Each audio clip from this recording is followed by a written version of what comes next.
This guy was just getting gas when somehow a tank suddenly came flying down from the sky right above him. Sandgun panicked, sped away, swerved. Damn it, why is it falling from the sky? A landing more explosive than ever.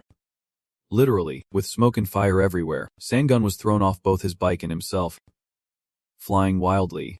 Thinking he was done for, he was shocked to realize in his daze that he was still alive. In front of him was a dragon, but a misty haze made Sandgun feel like he was just hallucinating. Strange sounds began to echo. Ha ha ha, both surprising and fascinating. A human being can reach my level. Sandgun was still utterly confused and floating in midair. Am I dreaming? Wait, I know this thing, Haklong Akalumen, a dragon entity with power surpassing even itself. The dragon continued to complain. Of course every species has its abilities, but for a human to hurt me this much, this world still holds many surprises.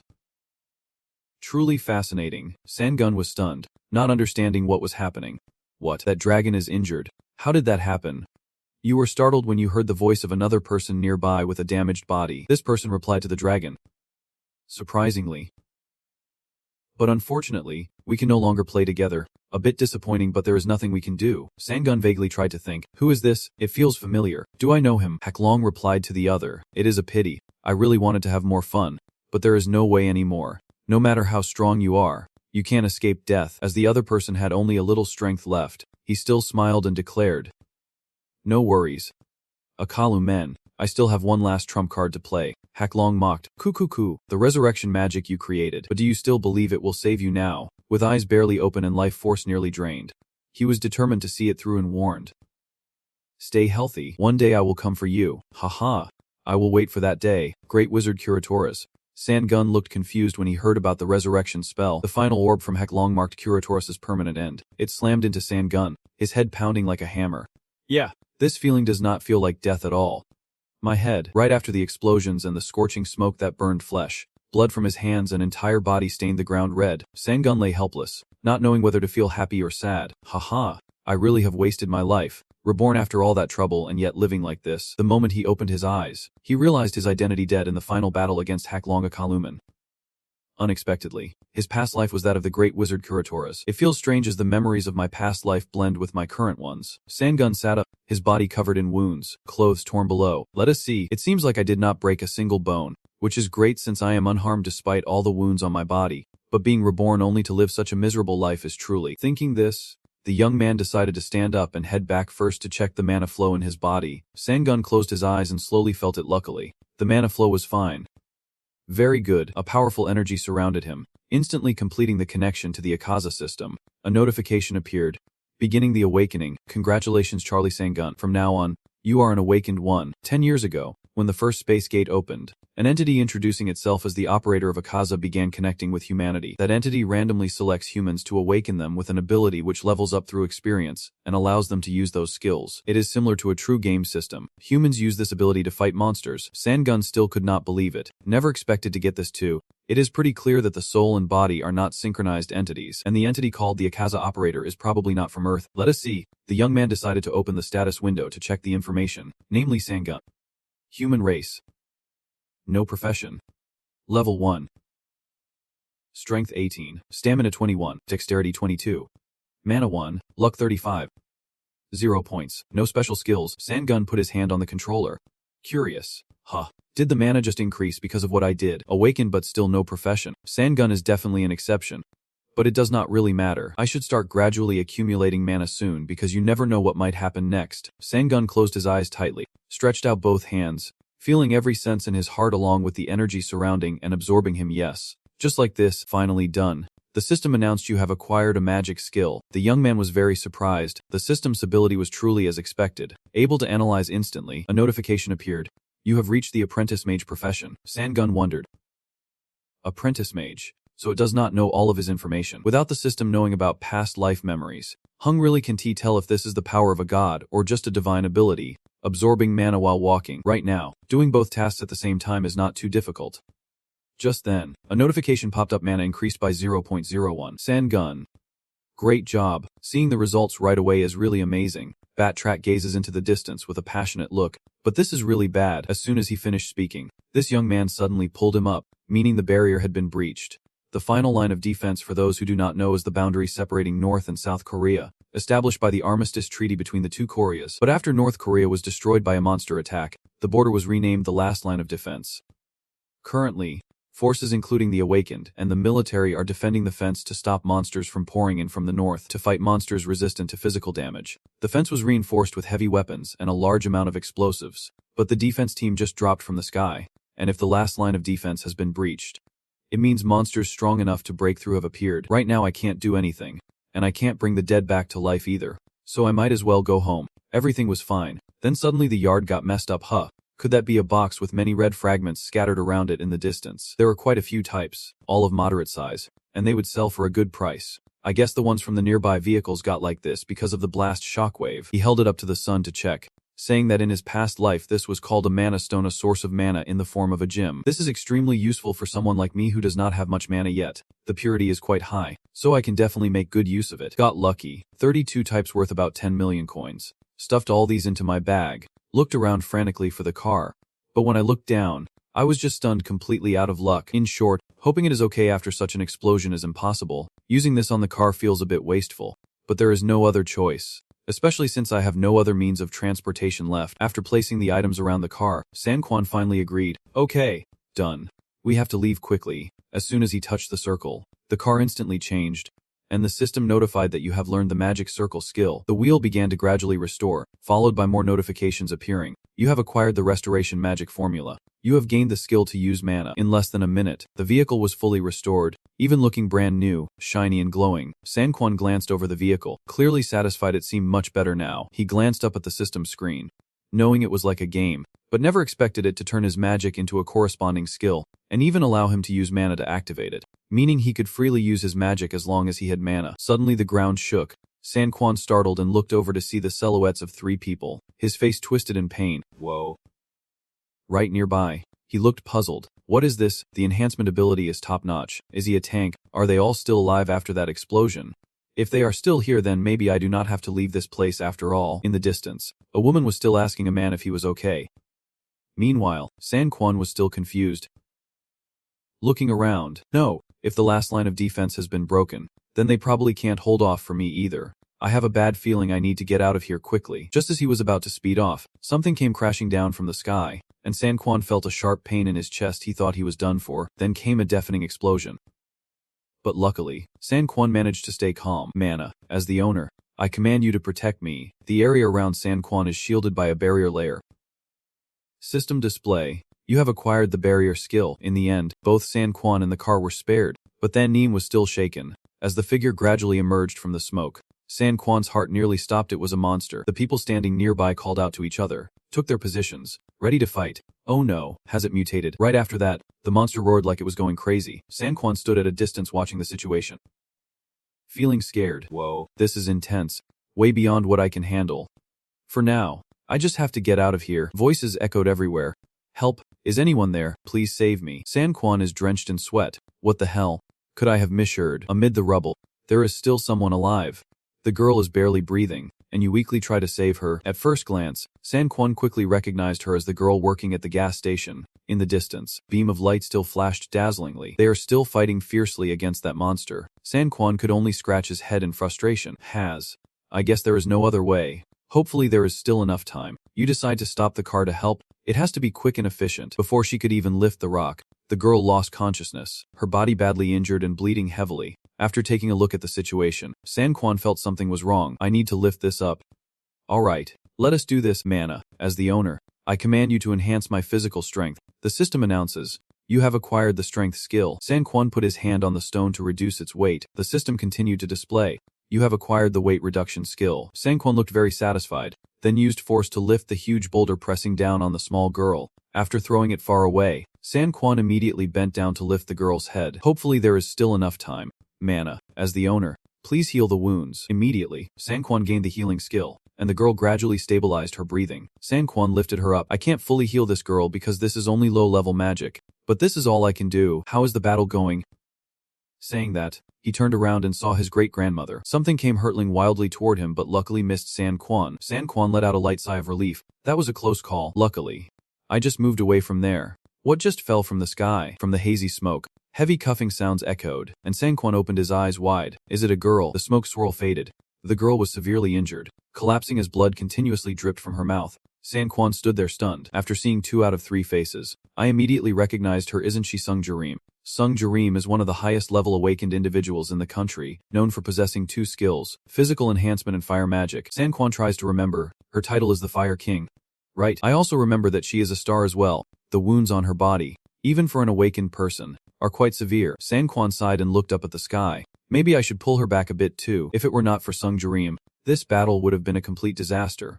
I would feel a bit guilty if I did not pull her out a little. Sangkwon pulled out the core again, knelt beside Sung Jareem, and said firmly, I demand you close the wound as the magic wielder. Hayu was immediately activated and healed directly, with the system continuously displaying notifications. You used the Hayu skill without the system's assistance. Your skill proficiency has increased, and the Hayu skill level has gone up by 1. Sangkwon seems hesitant. Maybe I should try healing her using the skill through the system. Once again, the guy applies it and has to shout out, oh, it is really faster. Magic usually takes time to convert from mana, but the system activates instantly when I use it. This is really convenient. But what surprised Sangkwon even more was that Sung Jareem's wound was healing bit by bit on its own. You seized the opportunity, continuously activating the Hayu skill, and the wound was almost completely healed and restored. Sangkwon wiped his mouth, impressed. This system's skill is more useful than I thought. But I think this girl must have some self-healing ability too. How often do you get to meet a celebrity up close like this? To be honest, her gear is pretty complete too. Just as he was admiring her chest with fascination, Jareem suddenly snapped awake, immediately turning to Sangkwon and asking, how's that monster doing? With this serious and sharp look, Sangkwon could only break out in a cold sweat and think to herself, she is a bit scary. Why does a star sound like an officer? After calming down a bit, Jareem looked very surprised, eyes wide open, and asked, who are you? Damn, I must be dreaming. Seeing Jareem shaking her head, Sangkwon clicked her tongue. She was still pretty clueless. Then she updated Jareem on the situation, saying that the coconut-headed girl was over there. She saw that she was seriously injured and treated her. I am an awakened with healing abilities, but I only recently awakened.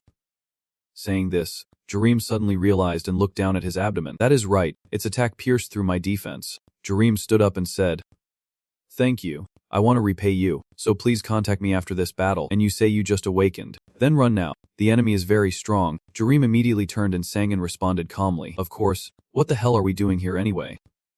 Saying that, she flew straight at the monster. Sangin darted forward. It is impressive how she uses her flames like that. Truly a high-level awakened.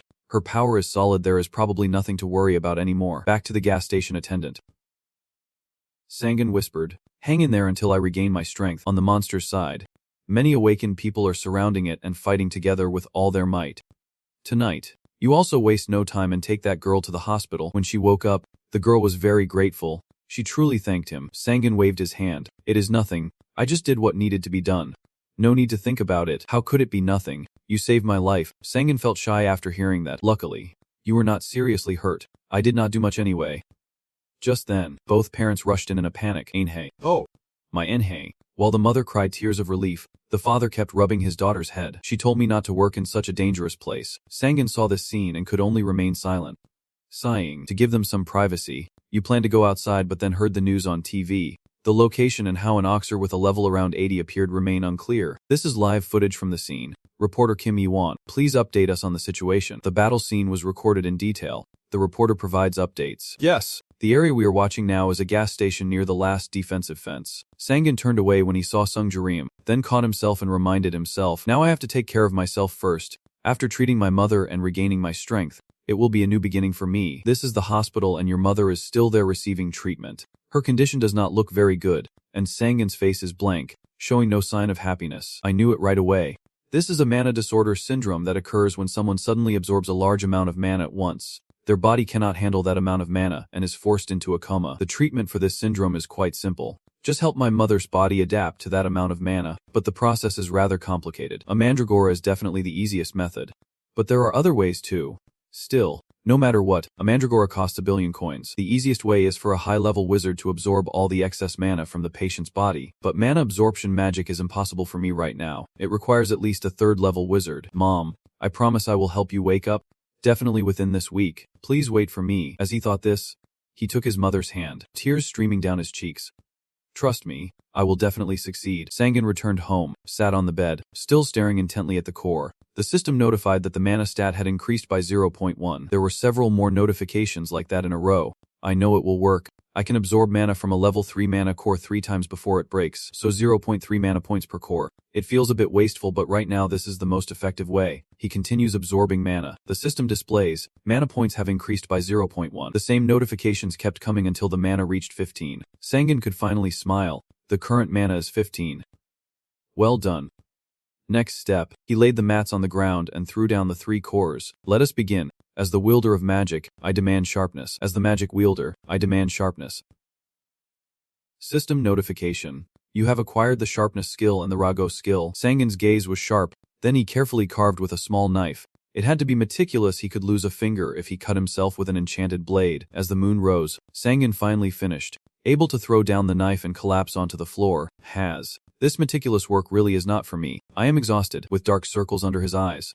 He looked up at the clock. Time really flies. Better finish this task. Tomorrow I need to re-register as an awakened person. Saying that, Sangan sat up and continued chiseling away, and after a while, he got excited. Looks pretty good. Next up. But as he said that, the young man scratched his head in confusion and looked back once more. Looks good now. Let us move on to the next step. As a magic wielder, I demand mana energy. System notification. You have acquired the mana energy skill. Sangan maintained intense focus and gave the command. As a magic wielder, I demand amplification. System notification. You have acquired the amplification skill. You have obtained the skill to craft magical equipment. The product is complete. In Sangan's hand is a mana cube. This is considered the most basic weapon of a wizard, but also the most effective weapon of all. Sangan quickly moved to the awakening registration area. He curiously asked the staff if being a transporter counts as having battlefield experience. Yes. It does, because being a transporter is also a job on the battlefield. Awakened individuals in the support system receive very good benefits. Congratulations, you have completed the registration process. This is your official ID card. Sangan held the card in his hand and left. Now I have officially become a member of the Awakened. But if I do not have equipment made from monster parts, who will believe I am awakened? I have to buy at least the gear over there to have a chance at getting a party. But no party will accept someone without any equipment, although all I need is mana force to hunt. I never thought I would actually make it to the Hunter's shopping center. Alright, now I just need to buy some cheap gear. As soon as I stepped into the store, the staff greeted me warmly. Welcome to Bradley's weapon shop. The Hunter quickly realized the gear here looked pretty expensive. It seems like the Hunter is feeling a bit overwhelmed, so the staff quickly reassures him not to worry about the prices here. Our store offers a wide range of products at various prices to fit your budget. The Hunter was sweating nervously. This place feels a bit uncomfortable. I just have the feeling that I do not belong here. Seeing that you were not saying anything, the female staff immediately asked, is there a problem? No, it is nothing. Could you show me a support outfit? I just want something cheap. The staff immediately brought you a set and introduced it. This gear is designed for those who are not suited for direct combat. Its quality is exceptionally good for the price. The Hunter seems quite satisfied. Oh, that looks interesting. He clumsily checks the details and silently evaluates. There is magic in it, but it is probably some kind of ancient magic from the Stone Age. The female staff continues to promote. This outfit has mana regeneration enchantment. So many supporters favor this product. Sangan glanced sideways, hesitating in thought. This type of enchantment lacks effectiveness and longevity. Most of the equipment here uses this type of enchantment, but I think I am not ready to put enchantments on gear at my current level yet. This is the effect of the Accessao system. The employee standing behind still smiles brightly like a blooming flower. Golf hunting recommended. Could you advise me on equipment around the price of 7 million military currency? The female staff quickly caught on. This is your first time going hunting. Right, then let me introduce the essentials for a hunting trip. If this is your first time, you need to be fully prepared as a basic courtesy because you do not know the other person's stats. You need this and that too. It would be terrible if they thought you were showing off as a newbie. You should just listen to what they say. The Hunter was lost in confusion, asking himself questions. Wait, why does something feel off? Isn't it just about 7 million? Before you left, the staff even reminded you there are no refunds. Sangan could only glance back, tears welling up. She is a scary salesperson, able to empty your wallet without you even noticing. But it is good that she is fully equipped. Shortly after, Sangan joined a party. Nice to meet you. The leader of this party, he is a tanker, protecting allies and defending against enemies. That is usually why the party leader is a tank. The Hunter also shook hands politely. Same here. Nice to meet you. Pekizu introduced. If you get injured while hunting, do not worry. We have a heller in the group. That noble girl over there is the heller. This blonde girl seems quite cold and indifferent, always wearing an earpiece. If there is nothing important, please do not bother me, Sangan observed. So this is the noble heller everyone talks about. To have such a noble heller in a small hunting party, the party leader must be quite something. A man spoke up, saying this hunt seems pretty easy since we have both a heller and a supporter. The young man next to him cheerfully introduced himself. I am Kim Hang. Please take care of me. Baek In-soo introduced to the group. Lee Sang-gun is a level 1 supporter but has excellent skills. Alright. Everyone. Focus up. Today's objective is to follow Salamander. That is it. If you have any questions or requests, please let me know. If not, then let us go. Everyone hit the road. Get on the vehicle. One by one they climbed aboard, with Sang-gun being the last. The moment the vehicle set off, Sang-gun knew a new journey had begun. As the car passed the last line of defense, Sang-gun sat silently but kept watching closely, especially the seemingly special girl inside. Although Heller is also a type of supporter, she seems quite relaxed. How should I put it? She is pretty carefree. Forget it. I should just get started. Actually, I am strong enough to solo with mana force. Thinking of that, then immediately got to work and gave the order. As the magic wielder, I demand a boost in physical strength. Sang-gun also knows he should not put too much strain on his body before regaining his original strength. The system notifies, you have acquired the skill of dexterity. You have acquired the skill of physical strength. The girl wearing the cap bracelet immediately turned around sensing something, and the team quickly realized it was Sang-gun. Did you just use a support skill, boosting 4 types of muscles at once? Sang-gun shyly explained. Yes, exactly 4 times. Because we just entered the hunting area, so I wanted to prepare in advance. The team seemed very surprised, and you are even more amazed than the usual level 1 players. All 4 types at once. The damage dealer just zoned out. I am so jealous of you. You will be welcomed with open arms wherever you go. Kim In-gu nodded. That is right. I also want to have a support skill. No, healing skills are still better. The healer girl is starting to notice Sang-gun. Not impressive. Sang-gun thought to himself with a blank expression. Right now, damage dealers are treated pretty poorly. Supporters are always treated better. But supporters still do not compare to healers. A hunt will be much easier with a healer in the group. Thinking that, he smiled brightly and replied, I will catch them all for everyone now. Focus. Young man, close your eyes and get to work. As the magic user, I request enhanced physical strength and increased agility. Instantly, all team members feel a surge of energy enveloping their bodies. Sang-gun continued to command, enhancing endurance and stamina. Boosting mana. Everyone felt incredibly surprised. Is it just my imagination? Or are we actually stronger than usual? I need to check. The moment they opened the status screen, they were even more surprised.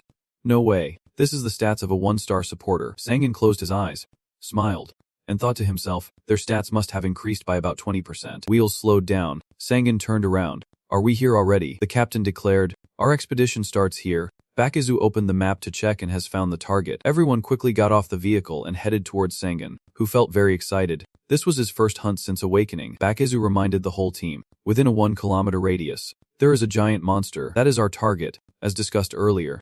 We will lure the target here and take it down together. Both the healer and supporter, remember to keep a safe distance. If anything happens, just trust me, I will protect you. As for the damage dealer, attack as soon as I draw its attention. That guy over there seems pretty interested too. Leave it to me. I am really eager to test my strength after being buffed by Sang-gun with a 20% damage increase. Pretty exciting. Baek In-soo continued to glare angrily. But be careful. You will attract its attention if you hurt it too much. Haha, this is not our first time in San, so do not worry too much. With that, everyone got to work. Even Captain Baek In-soo could not believe it and had to say, wow. My god, this power is truly unimaginable. Sang-gun, are you really only level 1? Boosting all 4 stats at once, Sang-gun did not want to admit it either, just smiled brightly and replied, it is just luck, that is all. Baek In-soo sighed. I am glad you are on the team. I heard you can debuff enemies too. Right?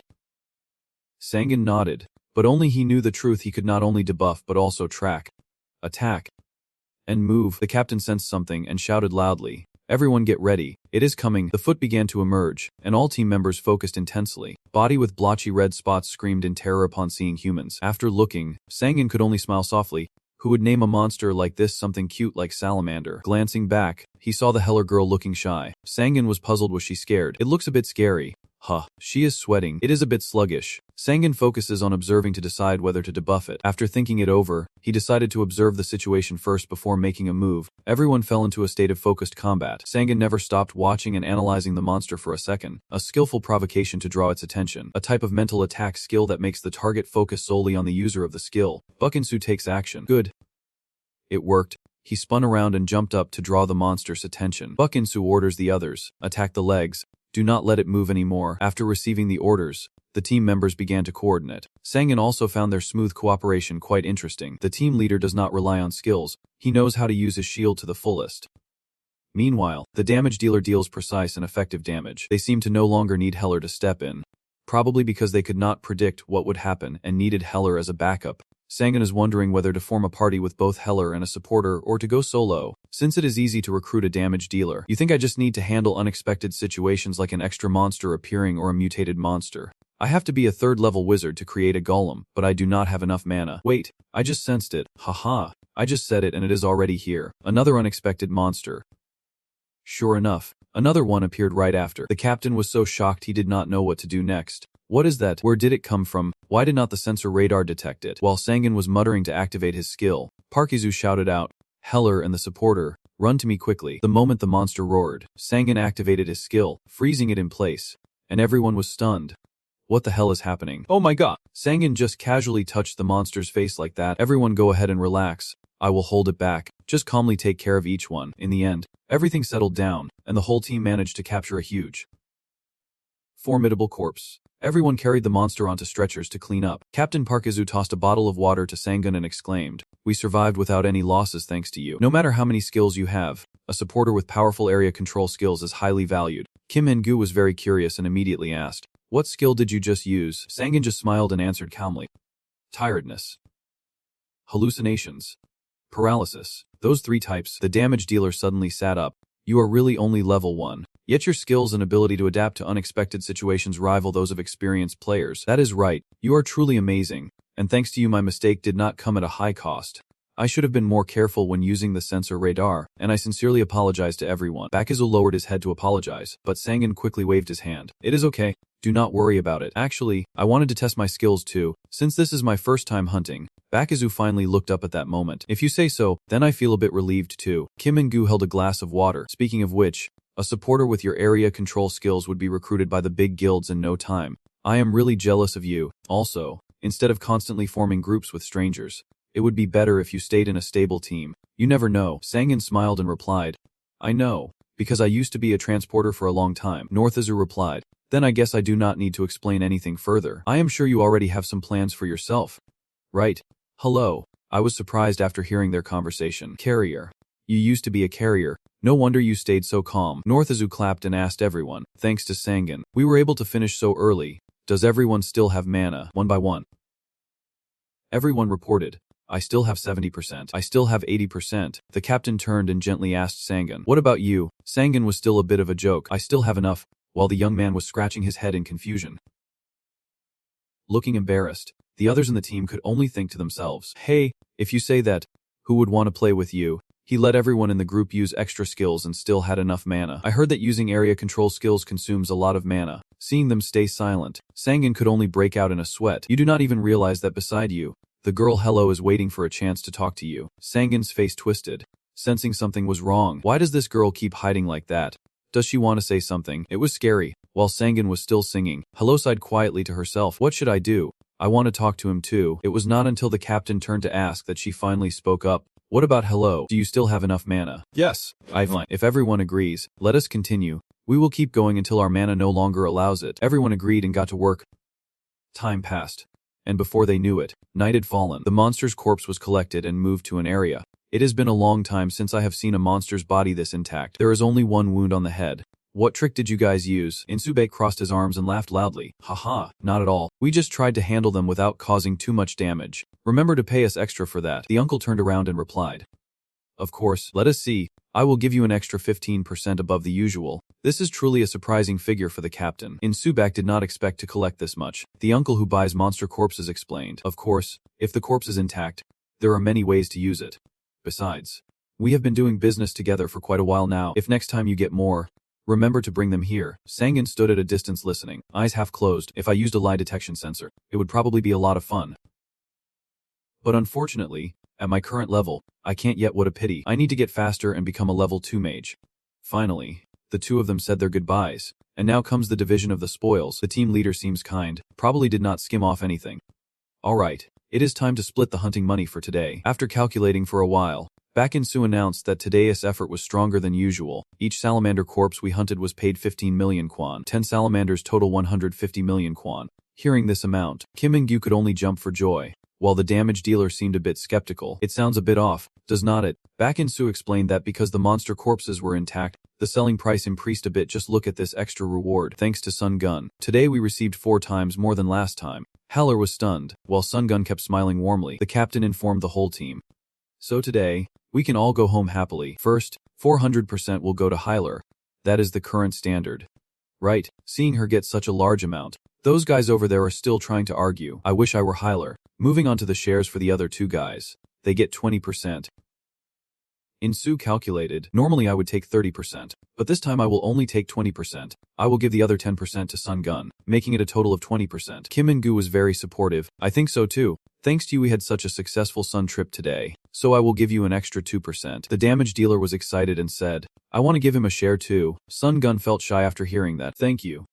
Everyone. No need to thank me. Just come with us next time we go to Sun. Seeing everyone yield to Sun Gun, the Hyler felt awkward and shouted, I will take 10%, even though I did not do anything. But I think I deserve that share because I am a Hyler. Everyone was shocked and turned to look, and Sun Gun immediately understood the issue. So she was demanding respect because she was a noble Hyler, a true T-Sunder. The captain decided, so we will split her 30% into 4 parts. Haler seemed unimpressed again. Do whatever you want. 15 days passed, and Sun Gun was calmly eating ice cream. Although he earned 500 million gun in 2 weeks, spending a little was already gone. Buying a piece of land and building a house used up all the money he just made. Now I just have to wait until the house is finished. I discovered that earth energy and mana are compatible with each other. I can easily increase mana by converting earth energy into mana through magic. Electricity costs will definitely go up, but that problem will soon be solved by my upcoming house that can produce earth energy on its own. In my previous life, this was impossible, pure science fiction. But I do not understand why my mana points are split into 2 parts. Seems like 16 points are my own mana, and 25 points are mana provided by the system.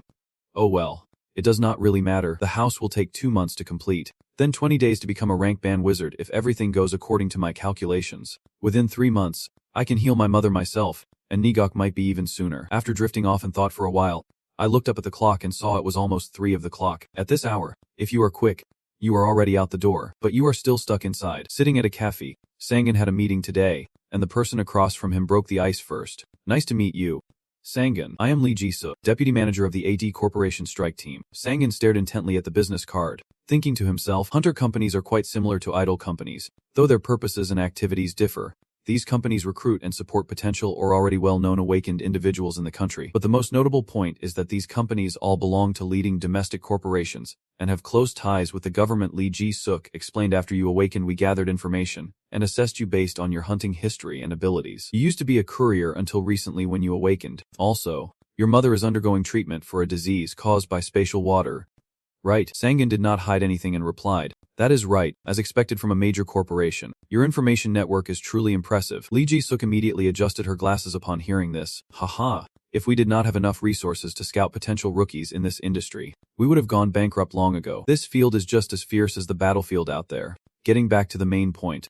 There is one thing everyone in your group has mentioned. Sangan chewed on a piece of cake as he listened and continued, saying he heard you have the ability to use immobilization skills. We believe your immobilization skill has great potential if properly utilized. That is a very effective skill, Sangan replied immediately. With immobilization, it is very easy to hunt monsters with minimal loss. And with a quality party, you can even easily capture monsters alive.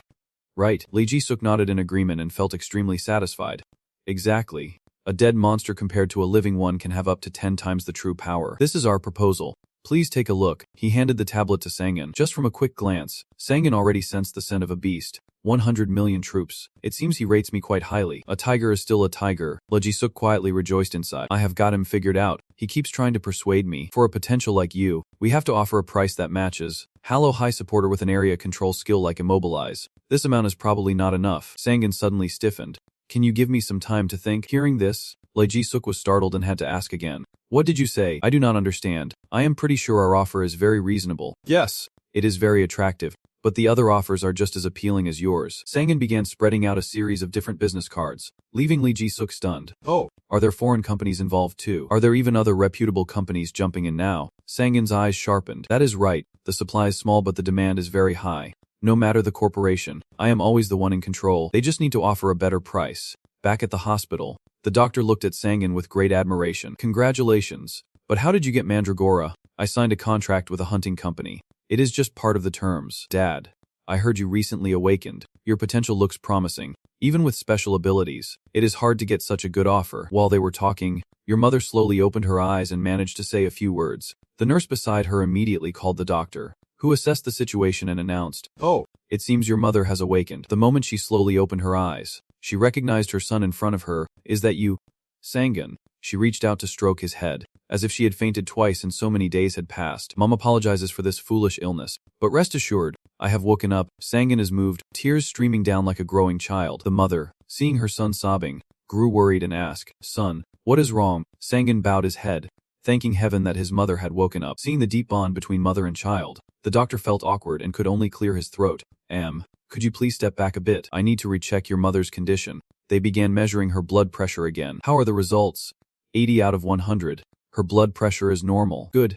We will do a more thorough check to see if there is anything unusual. But for now it seems fine," the nurse said as she took notes. "Mandragora really is a cure-all. This is the first time I have seen its effects." Her health and body seemed to have returned to how they were in her youth, not just 2 years ago. The mother, hearing this, froze stiff. What is this? 2 years later, the sky was clear and harmonious, clouds drifting gently, sunlight softly illuminating everything, including the hospital where Miss Lai was being treated. Rays of light filtered through the lush green tree canopies. Sangan slowly pushed the wheelchair, taking Balai out for some fresh air. Fatigue was clearly visible on her face as she asked him if everything the doctor said was true. The hunter calmly replied, "Yes. But now you have been fully cured thanks to the special medicine from Mandragora." Lai knew that well, but she still felt uneasy. Knowing the price of Mandragora, she asked what you did to earn that money. The hunter's tone remained straightforward as he replied, "Do not worry about that, Mom." He held up a card in front of her to show off. "Look at this." Seeing the words on the card, Lai was startled. "A hunter certification card." She asked in shock to confirm, "Has my child really woken up?" Sangan hugged her tightly, gently comforting her, "And because I am quite special, I receive a pretty high salary according to the contract. It is 200 million kwans. Not only can I cover all the hospital bills, but I even have enough to build a house for you, so you do not need to worry anymore." Tears streamed down Miss Lai's cheeks, her eyes unable to hold back the tears falling softly. Sensing the coldness on her arm, Sangan looked back in confusion. He was at a loss, unsure what to do, and anxiously asked Han, "What is wrong, Mom? Are you feeling unwell?"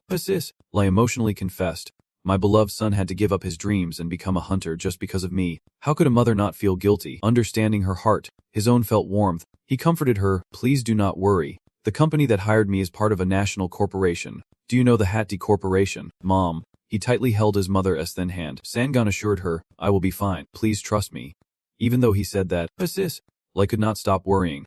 Her voice choked as she said, "If something happens to you," he could only explain, "I am just in support, so it is not that dangerous." Sangan stood up, leaning on his hands, and suggested, "Let us go back now, Mom. Please stay at the hospital a few more days for a thorough health check." Lai turned her head in confusion, asking, "Where are you planning to go?" Sangan rubbed his head shyly and replied, "Today is my first day at work. Once I am done, I will come back right away." The sky remained clear, with gentle sunlight filtering through the leaves. The towering buildings rise and fall, creating a dazzling cityscape like in urban paintings. Sangan's trusty vehicle comes to a stop on the road. He got off the bike, took off his helmet, and looked up at the tall building in front of him. Just then, someone approached and asked, "Excuse me, what do you need here?" He calmly replied, "I am an awakened one, and I have an appointment here." The hunter even emphasized that the appointment was with the deputy manager of G-Soup. He was then guided inside the building. Just as Sangan was still looking around, a voice called out, "Here you are." Hang Ti slowly stepped forward to greet him. "It has been a while."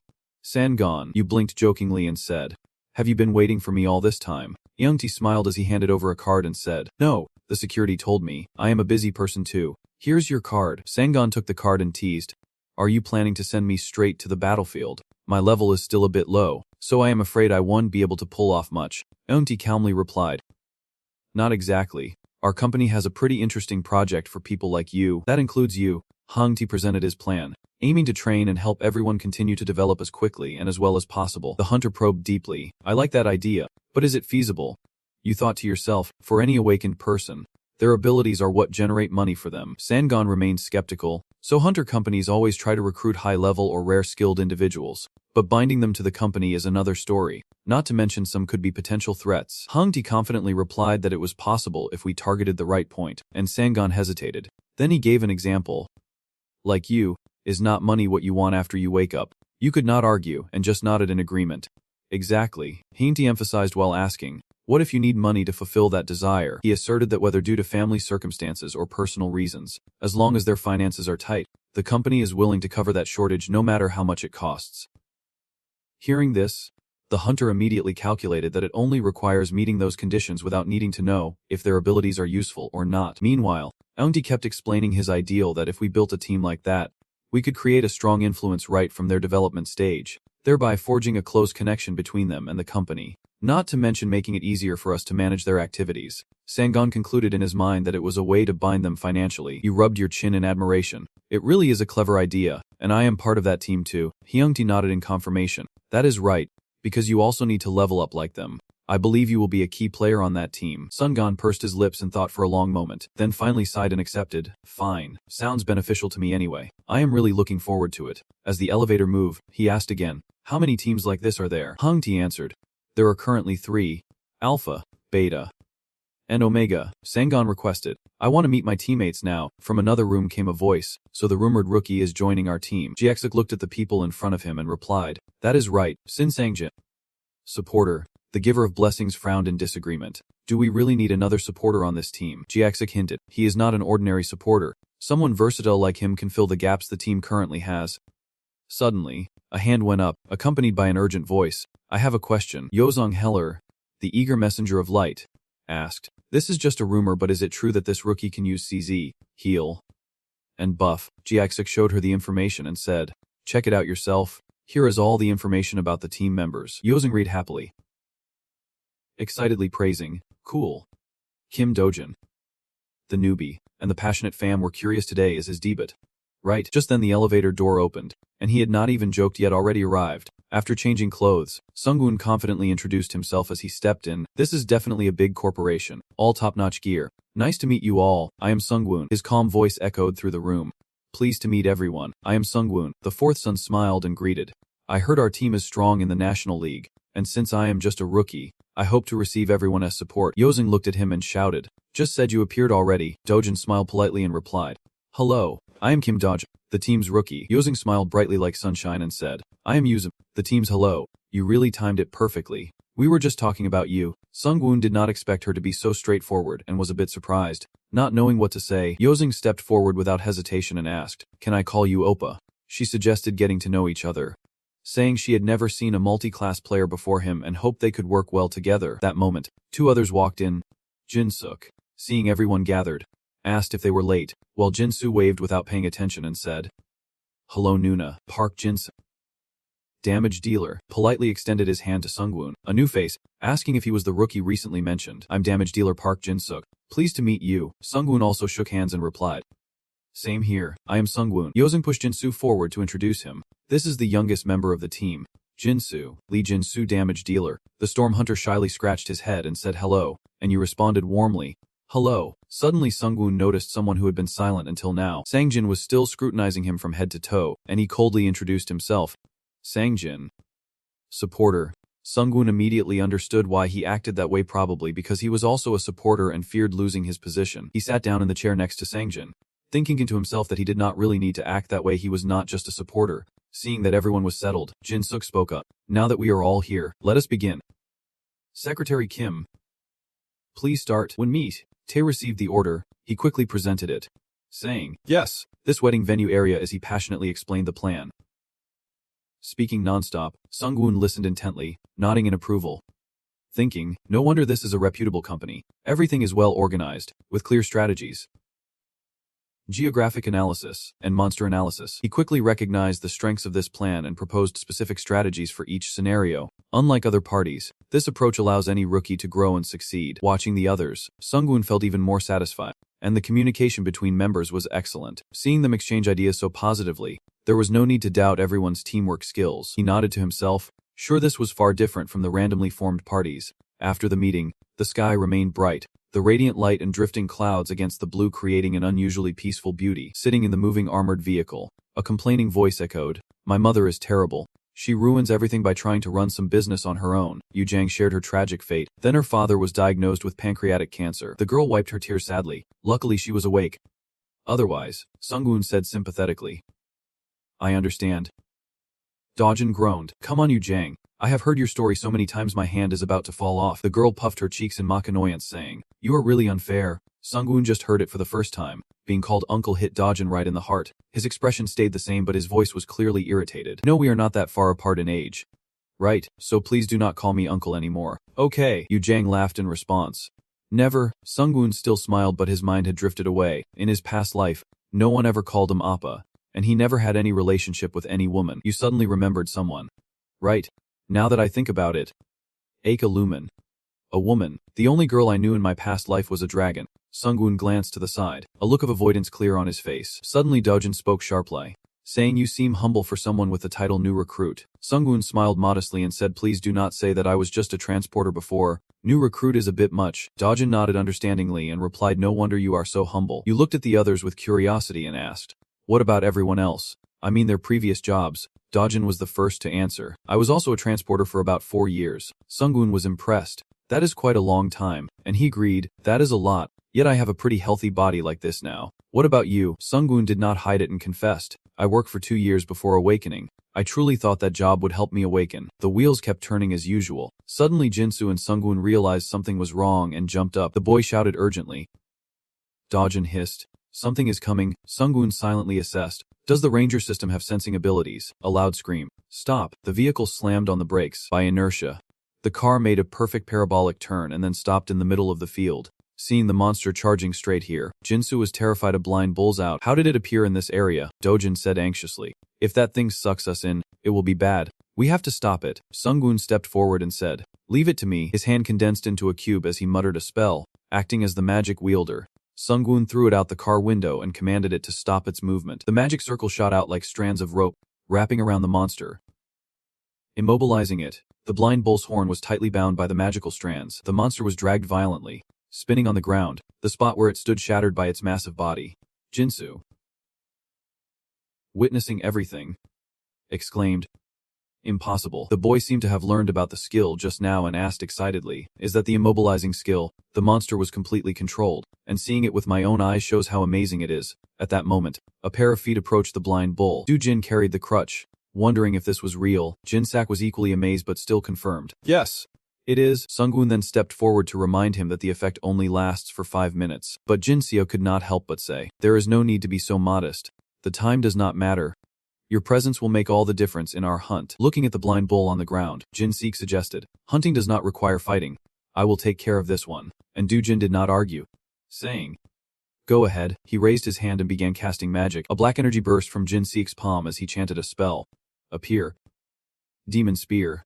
Crackle. Sungwoon stood in the corner observing and assessing, a weapon regeneration skill quite a rare type. He thought to himself, wondering just how strong it could be. Sungwoon's eyes widened in amazement as he realized that the wielder of the magic spear was like a combination of a summoner and a damage dealer. Watching Dujin hold the spear charged with dark energy, he thought to himself that based on the energy it emitted, it really seemed powerful. Suddenly Jinsu walked over and said, "I always see it, but why does Gato always seem to have the ability to recover the spear?" Ozen standing behind agreed and said, "Same here."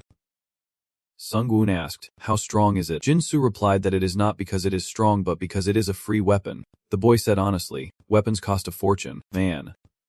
Meanwhile, Jinsak was very excited, ready to give Blind Bull a strike, saying piercing through a thick layer of armor is number one. He channeled a massive amount of energy into the spear, aiming each strike at the monster's weak points. Jinsak grinned and launched the spear, saying, "I will kill you with just one hit." Rip. His eyes flashed with a sharp gleam. Recognizing the death spear, a surge of power rushed forward at an almost invisible speed. With a single strike, Jinsak threw the spear straight through Blind Bull's body. Sungwoon was a bit surprised and thought to himself, could he really pierce through that monster's defense in just one blow? I have heard about armor-piercing skills, and it seems the death spear is one of them.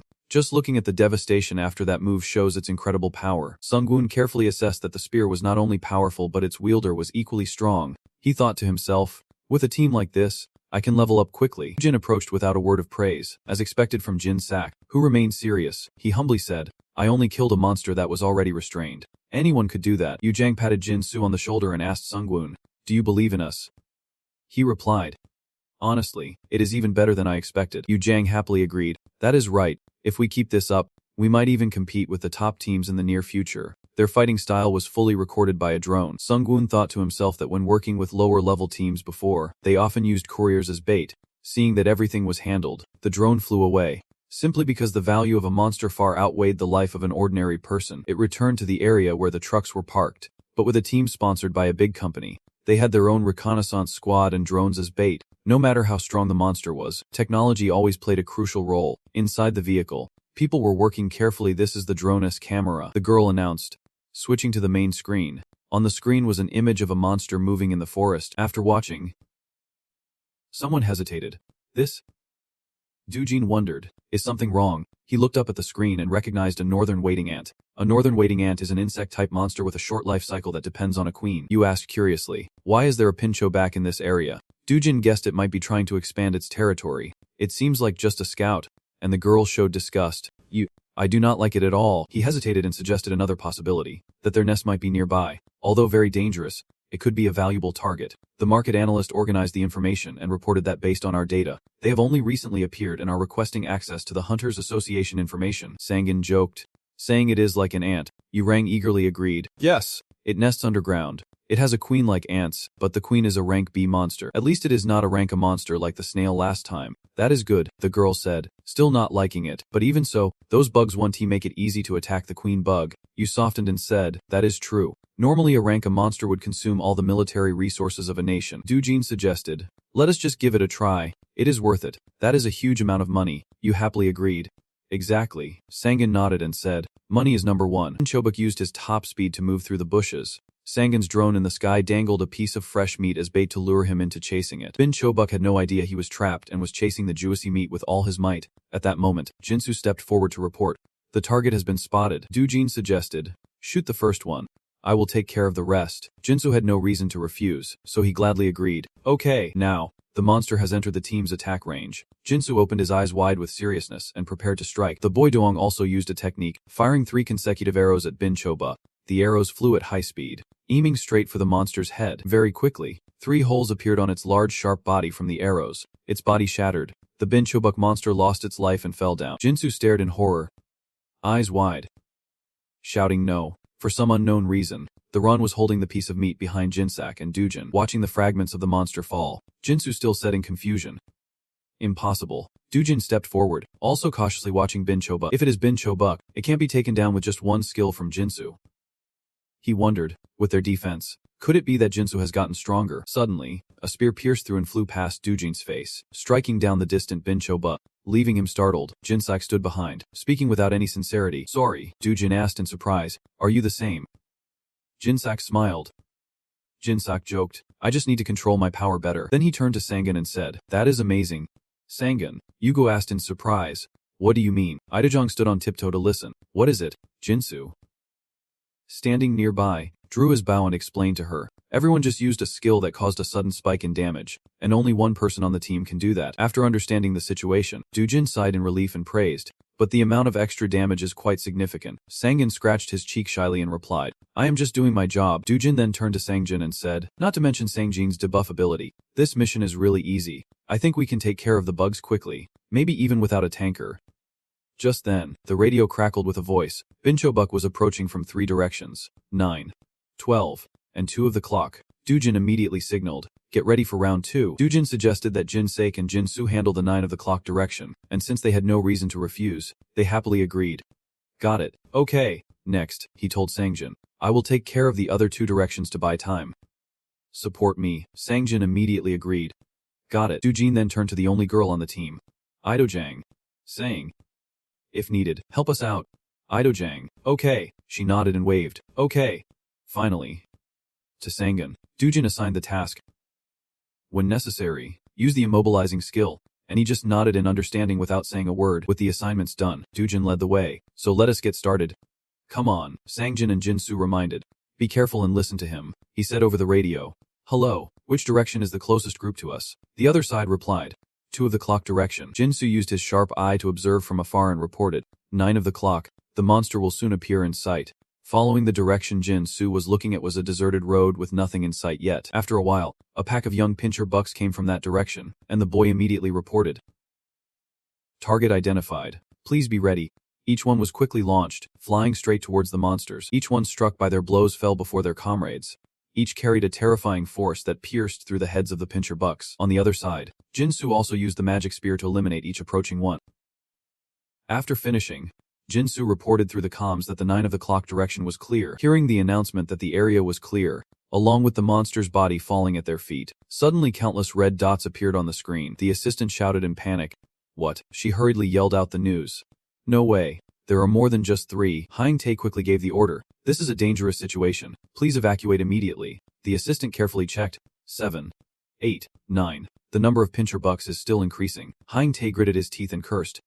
Damn it. The image of the pincher buck herd appeared. The assistant reported back. The drone's camera had identified the entrance to their nest. A shadow hurriedly moving. Seeing Jin turn back sharply, Sung-Eun asked if there was a problem. Unaware of the serious issue, he replied that if there was a problem, they would let us know. Suddenly, the golden earpiece announced that Daojin's group had found their nest and were being chased by a pack of pincher bucks. Jin-Soo cheerfully reported, please prepare to switch to plan B. Over. The boy watched for a moment and said, I see them. Idojang, who did not have eyes as sharp as Jin-Soo's, could only glance around and ask. At the front, the shadows of Daojin and Sungjin quickly appeared within their sight. Jin-Soo-ja, they run pretty fast, do not they? I wonder how many they have caught. Jin-Seok looked at the monster horde and said suspiciously, no, I think they are more like being chased than hunting. Idojang asked worriedly, why are there so many? Is it too dangerous? Jin-Soo suggested, let us reduce their numbers first, and Jin agreed. Saying okay, one side used a stun spear to shoot the monsters from afar, while the other used a magic spear to pierce each one approaching them. Sungjin marveled, they found their lair so quickly. We will meet again later. Watching Dojin focus on fighting, he thought to himself, is Dojin using a skill to attract the bug's attention? Meanwhile, Dojin shouted, Sangjin, get ready to use your skill. Back to Jinsu. Sungjin marveled to himself, the skill has a wide range. The bugs only focus on chasing him despite being attacked. Sangjin raised both hands to use the skill. Slow. The monsters immediately moved slower. Sungjin thought to himself, that skill seems interesting. Kind of like my fatigue skill. Dojin cheered. Sangjin is number 1. A fierce urge to fight surged within him, and he thought to himself that maybe he should help them a bit. Sungjin swung his arms, and Sang lipped up with a chant. Immobilize. All the monsters seemed to lose consciousness, standing still without moving. Dojin said happily. Great. He ordered, we will focus on the ones that are immobilized first. Sungjin kept casting magic, muttering, immobilize. Immobilize. Jin gasped in shock. Impossible. While he kept shouting, immobilize. Sungjin kept saying immobilize without noticing Sangjin's greedy gaze. Dojin's hurried steps gradually slowed as Sungjin continuously cast immobilize. Immobilize. Immobilize. Dojin could not help but curse. Damn, he asked curiously. Do you have the ability to continuously perform the immobilization skill? Sungjin, unaware of how rare that was, straightforwardly replied, have not I mentioned that before? Jinsu, the leader, exclaimed, today is full of surprises from Sungjin. Just look around. Jinsu gaped, while Yi stared wide-eyed and asked, how much mana does he have to help with the competition? Sungjin reminded them that the effect only lasts 5 minutes, so please be careful. And only then did Dojin come to his senses and say okay. Now Jinsu finally looked at the scene before him with admiration and said, this is truly an impressive sight. Dojin teased, if it keeps going like this, we won't have to do anything because Sungjin has already taken care of everything. Sungjin humbly said, why are you saying that?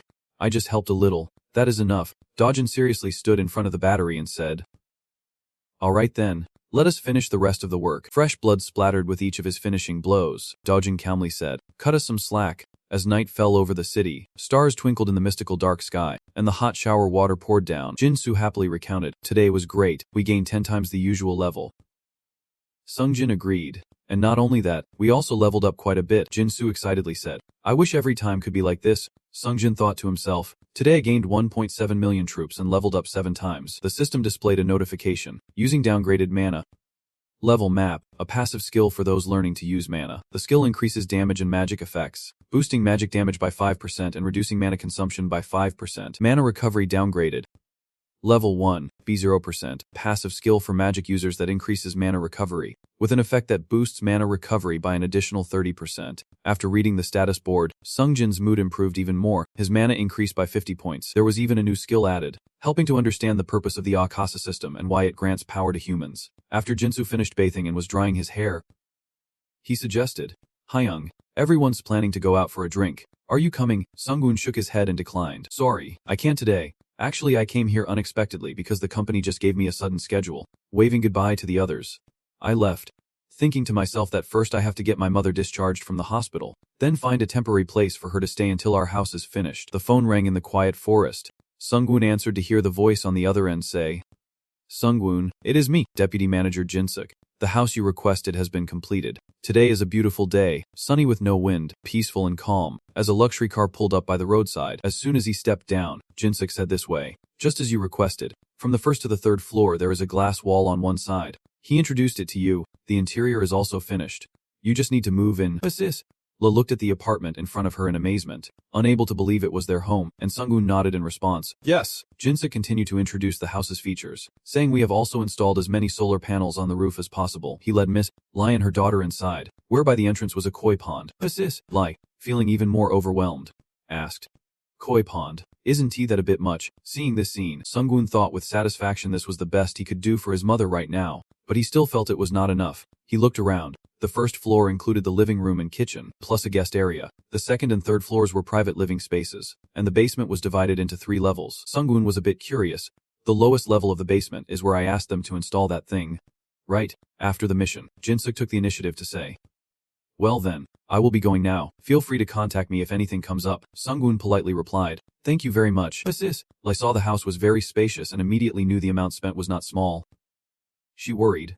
Sungwoon, Mom is afraid you have been a bit extravagant. He calmly replied. It is not that much, Mom. Probably around 10 million military currency. Assist. Lai was shocked, never expecting those words to come from her son's mouth. 10 million coins. Did you really spend that much on this house? Sungwoon replied helplessly. Mom, it is okay. I am making a lot of money right now. He took her hand and reassured her. During the last hunt I earned over 1 million, so please do not worry. I just need to work even harder. Assist. Lai was moved and hugged her child while crying. Sungwoon quickly comforted her. Come on. Why are you crying? Today is a happy day. Sungwoon awkwardly tried to comfort her but could not stop Miss Lai's tears as they moved into the new house, seeing the spacious garden and fish pond. Someone exclaimed, Lai, your house is so beautiful. Assist. Lai stood at the door to welcome her friends, inviting them in as they kept complimenting her, saying she looked just as beautiful today. Sungwoon quickly slipped away, thinking to himself, it is time to get out of here. He went down to the basement, feeling tired, knowing it would be troublesome if he got dragged into anything, and he still had other things to do. He turned on the light in the room, a fingerprint-activated lamp, and after examining it for a moment, he bent down to observe the magic circle already drawn on the ground, muttering that it was made of pure gold, flawless and perfect. There is no better time than now. Sungwoon immediately cast the spell, connecting with the electricity generated from the solar panels. He recited the incantation, and as the magic wielder, the magic circle activated, countless smoke rings emanated from the magic circle, now converting electricity into mana successfully. Sungwoon thought to himself, now I just need to absorb the mana generated from the electricity. He shouted, mana. His excited gaze clearly showed his mood. Sungwoon continued, take over Andy. The smoke slipped into his palm, and the system kept notifying that the mana stat had increased by a total of 0.06. Sungwoon felt satisfied and thought, good. 15 days later, an exclamatory voice echoed in the room. Technology is truly amazing. Status updated. Name Sungwoon. Race human. Occupation apprentice mage. Level 12. Strength 18. Stamina 21. Dexterity 22. Mana 160. Luck 35. Points none. Special skills none. He silently thought how much effort and time it must take to train. Sungwoon calculated his current mana at 160, an increase of 32 points in 15 days. He thought happily, this is the power of the consciousness, absorbing all the mana in the room.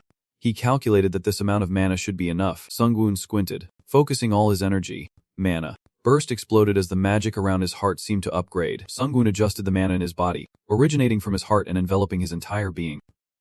Fortunately, he breathed a sigh of relief as if a burden had been lifted. The system announced that an additional magic circle had been activated, allowing you to use 2 magic circles. Sungwoon looked at the changes within himself and thought, so I have reached level 2 wizard. Now I can cast 2 skills at the same time. Now you face a tricky problem. If you keep using earth energy without paying for electricity, reaching level 3 will only take a month. At level 3, I can create a familia and comfortably solo. According to the contract, I have 2 mandatory hunts per month, which means 24 hunts a year, and the contract is valid for 2 years. After calculating, Sungwoon felt like his head was going to explode. But he did not give up well. Habits are hard to break after all. Sungwoon stretched and told himself that he had decided to live a more relaxed life this time, that he needed to enjoy other pleasures. When suddenly his phone rang, he quickly answered. Yes, I am listening. Hyung said from the other end. I am Assistant Kim, and your next hunting trip has been scheduled. You asked when? He answered in 5 days. Sungwoon eagerly agreed. All right, see you in 5 days. He thought to himself, Then I need to absorb as much mana as possible in this year. 5 days later, Sungwoon entered the room and greeted. Hey Doojin, you are early. Doojin replied. Hello, while putting on his shirt. He asked, you leveled up again. It feels like you are even stronger than last time. Sungwoon humbly replied. Just some personal training. Doojin was curious. Personal training? Where did you go? He quickly waved his hand. No, just a personal training method. Sungwoon joked with a probing tone. But how could he know that? I have not even shown it yet. Doojin did not think much and explained. It is one of my skills. Beast instinct. It can assess the strength of others. Sungwoon blinked and thought to himself, a pretty useful skill. As he dressed, he pondered, the Akaza system must be the power of a god. No entity could grant such power to others. But how? Gods are entities with unlimited power, but they cannot directly intervene in a world like this. Could it be related to the spatial water stains appearing on Earth? Laughing excitedly, Yu Hyan said, I was the first to arrive, and Doojin teased her. Oh really? Yu Hyan stepped back, realizing she was out of place, and asked, am I not the first? Sungwoon smiled and changed the subject. It has been a while. At that moment, the other members also arrived one by one. Long time no see. Hello. Hyangtae announced. Now that everyone is here, let us get started. He began presenting the plan. This is our target for today. Sungwoon realized it was the monster he had faced back when he was a transporter. He observed everyone and thought to himself, except for Doojin. No one noticed he had become stronger. Hyangtae quickly stopped, and that was that. Sungwoon smiled to himself, knowing they had no idea his mana had tripled since the last time. From the forest came a shout, a new skill. As Sungwoon calmly watched his stunned teammates, he confidently said that although using immobilization until now is still very effective. The two youngest in the team, Jinsu and Yu Hyan, looked at Sungwoon with bright admiring eyes. Doojin spoke up, saying I have wanted to ask you something for a long time. Sungwoon, he raised the question. How many times can you use immobility and what is the cooldown time? Sungwoon answered frankly, once every second, and with my mana, about 100 times a day. He said that but looked away, thinking to himself that with a cubic amount of mana, he could use it as many times as he wanted. But they did not need to know that. Jinsu whispered in surprise. 100 times. How much mana does he actually have? Doojin continued to inquire on his behalf. One more question. What is your mana regeneration rate? Sungwoon did not answer right away but asked, how about you? He scratched his cheek and replied shyly, about a week if I use it all up. Doojin praised from behind the tray. That is pretty fast, uncle. Hearing that, Doojin asked the girl, what about you? After calculating for a moment, he answered, it takes me up to 10 days. The girl complained sadly, but she could not remember how many times she had used up her mana. Watching them, Sungwoon thought to himself, maybe going to Sun High and winning 3 times in a row was for that reason. He recalled that for himself, it was completely different usually. It only took him 3 days, but with the magic circle at home, I can fully recharge my mana in just a few hours. Jinsu suddenly came up with an idea, so if Sungwoon uses Immobilize, then we do not need to use our skills as much as before. The whole group immediately realized how reasonable that was. Doojin suggested, let us test it out. Just as a monster appeared, he stood before the giant monster, ready to fight at any moment. Then Sungwoon stepped forward to cast. My turn. Immobilize. And the monster was immediately restrained, unable to struggle. After confirming the monster could no longer move, Jin firmly said, just as I thought, we do not need to do much. Jin Seek asked, what do you mean? We have a mission to protect Sungwoon. At that moment Jinsu ran over, flipping once in the air, then he gently landed on the monster's neck, stopped drawing his bow. The arrow pulled taut. The boy channeled mana into his arrow and then shot it. As Jinsu released the bowstring, the arrow flew straight into the monster's weak spot. It could not resist. Its body twitched and shook slightly before collapsing flat on the ground. Jinsu then jumped down, excitedly saying, with the help of immobilization. The boy confidently declared, I think I can shoot a few hundred arrows without any problem. Sungwoon really has carried our whole team. Sungwoon pretended to be humble and said, I am letting you off this time. I am just doing the work the company assigned me. Jinsu waved his hand to object. No, clearly you are the rising star of FD Corporation. We are just riding on your coattails. Sungwoon perked up at the title.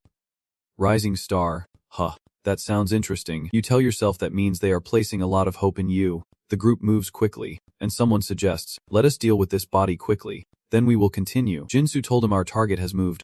Hyung. Sungwoon replied, is that so? No one knows that there is a suspicious person in a nearby car. The man sitting in the back gave the order, stick to the plan. The subordinate immediately replied. Understood. The sky is still clear like this. The warehouse staff called to report. Team leader Doosan. The shipment has been dispatched. Doosan looked at the bright weather and marveled. That fast already. The sun shone brightly in the sky without a single shadow.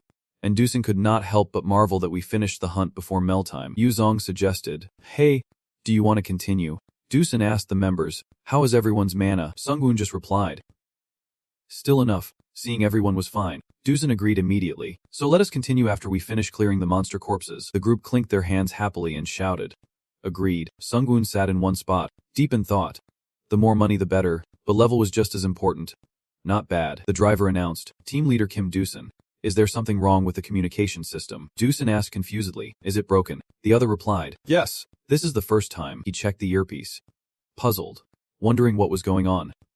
Just then, a sound echoed through the forest, causing everyone to panic. A desperate scream echoed as countless bullets flew, causing some unlucky people to fall. Dusan quickly used his shield to protect both of them and shouted urgently, "There is an ambush." Sungwoon hid behind the vehicle. Guessing the guns seemed like the Black Hunters, Dusan shielded his teammates, unable to hold back, urging them to hurry. Seeing Dusan's protective stance, he thought to himself, being a tanker means he can endure for a while, but even so, it is still very dangerous. Very quickly the group pinpointed the enemy's location. They have 2 vehicles using machine guns on that high ground. Seeing that, Sungwoon thought, Dusan is really skilled. I can't afford to lose to him. He summoned the Force Cube and silently chanted, as a magic user, "Protect me. Shield." The Force Cube glowed, and he thought to himself, if they only use guns, they won't be able to break through my shield. Encased in a transparent shield, he thought to himself, if only had enough time. Without overthinking, Sungwoon continued the chant. As a wielder of magic, lightning energy, he ordered to summon the magic arrow. The system quickly notified, "You have acquired a new skill." Lightning energy. You have acquired a new skill. Magic arrow, combining both into one. Lightning arrow. You have acquired a new skill.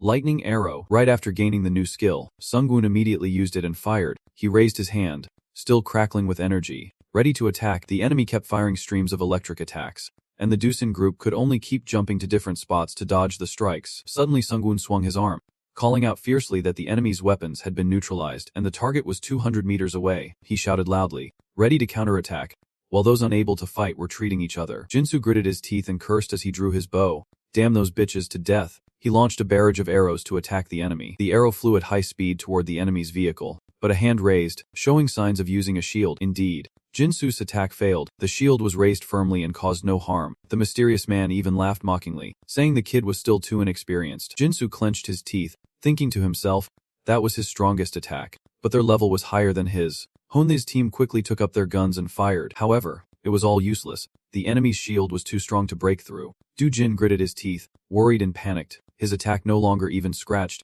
and if this continued, we would not last much longer. Jin ran hesitantly, thinking if this keeps up, we will all die.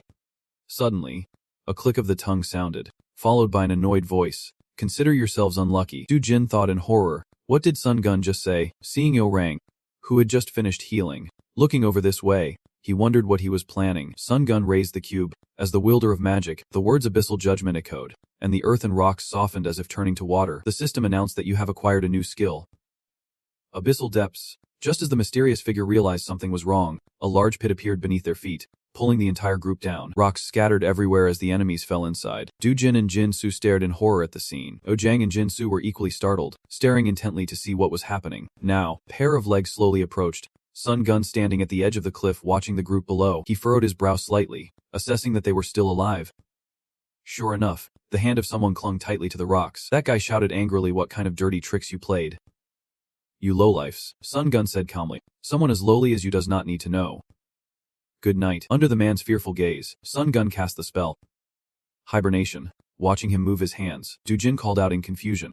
Sun Gun turned his head, acting as if nothing had happened, saying, "Luckily, no one was seriously hurt." Du Jin curiously asked, "What was that just now?" Sun Gun. He was even more amazed as he listened to Sun Gun's explanation. Du Jin asked about things like digging, abyss, and even hibernation. Sun Gun calmly replied, "It is nothing special. This skill is like digging soil."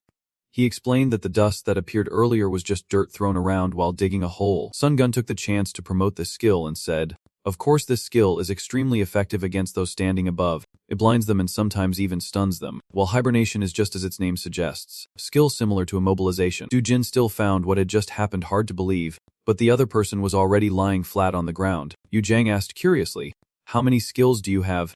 Oppa. Finally he smiled gently and said, that is a secret. Sun Gun paid no attention to the boy and sank into his own thoughts. The Abyss skill seemed more effective than the combined lightning missile skill. He analyzed the whole situation again. After all, terrain-altering magic and counterattacks are always useful, and later he could even use area damage skills. Suddenly, Sun Gun noticed Yo Jang's trembling shoulders and realized this was definitely the first time they had faced something like this. He quickly asked, are you okay? You do not look well. Yu Jang, embarrassed and pale with fear, replied, of course you ask. Oppa, thank you so much. I was really scared earlier, hearing the girl say that, but she still could not stop trembling. Sun Gun could only helplessly ease the tension. He rubbed her head and said, let me take a look. Sun Gun chanted, as a magic user, stabilizing the soul fusion and enhancing the soul. The system announced, you have acquired the new soul skill. You have gained the stabilization skill. And Yo Jang felt a slight change in her body in amazement. What just happened was this, Sun Gun explained. I used a skill to help you calm down. Kind of like a tank's taunt skill but with the opposite effect. Then he called everyone together, asking them to focus as he would also use soul enhancement on them all. Jinsu complained that he had too many secrets. Yu Jang agreed, asking if there was anything he could not do, while a wary voice echoed in the bustling city, saying there was no safe place anywhere. And Sun Gun tiredly thought about being threatened by his own kind in this life. Sitting in the luxury car, he grew even more troubled, worrying about finishing the monsters by noon, and now the Sun Den workers also getting system support. There is no society completely free of crime. Looking out the window, Sun Gun could not help but think, if this were his past life, he would not have spared those who dared to attack him. Just then, the phone rang, and Sun Gun quickly answered. Hello, and the voice on the other end said, it has been a while. This is Director Jinsu. Noticing the change in his tone, Sun Gun was a bit surprised, thinking to himself, has he just been promoted? Sun Gun was a bit suspicious, wondering if he was someone who had not hired him yet, but he must have played a significant role in this. Still, on the surface, he happily congratulated him, saying, so you got promoted to director. Congratulations. Jinsu rubbed his head and said, it is all thanks to you. Sun Gun, the contract with you helped me get promoted to director. He continued, but the reason I called you today is because of what happened earlier. Before Jinsu could finish, you were speechless. The ambush by the Black Hunters. Jinsu was cut off but did not get angry and replied softly, yes, this is not something that happens often. Jinsu put down the stack of papers on the table, tidied up briefly, and honestly answered, we are investigating as thoroughly as we can. It is possible it came from one of our rivals. Sun Gun doubted, are you serious? Jinsu recounted, yeah, sometimes things like this happen. After hearing the story, you sighed inwardly. Trouble is everywhere, so it is not surprising. Sun Gun's eyes glimmered with concern. The enemies outnumbered and outleveled them all.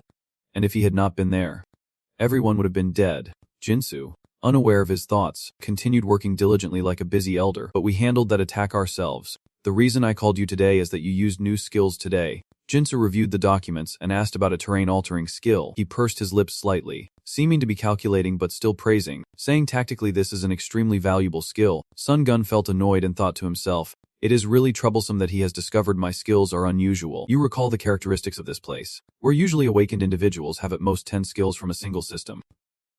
Like swordsmen, Sun Gun feels the wind blowing through the window and thinks to himself, however, there are rare and powerful people ranked as special or legendary who can use skills from different systems. He analyzed inwardly, so some people can possess 2 systems.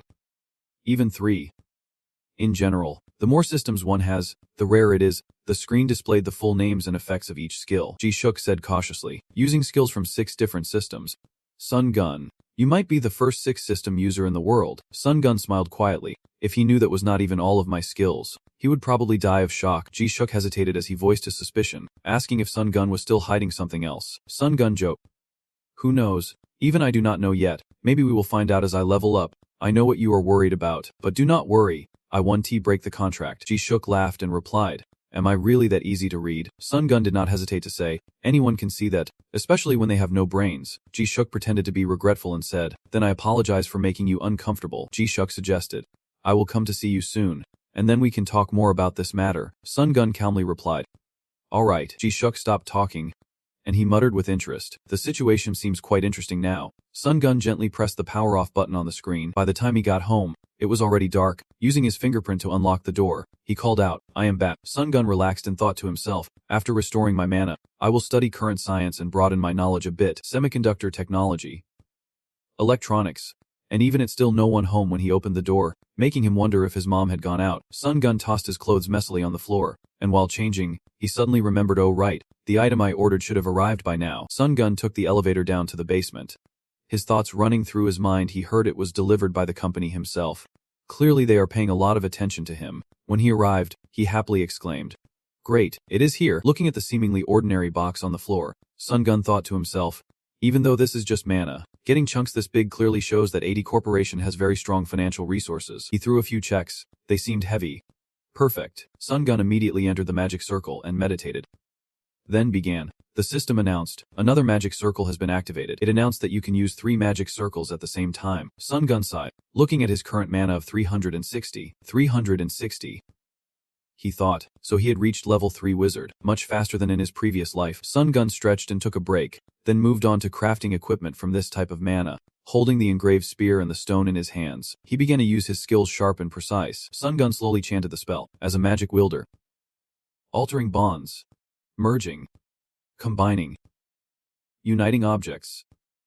Very quickly, a cubic force was formed, accompanied by the system notification. You have acquired the new skill Alter Bond, and you have acquired the new skill Merge. Fragments fell from the mana cube. Sun Gun opened his eyes as the system announced, you have acquired the new skill Object Fusion, and you have crafted magical equipment without needing system extraction. Proficiency increased. The magic equipment crafting skill has leveled up by 1. He asked with slight surprise. Merge them into one. Sun Gun happily decided to try out his new skill by fusing the old mana block with the newly created one and used his magic equipment crafting skill to combine them. System report. Congratulations on successful crafting. Your magic equipment crafting skill has increased by 1 level. Do not slack off. Sun Gun continued. Next is to fuse the staff with the mana orb. Attach the orb to the top of the staff. A large pool forming as he crafted the magical equipment. A dazzling light flashed, making Sun Gun squint. At the same time in the HE building, the 2 leading companies of the ED Group are AD Electronics and ED Monster Industrial Park. ED Electronics leads the electronics market segment, while ED Monster Industrial Park handles Monster Corp's processing and equipment manufacturing for hunters. The distinctive ED sign, the parent company of the ED Group called ED Holding, and today at the ED Holding headquarters, Ji-suk, the director of the ED Monster Industrial Zone, was called to a meeting filled with influential figures and a tense atmosphere. The 52-year-old chairman of ED Holding, Ji-suk, became intrigued after hearing the report and probed to confirm. Is a 6-system human really true? Ji-suk confirmed firmly. Yes. Chairman, we have verified the power. He then turned to the man standing behind him. Secretary Kim, what do you think? Secretary Kim analyzed that in terms of strength, he could rival a nuclear warhead. He speculated that he is very likely to be among the top 5 awakened individuals in the world in the future. But skill alone cannot make someone a top-tier person. Fighting monsters requires superior physical strength. So many cases end in failure halfway through. Suddenly, Secretary Kim hesitated. The data in this report is very clear, and numbers never lie. Ji-suk prob. Do you mean he is worth investing in? He immediately replied. Yes. He could very well be our gold mine. Ji-suk looked at Director Ji-suk and asked. Well, what about you? Ji-suk carefully replied. I completely agree with the CEO's opinion. He quickly moved to the next slide of the report, adding, I did not include this in the report, but I believe that Ji-suk voiced his suspicion that he is most likely a failed system human. Secretary General Kim frowned, disbelief clear in his eyes. Ji-suk rubbed his chin and asked, and the reason is, Ji-suk slowly analyzed. Yes, according to our investigation, he has equipment that is not available on the market. An image of Sanguine's cubic block appeared, which he called a cubic mana block. He explained that we still have not determined its purpose, but it can be inferred that he also has the ability to craft. Ji-suk was curious. That is not all, right? Sure enough, Ji-suk continued to raise more suspicions. We also found 2 other suspicious points, which were unusual demands for a certain amount of mana crystals, rare metals and mana, as well as the room built according to his specifications in the basement. After hearing the necessary items, Ji-suk stood up, leaning on his hands. He praised him, saying this guy has done an excellent job. Secretary Kim agreed. I agree, he has proven his capabilities. We told Ji-suk again. Alright, your name is Ji-suk. Right, from now on, you will be the new CEO. Ji-suk replied happily. Yes. Thank you, Chairman, Ji-suk reminded. As for the golf course, I will leave that to you. Have full authority. We can't let him fall into another company. Never. Suddenly, a hurried voice called out. Chairman, I am sorry but I believe we can't keep him with ordinary means. Ji-suk asked confusedly. Why? Is there a problem? He quickly flipped the document to the necessary page. After reading, he asked, do you mean our offer is too small? Do you understand what you are saying? Ji-suk nodded and replied. Yes. This is just my assessment, but I think he is hiding a lot more. He voiced his concern honestly, saying, to be frank, I still doubt his true intentions. Maybe he is just buying time to get promoted faster. The file was thrown back onto the table roughly. Ji-suk calmly waved it off, saying, whatever. His gaze was a warning. I do not care what you do or at any cost. If your assessment is correct, Ji-suk instructed. Then we must hold on to him tightly no matter the losses. Daexik silently rejoiced. Perfect. He bowed in farewell. Yes. I understand. Daexik waved his hand signaling. You may go now, and make a list of what we can utilize from the golf course. Daexik obediently replied. Yes. Chairman. On the other side, Daexik stepped out of the room and into the elevator. He turned his head and asked, Secretary Kim, what do you think about Director Daexik's opinion? He is looking at the big picture. As I said, Secretary Kim replied honestly. He has proven his ability. I trust him. Let him do his job. Daexik smiled with satisfaction. If you say so, then I am completely at ease. He then changed the subject, about my father's upcoming birthday. The clear blue sky and gentle white clouds drift softly as the wheels roll over the damp ground, kicking up dust with every turn. Sangin felt the emotions from the car and sighed. Even though it was second-hand, it was still in good condition. He recalled that the Ben 10-ton truck was bought for solo purposes. But now it was very hard to find someone to transport it in. Sangin could not help but think it would be troublesome if his secret got out to others. He glanced around and decided this spot was probably the best. With the peaceful green meadow stretching out before him, Sangin stepped off the vehicle, impressed by the flat. Perfect area. He carried a suitcase and walked straight into the depths of the meadow. A container full of red liquid was poured evenly onto the grass by Sangin. Just my luck, he thought to himself. When it comes to bait scent, nothing beats the smell of blood. The preparation is done. Sangin stood on the car roof, slowly using his senses, able to detect any enemies within a 1-kilometer radius. Bullet resistance. Magic armor.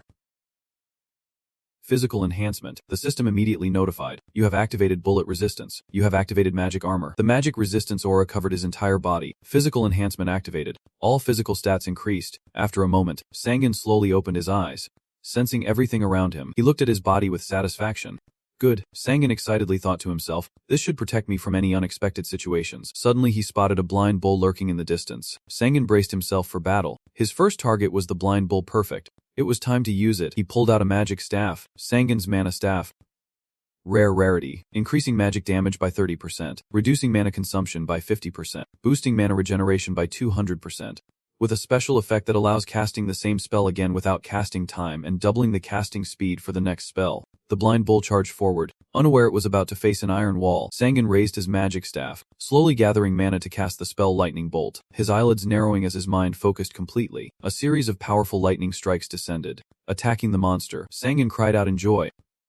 It worked, 3 consecutive lightning strikes.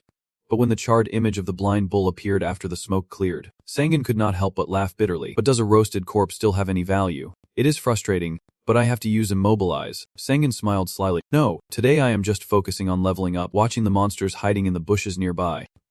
He teased. You guys are really eager to welcome me, Sangin said excitedly. Let me level up a bit. The monster corpses piled up into a mountain, each one fresh. Sangin watched the results with satisfaction and exclaimed, the harvest is quite bountiful. The machine finished checking and immediately calculated the number of monsters collected.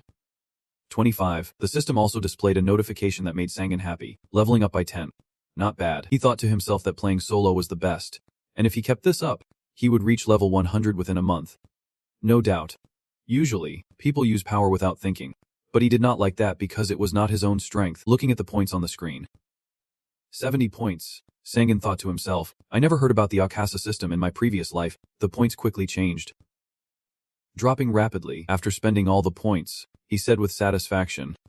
Alright, the screen now shows mana 430 confirmed. The system reported that using low-level mana has been upgraded to using mid-level mana, and low-level mana recovery has become mid-level mana recovery. Hearing those words, Sangin muttered to himself, why does it feel so humiliating? Suddenly Sangin was startled by something and immediately turned to look. On the other side, the staff member calculating and writing on paper said, we have finished calculating your payment, totaling 372 million military credits. Sangin was a bit surprised. That is quite a lot. Going solo really is much more effective. The staff summarized.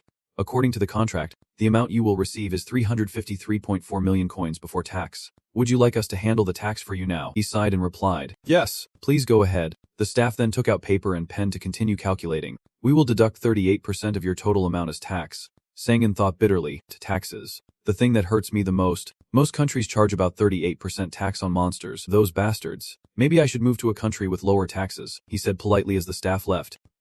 Thank you. Seeing the balance lower than expected, Sangin thought to himself, it is a shame I could not hunt more because the car was full. He had received 219,108,000. He thought as he walked, not counting the travel time. I need to keep leveling up to use 5th level magic. To explain a bit, 5th level magic is the result of combining 5 different spells, and to cast it, you obviously need to be at least a 5th level wizard, mage, Wizard.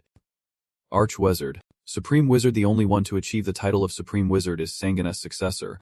Looking at himself through the car window, Sangun drove while marveling at his glorious successor. Compared to before, he was nothing now, and he should not have fought Aka Lumen in the first place. Observing the car's interior, Sangun was a bit surprised. Did they even wash my car for me? Decorporation service is really impressive.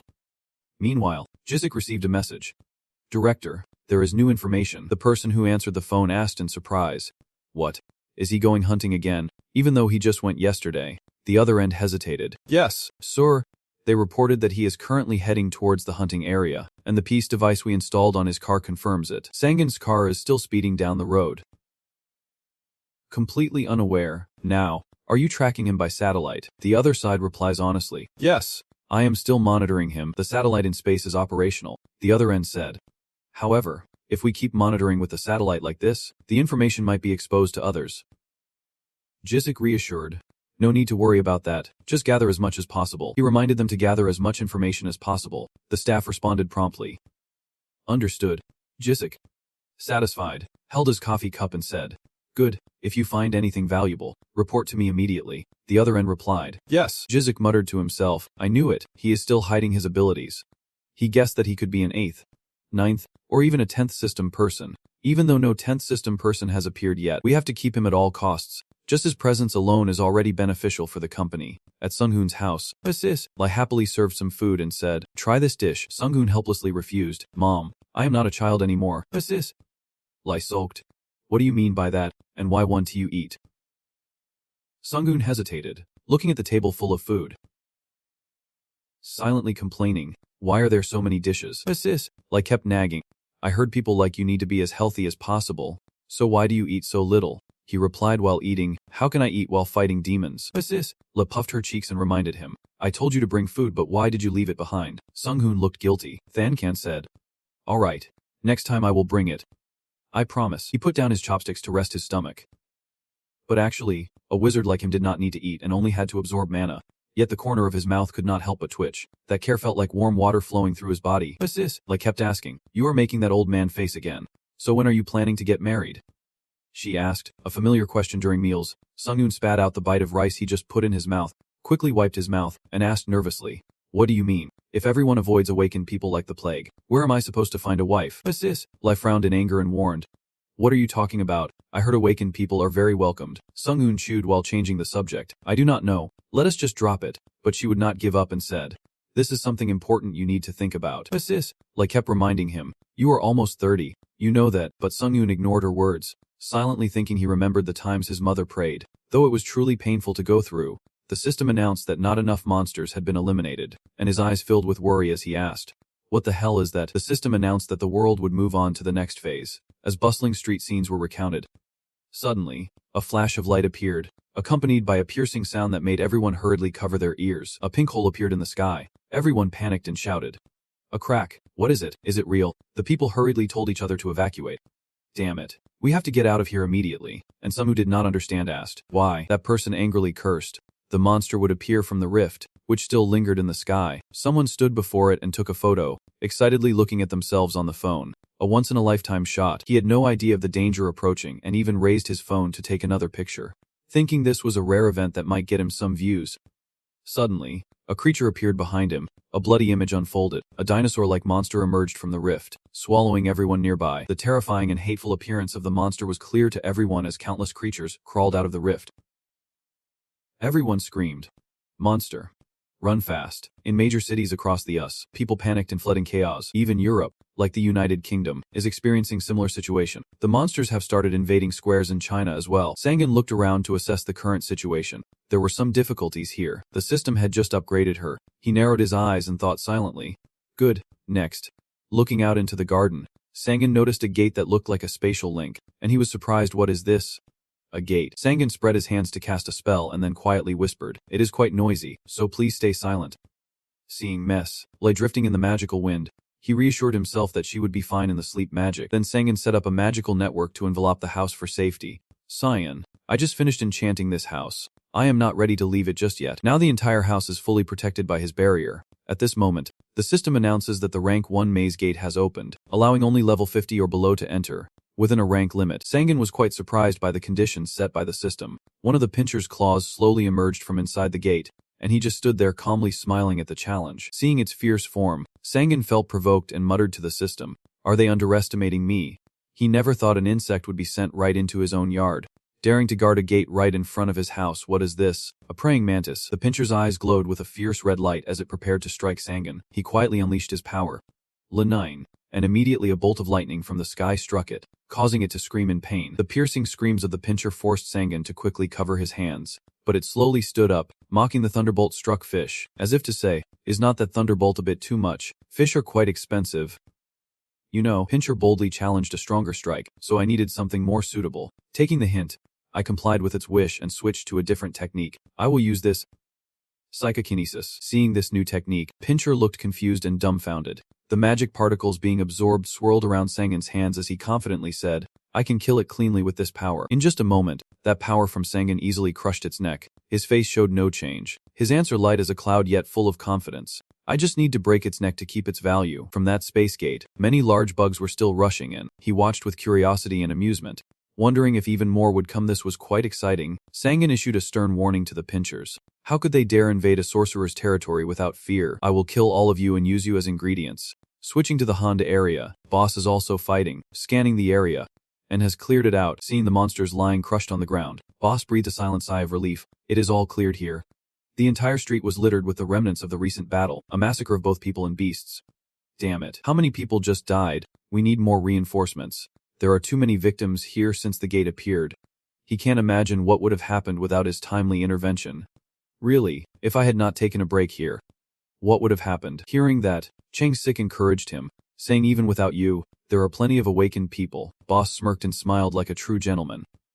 "But still, not many have the fighting skills with bare hands like I do." He jumped down from the tree to the ground, still unable to understand why this situation happened. And anyway, what exactly is going on? Did the Akasa system say anything? Yet the system did not provide any additional information. Nothing at all. Chang Sich looked at the gate in the sky and asked him how long it had been since the gate appeared. Boss calculated the time and said, "I think it has been about 20 minutes. Are we done for?" Even resting is not peaceful. He shows his regret. Who knew we were working out there? What kind of damn vacation is this? He grimaces at the innocent lives lost and replies, "I agree. It is completely damn right." At that moment, the boss finally realized the poor soul and hurriedly apologized. "Damn it. I'm sorry. I hope you rest in peace." Elsewhere, you were still fighting the monsters. Sangan counted as he fought. "This is the last one." You noticed something strange throughout the fight. They stopped after spilling out for an hour. It seems Sangan defeated all the pinchers and wants to end this here. Can I close this? It is worth investigating. Though, want to study more, but remember your family is at home. No, this is the place for your mother and yourself. Sangan reluctantly moves the others to another space.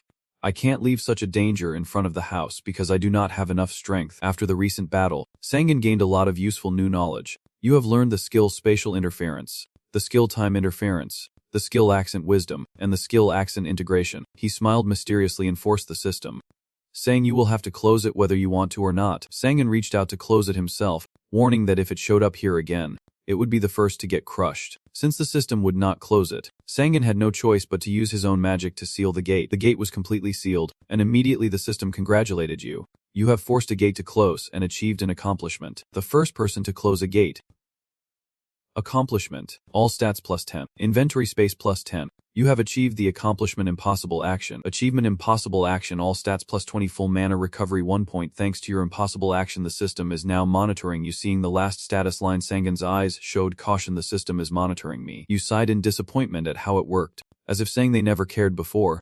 You wanted to take yourself somewhere more comfortable, but the system stopped you. The subspace opened. You learned the subspace skill. Failed. The subspace skill is now under the inventory function.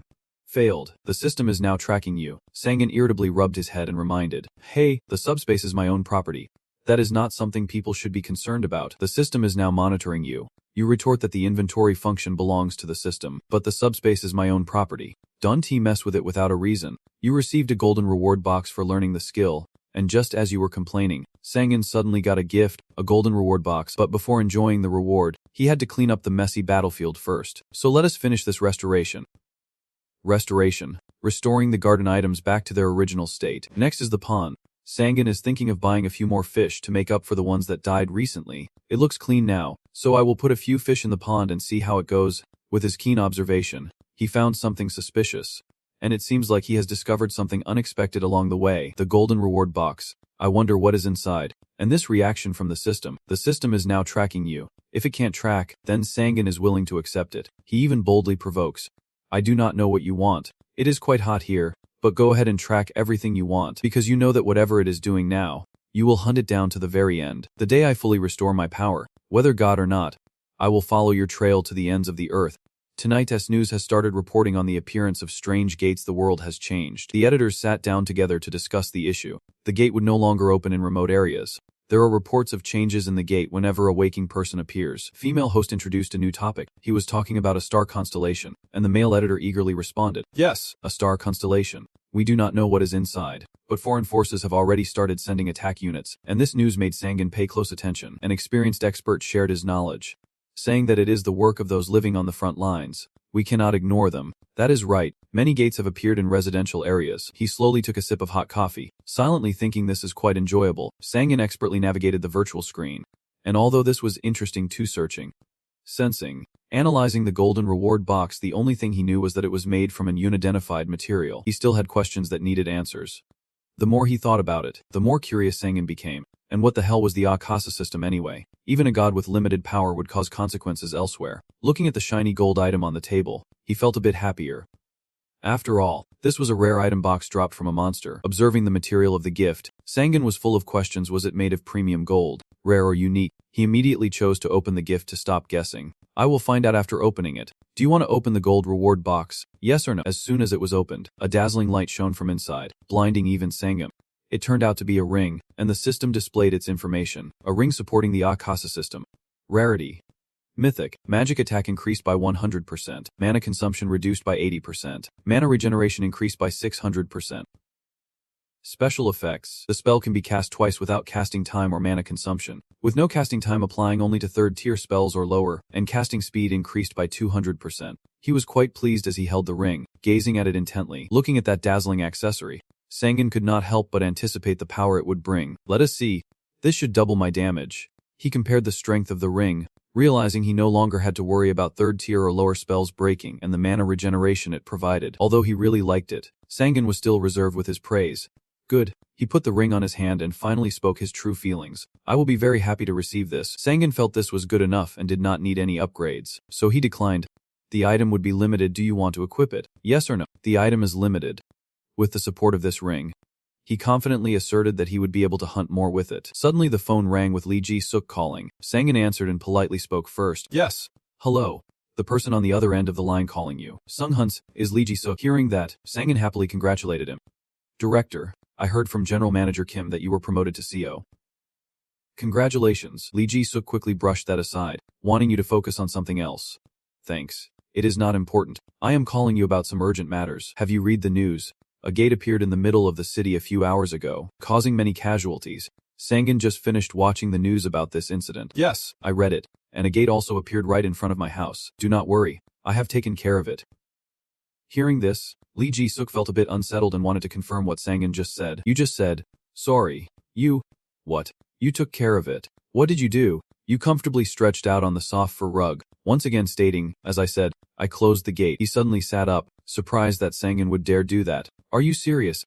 And then did you go through the gate? You calmly answered Lee Ji-suk's rapid-fire questions. I did not go into the maze gate. I only have the ability to close it. It seems the outcome was not what you hoped for. Ji-suk sighed quietly.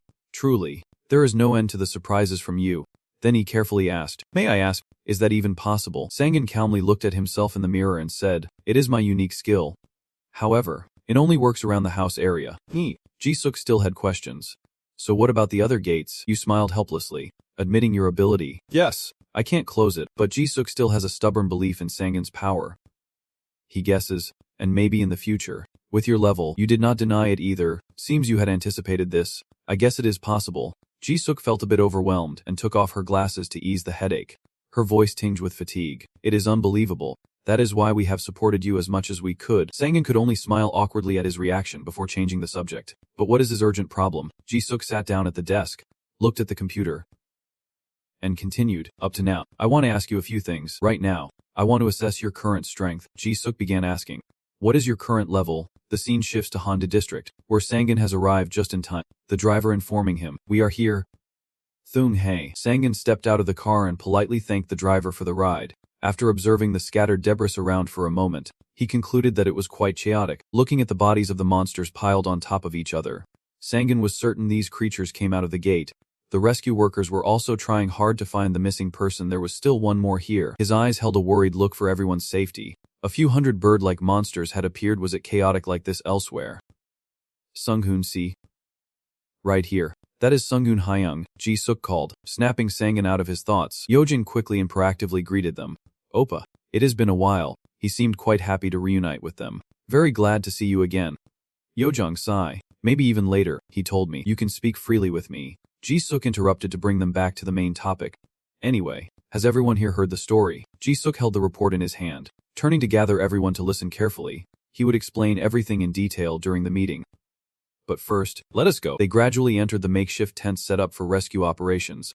Ji-suk pointed to the image on the projector and agreed on a name. "We will now officially call it the Labyrinth Gate. You update the progress of other hunters both domestically and worldwide, because of the notification message that awakened people receive when they appear. Currently, no Korean hunters have dared to enter the gate, but quite a few from other countries have already gone inside. Currently, forces from several leading countries have joined, with 3 nations sending their teams inside the labyrinth. Compared to us, our country has not sent anyone in yet. We have confirmed information from 3 countries including the US, China and the United Kingdom have sent their forces in." And hearing this, everyone on the hunter team focused intently on the screen. The girl praised them for their professionalism in gathering information so well. Somehow, as for Jizik, he takes this for granted. "We are an international corporation, and other countries do not keep classified information strictly. There are still quite a few issues to resolve here." His tone softened as he continued. "But we have another problem. The authorities have issued orders." Dujin asked directly about the nature of this request. "Is it mandatory?" Sunghoon also wanted to understand more clearly the orders from above. "Are they compulsory?" Jizik nodded in response to what they were discussing. "Yes, that is right." As the sky gradually turned to evening and they remained focused on the meeting, Jizik patiently explained, "As you all know, those who are aware," he briefly explained the benefits for participants, "who will receive regulations from the authorities in emergencies like monster disasters. And this time is no different. But everything comes with conditions," Jizik said seriously. "However, we cannot use just anyone, which is why not many people are scheduled for this mission." Sangjin suddenly interrupted with a prediction. "For each class." "Right," he completely agreed. "Yes, we, the H team, also need to close 12 gates. That is the issue here." Before Jizik could explain clearly, Sangan revealed the conditions set by the authorities' level restrictions. Everyone who heard it was surprised and turned to look at his calm face as if nothing had happened. He did not deny Sangan's opinion. "That is right.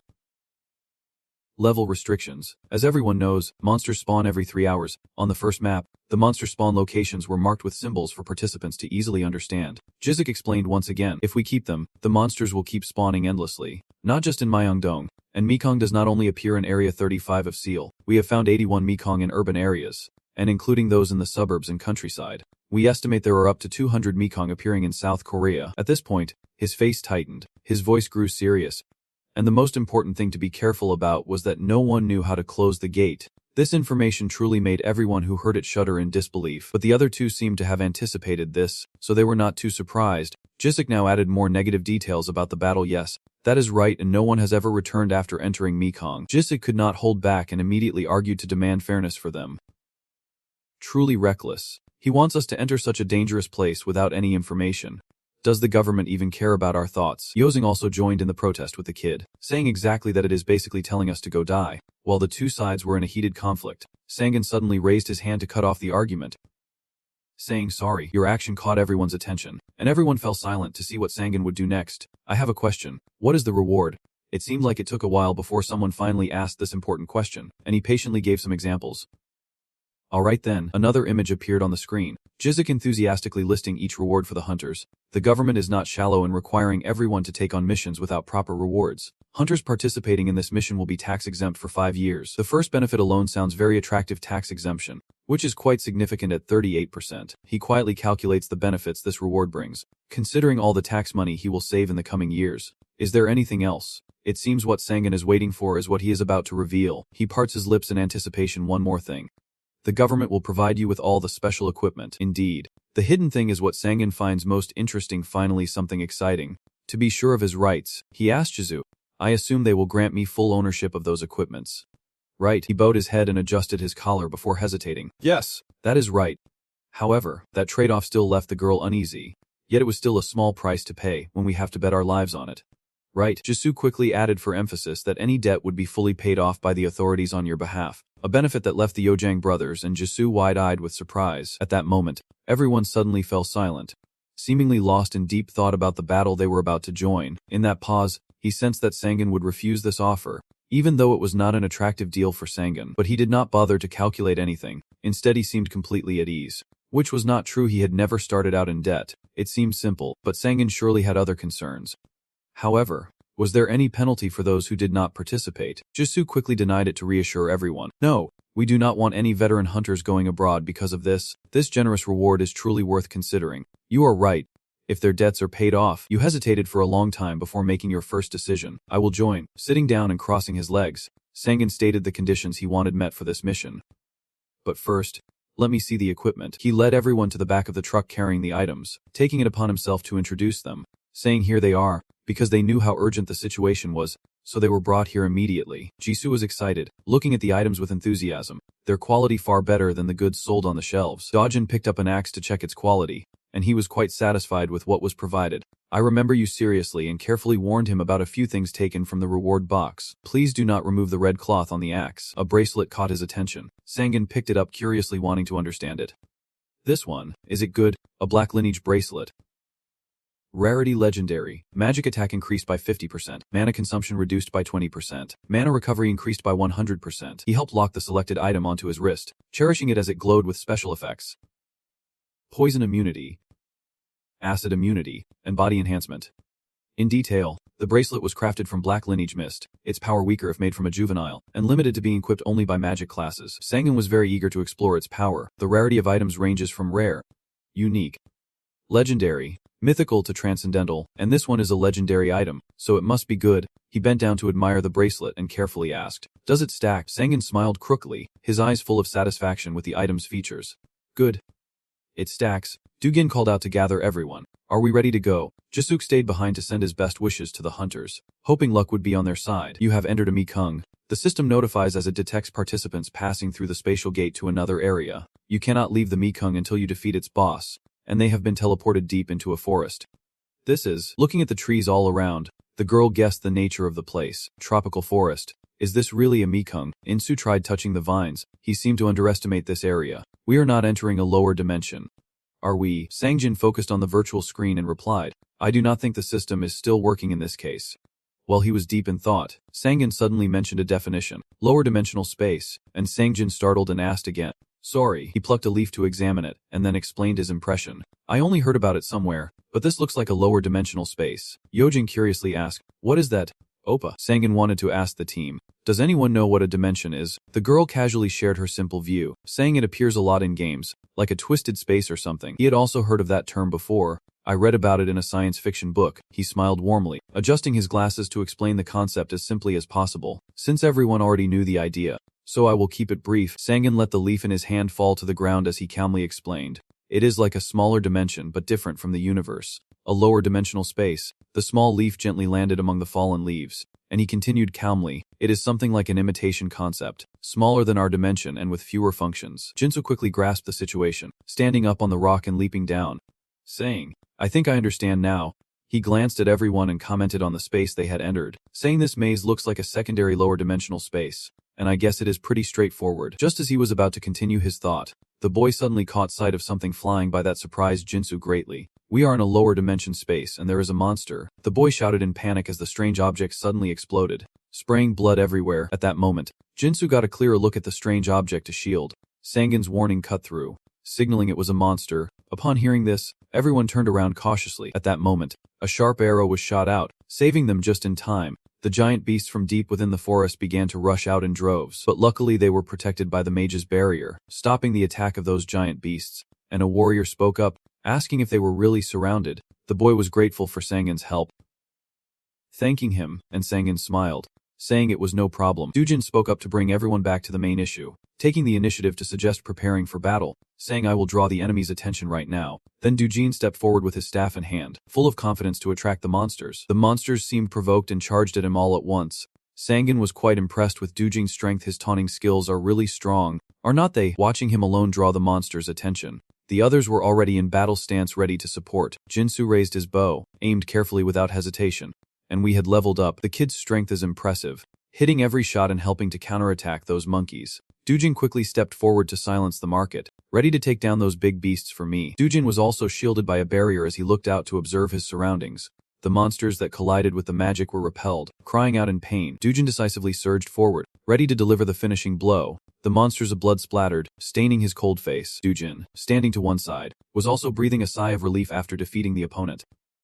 Behind him, chaos erupted once again as another wave of monsters attacked. They are aggressive, rushing in only to be knocked back to the center. Then Su, holding his spear, gave him a few words of advice: be careful where you get scratched. Insu continued to use his skills by taking down the monkeys. Seeing the piles of monster corpses, they checked on each other's condition. These guys are pretty easy to handle.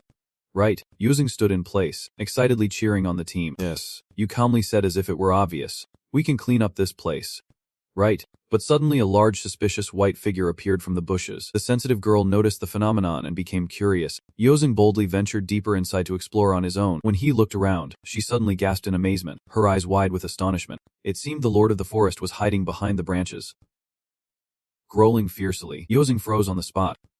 Stammering, "What is that?" The boy sensed something was wrong and shouted to warn the girl. What? Run, Nut Nai. Dujin reacts swiftly, ready to confront. I will take the lead. Everyone fall back. He shouted that he is about to unleash some kind of internal magic. The monster's eyes were blood red and fierce. Jinsu wondered how it could sneak around with such a size, as if it had a shape-shifting skill. Sangan looked at the ape's appearance and guessed it was like a Mekong boss. He thought it was using a mind chaos skill. The ape arrogantly raised its huge fist full of power. Meanwhile, Dujin simply raised his armored hands to shield himself. Its strength was no small thing, enough to make him dizzy. The ape focused its strength into a punch trying to slam Dujin down, cracking the ground beneath them. Yet he did not collapse, bleeding but still struggling to hold on. However, a strange feeling swept through Dujin's mind, forcing him to pause his attack. It was Yojang, the girl who had mastered the art of channeling extra power to support him and heal his wounds. Jin seized the opportunity as the monster showed a weakness and quickly approached from behind, right behind it, even though Jin stubbornly endured to buy time for everyone to attack it. I will take its leg first.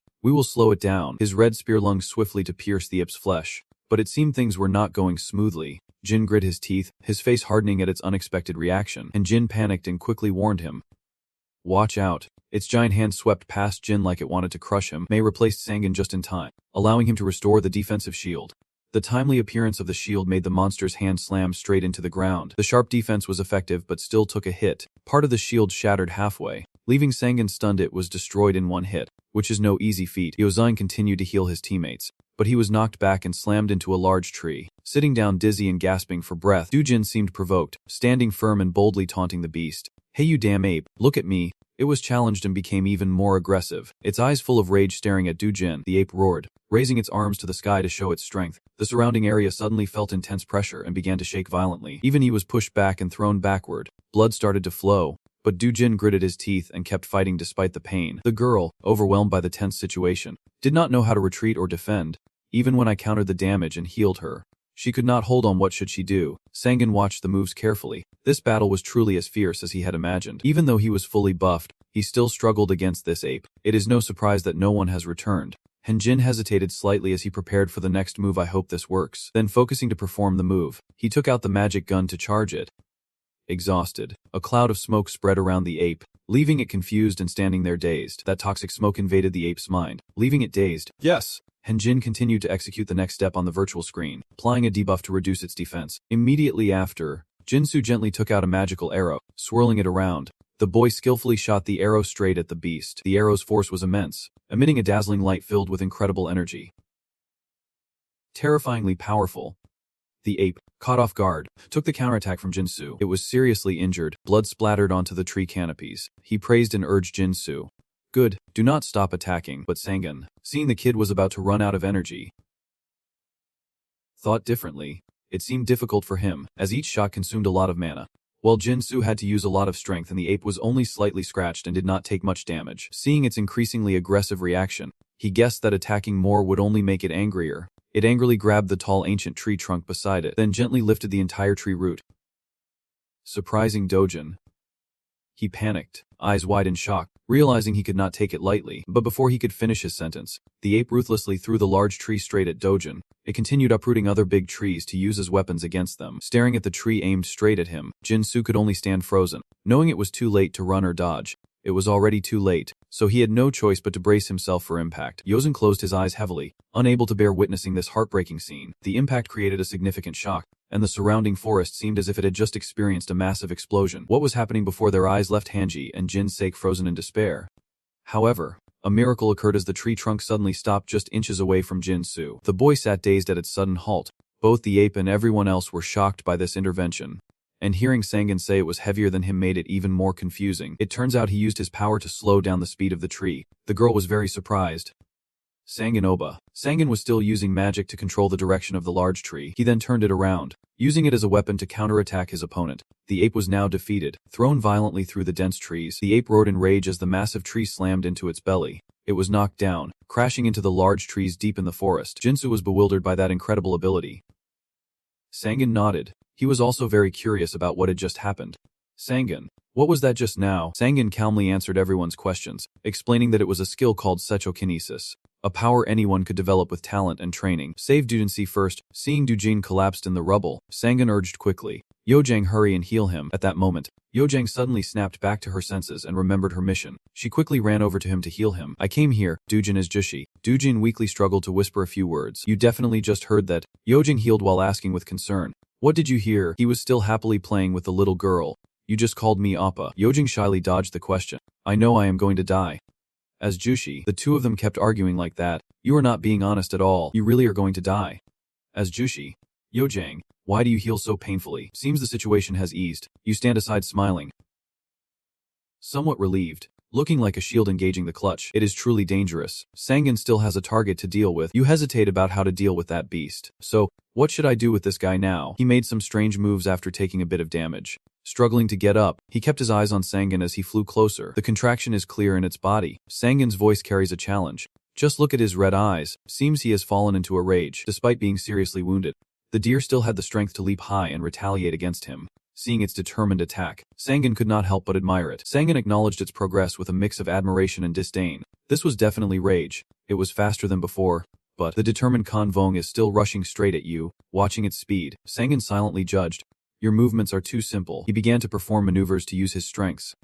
Suddenly, the creature seemed to be controlled, moving with a force different from its original plan. The Vong fell straight to the ground under Sangan's satisfied gaze. Sadokinesis can easily change its trajectory while in the air. He watched its entire form with fascination, just needing to change direction slightly. The others witnessing this scene could only remain silent, eyes wide with surprise. The curious girl with Sangan's outstanding skills immediately asked, Hi Azuzi. Sangan Oppa, what do you think his real class is? But Dojin was just as clueless as the girl. He did not know either. It was definitely something we had never seen before. Elsewhere, he had not let up on the ape, relentlessly striking it down with lightning until it was completely defeated. The flashes of light from the sky enveloped the ape, paralyzing it as it let out a pitiful roar. But the lightning magic struck directly where the monster was, and Sangan stared at it, wondering if the magic would affect it. The monster, unharmed after taking the full hit, roared and charged at him. Sangan easily dodged its special moves without effort as his face was only a few centimeters from its hairy arm. Sangan kept shifting to avoid the monster's continuous attacks, silently assessing that it had high magic resistance and strong regeneration. Then Sangan secretly smiled with a mysterious smirk. He glanced at the green monster reaching out to chase him, but that did not mean he could not kill it.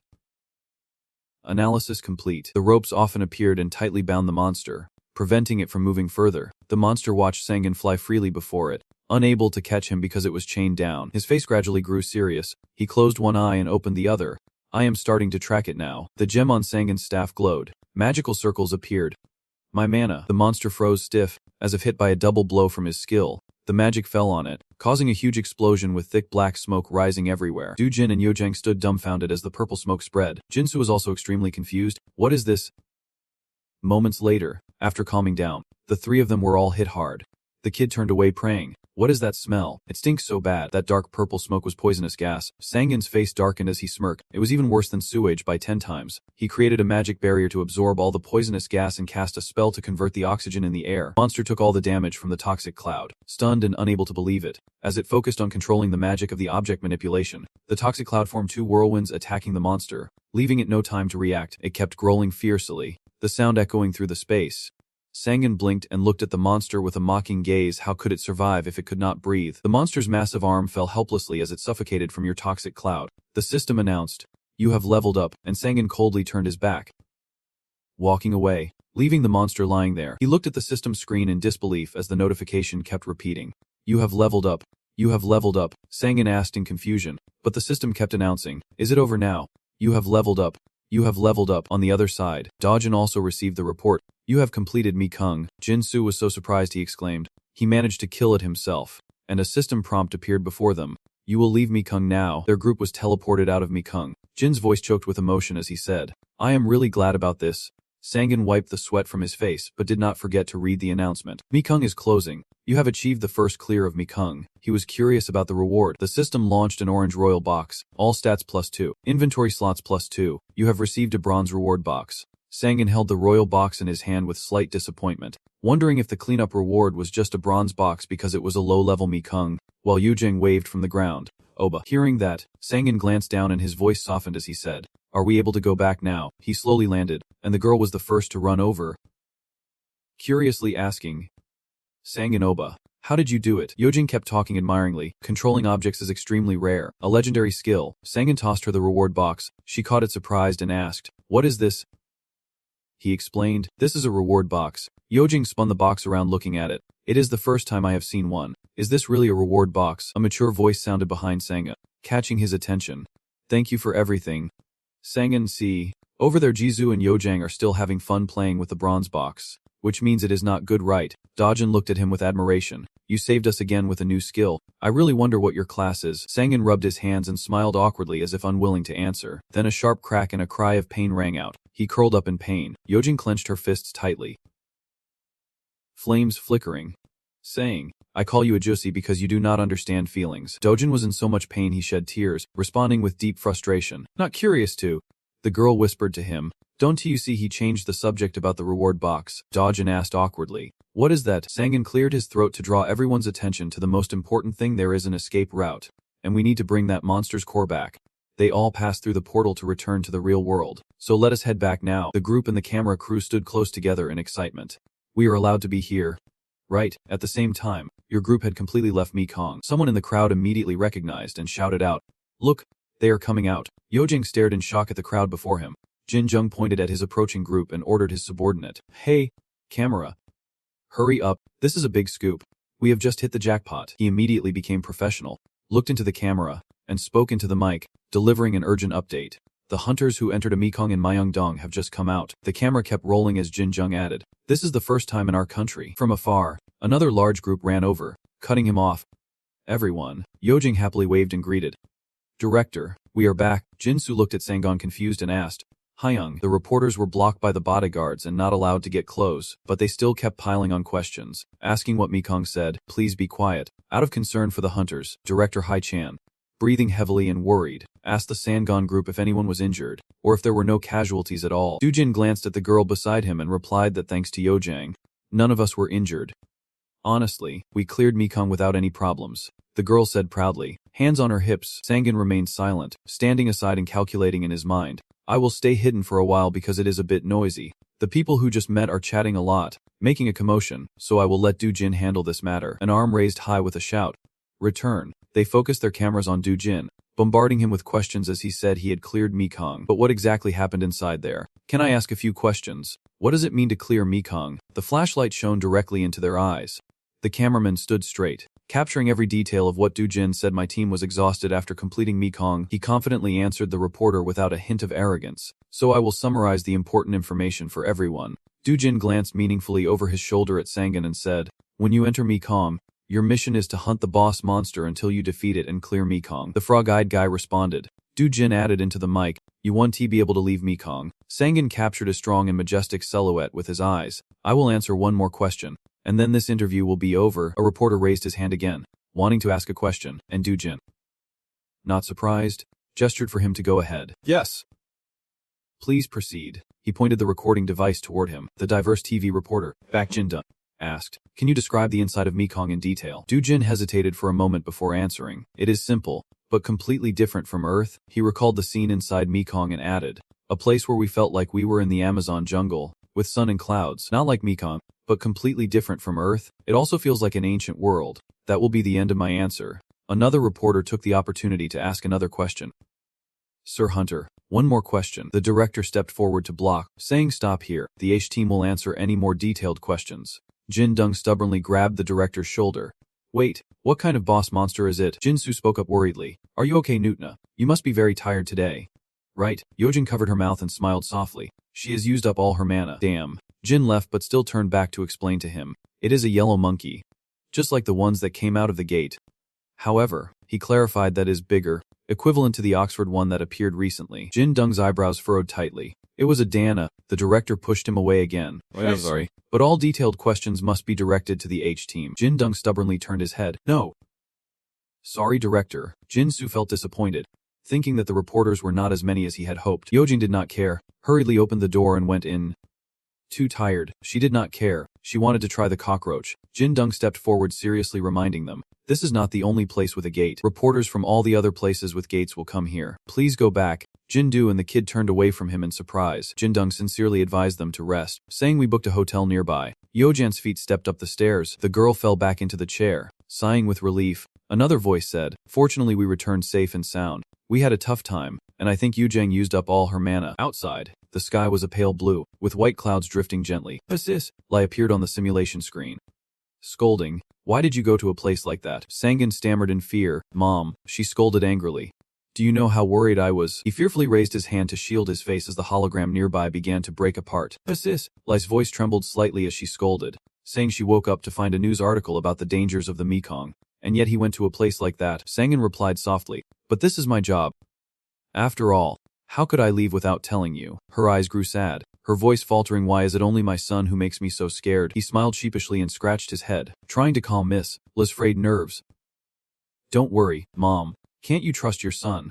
Even a guy and a girl younger than me are joining. She raised her voice in response. Son, this is not about whether I trust you or not. It is about whether it is true. Sangan did not answer, just closed his eyes thoughtfully.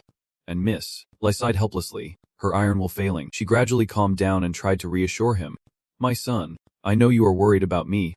Right, Assist. Lai reached out to touch Sangan's head, saying she was just afraid something might happen to him. He obediently agreed. I will be careful. You are worrying too much. Assist. Lai sighed in relief. You are making me tense. Sangan held back a laugh and comforted her. Don't be too stressed, Mom. Lai sighed helplessly.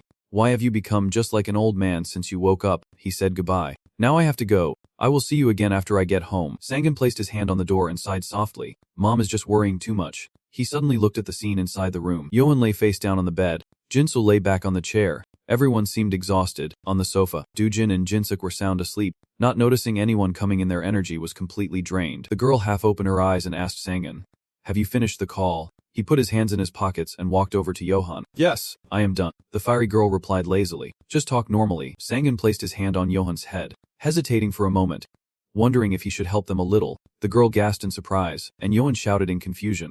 What are you doing? That tickles. As he held the girl stubbornly on the bed, the noise woke Jinsu, who glanced over and asked worriedly, Nuna, are you okay? Johan blushed, covering her face, and whispered, I okay. After calming down, the girl felt something strange inside her. Johan jumped up in confusion, wondering how this could be possible. It was truly miraculous. The girl looked at her body and said, my man is back. Jinsu exclaimed in surprise. Really? Johan's eyes widened as she glanced suspiciously at Sangan. Mana recovery. The boy blinked and smiled. Saying exactly, the kid exclaimed, just as I thought. Amazing. The girl retorted defiantly. That is still just sexual deception. Jinsu slowly opened his tired eyes. Sangan spoke up, we are done. He clenched his fist, feeling the energy inside his body.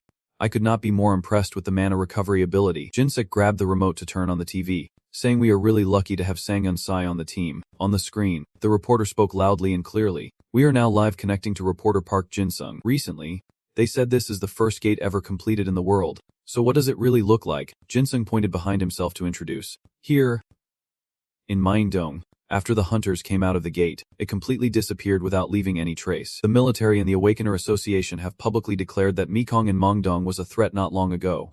Sangan frowned and thought, the first in the world. Huh. Mekong's difficulty is far beyond the level it is supposed to be, Sangjin murmured as he stroked his chin. Recently, the defense line in Mongdong has been dismantled.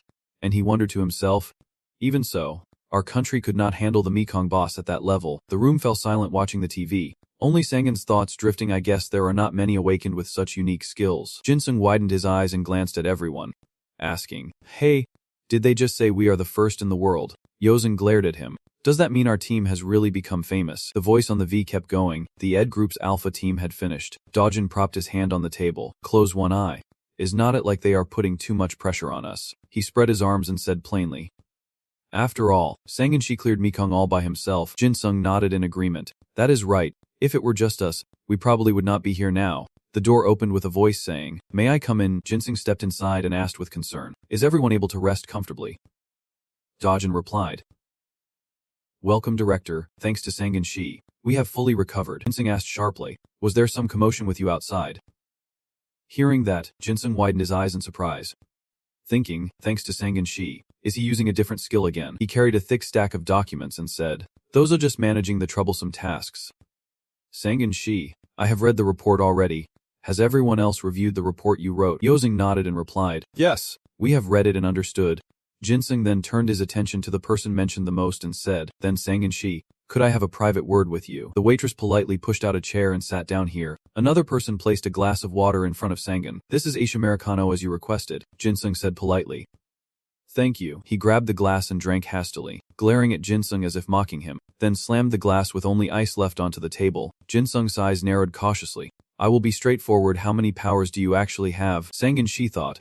Getting straight to the point, he closed his eyes and said calmly, "All right, if I count them all, there are quite a lot." A man looked at himself through rain-streaked glass. Magic can accomplish many things. The white-haired man sat on a giant stack of books, eyes glued to the pages. Distorting space.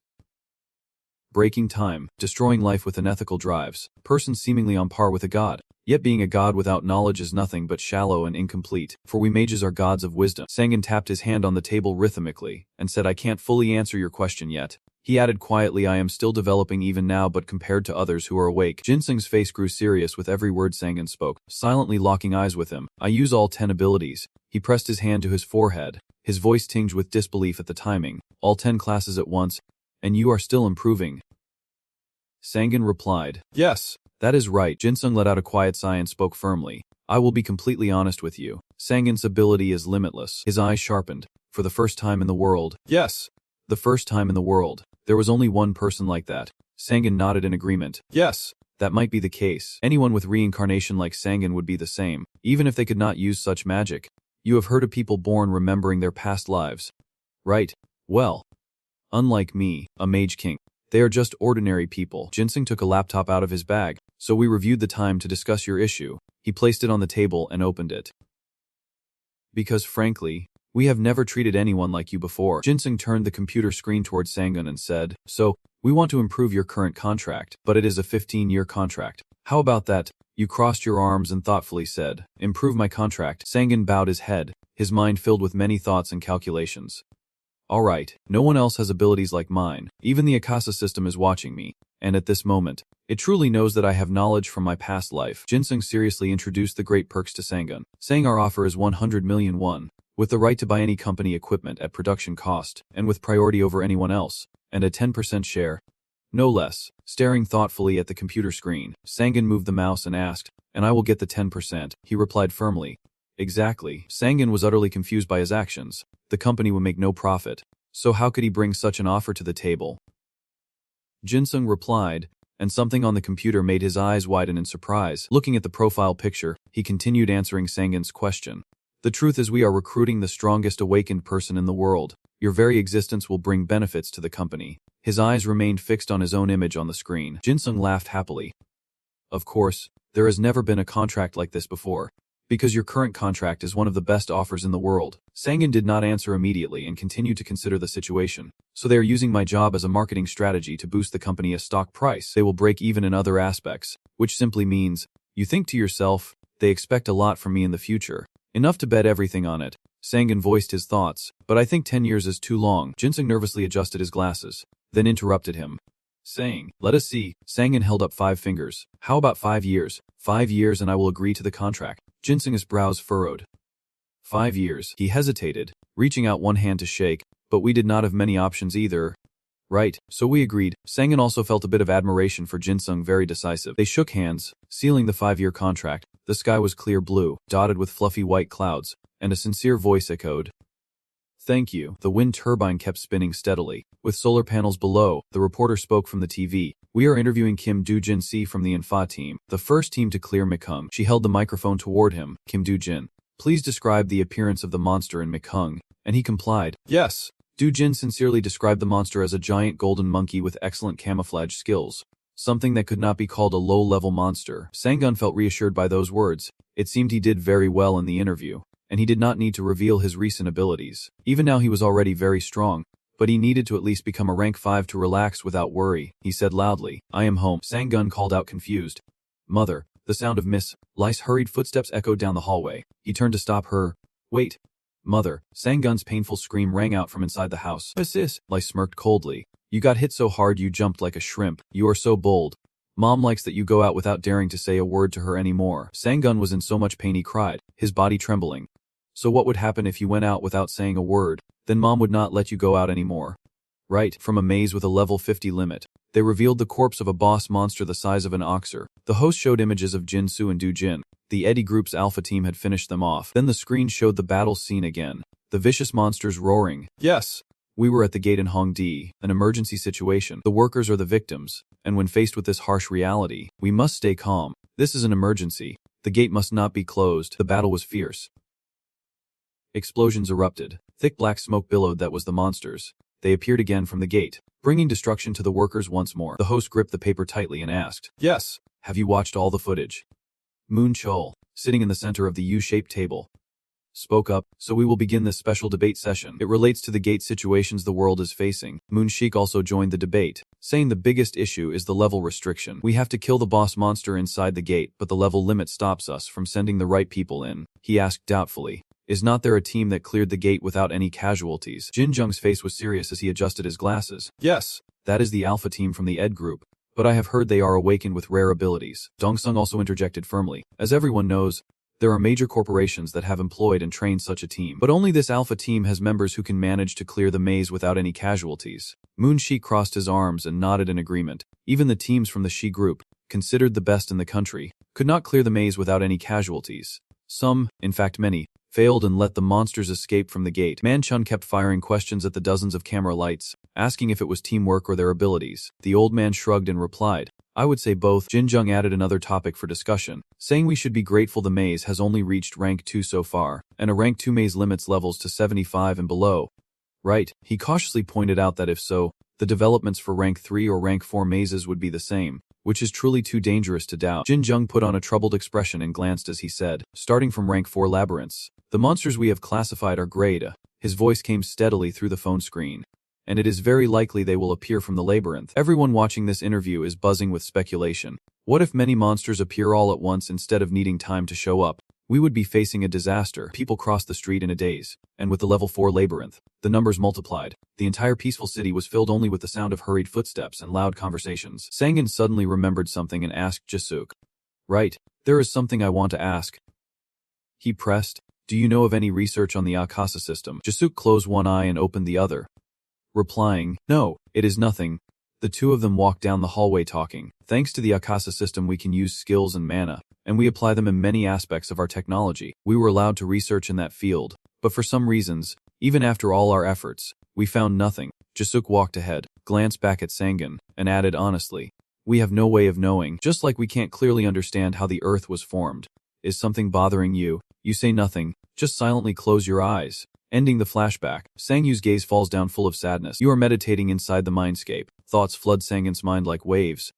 "At first, science surprised me, just with things I did not know, but it had no knowledge of magic. There is no notable research on time and space, nor on living beings. It is strange how a civilization could advance so far without using magic." The system screen displays notifications about stats. Your mana has permanently increased by 0.01, endurance 29, agility 31, mana 442, luck 35. His eyes radiated sharpness and unpredictability. "I have to be faster. The latest message from the Akasa system is also a problem. If the world really changes," with his hand clenched on his knee, squinting quickly, "he must become rank 5, then he can ensure his own safety and his mother's safety." The purple and white blood and space blended together. Sangin's mood became confused, lost in a space stain that would only grow if it appeared more often.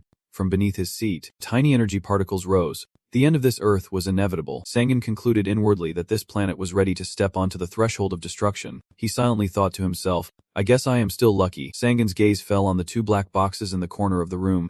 The materials that his previous self took a month to gather now only took a day. I can help shorten the recovery time even more. He exhaled a puff of white breath and said, Come on, even if I push myself too hard, I estimate it will take up to 20 years to fully recover my strength. Then his body glowed purple as he inhaled. Sangan's eyes drooped, growing brighter by the day. But I need to do this for 5 years. Sometime later, on a snowy mountain pass, an explosion rang out, snow flying everywhere. Something large and red appeared, contrasting with the color of the snow and ice. A deep voice shouted, Stop the attack. The snow monster seemed to ignore and charged forward to attack. The captain knelt lightly on the ground and said, Stop. Do you want to die?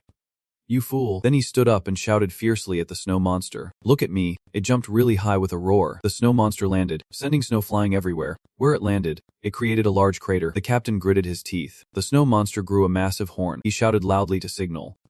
Damn it. Retreat. The monster unleashed an attack that formed sharp ice spikes. The blonde girl clicked her tongue in annoyance. The two of them kept jumping to dodge the attacks. The monster gathered a pile of saliva in its mouth. The captain clenched his teeth in frustration. Just a breath. It unleashed an icy breath with immense pressure. He raised his shield to block the attack, but was still pushed back several meters. The injured man immediately coughed up blood. He painfully knelt on one knee, using his shield to brace himself. The brown-haired girl wielded her staff and cast a spell. Your life at stake. The man was healed by magic on his legs, then flipped and stood up. His breath came out in bone-chilling waves, and he laughed, thinking he was already dead. The captain regained his strength, then leapt up to attack. All right. My turn. The monster was hit by his strike. The blonde girl suddenly appeared, attacking it unexpectedly. She unleashed 2 consecutive sword strikes, slashing 2 massive blows into the monster's back. From afar, a gun barrel was set up, always ready to fire. He knelt on one knee as the muzzle began to gather energy. The bullet hit the monster but could not penetrate it, only injuring it. The man with the gun clicked his tongue. What kind of ridiculous defense is that? Watching the monster toy with the blonde girl, the blonde pulled his sword from its sheath.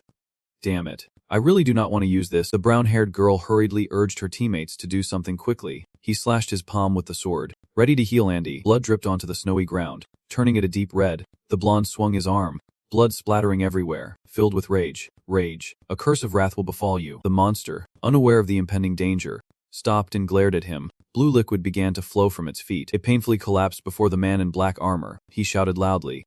Good. The captain's foot planted firmly on the ice to steady himself. The monster stopped glaring at the black shield behind him. The girl in yellow smiled triumphantly. Raising the spear high, she swiftly chopped off the monster's arm. It collapsed onto the ice and snow, letting out a hiss before dying. The monster's body was covered in blue blood, its muscles tense and mouth wide open. The man holding the gun spoke up, increasing his firepower. He looked through the scope, preparing for the second shot.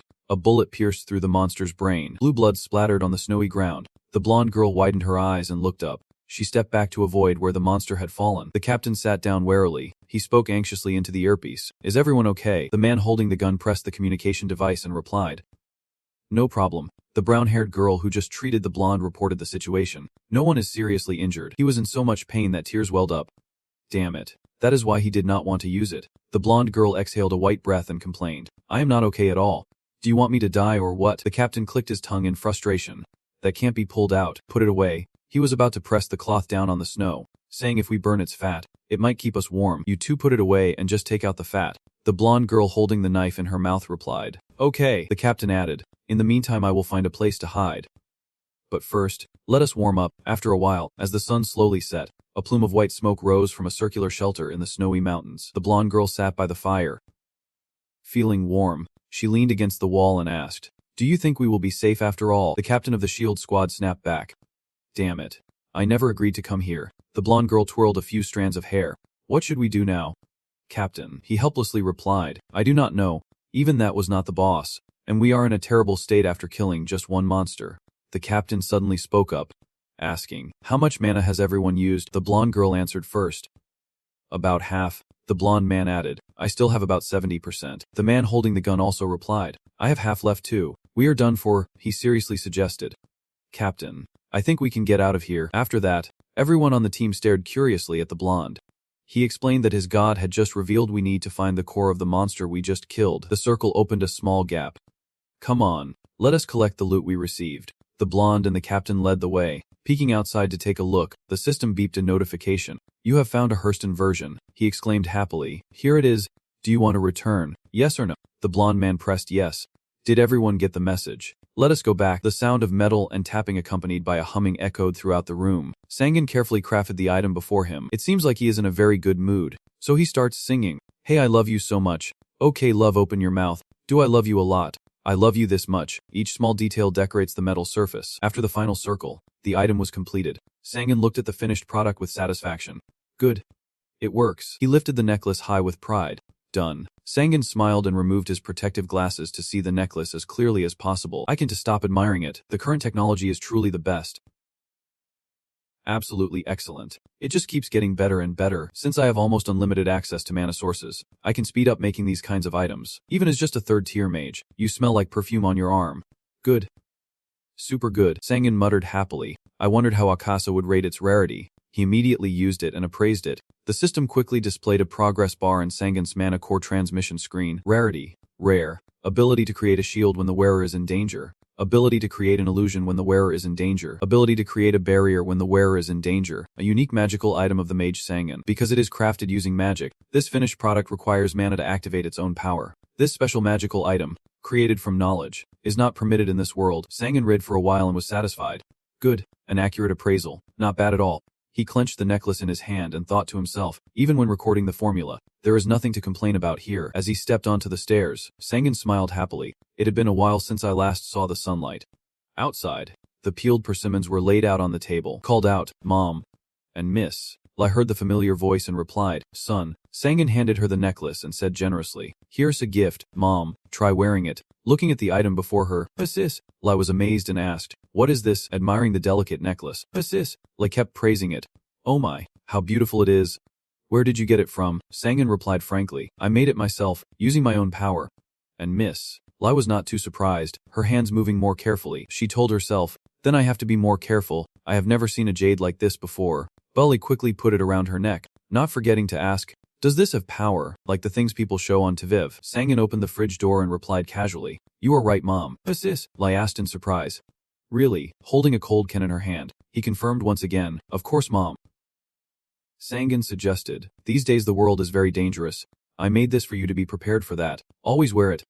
Okay, Mom. Seeing her son worry about her, or simply because her little child had grown up, Sis. Lai was moved to tears and called out, Son. Sangan awkwardly said, Mom. Do not cry just because of these things. Sis. Lai wiped her tears and said, But I have not done anything for you yet. He helplessly said, Mom. Have you cried so much today just because of this? Is it because you feel younger? When suddenly a voice came from outside the door, Sangan wondered, Mom. Did you order something? But Lee had stopped crying and said she did not order anything. He thought to himself, I wonder who that was, but at least I got out of that awkward situation. Sangan cautiously asked through the door, Who is it? A familiar face appeared, and Jizik calmly replied, Sangan, it is me. Jizik. A cup of black coffee was placed in front of him. Sis. Lai kindly invited Jizik to stay as long as he wanted, and he politely replied, It is really nice. Thank you. Watching Mess. Lai's figure slowly disappear. Jizik sighed. She has become healthier, while Sangan calmly sipped his soda. It is all thanks to Mandragora. I am still grateful for it, even though my mother is younger in spirit. He quickly waved his hand, modestly saying, It is nothing, this is our agreement after all. He set the can on the table and said seriously, Even so, from the perspective of a son, I am still very grateful. After all, has anything happened? It has been a week since I entered that maze. Sangan slowly read each page and asked, This is a request to close the level 1 dungeon gate. Seeing you read so fast, Jizik was not surprised and simply replied, Exactly. We believe you have not reached level 50 yet. Sangan thought for a moment. That is right, I reached level 35 after clearing that dungeon. He lifted his coffee cup, the steam rising before his eyes could not hide Jizik's trusting gaze. But are not you much stronger than others at the same level? Sangan furrowed his brow slightly and asked, So the authorities asked me to close those labyrinths? Jizik answered firmly, Yes. You can read the details in the document. The danger from a rank 1 labyrinth is something no one can negotiate with. He suddenly fell into thought as he recalled. Without Sangan, even the Alpha team would, although Jizik did not say it. You could still guess the rest wiped out. Everyone in the Alpha team would be killed inside the maze. He continued recounting, We tried many ways to seal the labyrinth. Take a look at this last page. Sangan flipped the page as he listened. Many other companies and even the military did their best, so we managed to gather some information. The image of a hearthstone sits neatly on the page, and he wonders, What is this? A hearthstone.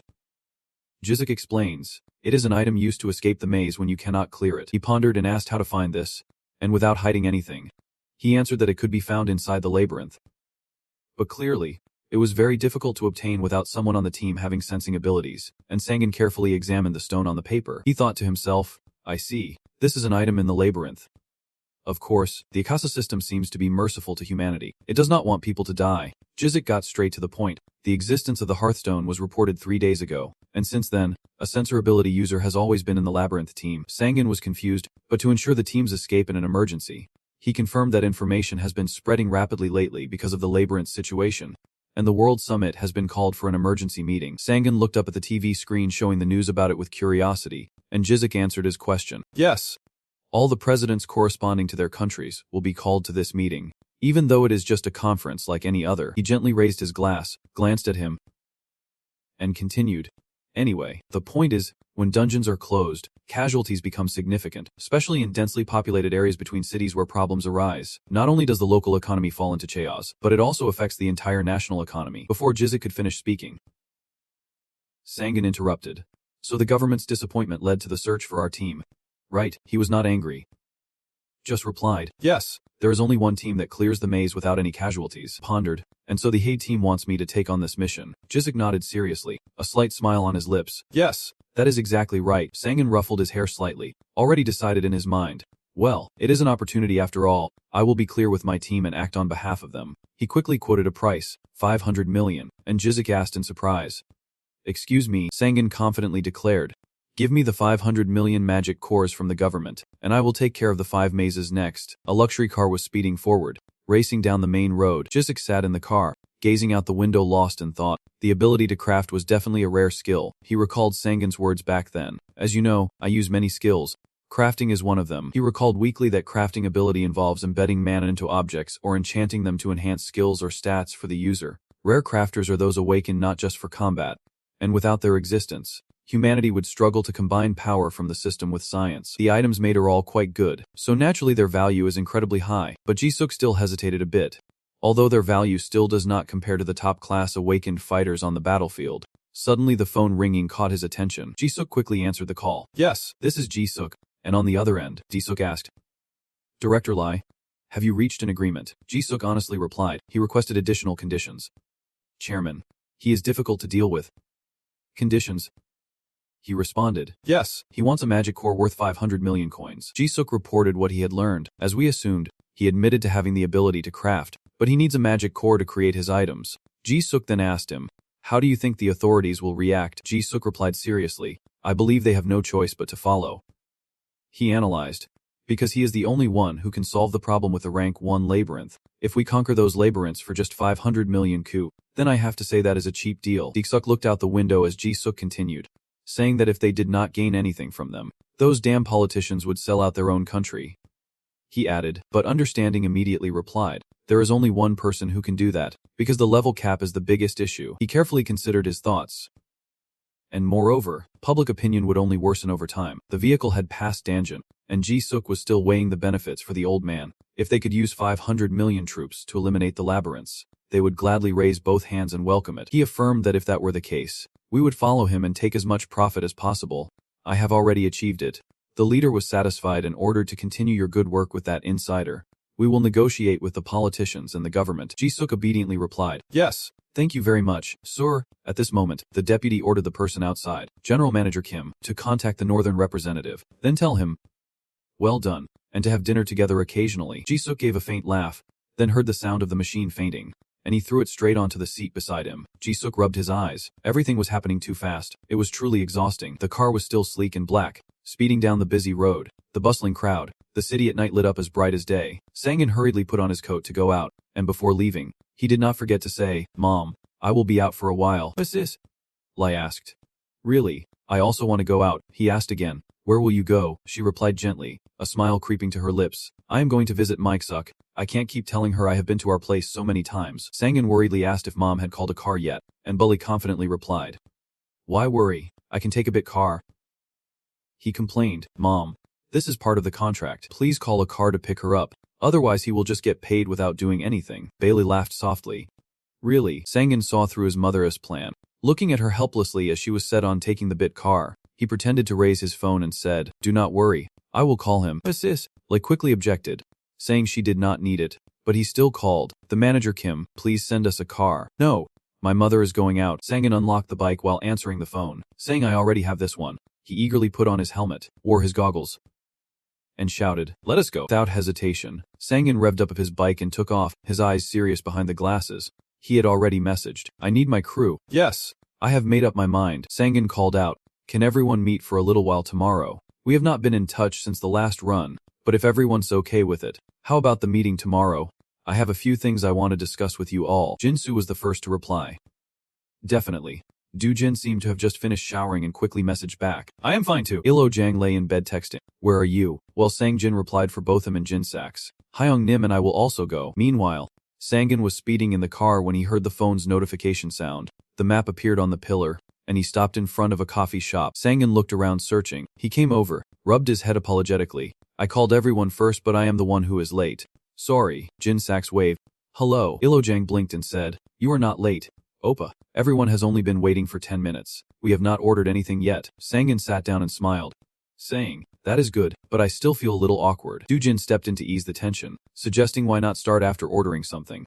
The food was quickly served, with delicious pastries placed on the table. Once settled, Sangin got straight to the point, saying, "The reason I called everyone here today is because I have a proposal for all of you." Ilojang ate while curious. "A proposal? Sangjin has not teased us yet." "A proposal? I know you did not call us just for fun." Caught off guard, Jinsu nodded and scratched his head. "I knew it. Someone who never eats out after work suddenly calls everyone over." And the whole table nodded in agreement. Sangin forced a smile and scratched his head. "Sorry about that." As a staff appeared in midair, Dujin asked, "Is not that your magic staff?" Lian proudly showed off, "This is an item I crafted myself." As soon as the sentence was spoken, everyone was startled. Crafting an item, even Elojang, representing the group in checking, could not help but exclaim, "Its stats are incredibly impressive. Just like the items from the reward day." Dujin frowned, his expression growing serious. "Does your proposal have something to do with the item you crafted?" Sangin, eyes half closed, made his offer. "I will help everyone gain new skills, even powerful items, but it will cost you all something." Ilojang tensed. The cost was high. Jinsu stroked his chin as if he had anticipated it. "A great item. And if we could also learn new skills, that would be overwhelming." Sangin then said, "Yes. So I will make a risky move. I have a skill that creates a contract between two people, and if one breaks the contract, their life will be lost." His words kept echoing in Elojang's ears until she returned home. She sighed, lying face down on her bed, remembering his offer. "I will make a contract with each person as a skill." Ilojang turned over, wondering what she should do next. Just as her phone rang, Ilojang checked her phone and saw a message. "Ani, please help me this time. This time it is for real. Mom is setting up a scam. She said it is a trend. She is not lying. She has seen it. This time, it is a jackpot." Ilojang frowned as she read her mom's hurried messages. Frustrated, she threw the phone aside and muttered to herself, "I am in a good mood right now." Ilojang told herself, "And Mom is the one ruining it." Sunghoon's words echoed in her mind again. "Think this through carefully, make a decision, and then contact me." Finally, Ilojang decided. "All right, I will do it." She called her mother and handled everything. "And I need to tell you to stop that stupid nonsense right now." "That is King Dio Evener and this is King Doan."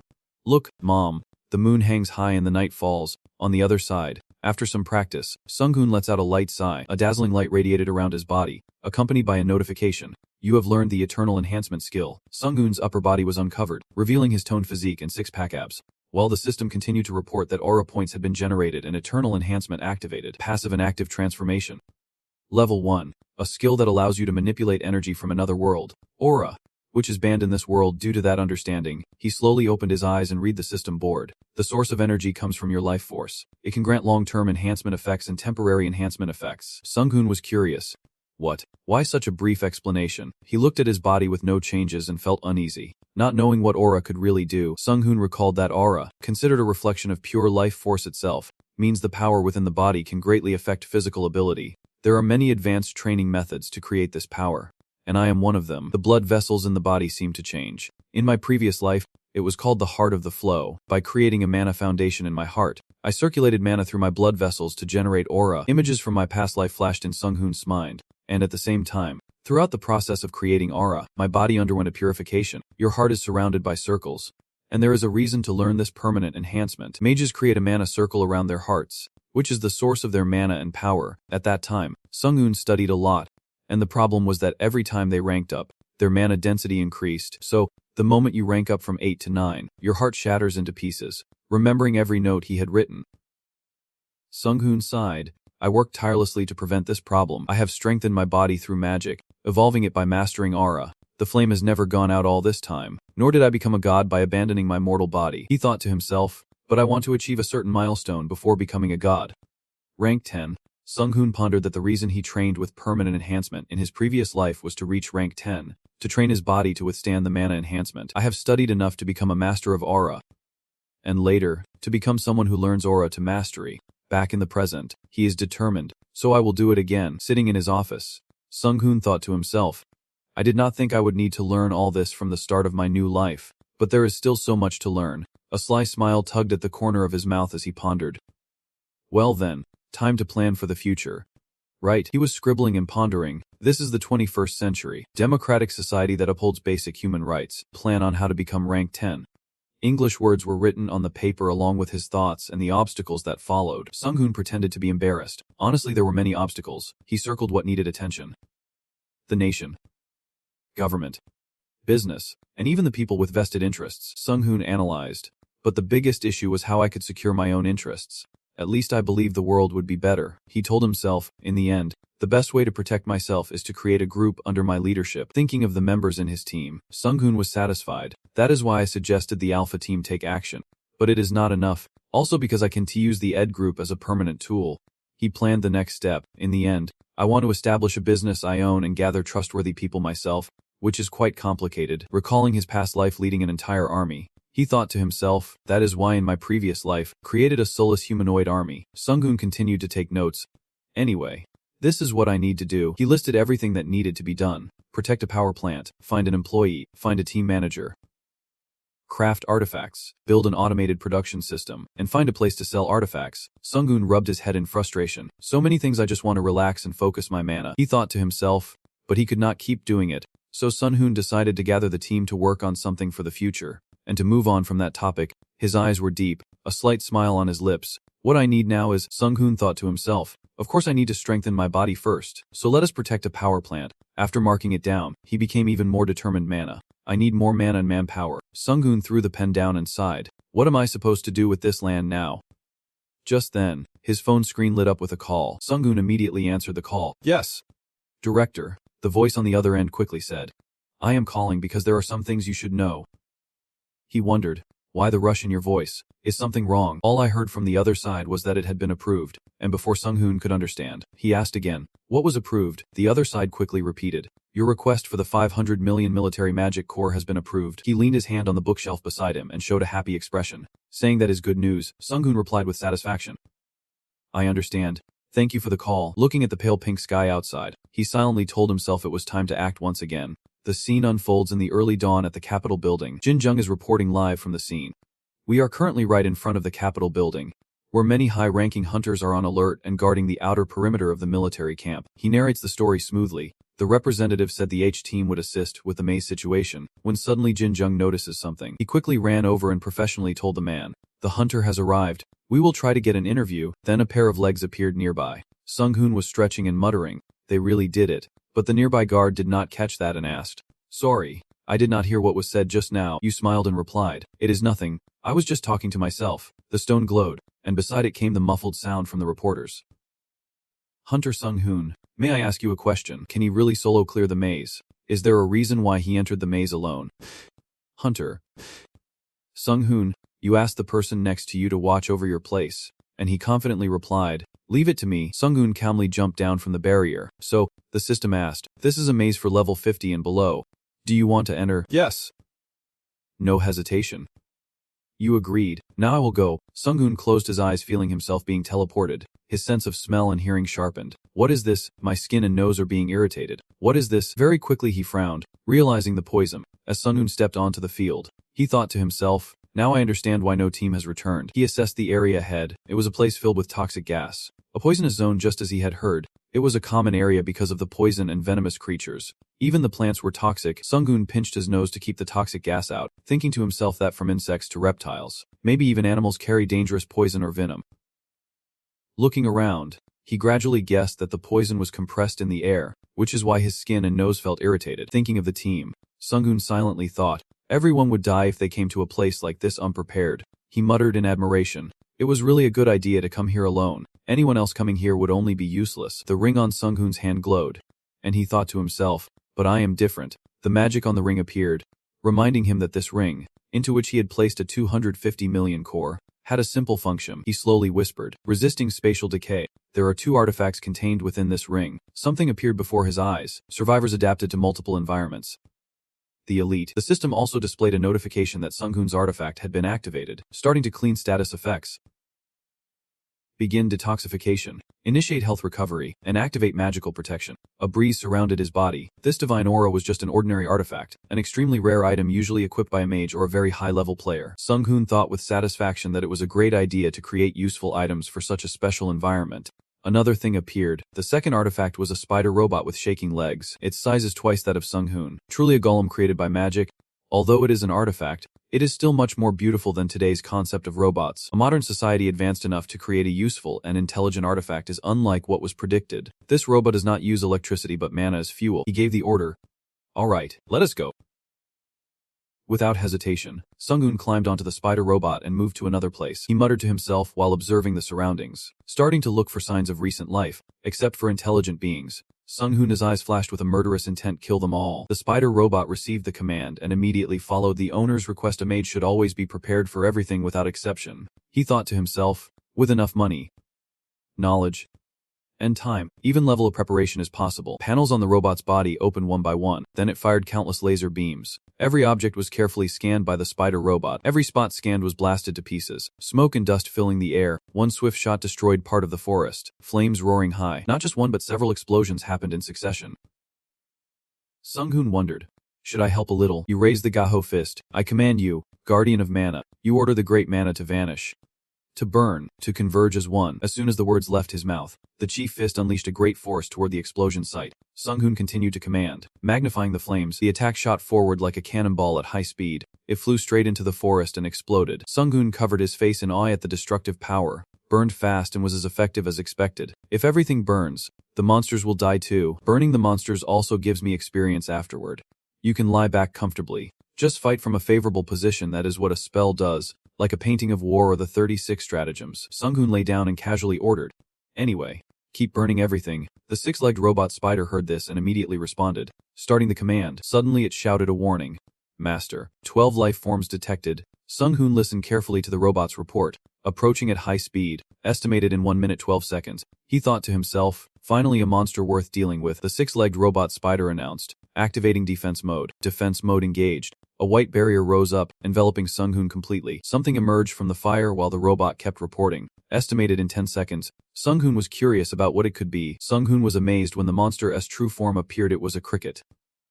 He marveled. It is quite slender inside. He silently assessed its entire body, about 10 meters long, wondering if something like this had appeared in the maze before. Suddenly it charged forward, crashing hard into the white web of the 6-legged robot spider. Sung-hoon lay inside the thumb with it, cheering silently. Trying hard but not enough, he confidently thought.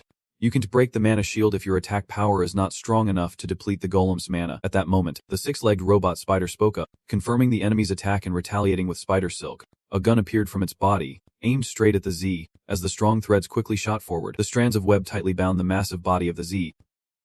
Startling it, seeing that the Z was securely restrained, Sung-hoon carefully ordered to dismantle it into pieces. In the blink of an eye, the body of the Z was torn apart, its insides spilling out before it could even comprehend what was happening. The shattered body of the Z lay scattered on the ground. Sung-hoon clenched his jaw, thinking there was nothing more to do. Looking at the Zs in the distance, he sneered.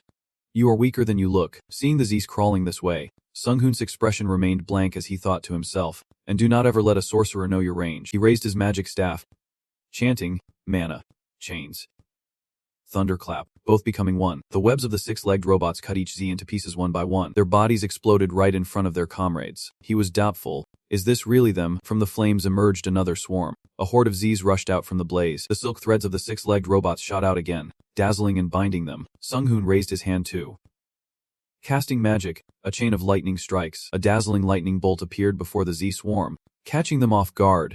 Then, streaks of lightning struck them directly. The light spread throughout the forest. The system announced, you have leveled up a total of 3 times. Sung-hoon said with satisfaction. Good, they can only resist fire and nothing else. Suddenly a report sound came in, detecting a large mana signature. He calmly said, I can see you now, receiving a six-legged robot's notification.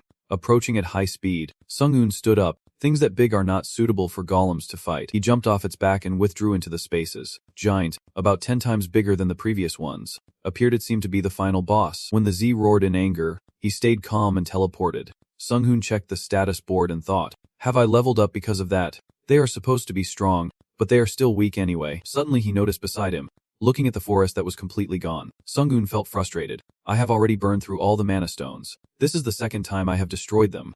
I need to be more careful. He looked around wondering.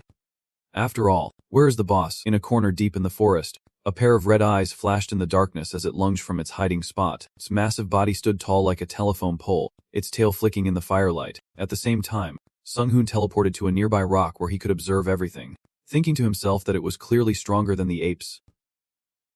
Sung-hoon thought, this maze might be the hardest low-level maze in the country. Looking at the powerful monster, he noted that the boss was not only strong physically but also possessed extrasensory abilities, magic, and spells, among other things, all seemingly wrapped around its body. He quickly realized, I might be wrong, but clearly it is stronger than that. A beam of light emanated from the monster's body. Purple light enveloped the entire forest, but Sung-hoon had a shield on him and confidently thought, it won't affect me. Sung-hoon tiptoed and called out, fly. He immediately jumped into the sky and balanced on the central ridge. Bin waited below looking up, the distance between them now greater. Sung-hoon hovered in the air, pondering if hesitating to kill it would cause more problems. He continued to ask the next question, still hesitating what would happen if he reached a level beyond the limit after killing the boss. Just thinking about it, Sung-hoon remembered his curiosity. He did not understand what the Akasa system wanted anymore. If the low-level maze was this difficult, how could others possibly complete it? Surprisingly, as Bun's anger slowly gathered, it formed into a dozen shards of energy sharp as glass. He immediately widened his eyes in astonishment, having never seen this skill before. As the energy shards began targeting Sung-hoon and shooting toward him, he immediately raised his palm, activating the defensive skill. Wind barrier. Winds from all around swirled around Sung-hoon's body, forming a circular shield that easily shattered the shards of energy. He smiled confidently, intrigued and amazed by the interesting skill. But when Sung-hoon looked down, he saw it rushing up from below like a spear, its wide mouth ready to swallow him whole. Sung-hoon could only stammer two words now. What? Immediately, the pincher's jaws snapped shut with immense force, capable of crushing anyone inside. However, his reflexes were many times faster than it, allowing him to keep a safe distance from the pincher. Sung-hoon not only remained calm but also calmly praised, you surprised me. After locking on to its target, it changed direction and crawled forward again. It could not only attack within range but could even fly. The pincher charged straight at him, and its size was terrifyingly fast. Sung-hoon clicked his tongue, then continued casting a skill. Teleporting, and as soon as he finished speaking, small sparks began to appear. It let out a loud roar and froze, the pincher spinning toward the spot where he had just teleported. Sung-hoon swiftly raised his hand to counterattack. Alright, I have analyzed enough. I will fight you. He summoned a magic circle, loudly chanting the skill, mana, and magic resistance curse as the energy from the circle enveloped its body. Pincherbok roared loudly as it wildly charged, but Sung-hoon quickly leapt back. He looked at the monster and the mana effect, satisfied, and said to himself, good, the muscle is working. Suddenly, a strange noise came from behind Sung-hoon, making him startle and look back. Pincher's body somehow appeared right next to him.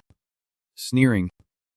How foolish. Fighting is pointless. Pincher spun around, preparing for the next attack. He instinctively leapt higher, still wide-eyed in surprise at what happened next. Several energy fragments were flying towards Sung-hoon, making him lean back in surprise. Sung-hoon kept questioning himself. Could it predict where he would move? He had to protect himself. He needed a shield, but just thinking about it did not help. The energy fragments soon closed in on him. Sung-hoon furrowed his brow in worry, caught in a life-or-death situation. It was too late. With no other defense left, he immediately wrapped his arms around himself, hoping to break the energy fragments and withstand them with his armor. Sung-hoon gritted his teeth, shouted loudly, and endured the clash of the two forces. The energy clusters exploded upon hitting his armor, filling the sky with a blinding light. Smoke slowly rose from where Sung-hoon hovered. While Pincher watched from afar to witness the outcome, the smoke slowly faded, revealing his silhouette more clearly inside. Sung-hoon took a deep breath, his body covered in cuts. With the last energy fragment, he had blocked it with his bare hands. It was too dangerous if he had not defended himself. It could have been much worse. Sung-hoon clenched his palm tightly, shattering the energy mass into 1,000 pieces. It was truly weak. His eyes gleamed dangerously, and his voice was filled with menace. May will have to pay 1,000-fold. Sung-hoon raised his hand and began to summon his attack skill. Instantly, a dozen magic circles appeared, arranged in a row and gradually glowing. They fired countless energy projectiles on Sung-hoon's command, all targeting the pincher bok, causing its body to be destroyed by flames. The continuous firepower attacked the pincher, which could neither resist nor defend. Only endure. The monster then disappeared from his sight, its remaining energy turning into tiny dust particles in the air. Sung-hoon pressed his hand against his other arm, beginning to cast a healing spell. Healing. After finishing the wound, he narrowed his eyes at the pincher and continued to increase his attack power. Accelerating time, physically enhanced. The monster staggered to its feet after the attack. Still not fully recovered, Sung-hoon suddenly flew toward it at incredible speed, seemingly preparing for an active strike. His eyes blazed with energy while his mouth continued to chant the effect, removing all limits.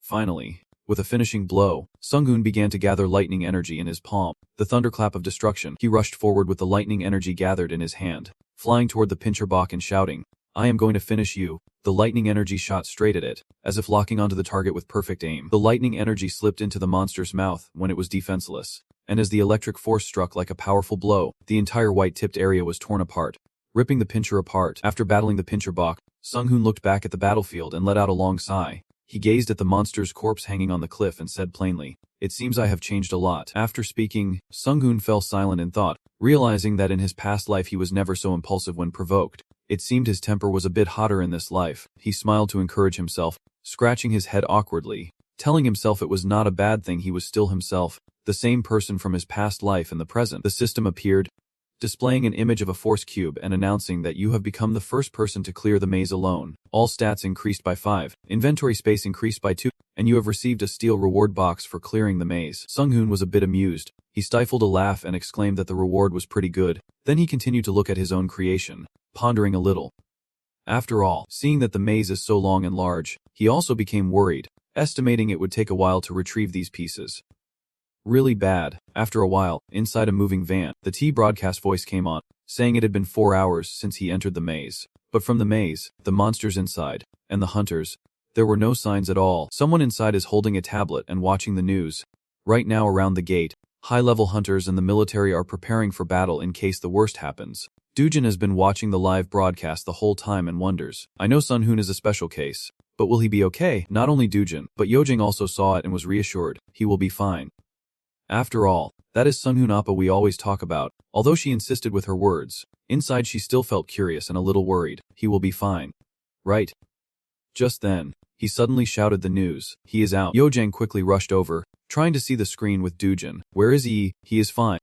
Right. Seeing Sun-hoon's intact body stepping out after the battle, both he and Jinsu were speechless in disbelief. He was completely unharmed. Sung-hoon Hyung is truly amazing. Always has been. It seemed the whole team was finally at ease, and the girl happily made a request to call him. Yojing did not hesitate and took out her phone to dial, because the director was also near the gate. So if we called him now, but Jinsu immediately stopped her, saying, "Wait, I am sure both Sung-hoon Hyung and the director are busy with the reporters." As the car kept moving, she still asked confusedly, "Do you really think so? He is fine. He is okay." The kid confidently responded with evidence. "Isn't it uncomfortable for you too? He just cleaned Mikung all by himself." At this moment, Yojang fell silent, his face darkening at Doojin's words. He won't need our support for much longer if he keeps going like this. Honestly, he is completely ahead of any of us. The tablet was placed on the table after the broadcast ended, and he continued, "If we want to stand beside him, we need to be stronger. We need something different." The place welcoming Sung-woon was bustling, with many reporters and photographers waiting outside. When they saw the familiar figure, they cheered eagerly. He is out. The hunter Sung-woon has come through the gate. He had just left the dungeon, and the dungeon gate closed behind him. To everyone's surprise, this was unbelievable. The gate was closing. As Sung-woon stepped into the real world, he was overwhelmed by the flash of cameras and the crowd shouting. He was the first person to solo clear the maze in the world. Sung-woon squinted and wanted to call for help. "Wait, I am going blind from these bright lights." Among the crowd, reporter Deji quickly approached to congratulate him. "You did it." Sung-woon smiled lightly, not surprised but confidently said, "I told you I would succeed. Honestly, this was too easy to solo. I am worried my team might be in trouble." He then walked with him, asking Hen about the conquest.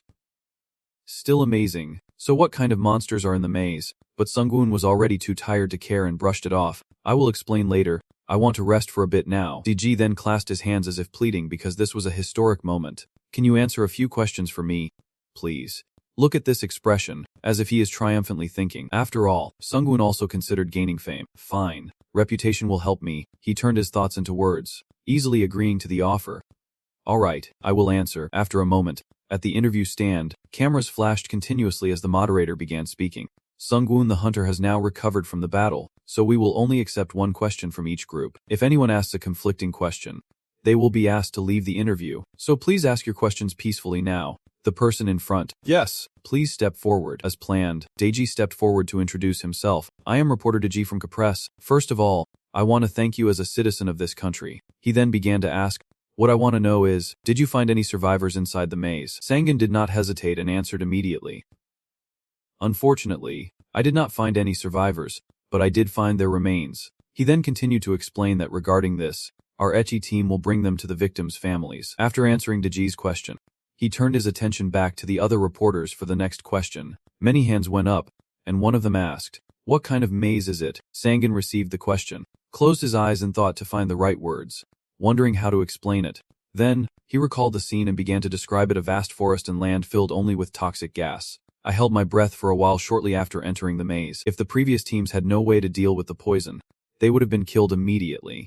After the interview ended, he was taken back to the four-wheeled vehicle, not forgetting to remind the male host standing outside. Then, please take care of the rest. I am really exhausted and just want to rest. He seemed worried about Sangan's health too. Yes, let your heart rest. We will handle the rest here. As the wheels slowly start to turn, and as the ride began, he leaned back in his seat, closed his eyes to rest, and sighed in relief. It was tough, but I gained a lot from it, so it is okay. Cut to a hidden room where the main projection is a replay of the interview with Sangan. A man spoke up, asking if this could involve the environment, and the other responded, according to the Werewolf Research Foundation. The intellectual thinker, Bill, shared his thoughts. If Sangan is an awakened person using the 6 abilities, then it is possible. But on the other hand, the questioner, Harrison, thought that was ridiculous and absurd. Users of the 6 abilities, even we Americans only have 2. The last man, Frank, just laughed and added that there is no law saying it can appear in Korea. He thought more deeply about the issue and analyzed it. And it is possible that you are also a user of the 6 abilities. Their plan is becoming more complicated, specifically wanting you to join their side. So we need to find a way to bring you over now. Back in the interview room, a male reporter casually asked how he managed to survive. G immediately shouted loudly, stop, you asked without waiting for your turn.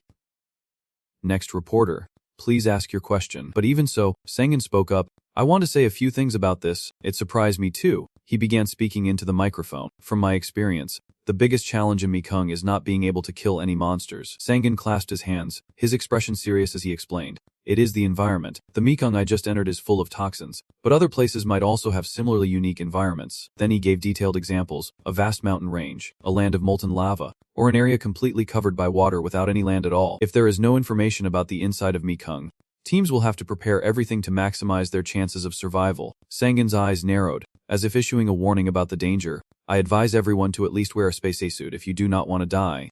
Do it. Without hesitation, he bluntly ended the interview, saying, I will end this interview here. Still, the reporters tried to press on, insisting. Hunter Sangan. As Sangan turned to leave, voices from the stands kept calling out, one more question, please. The announcer immediately declared the end. Yes, this will conclude the press conference. He stepped into the car guided by the man from before, who did not forget to say thank you before the car drove off. Thank you for staying so long. Sangan, see, it was a great press conference. Sangan closed his eyes, smiled lightly, and said frankly, you are letting me off again. Is not this just for show? He opened his eyes and looked at him, saying, I only did a small part, though I was serious at the end. Yu placed his hand on the control panel, expertly tapping the screen, and said, from what I know, he must have an environmental adaptation skill, because he was able to survive in that toxic battlefield, purifying the air, meaning either detoxifying or neutralizing poison, and had enough combat ability to make it back alive. Considering all these factors, we can conclude that he has up to 6 sets of abilities. Harrison glanced at him and said, a rookie with incredible potential has appeared in Korea. The two-way screens began to appear, floating in the air, and Bu looked through the data, saying it is not just that he will soon become unqualified to enter the first-class gate. He tapped his fingers, thinking and agreeing. That is right. His level keeps rising and he won't be able to enter the first-class gate anymore. Harrison shifted his gaze to Frank, asking to check the progress.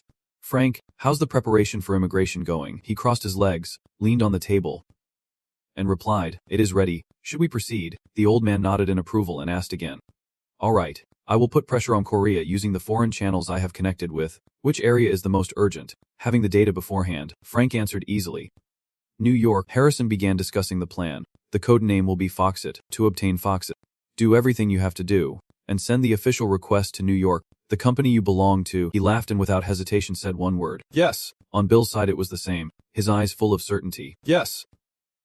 With sympathy. After a while, back at Sangun's house, he spoke to himself, I have an idea. On the table were various documents and a book about the Mekong Class 1 sandstorm. Mekong Class 1. The condition is that anyone below level 50 does not matter how many enter, meaning they are below level 50. The documents showed images of dungeon monsters, ranging from various hazardous environments to rare boss monsters. As Sangun flipped through the pages, he smiled to himself, concluding from the report that while the information was not extensive, it was enough to eliminate Mekong Class 1 without heavy casualties. Human wisdom and knowledge always find a final way. The issue is time. Even in this world, time is the most valuable resource, and it takes a significant amount of time to clear the monsters spawned from the gate in a large dangerous area. He turned his head and noticed something on the table. Sangun reached out and grabbed a book titled Request for Official Document from New York City and a large military force to stay alert around the area. Considering a significant portion of the economy lost there, it is no surprise this was sent to me. He picked up the book and flipped through the pages to start reading about New York. It began with an image of a bridge, Brooklyn Bridge Park, where 3 teams of awakened individuals had entered. But none could close the gate. The current number of casualties was 81. Next is the mountainous area covered thickly with snow. According to the information, it is an extremely cold environment, inhabited by monsters highly adapted to that climate, with temperatures at minus 81 degrees Celsius and monsters spawning there once every hour. Images of monsters emerging slowly from the blizzard appear, and teams are still being sent out. Even now, this place might be more dangerous than the poisonous maze. Truly troublesome. Sangun frowned slightly, seemingly deep in thought, especially about the monsters spawning once every hour being the real problem. After pondering, he decisively put the book back in its place. Sangun crossed his arms, continuing to plan in his mind. For one person, he might go, but it was too far, especially in these dangerous days. He would prioritize the safety of his home first, his mother's safety above all, and perhaps he should train even harder. Downstairs, his mother, Mrs. Lai, was standing by the stairs calling up, Son, it is time to eat. Right after, Sangun got up from his seat and headed to the front door, ready to go down to the dining room. Yes, I am coming. After a while, he was at the dinner table, with the dishes laid out very attractively. Eating with his mother was also the most important moment of the day, perhaps because he never had something called family in his previous life. Sangun scooped a bite of rice into his mouth, feeling a tight happiness in his heart. The self from his past life and the self from his present differ in ways and mindset, but since he has kept the memories of both lives, 2 opposing opinions often arise. He raised his chopsticks to the plate, slowly cutting the fried fish, the old self radiating pride and immense strength. So I believe the current self is overwhelmed by the personality of the past life, but that does not entirely prove it is right. Sangun picked up a chopstick of food, still lost in thought, reflecting on how he understood killing the Z out of anger. During the meal, the T switched to a news broadcast, and Miss La looked and said, Is not that too dangerous? Something about poison or something. The reporter's voice came through. At this moment in the maze, noticing the news was on, La looked behind to observe. Is that it? She paused her chopsticks, reflecting before saying, It is okay because you are an awakened with power. But no matter what you say, I still worry a lot. Sis, Lai smiled brightly, pointing and saying, After all, Sung just talked about her daughter the other day. After those words, Sangun suddenly coughed harshly, and his mother asked worriedly, Are you okay? Here, drink some water. After a while, he finished drinking and wiped his mouth. Mom, let me take care of myself, so do not worry too much. I will date before getting married. Sis, Lai misses you. Seems unbelievable. My child. Dating. She did not stop there, adding one last thing. You have not had a girlfriend in 8 years, making Sung-hoon choke on his coffee at the harsh remark. Sis, Lai's words hit Sung-hoon like an arrow. In just a few days you will be a middle-aged man. Do you really think young girls care about you? The young man protested bitterly. Wait, Mom, I am still young. Besides, why would you date younger girls? You should find someone your own age. She replied, Girls your age all have boyfriends. Sung-hoon hesitated. Well, maybe most of them, but there must still be a few who do not. Hearing the noise outside, Sis, Lai was surprised and asked if he had a guest. While he thought to himself that he told them to come only when he was ready, so why now of all times, the person outside politely asked if this was Sung-hoon Appa's house. You shyly cover your face. What the heck is this? Sis, Lai immediately teases. Oh my god. Seriously, you really are a sly fox. You step into the room. And Miss Lai is surprised. Oh, is this your room? Yu Jang felt the room was quite plain, looking a bit bare. Sung-hoon explained, I am not good at decorating. I did not think you would come so soon. You are the first one here. Just sit on my bed if you want. She was quite surprised. Really, I was the first to arrive. He confirmed. Yeah, really the first. Yu Jang was stunned and said. Awesome. Sung-hoon was speechless. Awesome. That sounds so old-fashioned. She reminded him. Anyway, Appa, is not it time you started talking to me a little more intimately? He replied, that does not sound good at all. Yu Jang gently nudged Sunghoon's leg teasingly and said, why not? Closeness is very important for partners after all. He had to give in. Alright then, let us talk more comfortably and intimately with each other. She happily exclaimed, yes, wonderful. Sunghoon said, impressed. You are fast, thinking to himself, wow, kids these days adapt so quickly, an old man like me can keep up. Yu Jang quickly teased, Oppa, you are so slow, it took me months to get this close to you. Let me show off to the others. You really are a gentleman. Oppa, he did not mind much. I mean, considering our age difference, it is fine for you to call me that. She said, Oppa's really silly. Most guys prefer being called Oppa anyway. Sunghoon added, some people also like to be called handsome gentlemen. Yu Jang immediately teased, with that face, you are such a pervert. Sunghoon retorted, I do not think agreeing to be called an old man makes me a pervert. I am just speaking hypothetically. Before your anger, she just laughed and praised, you really are a fake gentleman. Oppa, you are nothing like I imagined. Sunghoon smiled and accepted.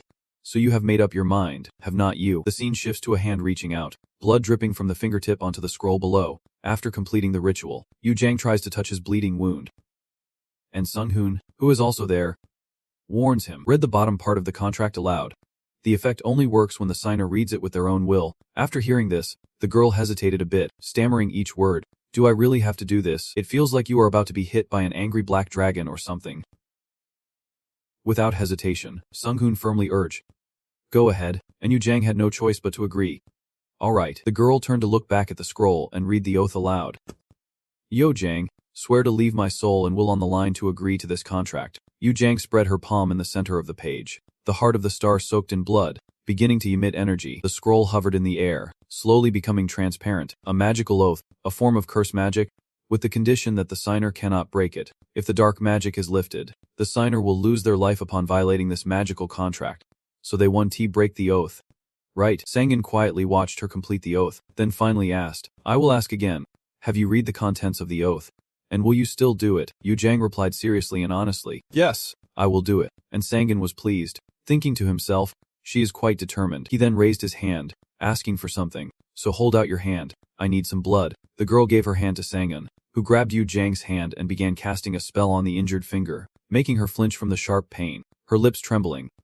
Hurting. After finishing everything, Sangin smiled happily and immediately said the next plan was to go buy some clothes. Yu Jang was stunned for a moment, still not understanding why it was so sudden. The girl slowly realized the problem, her face turning as red as a tomato. After a while, outside in the open space of the forest, Yu Jang said with effort, I think the girl was running while chatting with Sangin, asking if Appa wanted to go out on a date or something. He focused on the road ahead, replying, unfortunately I do not have time. And Yu Jang chuckled a little. Teasingly she said, Appa, you are so sly. Suddenly using a normal tone, a sly man indeed. Just minutes ago, back where the girl made the contract, Yu Jang placed his hand on the scroll and closed his eyes, saying no outsiders could affect the terms of this agreement because it was protected by his soul. Sangin laughed freely, stood beside him, raised his hand, and began casting a spell. The fire slowly burned the scroll, and it vanished in an instant. The girl's hand rose, and red threads of energy gradually appeared. Sangin's ears were also surrounded by that red energy at the same time. Well, the contract was sealed. Yu Jang looked down where the system panels crowded the screen. The system was monitoring you. The contract had been added to the system. You have made a contract with the player Yu Jang, and the system will act as a witness to this contract. He looked at the girl and smiled, rubbing his wrist as he silently wondered. Casa has been watching me, and as I thought, it seems like it does not intend to interfere with anything about me. Noticing something strange, Yu Jang immediately looked over at Sangin and said, Oppa, a few weird messages just popped up for me. He just smiled calmly, answering matter-of-factly, do not worry about it, that means the contract was successful. So now, back to the present. The two of them are running together as the girl says, we only bought one outfit through this contract. I think you are the strange one, yet you never change. You are always like that. You know, Sangin simply replied. Alright, he looked over and asked again. Anyway, what is your endurance like? Yu Jang is running here, completely out of breath. Trying to keep up 50 is the minimum for a heller, otherwise others will stab you in the back.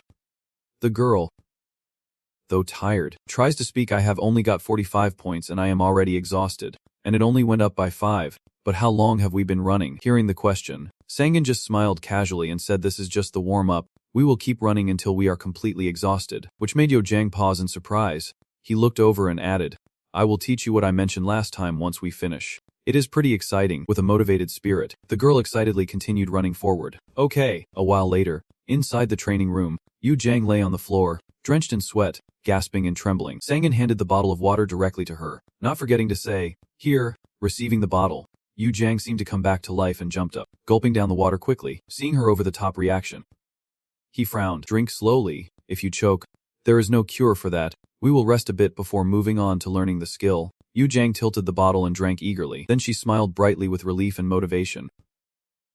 Sangan continued, saying he would teach her a skill called Eternal Enhancement, handing her a towel and asking if she would use it. Upon hearing the name, Yu Jiang curiously repeated, "Enhancement of Vitality," and Sangan began to explain that awakened people use mana to function. Right, but at some point, when mana is compressed into the body, transforms into a form of energy called life force. He explained how it works. That life force is often called aura, and this energy can enhance your physical condition. How much power you gain depends on your own training. Your defense will be stronger than a tank's, and your attack power will be greater than that of damage dealers. After hearing that, the girl was a bit surprised, and Sangan continued, "In your case, since you are a healer, when you learn to enhance your endurance, you can solo hunt, and after fighting, you can heal yourself, just like those in the damage-dealing class, but you still can't become a tank." He then stood up, brushed the dust off his back, and asked why she could not become a tank, since she thought her defense had already improved. Not stopping there, Sangan went around behind Yojang and added that just increasing defense does not mean she will become a tank. She also needs a psychological skill. The girl wondered. Psychological skill. Yojang clapped his hands together, seemingly annoyed. "This is really annoying," he said as he stood behind her. "Alright, based on the situation, you can support like a tank." Sangan raised his hand, spreading his palm in front of Yojang's head. "Anyway, let us get started." The girl became confused after hearing a series of information, asking what he said. The hand resting on Yojang's head began to emit energy as Sangan called out the move. Transferring knowledge. Immediately, the girl's eyes snapped open, her pupils glowing a bright pink. Yojang let out a faint groan as her pupils flickered like a distorted screen. Noticing Yojang's body going limp, he reached out to support her shoulders. Once she was steady in his arms, Sangan observed the situation and said, "She is steady now." The girl's eyes slowly opened weakly and she came back to reality. Yojang looked behind, seemingly very surprised, and loudly asked, "Oppa, what is that? It feels like something is shooting into my head." He placed both hands on the table and said calmly, "Alright. Calm down. That was just one of my skills." Sangan smiled and began explaining the skill. "It is the transfer of knowledge from me to someone else's mind." After hearing its features, the girl squinted her eyes and praised, "It is really useful for university exams." But he disagreed. "You can't rely on it. Knowledge is easy to forget if you do not use it continuously. And if you really do not study anything, you will truly forget it." Getting back to the main topic, Sangan announced, "So let us start right now. I guess you already know what you need to do, right?" Yojang sat there and quickly replied, "Okay." He silently watched her, thinking to himself that her talent for learning about aura and her ability to use it were two different things, and he wondered what Yojang would do. A few minutes passed. Yojang sat quietly, observing the system notifications that kept appearing. "You have learned the Eternal Enhancement skill. A new status window has opened. New status. Aura points. An app have been created." This made her happy, and she celebrated. "It works. It is real." After drinking water, Sangan asked, "Of course, have you checked the system window yet?" Yojang turned around to look at him and replied excitedly, "Yes." "So that means you are a multi-talented person, right?" Sangan replied, "That is right, but you need to keep practicing to see the results." He spoke with a confident smile, saying it would be more effective if you trained in this room, so keep practicing until you see the change. The girl looked around the empty room, puzzled, asking if it was just this room. Sangan replied briefly, "Yes." Yojang asked another question. "Now that I think about it, Oppa, what did you do with this basement? I saw so many rooms down here." He closed his eyes as he answered, "Keep training. If your aura level goes over 100, you can really do something." Sangan continued, "What you just learned is only the basics, like a concept of enhancing mana throughout training. You have to learn both technique and martial arts by using your own aura." Understanding everything, the girl smiled and replied, "I see. Alright, I will do my best." After hearing the promise, he smiled with satisfaction and praised, "Good." Yojang closed her eyes, a bright determination flashing in her heart to quickly become stronger and become his ally. Cut to the forest sea.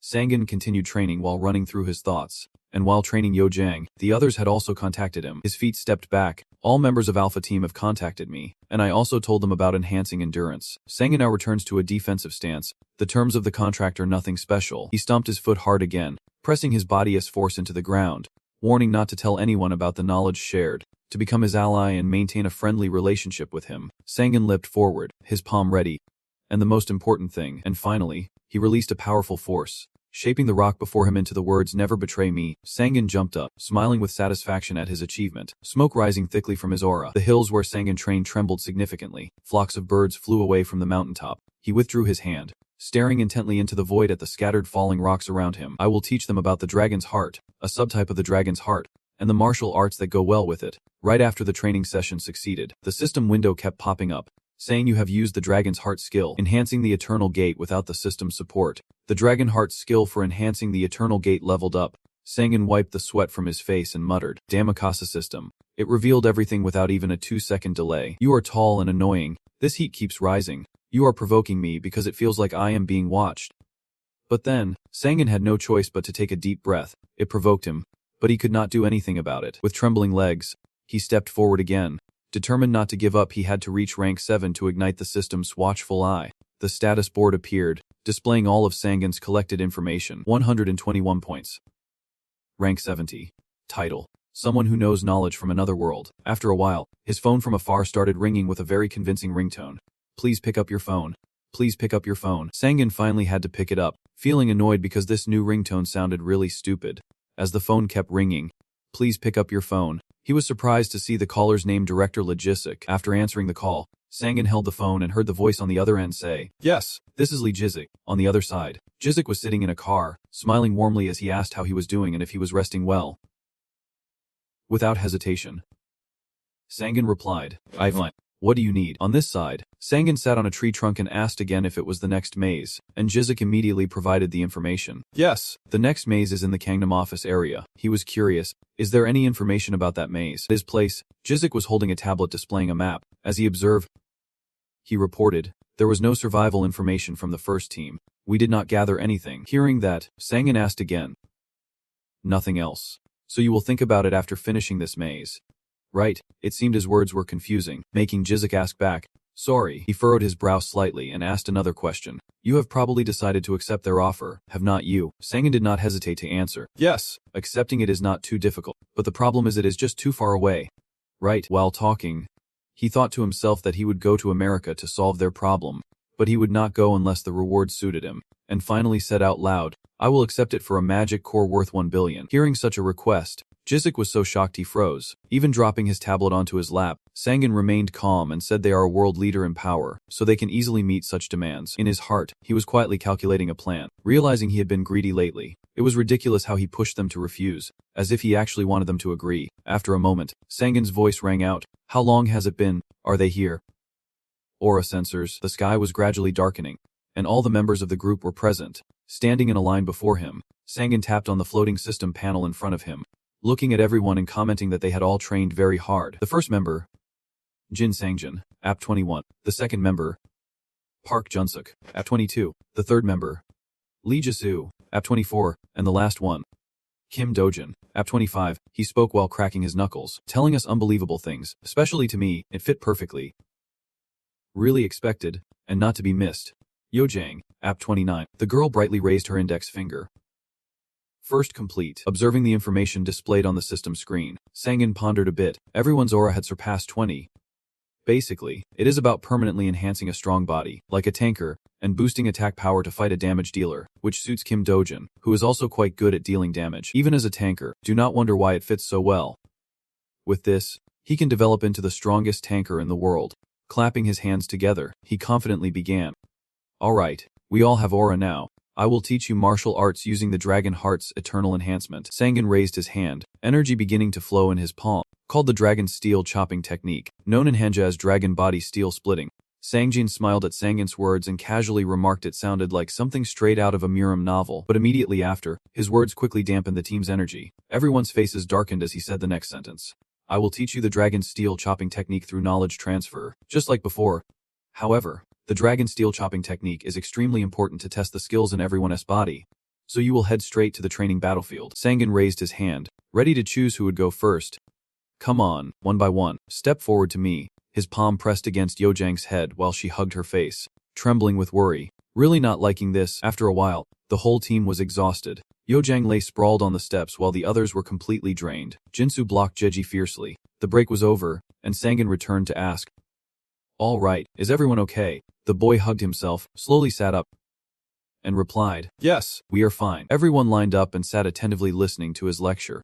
Now it is time for the first lesson, the flow of movement, or the path of the flow. The concept of flow movement is balance, but moving quickly relies on spatial awareness. You need to understand what fast and light movement is, but some people might confuse it with spatial awareness. Spatial awareness is like spotting the differences between two pictures using your five senses. Sangan held the leaf he had just caught, smiled at the others, and continued, "You can precisely locate objects in your space." Jinsu rubbed his chin. Seeming thoughtful, "It might be possible," he replied. Sangan confidently said, "Of course, trust and follow my lead." Sangan then shouted his move.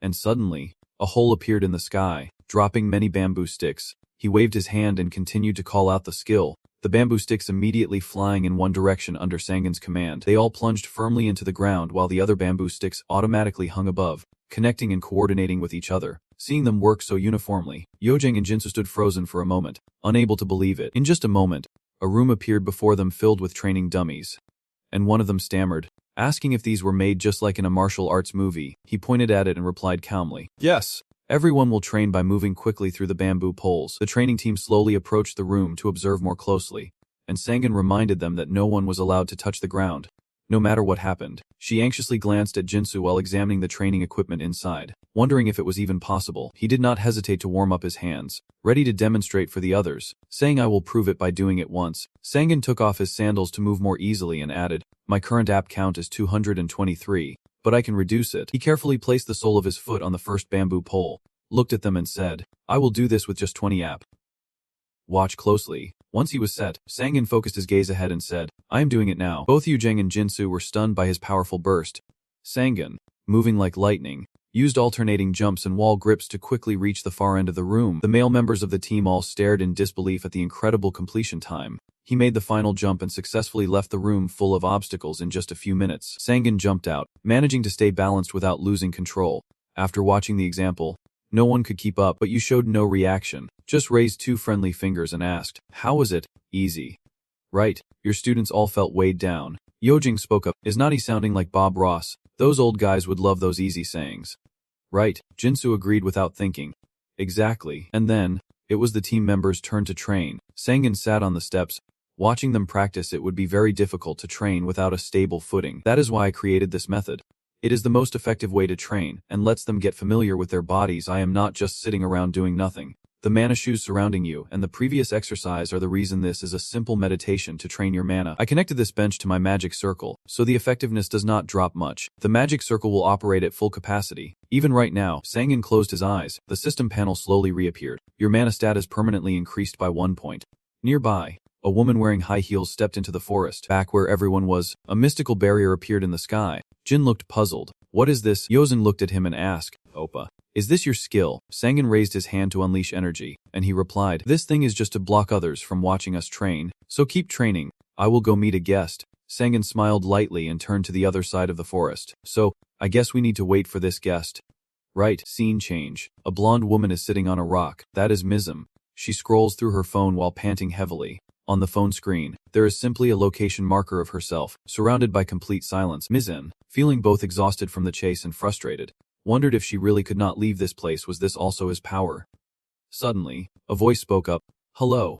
And when she looked up, she saw him standing there, saying her outfit was not suitable for this place. Right. Mizm smiled back politely, saying, "Pleased to meet you, Sir Sangan."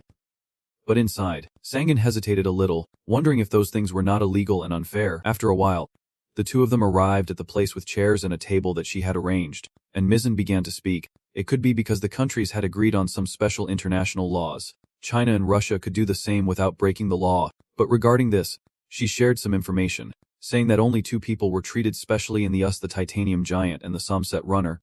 Just the 2 of them. The Titanium Giant and the Somset Runner are both above level 260. Corresponding to the roles of tanker and damage dealer, a formidable attacker and an impenetrable defense layer. That is the Titanium Giant, and a power that can completely destroy the surrounding environment. The Sunset Runner, are they willing to be treated like those two? Sangan pondered for a moment, stroked his chin, and commented, "A very good offer," but Sangan thought to himself, "However, she can't push me away with just that." He chuckled nervously as he came up with the idea and started bargaining, but she thought that was a bit too cheap and wondered, How much am I really worth? Sangin's words made Mizzen raise her eyebrows in curiosity and try to negotiate, asking out loud, "What do you mean?" He closed his eyes and calmly said, "I will be straightforward. I want to accept that offer." Mizzen hugged herself, awkwardly saying, "That is surprising. I assumed you thought my offer was the best. You are making this difficult." The small device in his hand started sending signals, identifying the motive first. Meanwhile, Sangin sat across but could still catch every word clearly. "I can hear it. Even seasoned awakened ones would find it difficult. As a mage like me, even if there was a signal, I could still hear it. But I pretended not to and continued the conversation. Have you given me the best offer you can?" Sangin raised his finger to correct her, but she had already misjudged my true value, which made Mizzen recall the strange phrase. True value. He smiled confidently and began to say, "What do you think about me cleaning up Mekong alone?" Putting the golden ape from Mekong aside first, then he pushed his finger to the left, and as she thought, her eyes followed. Cleaning up a Mekong is full of poison. Sangin pushed his finger to the right again. Mizzen's eyes followed, and she wondered how I planned to clean it up. He finally concluded, with a straightforward look of utter disappointment, that she knew nothing. My offer was 1 trillion troops just to clean up one Mekong. Sangin scowled but urged on, saying it was still extremely generous for that service. Mizzen slumped back in her chair, exhaling deeply as she assessed, "You just said some scary things, but it seems like it is only just beginning." You watched her thoughtful expression and thought to yourself that she seemed well trained. It was good that she could see your point immediately. But the person on the other end of Mizzen's headset was surprised. Sangin then smiled and smoothly continued, "I will refuse immigration to the US, but I will still accept the request as long as the reward is enough." The earpiece transmitted a signal again. "Withdraw immediately." As ordered, she bowed and refused. "I can't withdraw now. I know where you come from." Sangin. Mizzen stood up from her chair, adjusted her coat, and admitted that our investigation was incomplete. She was very pleased to introduce herself to me. She met the person, bowed, and promised not to forget to return soon, but you could see Mizzen's face was reluctant, making him think to himself, even though he was smiling, that he felt a bit guilty toward her, because everything was meaningless until the conversation ended. Of course, their fault was not understanding his value. Watching her back as she walked away, Sangin reflected again, "But even if they understood my worth, I still do not want to immigrate to the US. I have things more important than money or fame. My mother." These are Miss Li's friends who are constantly impressed by her appearance, saying she looks like a young girl, because she has such a good son. It is like she is aging in reverse. Some even think she is my daughter. "Oh my, she looks so beautiful on camera." His thoughts continued. "My mother usually passes the time with her friends' gossip. She won't leave. I will help her adapt as much as possible. Family comes first. Everything else follows." Sangin was holding his phone. A few messages appeared on the screen, and he wondered, have they decided to go to the next maze? Then I smiled and said to myself, until my companions can handle it, I can take care of this on my own. Right. I put my phone in my pocket and looked over at my team, wondering how hard they were training. Sangin clapped once, and the energy quickly receded, deactivating the barrier. The energy shield slowly disappeared, and those inside had finished training, though some were injured. Seeing his team members almost exhausted, he forced a smile and praised them, saying everyone has to train hard. Yozen looked at Sangin as he slowly approached and wondered, "Oppa, why are there some people coming here to see you?" He then explained, "I am a bit famous, so some people came here to claim me. But anyway, everyone gets a break for lunch and then we have to train right after. Now I will take a break because I have to go clean up a Mekong at Gangnam Station, where the Mekong appeared. It was created 2 days ago, but only with New York. There is a proposal to clean up this Mekong before anything else. Real estate is truly a practical reason. Even if we ignore the civilians, society will always shift to more stable places. That is why I was called to clean up the Mekong in the middle of Gangnam after Sangin appeared in public." Many reporters eagerly brought their microphones despite being banned. Chasing Sangin, "Do you have anything to say?" They kept asking questions, this time about Mekong. "Will you go clean up Mekong alone again? Didn't you say Mekong is too dangerous? Please explain why you are cleaning up Mekong here in Gangnam first." Hearing the eager question from the reporters, he glanced back, seeming to ponder. Sangin cleared his throat, then turned toward them. In front of the cameras, he raised his hand and said, "Please be quiet for a moment. I will join the detailed interview after finishing Mekong." Sangin then began to declare, "But I will say this before entering Mekong." He smiled confidently and said, "I will clear one dungeon each day.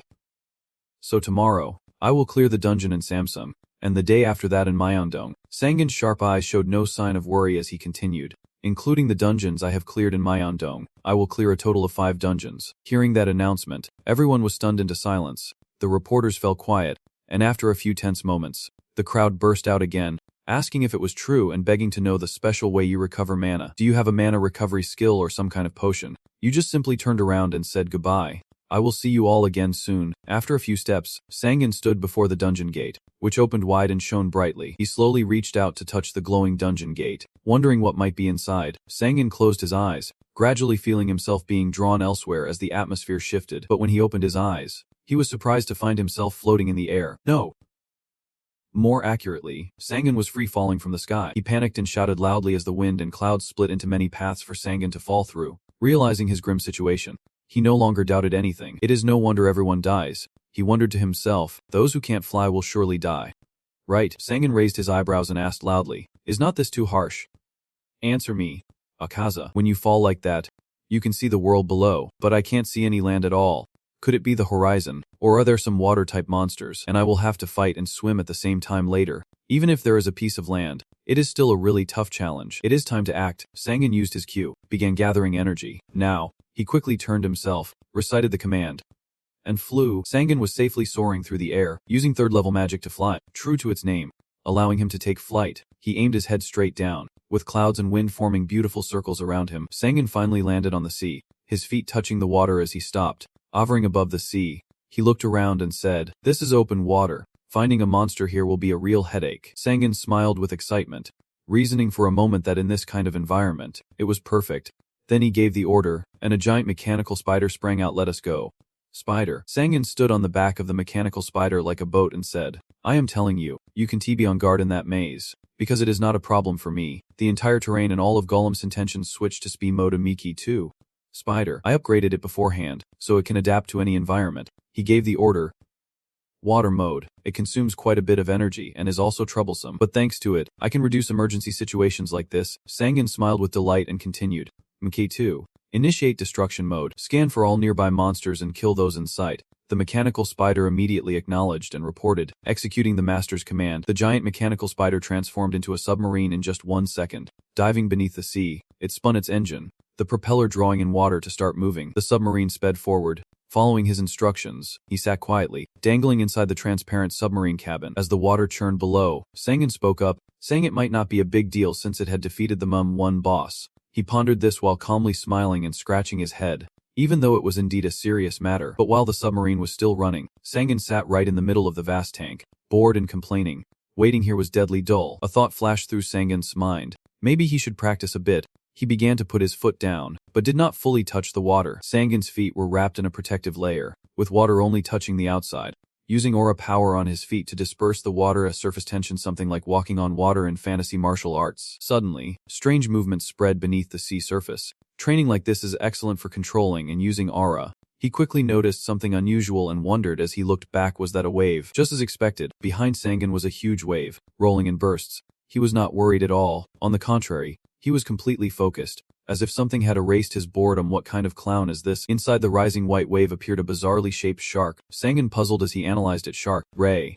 Snake. The monster was about to leap back into the sea, aiming to smash the submarine with the wave. Reacting quickly, his submarine dived into the deep sea, escaping its attack range. Noticing the prey had disappeared, it immediately let out a loud roar. But surprisingly, Sangan's submarine transformed back to its original form. Its web shot out, aiming for the monster's weak spot to latch on and deal damage. The deformed shark roared in pain as the mechanical spider turned its head. Ready to fight, it aimed for the monster's back and attacked, reacting against the giant creature. The electric shock was ready, standing firm in position. After the strike, the mechanical spider stood on the monster's back, completely clinging to it. The monster's pupil glided angrily toward the mechanical spider. Not stopping there, the spider injected electrical wires into the shark's blood vessels. Electricity surged densely along the throat conduit of the monster, overloaded by the current.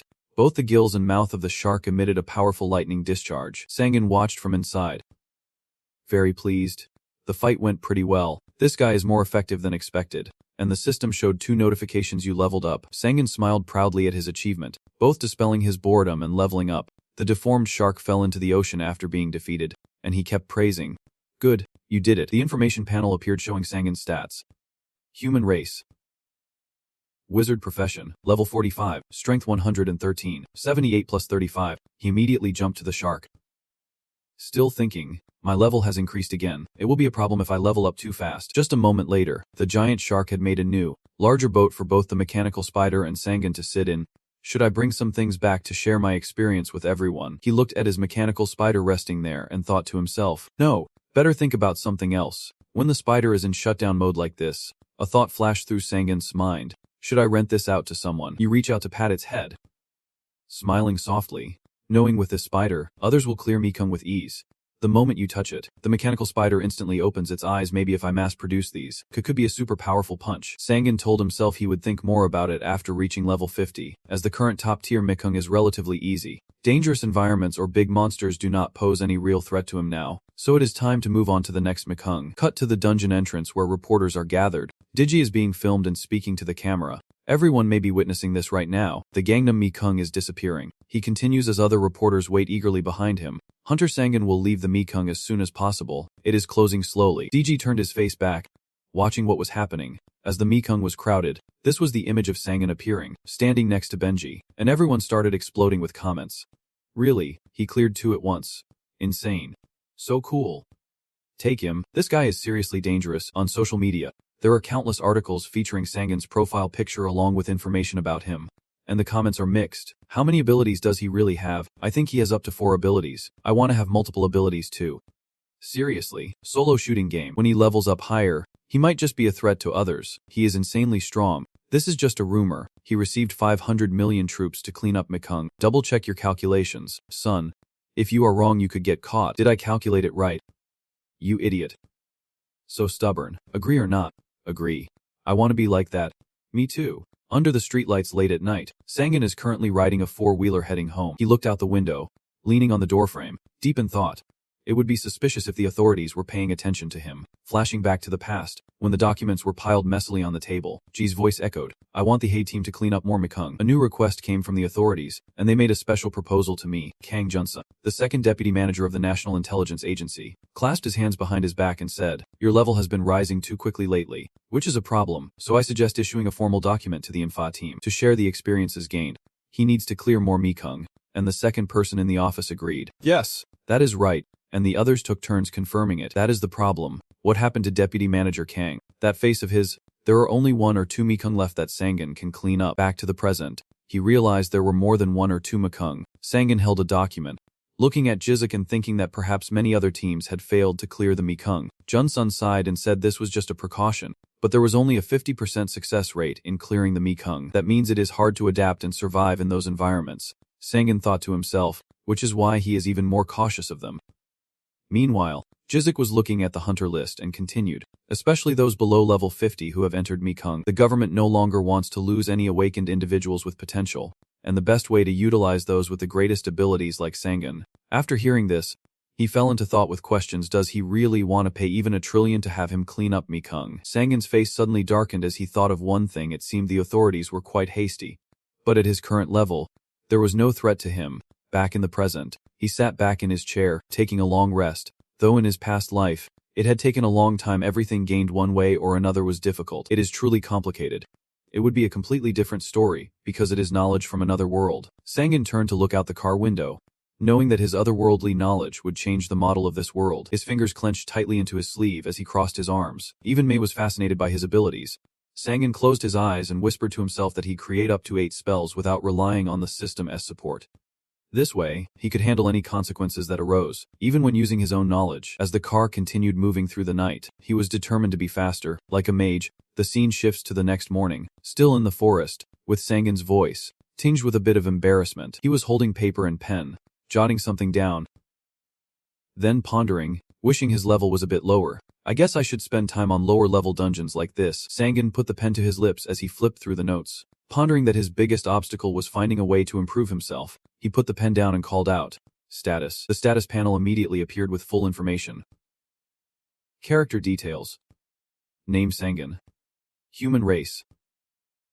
Wizard profession, level 49, stats strength 113. 78. 37, endurance 112. 75. 37, agility 110. 73. 37, mana 534, 367, 130. 37, luck 72. 35. 37, app 223, points 115. Title, One Who Knows Knowledge from Another World. Sangen skimmed through it, then checked the necessary info just as he thought. Mana only increased a little, and he still had 115 points left to allocate. After thinking for a moment, he decided to tell himself that he still did not want to add points to mana. Sangan clicked on the luck status text. I can increase strength, endurance, and agility. So forget it then. With a quick tap on the screen, he spun his pen and reasoned. I will increase my luck points, something that can't be trained to improve. Suddenly, the system panel appeared and notified. The system is monitoring you. You have learned the Lucky Star skill. Sangan was a bit confused. What is this? The system then transmitted a message. The passive max level Lucky Star skill. To the highest level of luck against enemies. It increases drop rates and partially removes bad luck effects. He was surprised after reading it, especially since the boost was only slight. It also has a chance to alter control, so I think it is no exaggeration to call Casso a divine creation. The system sent another notification. The title of the first person to receive the Lucky Star. Luck increased by 5. Looking at the situation, Sangan So thought it over. Including this achievement, his total luck was 192. Of course, no one else had added to their luck points like him, because they did not know if it was effective for hunting. I bet no one thought luck would be beneficial in the future. Thinking it over, it is kind of funny, and it seems pretty satisfying. Good. Sangan finally stepped down and watched his members training ahead, noting that everything seemed fine. Everyone could overcome the monsters easily, although they could not avoid everything completely. It was good enough for them to make progress in this short time. After a few rounds of training, there was finally applause and a stop order from Sangan. Alright. Pause. We will stop training for now. Just then, Yojin had just fallen flat on his face, his head starting to throb. He always scolds me whenever I make a mistake. You smiled, praising everyone's efforts, saying that everyone has become quite skilled with their aura. Sangan suddenly changed the subject. Now moving on to the real agreement. Dujin wiped his sweat with a towel, stepped forward and asked, the real deal? You mean hunting? You immediately confirmed. That is right. Sangan kept smiling as he said, we will head to the battlefield for a bit. Everyone needs to put their skills to the test. We can't just train out here in the wild like this. As usual, the team captain of the Sand group is Dujinji. I will join when everyone is in danger. We are simply testing our aura abilities. He draped the towel over his neck and said, if you do not join, we can only fight normally. He instructed Yojang. Yojang, stay behind the defense line. Your practice is still weak. He thought to himself, with this, the next step is ready. First, I need to build relationships with my allies. Sangan's smile grows wider. Their growth is my strength.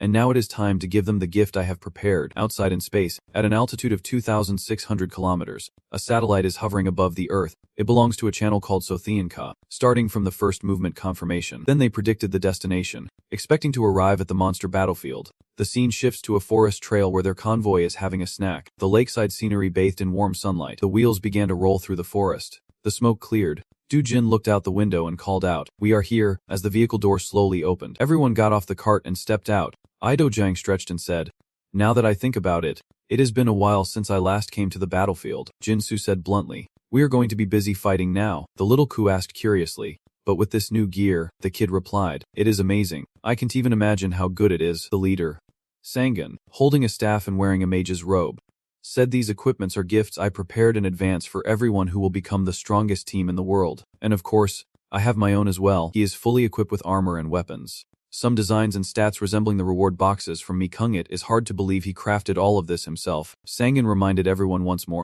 you all know the drill. Please keep these equipments a secret. We won't gain anything if outsiders find out about my abilities. Then they discussed the gear they were using. So what should I say about where I got them from? You quickly come up with a solution.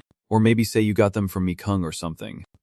Up above, a small drone with a camera is flying high, observing. While they continue talking as usual, we will start reconnaissance with the drone. Get everything ready. Today's hunt will be tougher than usual. That drone recorded all the audio and footage.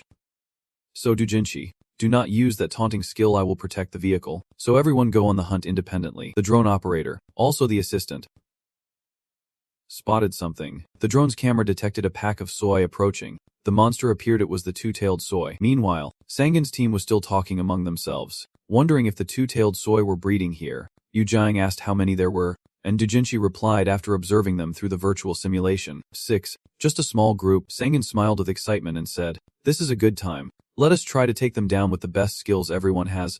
Sangan, full of energy, grabbed his staff and rallied. Get ready to fight. I will protect the vehicle. And everyone else, use your new powers to their fullest. Everyone followed the order and got ready. Dujinshi supported himself on his shoulder and replied, okay. Then he raised his staff and shouted the command.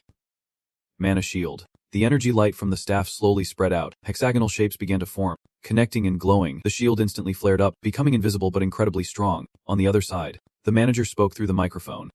Dojinshi, we can pinpoint their location. Be ready. He replied. Understood. Manager. Jinsu suddenly jumped up beside Sanga. He smiled at him and said, I am staying here too. Hyung. Jinsu then looked back at the battlefield from above and said, Alright, now it is time to test that skill. He pulled his hand back, grabbed a bow and arrow, and strengthened his resolve. He pulled back, eyes determined as he gave the command.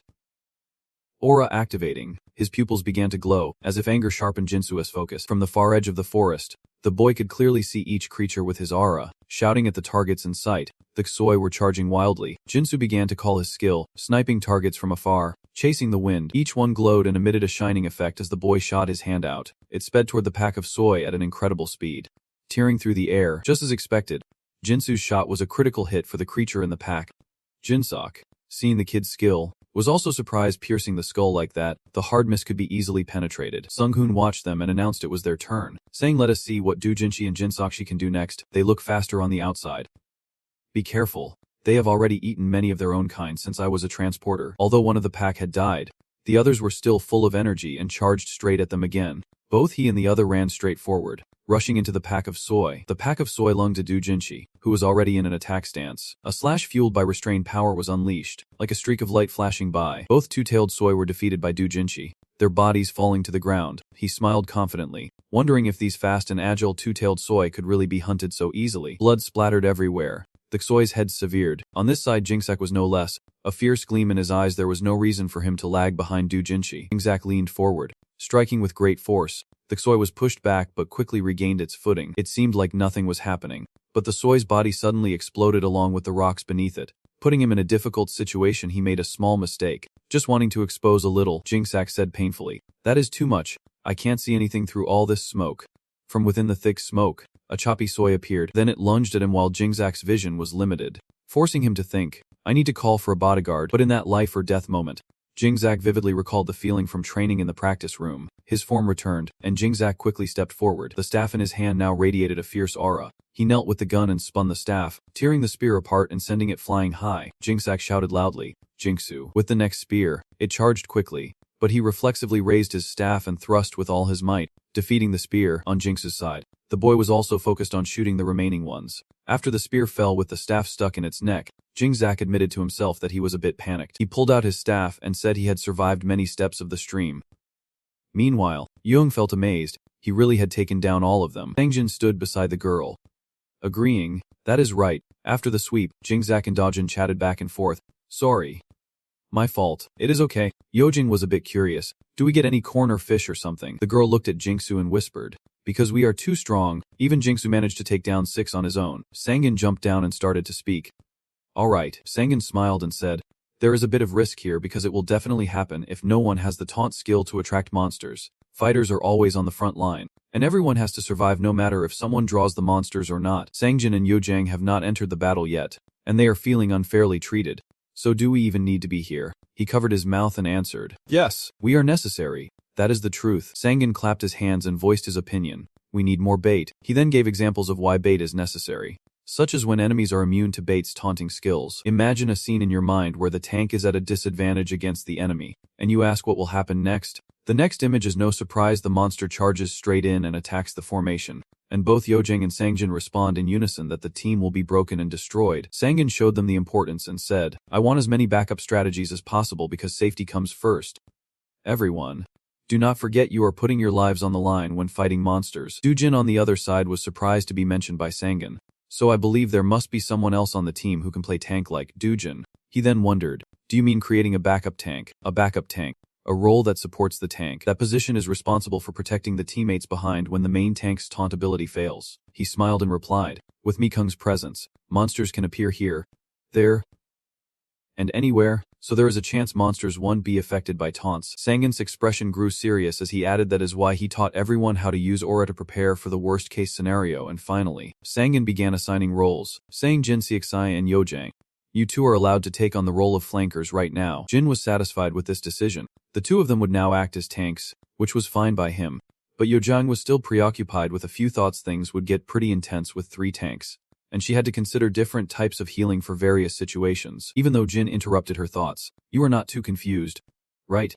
Do you think you can do it? Yojing was bewildered. What do you mean? Sangji emphasized again. The tank roll. The girl let out a cry that caught everyone's attention in the command room. Yojing panicked, almost in tears. A tank. Really? She shook her head, refusing Sangan. I am really weak. Are not I a heller? I have never fought before. You quickly calm down. Wait, calm down Yojin. Sangan smiles sincerely and explains that for safety, he believes the team needs 3 tanks. The innocent look on the girl's face as he spoke. If Yojang could not fill that role, he would find someone else, and she had misunderstood something. Every word he said made Yojang more confident. She might not use her body much because she was a heller, but she had more aura than anyone else on the team. Sangan reassured his little sister. Honestly, it is beyond what I imagined, so be more confident.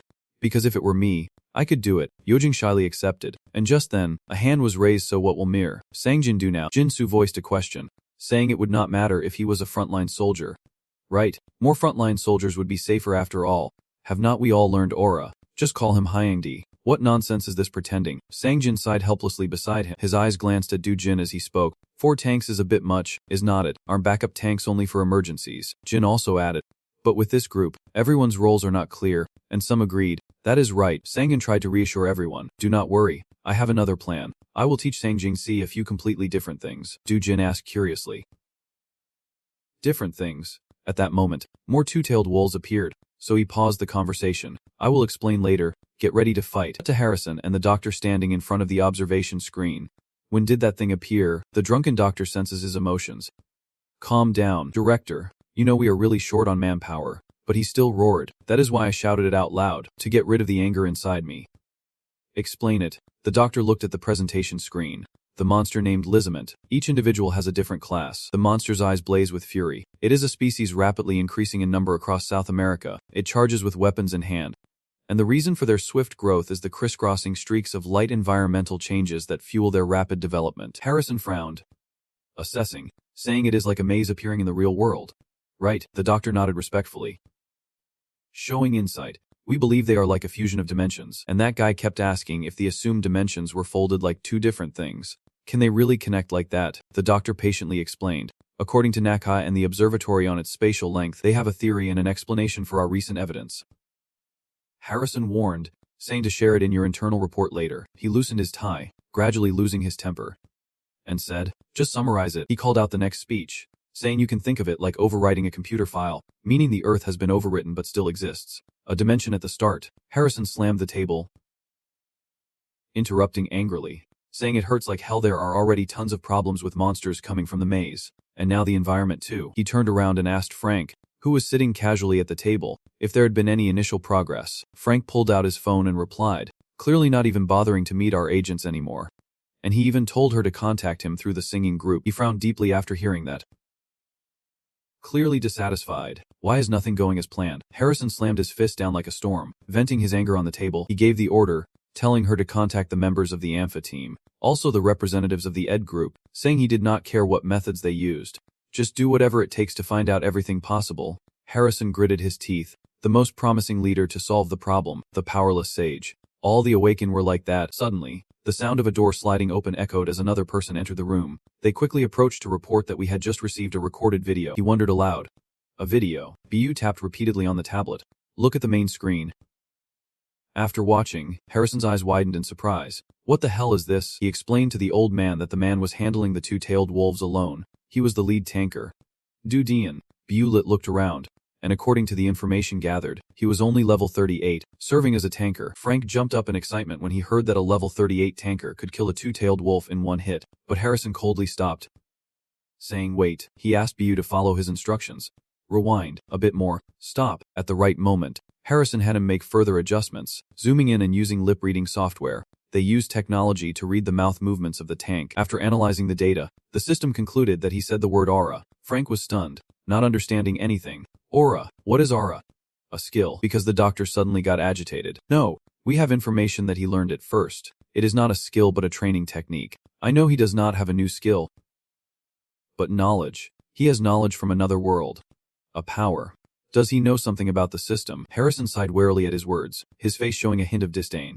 He clapped his hands to quiet the noise in the corner of the room. Stop, stop. The doctor grabbed Bill Dung by the collar and shook him hard. Let me meet him, Bill. He is begging for mercy and surrendering. Doctor, We also want to see him. Harrison ran his hand through his hair and ordered. Frank, use all available forces to search for anything still hidden. Especially him. Gather all information about him. Contact the Alpha team first, and I want the number of assassins increased tenfold. He turned around, raised his hand to acknowledge the order. Yes, sir. The old man carefully reminded. I will not tolerate any mistakes. Frank replied. Understood. Harrison assigned the next task. And Bill, ignore the reinforcement request from the Amazon area. Leave it be, he cautiously asked. Will that be okay, sir? At the same time, Frank answered the phone. All right. Do it. He offered another solution, saying we will hand it over to the Ministry of Defense to handle it now. Harrison stared intently at the image of the golf course, attributing all the blame to this thing first. Proud and elegant woman appeared. She was Mizzen, special agent and psychologist, nearly level 70. Capable of gathering all information within a 150-meter radius around her, a power far superior to any normal human brain processing. Mizzen slowly opened her eyes, reminded the introducer, but her ability was not working. She looked up at the building and said, I will search through everything around you and everything about you. I will show you, the first person to find the strange one. Suddenly, Mizzen's eyes widened as she noticed something unusual. It turned out to be a child tugging at her pants to get her attention. Where is your mother? You are not crying. I see her. Your mother is also looking for you. Your name is Ju-won. Right. The little girl asked Mizzen how she knew her name, and she innocently replied that she did not know either and that the girl should not follow any strangers anymore. Okay, the management system warned. Mizzen, stop talking like a crazy person during missions.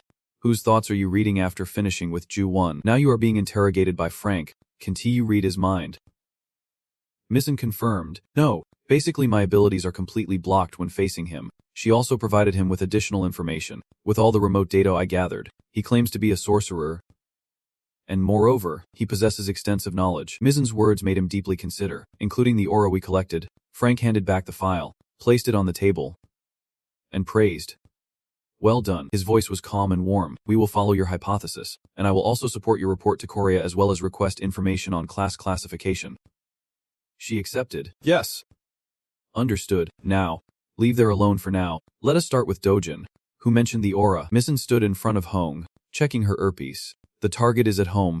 We have been watching him and he is alone now. Go there and meet him. Her sharp gaze was ready to complete her mission. Understood. Cut to the scene after the intense battle. Dojin turns on the TV, savoring a cup of noodles to fully enjoy this rest. It seems like I have been sleeping a lot these past few days. Hold the cup of noodles, ready to enjoy it, but I can't call Yojang while she is on the phone with an old man right now. Suddenly, the sound of the doorbell rings, and Dojin hurriedly slurps the last bite of his noodles. Someone's here. He went to the front door, gently opened it, still unsure who this visitor was. As expected, standing there was Mizzen, warmly greeting him. Hello, Mir. Dojin, I am Mizzen from Sia. He was confused when he heard about this organization. Sia, Dojin thought to himself. A scammer. She is hot though. Then about to speak, Sia has a problem. She cut him off. Yes, I'm hot, but not a scammer. He was nervous, sweating profusely, and I did not even say she was a fraud. Mizzen raised her eyebrows but forced a smile, saying the US government was very interested in the ad group and especially the Alpha team. Can we talk for a moment? Psychological warfare is fought from a weak position and will explode in panic and confusion. Cut to a room in Sangin's place, filled with stacks of thick books. The notification sound of Kaka talk keeps ringing, and a tired hand reaches for the phone. It was a message from Dojin to you. Sangin saying he just met a woman named Mizzen who claimed to have met you before and even knew about aura. You opened the book slightly to read the message more carefully. On the other end of the line, Dojin sounded a bit sad. I have already refused any recruitment offers. His fingers kept tapping relentlessly on the keyboard. But is everything okay? I smiled, not expecting that they had found me. My comrade, thinking more cleverly than I did. They even discovered aura. I had sealed her powers, but they still had satellite surveillance, tracking us throughout the hunt. He sat comfortably on the beanbag chair, carefully analyzing that they probably did not know magic could lock bloodline abilities or non-scientific powers, making their actions useless. However, after some hesitation, Sangin messaged Dojin back. Alright. Everything's fine. Refuse all their recruitment attempts and do not say too much to them. The opposing side immediately responded to him. Alright. Understood. Sangin jumped up from his chair, waving his hand to make the surrounding items disappear, thinking it must be a world power for a reason. So I one team move when they get close to my teammates, eliminating the child space. Dung put his hands in his coat pockets, pulled out his weapon, but they were doing a great job buying time for me. It is time to move on to the next phase. I need to secure more magic stones to boost artifact production. His gaze was dreamy yet calculating. So now it is time to get started on those things. The scene shifts outside to a bustling city. Sangan passes by an electronics store where the TV is broadcasting news about what we have been discussing. The initial damage we had to endure was inevitable. Yes, the sacrifice of those who entered Mekong first was indeed a tragedy. However, without them, we would not have been able to uncover information related to Mekong and its layout. I have to say I disagree. We could have reduced the number of victims by sending more people into Mekong. You glanced around half-heartedly. Certainly, this world without magic or the supernatural is very different from my previous life, and society is much more complex than before. Sangan recalled the hierarchical tower. In his previous world, there were class distinctions: nobles, knights, commoners, not like racial discrimination on Earth, but discrimination based on power. He thought of kings, princes, and guards. Those born with natural strength were considered nobles, and the strongest among them would hold the throne, making absolute discrimination as natural as breathing. Sangan blended into the crowd on the street, still scrolling on his phone. But the 21st century on this earth had none of that. This digital world in the information age had developed and refined a complex hierarchy system. Sangan read an article. In his previous life, he only had strength, and because of it, he had to endure pain to keep up. He wanted to take time to regain his power, but others had already noticed the appearance of the maze. He smiled to himself, satisfied. But it would not last long if he reached rank 5. Sangan had arrived at his destination, a Japanese restaurant, where even an awakened person at level 200 could not handle him. The restaurant door opened with a prolonged chime, and he did not forget to text the other person, asking if they could tell him what was happening. The reply came immediately, which was really important to Sangan, and he was surprised by how fast she responded. The server finally bid the customers goodbye and welcomed them, but Sangan waved his hand, saying he thought he had guests in room 3. The server then led him to the room he had booked earlier. Sangan ended the call with an apology for making her wait. Just as he opened the door, Mizzen was chewing nervously, stammering an invitation in, and Sangan did not hesitate. Saya had already left the food. Mizzen swallowed her food, wiped her mouth with a napkin, and said she had not eaten for a while, apologizing for not expecting him to arrive so quickly. He pulled out a chair and sat down at the table, saying it was quite a coincidence that she had some matters concerning Seal. Sangan leaned on the table and got straight to the point, asking why she had called him to meet someone. She spoke as she pulled out a stack of documents to give him important information their spy had uncovered. Leaving him puzzled, Mizzen held up the document for Sangan to see and said, "Yes, China has started to take action." Sangan asked her, "What do you mean by saying China has started to take action?" Mizzen handed him the papers, explaining that since the appearance of the Agaza system, China has been making extreme efforts to weaponize their traditional martial arts. Sangan remained silent, focusing on reading all the information weaponizing their traditional martial arts. His gaze was cold. So she meant martial arts like in the movies would appear? She admitted, "Yes, exactly like that." Sangan flipped through the pages. "Unbelievable. Did they succeed?" Mizzen continued, "It would be a huge problem if they did. You start to find this topic interesting. Martial arts are fascinating. I assume it will be like the eternal enhancement and aura I trained in my previous life. The image of the Chinese general appears in your mind if weaponizing martial arts as power like eternal enhancement. And when they succeed in that, they are no different from those who possess superhuman knowledge from another world." Sangan frowned, thinking deeply. So then, why is the knowledge being rejected? Mizzen gave him more information, saying there is a group in China called Yoka Chun. They train martial arts with their abilities and become stronger than their level, just like you. Sangan see, she put the phone down on the table and played a video. This is one of them. In the footage, a flickering light appeared on the ground. From there, Goen's hair slowly began to spread out. Her footsteps were firm, her chest held high with confidence, and Goen's fiery hair was a target for him at this moment. Sangan waved his hand, asking vaguely, "Is there a special reason?" Mizzen calmly replied, "It is just a simple contact. It could be friendship or an assassination." She smiled foolishly and said, "We highly value Sangan's worth. That is why I personally came here to give you the information to recruit you once again." Sangan immediately understood the issue and thanked her. Mizzen offered a condition to persuade him, saying that if he immigrated to the US and became an American citizen, these kinds of troubles would not happen. "But you still politely declined." "I heard that, but it is still a no." She crossed her arms, a bit disappointed. "So I lost again, did not I?" But Mizzen did not give up, still trying to pull him into the company. Though I guess she got nothing out of it. Even we do not have much inside information. But she is strong enough to kill a level 150 monster. Sangan sipped his tea and replied casually, "I see. That is interesting information. I owe you for this. I will make sure to thank you properly next time." She brushed her hair back and winked at him, looking forward to it. Mizzen stood up, finished her meal, and said goodbye to Sangan. "My part is done. I do not want to waste any more time on this issue." The guest was confused. "Is she leaving?" She half closed her eyes. "Did not I mention before that I do not even have time to eat?" You hesitated a bit and said, "Even though the main event is about to happen right now." Mizzen stood at the door, about to open it, apologizing as she read Sangan's mind. The enemy was already here. Missen froze. Utterly surprised, realizing she had just read Sang-In's thoughts, she received more information. Room 3. This way, and at the same time, a shadow appeared outside the room. The door suddenly swung open. Tokoyan stepped in and greeted. You have been waiting, have not you? Sang-In smirked, signaling to her. See that? Mizen smiled faintly. I knew it. This man knows my exact abilities. Tokoyan charged close to you, firing armor-piercing rounds continuously. Alright, let me confirm once more, is it you? Sang-In see, the awakened one from Korea. Sang-In was vague. But what if it was me? She must have a teleportation item. As soon as we met, she was blazing with fire, cracking her joints. I am Tokoyan from the People's Republic of China, and I have a few things prepared for your private time. Mizen stood aside observing. That is, the result of weaponized martial arts. Compressed air. She looked closely at Tokoyan's body. Compressed air, more precisely the power of ki. Mizen frowned. Silently assessing, she arrived faster than I expected. The fiery fist Tokoyan is a hot woman. She pressed the hidden button on the camera concealed in her collar. Yet the fiery fist is also a target to watch, an opportunity to gather information. However, her illicit actions were discovered by Tokoyan, who used her power to confiscate the camera. Does that American over there have a habit of spying without permission? She then crushed it into pieces. I can let her get involved in this. Seeing the glint of the camera, Missen was stunned. By the time she realized, it was too late. Both sides of her jacket flew open, exposing a bit of her skin. Missen shyly covered her body with her hands. She clutched her collar tightly, explaining to the other person that this was the job of a special agent. Miss Tokoyan, brute force is always used before they talk. She sneered, knowing Americans have no shame. Sang-In spoke up to break the awkwardness in the room. Why do not you sit down? Tokoyan. His words left the two women speechless. Weren't you the one looking for me? Tokoyan sat down carefully, amused, saying, impressive. Yet the place she settled was on the table, and he seemed calm after witnessing his own energy. So what kind of trick is this? Not many awakened people can withstand that pressure. Sang-In gestured for silence.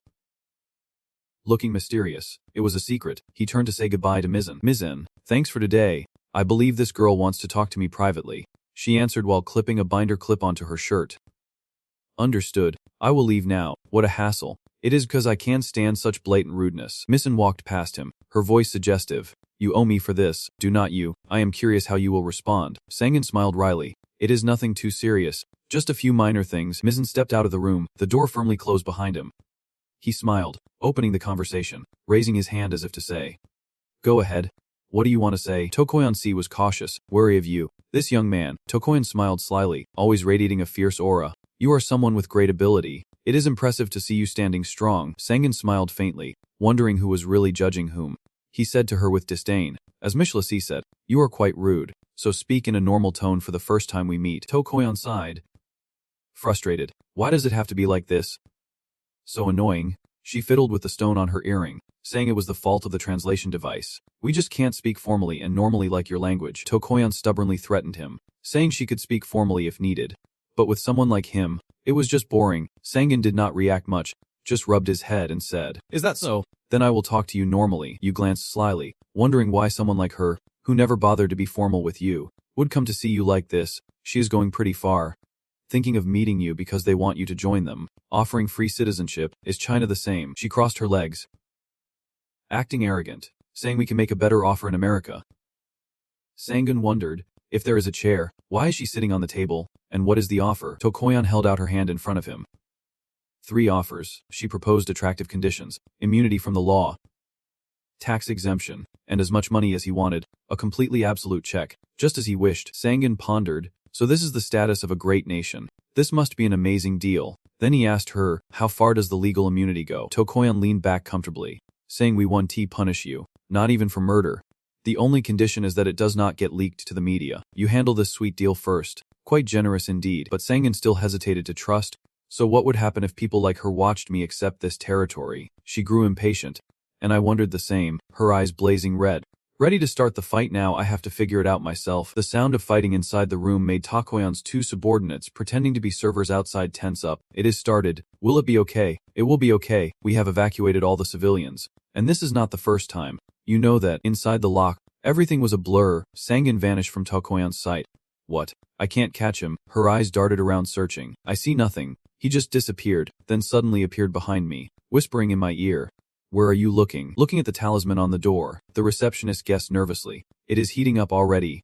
She is going to come out. and we really can T-block her attacks if she does. Back to the fight inside. Tokoyon's hand clenched the edge of the door. Stammering. What kind of illusion is this? Sangin dared her to figure it out herself, and she plans to fight me in that blue outfit. You are all talk, mocking your opponent. How could she judge my skills when she is already panicking over this? Tokoyon silently cursed. Damn bastard. She keeps wanting to fight. So if you want to provoke her that much, so be it. Her power makes everything around shake violently. Even the restaurant was affected by that power. Sangin's eyes narrowed cautiously at this woman. Just as he thought, it was unbelievable. You carefully observed Tokoyon. Even in your past life, few could train to such a level. Her martial arts are undoubtedly impressive. And she grits her teeth. Determined to fight, you will have to reveal all your secrets beneath your facade. Her feet stepped on the rubble. Cracking loudly, Sangin reached out, calming her emotions, then turned back. But no, Tokoyon teleported and punched him straight in the chest, causing an explosion. The nearby people panicked. What was that? Did something just explode? A gas tank. Call 119. 119. Tokoyon's two subordinates panicked. Damn it, she is fighting outside. Now do we need more catalysts? I do not know, just clean this up first. Hurry, they are still scared. We are still in the middle of Seoul after all. Inside the room, Sangin kept trying to calm the agitated one, saying we are in trouble if she breaks anything else. Can we stop now? You commented on Tokoyon. Honestly, I find her quite interesting. And she immediately wondered. Really? Sangin calmly shared his thoughts, saying her martial arts sparked his interest. So let us stop for now and fight another time. She asked to be sure if he meant somewhere else. He snapped his fingers to confirm. Exactly. She should set the place and time, and he would follow her schedule. Tokoyon was silent for a moment, then accepted your invitation. All right, she replied coldly. I will give you the time and place later. They shook hands to seal the deal. And you better be well prepared, because if you are not as strong as I expect, you might forget about going home for a while. Sangin smiled, trying to gain an advantage, then asked what would happen if he won. Tokoyon refused, saying nothing, just like in the textbooks. She sneered. There is nothing if you win, because I won't lose. It is clear you will ask for something unreasonable from us. Nothing good will come of it. Tokoyon turned and walked away. I do not need to make promises in a position as unfavorable as yours. She walked out the door, ending the meeting. So wait for my contact and bring your head along. Sangin chuckled to himself, wondering if he was about to get beaten up. With all the strange things happening around where he was headed, cut to a scene where he is on the phone with someone. Okachan from China. Sangin confirms. Yes, she introduced herself like that, but will Korea be okay? Should we report to the authorities before we start? Person on the other end was in a hurry, apologizing and saying they would take care of everything after it was over. Hearing the prolonged beeping, he felt a bit uneasy. Was the Korean government really okay? After walking for a while, he arrived at the next location. Here it is, the Aid Group's equipment shop. Sangin looked around outside for a moment, hoping there would be some unique or ultra-rare gear here. He put his hands in his pockets, ready to come up with a new plan. But it was better than nothing. It would be better if he crafted them himself. But there was no time now, it was time to shop. Right now, aside from the armor, all he had were the Black Line bracelet, the Akasa system's support functions, and the subspaces and broken spells within his subspaces. He glanced to the right and observed, and the subspaces could not fully help him in battle. That means only 3 items could aid him in fighting. And honestly, his self-made gear was much better. Sangin struck it, but it took too much time. The shopkeeper politely invited him in, welcoming him warmly, saying we have been waiting for you for a long time. Hunter Sangunji, the shopkeeper led you into the room, saying we have prepared items suitable for you. Sangin replied politely. Thank you. You picked up the red box first to look. Rings, necklaces, and bracelets. Most of them seemed quite useful. It is a gold ring set with stones. But I might not have enough cash to pay for these things. I have almost spent all my money on self-development and crafting items. It increases mana by 15%, with a special effect adding 15 mana. His gaze carefully examined it. There are usually 6 levels of rarity. Common, uncommon, unique, legendary, mythical, and transcendent. This ring is unique, meaning it is in the middle, and the gap between the 2 levels is huge. Many rare items can't even be bought with money. Sangin silently clenched his teeth for a long time. Usually hunters do not sell the items they have, and their prices can reach billions, because they do not have money problems. Even I do not want to sell the ring that supports the Akasa system, even though its price is enormous. He looked back at the slightly worn silver ring on his pinky finger. He could preserve mana if he used mana from this ring. Sangin switched to another box. But still, he 100% did not trust the Akasa system. So he only used it for things that were not very important. In the end, he replaced all his equipment with gear he created himself. This is a pendant shaped like a moon, intricately carved, the Dark Wizard's pendant.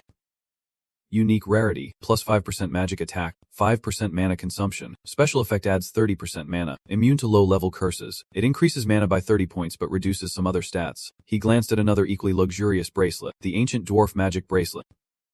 Unique rarity, plus 15% magic resistant. Plus 15% magic resistance sounds effective. One thing is certain, the opponent has magic attacks. Seller B brought a cup of tea to offer the VIP guest and asked, "How are the items? Do you like any of them?" Sangan gave a vague answer, saying they seemed usable. He pulled out his black card and made his decision. "I will buy them."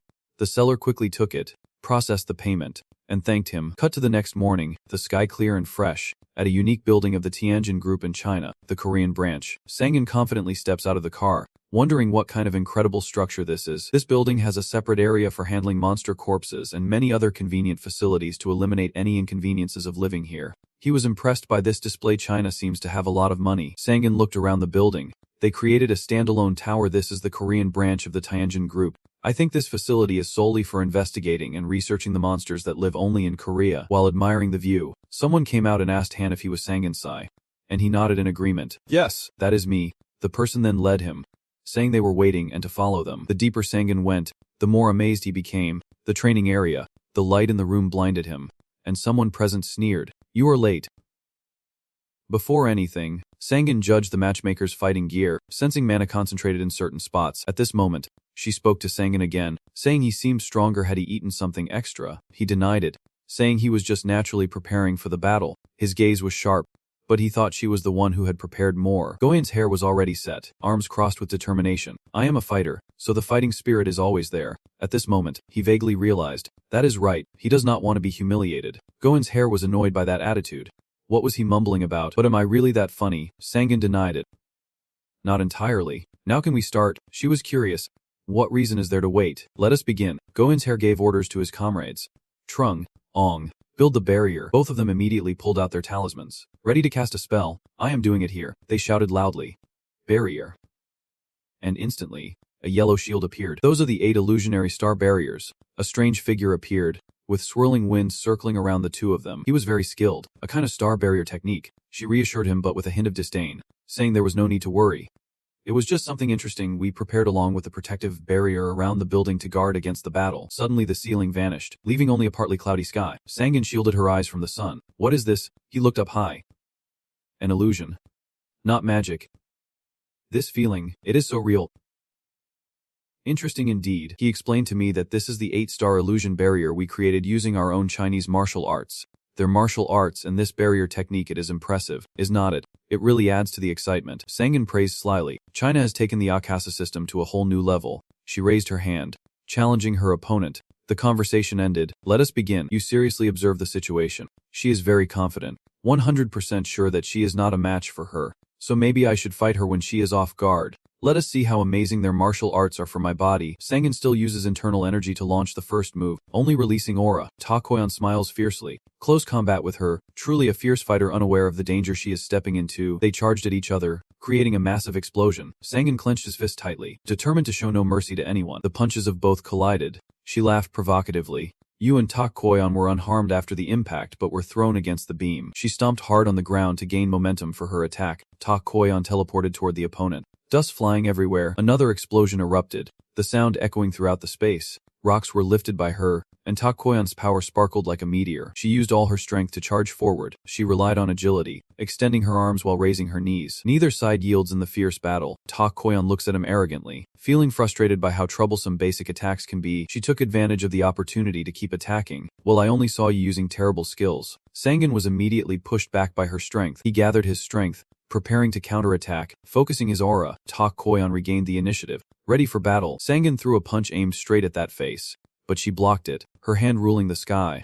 He was stunned. His instincts meant nothing against this woman. His body was thrown hard, crashing straight into the massive rock, leaving a deep dent etched on the surface. Looking extremely painful, Sangan Genji struggled to get up, worn out from so much close combat. Before he could recover, Tak Koyan lunged forward, ready to strike again. Where is he looking? She is eager to claim victory. But this is the end. Tak Koyan delivers the final blow, a kick like no other. Her two subordinates were worried and helpless. Who will stop her? She is destroying everything. The aftermath of the battle was devastating, with dirt, rocks, and dust flying everywhere. But as the smoke cleared, she widened her eyes. What? Tak Koyan no longer saw Sangan's figure. The moment the kick was launched, He vanished. Since when have you been standing so close? Praising me like that? What kind of destructive power is this? She was stunned. I just hit your illusion. Tak Koyon directly asked, is that your illusion?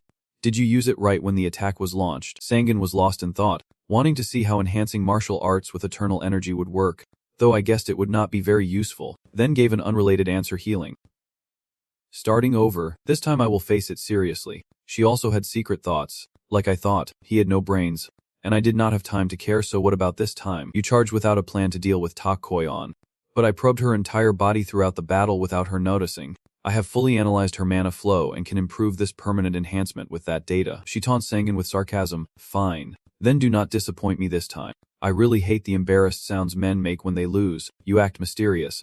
And she grows more confident. Even though she knows what I am capable of, Sangan decided to withdraw the weapons equipped from before. Taking a breath, the silhouette of the armaments gradually appeared. Come on, K03. That machine once took a step, making the hair on my neck freeze. Utterly stunned, Sangan was straightforward about these devices, saying he had built them and given them personal rights, so it was within his capability, meaning there was no problem. The robot's voice sounded as EMS-03 activated its system, designated a target a girl with the mission to subdue the target completely. However, it was very civilized and did not attack women. This device did not want the target to bleed, only to surrender. She immediately showed disgust on her face. What the hell is this? Are you trying to make me laugh? Sangan warned her about the danger level of the machine. If she underestimated it just because it looked like a toy, she would die. But Tak Koyon ignored the warning, refusing to believe that thing could defeat her. Suddenly, a purple light tore through the space, dazzling and blinding. Her face grew even more rigid, her eyes flashing with terror. Tak Koyon quickly raised her hand to block the laser beam from the device. Its beam was deflected, causing the surrounding rocks to explode. Her eyes burned with anger at the chaos.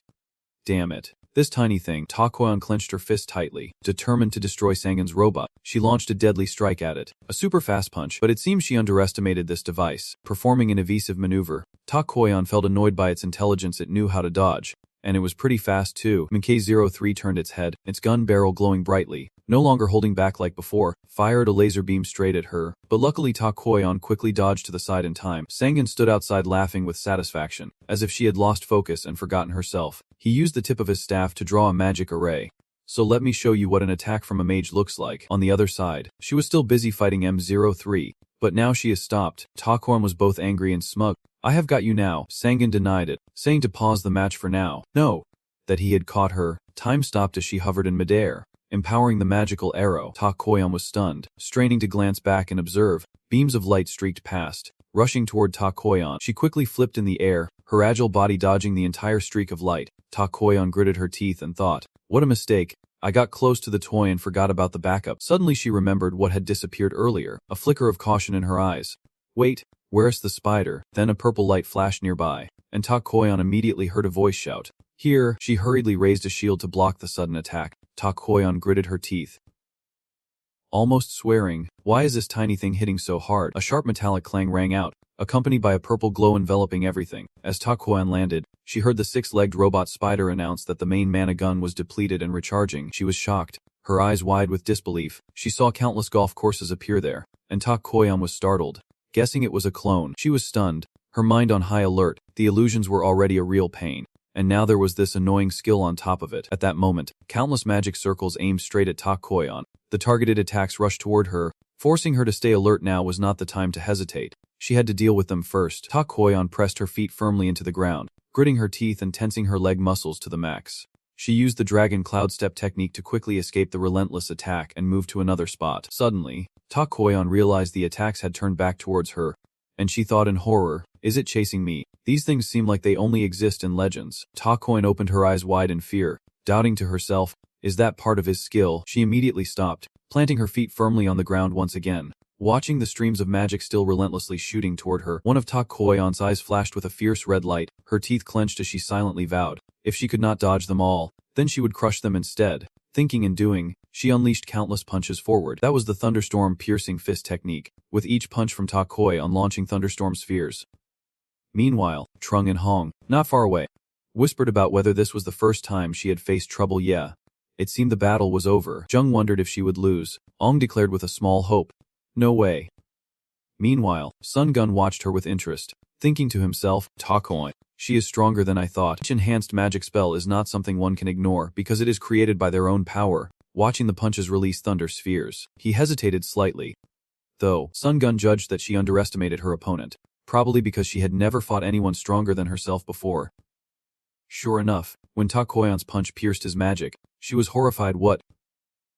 Illusions again. Tak Koyan clenched her tongue, annoyed and frustrated. He used illusions even in his attacks. She quickly jumped up to dodge the strike, constantly telling herself that still, nothing could break through and punch him. Tak Koyan landed nearby, enough to create some distance between them. She carefully spun around with her armored hands, her eyes filled with determination to defeat her opponent. Next, she raised a shield in front to block Sun Gun's powerful attack. Tak Koyan's eyes turned pale white, her beautiful face marked with a few scratches caused by his magic. At the spot where she stood, 2 moves and a clash created a massive explosion. Sun Gun calmly watched the scene, a sly smile creeping onto his lips as he thought to himself, although it was lucky for Jin and Jiang, it seemed like a useful skill. Did she distort the space around herself?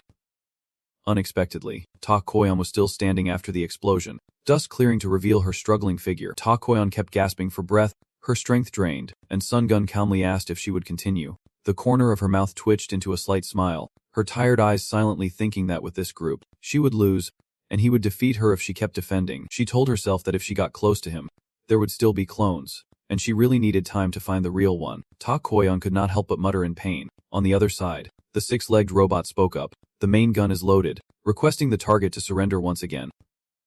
Hearing this, Tak Koyan got angry. This little toy again. Everything just got even harder. She stepped forward, firmly telling herself that she might lose, but not necessarily, because she had no choice but to use it. It was a risky move, but she would risk everything this one time. Sangan seemed to have guessed her intention, his tone teasing, as if she did not want to give up. Her eyes flashed brightly as she declared firmly, I admit I need to study more. I will show you my final move and my apology. If you can still stand after this, then that will be my defeat. Sangan asked with some doubt. The final move. Tak Koyan raised one leg, took a deep breath to steady herself, feeling power flow through her body. Suddenly, her eyes widened, blood vessels clearly visible in the whites of her eyes. With just one stomp, Tak Koyan made the ground sweat.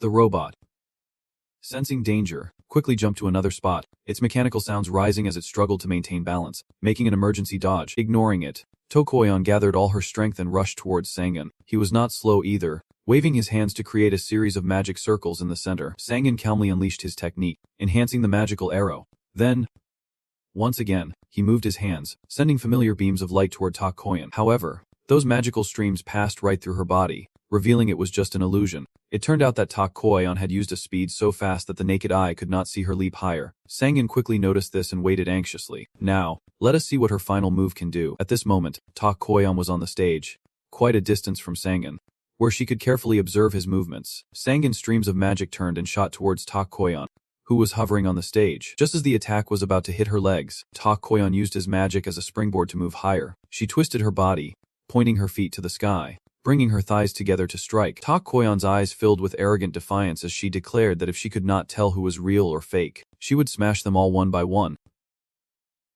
Without hesitation, she kicked hard into the air, gaining significant momentum to launch straight at Sangan. Tak Koyan clapped her hands together, a faint golden light radiating from her palms. She rotated and channeled that power, carefully adjusting it to grow stronger. A gleam of triumph flashed in Tak Koyan's eyes as his ultimate punch soared straight towards Sangan. He thought in amazement, what a terrifying source of energy, truly worthy of being called the final form. At the same time, from afar, Ong shouted in alarm, this is too dangerous. Chung and Hong quickly urged each other, we might have to face an explosion. Build the shield fast. But it seemed a bit too late. The massive explosion engulfed everything around. Chung and Hong quickly joined forces to activate and reinforce the barrier, but the shock was still too great, and both of them could not help but cry out in distress. Chung and Hong anxiously asked each other if this martial arts simulation would destroy the entire facility. Don't worry, the fire fist can break through this wall. Elsewhere, everyone watching the entire fight had to stand up in awe.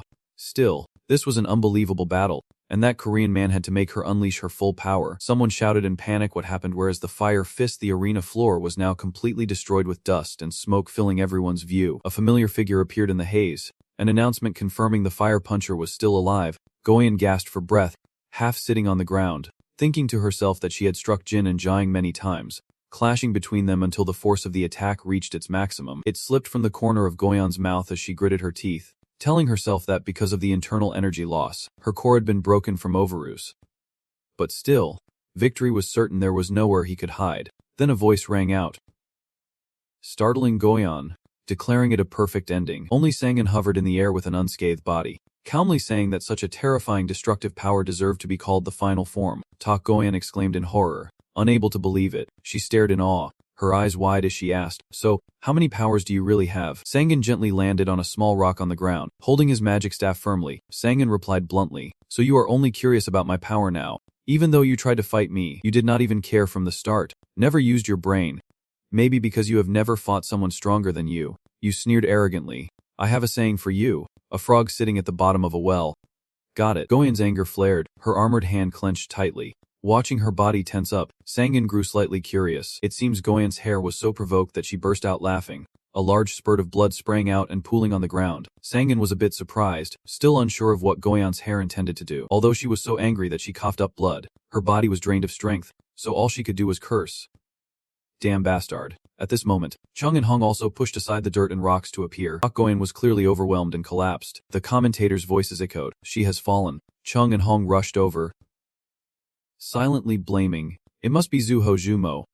Her rage. "That is why I told her not to use dangerous moves like the great sky-piercing punch and the rang." Sangan grasped the vital blood point, his eyes darkening as he thought silently. Zuo Zumo, watching Tak Goyan face down unconscious on the ground. He pondered, with her core inside the blood flowing out. Is that what they were talking about?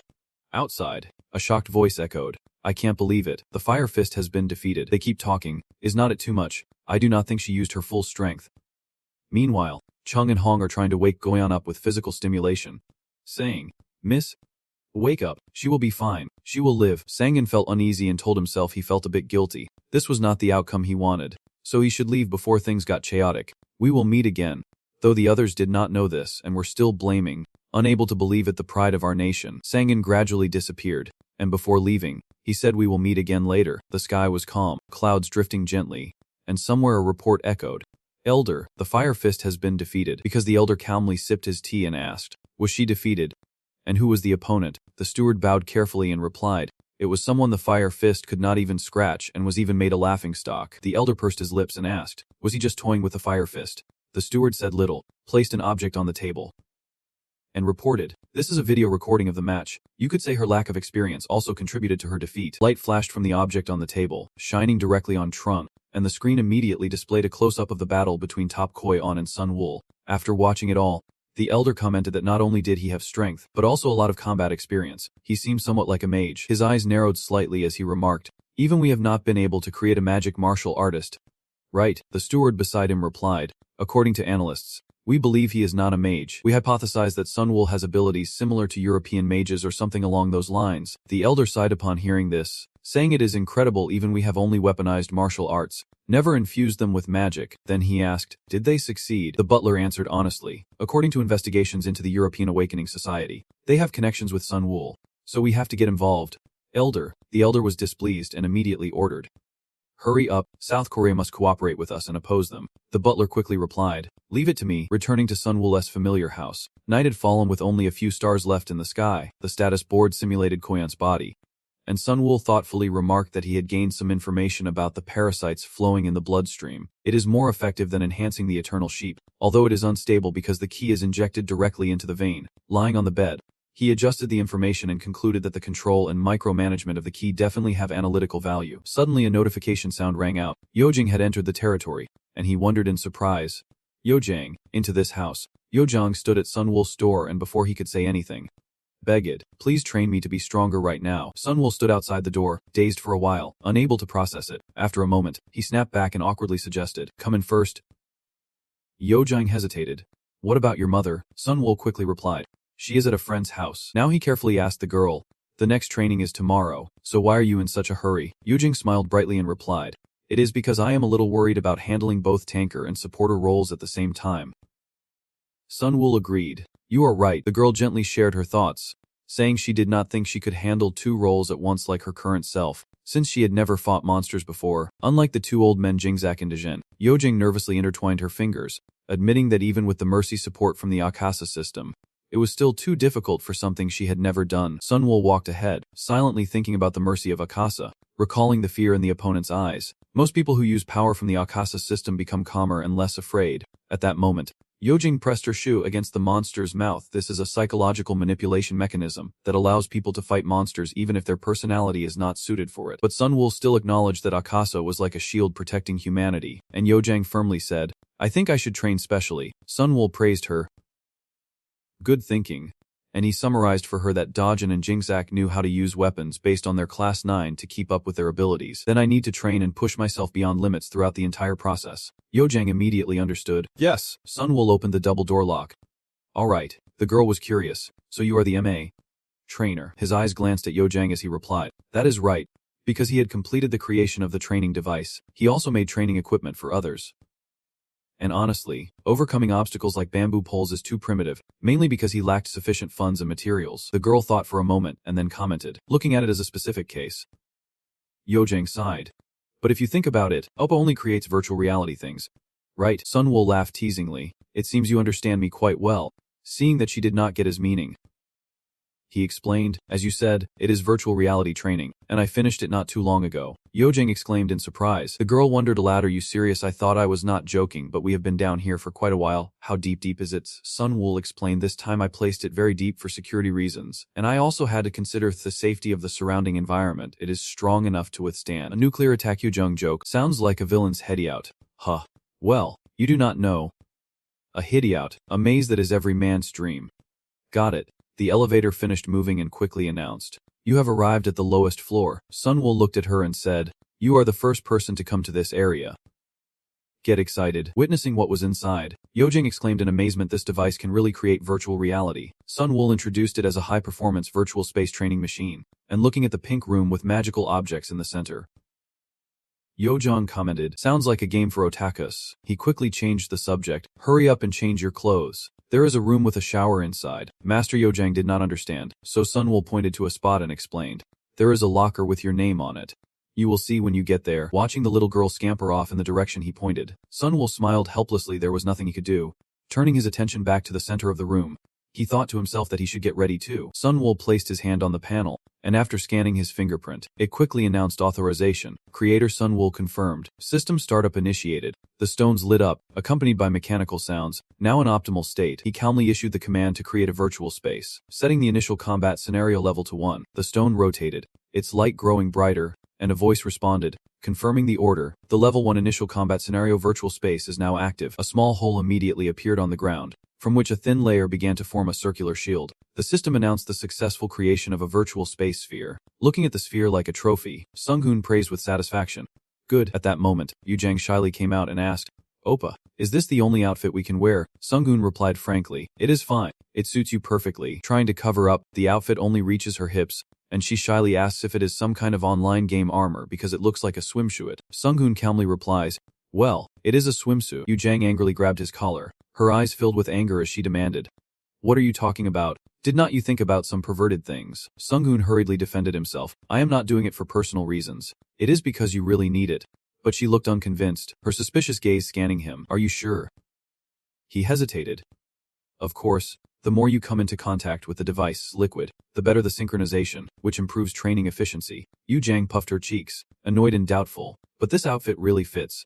How do you know it is wrong? She muttered. Did he scan his body? Scan. Sunghoon heard it all and quickly cleared his throat to explain. I was just checking the team info and the company data. Yojang did not ask any further. She looked at the orb in front of her with curiosity. After all, is this what you call virtual reality? Sunghoon proudly explained. Yes. Once you enter, the system will initialize the preset virtual reality, and you will spend 3 days inside it. But in reality, it only takes 1 hour. The girl was surprised and realized. Wait, can I breathe? It is all just liquid inside. As soon as she asked, Sunghoon immediately switched on and quickly explained. Of course, including my magic, it is called accelerated time, and I only use that skill to adapt to certain situations. Moreover, it does not just affect your body, but also your mind. This will help you a lot in mastering combat skills. They exist to improve your aura proficiency. Even while you are inside it, your aura will still be maintained. Remember that, you will train your aura separately. Yojang could not process the information in time and hurriedly called out. Wait, suddenly he raised his hand and guided her, saying if she experienced it, she would understand. Raise your hand. Yojang obediently followed, raising her hand, and using telekinesis, Yojang made the short cloak on her body come off, leaving only a 2-piece bikini covering her. Yojang panicked, hugging herself and shouting, wait, what is this? Oh no, suddenly a force pulled her off balance. Yozing was pulled inside the sphere, surrounded by water that forced her to hold her breath. Her eyes looked toward Yozhang for help, but he just stood there waving, reminding her to train hard. At this moment the stone glowed, signaling that a level 1 user named Yozhang had connected and was beginning to prepare for the scenario. Sangan watched her inside and wondered, well, Yozhang has stepped in, what should I do for the others tomorrow? Meanwhile, Yozhang seemed to lose consciousness, drifting into sleep inside the orb. After a while, she slowly opened her eyes, recalling that a virtual space would be created. By the time she was fully awake, her body seemed to be in a different scene. Yozhang stared in amazement at the starry sky like a universe before her, wondering if this was the outer space. The girl could not help but stare around, quietly murmuring how beautiful it was. At that moment, a magical circle swept over her body, and a mechanical voice announced, "Welcome to the virtual space." Analyzing the user's aura. Analysis complete. The girl obediently listened to the slow voice finish. The user has permanently learned reinforcement. Please choose a weapon. She watched countless weapons appear around her, forming a circle. Yozhang picked up a sword, carefully considering it, thinking a sword would be the best choice, but just as her hand reached out, she hesitated, her attention shifting elsewhere. Glove lay neatly in a corner nearby. Yozhang hesitated. That was it. Yozhang curiously touched the cat claw glove, her face lighting up with delight. A set of soft claws. Then the system received the signal and confirmed. You have chosen the glove, choosing the warrior technique scenario, the strike line. Yozhang panicked when the announcement sounded, but after a moment, she calmed down, becoming excited and smiling happily to herself. Well, anyway, I will still keep this item. Sometimes using fists is better than weapons. Punch now. System response. Aura point requirement confirmed for strike mode. Confirmed. Initiating strike mode.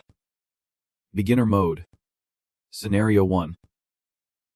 Simulation training. End of announcement. The surrounding space gradually fades as a stream of white light floods in. The dazzling sunlight made the girl raise her hand to shield her eyes. Softly complaining, "My eyes." In an instant, the scenery changed. Before the quiet tent, a spectacular and complex scene unfolded in the wind. Yozhang glanced around, the wind rustling the surroundings. She sat inside the tent, her eyes dreamy, softly whispering, "Is this a tent?" After a moment of observing, Yozhang realized that what she saw looked like a military base. Suddenly, Hasada appeared full of energy, her voice booming as she ordered, "What are you doing, soldier? Get out there immediately." Yozhang stared at her in confusion, slowly realizing the situation being a soldier. Is that what she was doing? Hasada sternly instructed Yozhang that a soldier must move as quickly as possible, and Yozhang timidly replied yes, but her answer only displeased Hasada further. Hasada immediately corrected her. You must respond with yes, sir, no, sir, or immediately, sir. Understood. After her brief training session, the girl was finally allowed to step outside the tent. Yozhang felt the warm sunlight shining down and smiled. The weather is so nice. Just like real life. Yozhang walked silently behind Asada, her eyes fixed on the girl ahead, understanding that if she was a soldier, then the other must be the MP guide. After walking for a while, the girl began to feel uneasy, growing suspicious of Hasada. Where exactly were they going? She had not explained anything, not even the rules. Suddenly, she stopped, lightly pushed up her glasses, and spoke in a deep voice to introduce herself. My name is Moth Asada. I am your guide. Yozhang repeated the name Asada to herself. Hasada. She began to explain to the girl that with only 200 aura, it was far too early for her to stand on the battlefield and fight monsters. You can't survive on the battlefield because your aura is too weak. Yozhang listened obediently. Hasada pushed up her glasses, her voice sharp as a blade, saying it was truly embarrassing to call you a soldier. The girl was momentarily stunned after hearing her words. Her mind filled with doubt. Did Appa set this up? Hasada opened the door to the training room and continued, You will start training right now. Yozhang wondered, what kind of monsters are we fighting? Has Appa been reading too many comics? The girl was still lost in thought when she was suddenly pushed by Hasada onto the arena floor, who then jumped out and softly said to her, Now, come in. The monster will be contained here. Perfect for you to train with the Fang line. Hasada's words were like a gentle breeze, but only now did Yozhang snap back to reality. Stunned, she quickly explained that you have to repeat it until you reach 50 power points from the strike. Start. Hasada did not wait for Yozhang to react and immediately kicked off the training session, making her exclaim, Wait, what just happened? A massive oxer appeared, with a terrifying humanoid form and fiery red eyes. It breathed heavily, exhaling a blast of hot air that made Yozhang break out in a cold sweat. It was the oxer. As soon as it locked onto its target, the monster roared fiercely and charged forward, leaving Yozhang stunned and unprepared, wondering what to do next. In the urgent moment, with the oxer closing in, Yozhang panicked and backed up, pressing herself tightly against the wall behind her. The monster remained cold as the girl trembled, raising its club high before striking down hard at Yozhang, who shut her eyes tightly in fear. After the heavy sound echoed and dust flew everywhere, Yozhang suddenly leapt far behind the oxer, her eyes wide with surprise as she felt no pain from the stick striking her. Yosang turned back in shock to look at the monster in the distance. Unable to believe what had just happened, she had hit it. The Oxer's red eyes locked onto the target, growling in anger at losing the girl just by lightly touching. Yosang understood the reason that saved her life. Alright, the dragon's footsteps. This is what Sanganappa was talking about, and she is using it subconsciously. The girl regained her spirit after grasping the core. Another swing from the monster came down, but this time Yosang took control. Dodging smoothly, she smiled confidently with determined eyes. Good. She could totally do this. Yosang locked onto the monster. Next was Tri's turn. The dragon was activated. Its attack flashed like a streak, too fast to leave a trace. The girl used her claws to counterattack, severing the monstrous arm that had just struck Yosang. Impressed by the power of her claws after the counterattack, she could not help but exclaim they worked perfectly. I used the knowledge Appa taught me last time, and it was actually easier than I thought. Yosang was happy with her success and turned back to prepare for the next attack. Unexpectedly, the Oxer was one step faster, launching a surprise attack that made Yajing only manage a cry. Back in the tent, she still echoed from the monster's finishing blow. The system's voice rang out. You have taken a deadly blow. Yosang startled, eyes wide open as if just waking from a nightmare. The system has reset the scenario, and you will start the training again. The girl still looks around confused, wondering if she has died, then repeats it. Yosang realized this meant the training would reset. Hasada stepped in, urging her to quickly get back to practice. What are you doing? Soldier. Get out there right now. She was subtly reminding him that a soldier must move as fast as possible. Yosang hurriedly sat up, realizing that, how should she put it, she would be resurrected after dying. So that means she does not need to worry about what she does. Yosang's lips curled up slightly, revealing a mysterious smile. This time, she was filled with serious excitement for the training session. Good, now the real beginning starts. Outside, Sangan calls Dujin to inform him that Yosang has started training. Yes. Dujin, come to my place right away. I think we need to start as soon as possible. Dujin on the other end reminded me about their plan. He would stay at my house for a few days. Alright, see you later then. After the call, Sangan looked up at the starry sky, lost in thought, trying to calculate something. If I have all the team members train in virtual reality, it would take about a week in the real world, which equals around 20 days in the virtual world. They could easily complete the training during that time, while the nightfall painted the scenery outside the window with a quiet stillness. Suddenly, a notification sounded, breaking his train of thought. Mizzen Hogwarts had entered the facility. Sangan sighed deeply. Quite a few people want to see me today. He set his coffee cup down and spoke first. What brings you here at this hour? Mizzen shyly apologized. I know it is rude of me, but I can handle it. Sensing her worry, Sangan calmly replied. You seem to be in a hurry. Can you get straight to the point? She could not hide her worry and tension as she spoke up. Alright, to be honest I do not have much time, so I will get straight to the point. Mizzen took a deep breath, her voice firm. I want you to come to the US as soon as possible. Right now, you seemed interested in learning more, which is surprising. I thought I heard the US was handling the Mekong situation quite well, so something must have happened. Mizzen honestly recounted the events. Yes, some unusual things have occurred in Mekong Brooklyn. The monsters have changed, she said as she pulled out her laptop. Mizzen plugged in the USB to boot up the computer. Sia had described their evolution, but Sunghoon impatiently cut her off. But the real problem is what comes next. Mizzen calmly looked at the screen. Take a look. The image on Mizzen's computer showed a giant monster wreaking havoc in the city, a starworm. Sunghoon still looked restless. So what is the problem with me? Because for me, Mizzen quietly shook her head. You can't fully understand just by watching this footage. She recounted the current situation, saying that according to the hunters, not only the monsters but Mekong itself has risen to level 2. We send a team of level 70 hunters inside, and after 10 days, nothing has happened. Monsters have not appeared from Mekong since the hunters entered, so we believe they are still alive, Mizzen firmly asserted. He stared at the footage but calculated 10 days. It takes about a week to clear a mid-level Mekong, which is quite a long time. Sunghoon directly asked about the purpose of her presence here,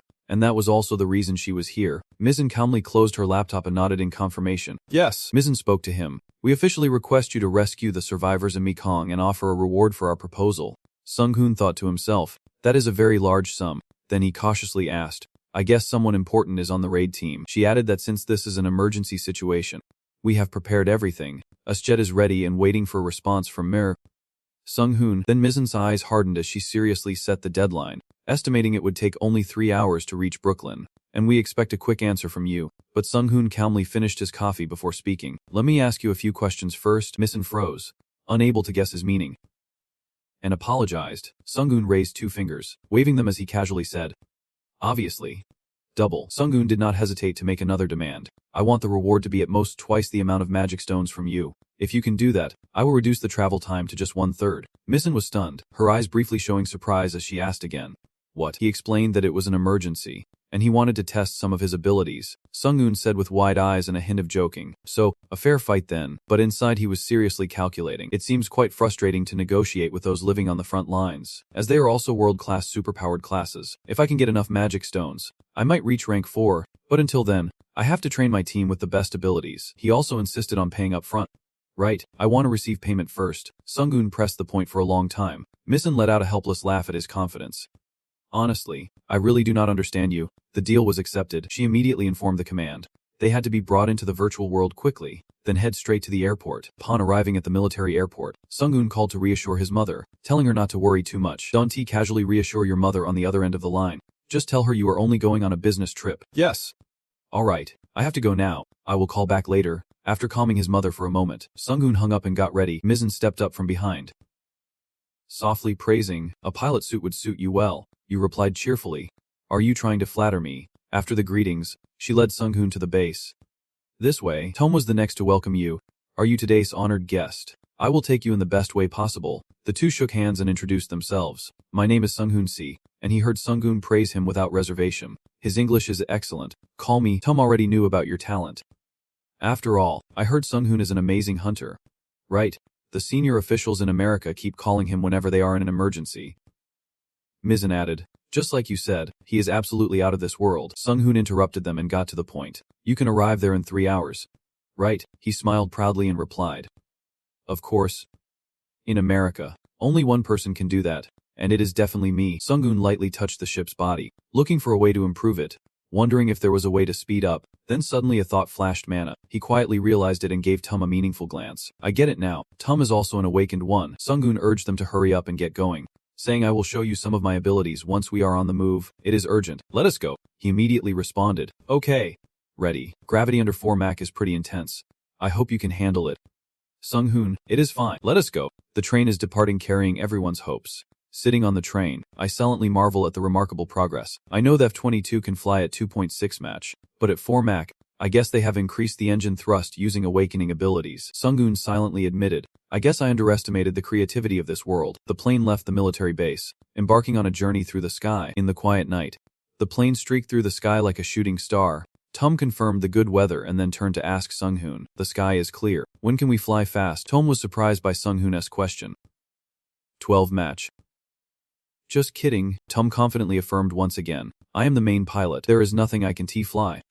Alright, I trust you. And at the same time he swiftly pulled the throttle. Sungun snapped his fingers gently, magic spreading around the plane, speeding up time, ignoring friction and enhancing durability. The plane was instantly enveloped in his magical power. Tom, amazed by the rapidly changing scene outside the window, exclaimed, Oh my god! The plane sliced through the sky, tearing through the layers of clouds. The image of the plane cutting through the clouds, crossing the sea, and flying over the ocean appeared on the screen, and behind it, a wide expanse unfolded. The doctor watched intently before commenting. The measured speed is Mach 12, even faster than a rifle. I can't even remember the last time I went home. It is all because of that damn Fox plan. Harrison sounded like an old man ranting. With that jet? No way. Harrison suggested we could shoot it down. Just kidding, right? The doctor replied. It is faster than any missile weapon in the world. Actually unbelievable. After a long journey, they finally succeeded in setting foot in Dick Wes, Brooklyn. Tom handed Sungun a radar, sincerely saying, this is a wide-range radar device because we do not know how vast the maze is. Hopefully this can help you search for and rescue the survivors. Anyway, thanks for cooperating. Even though the briefing was brief, he smiled regretfully and said goodbye. He returned Tom's smile softly, thinking that eventually he would get something from him and would thank him after finishing the job. After saying goodbye, Sungun looked around, strangely noticing no reporters were present, and muttered to himself about the supply room. Sungun moved to the other side, where the military, police, hunters, and some government officials were gathered. Suddenly, his eyes sharpened, a wave of unease rising within him. Wait, no hunter support, like in China. There is no way the US would be so careless. Thinking of that, Sungun immediately became alert and called the command to change his outfit and gear. In the distance, Tom stood upright, raising his hand to salute him with a solemn gesture. In an instant, Sungun's outfit transformed, light sweeping down his body from head to toe into battle gear. Behind him, the crowd's delighted cheers rained down like gold.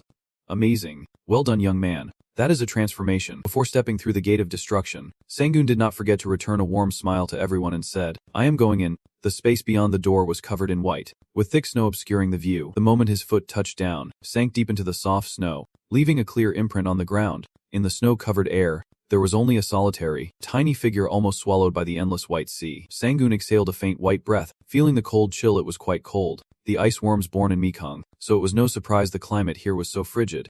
He pulled his hood up, covering his head to keep warm before starting the search, looking for survivors first.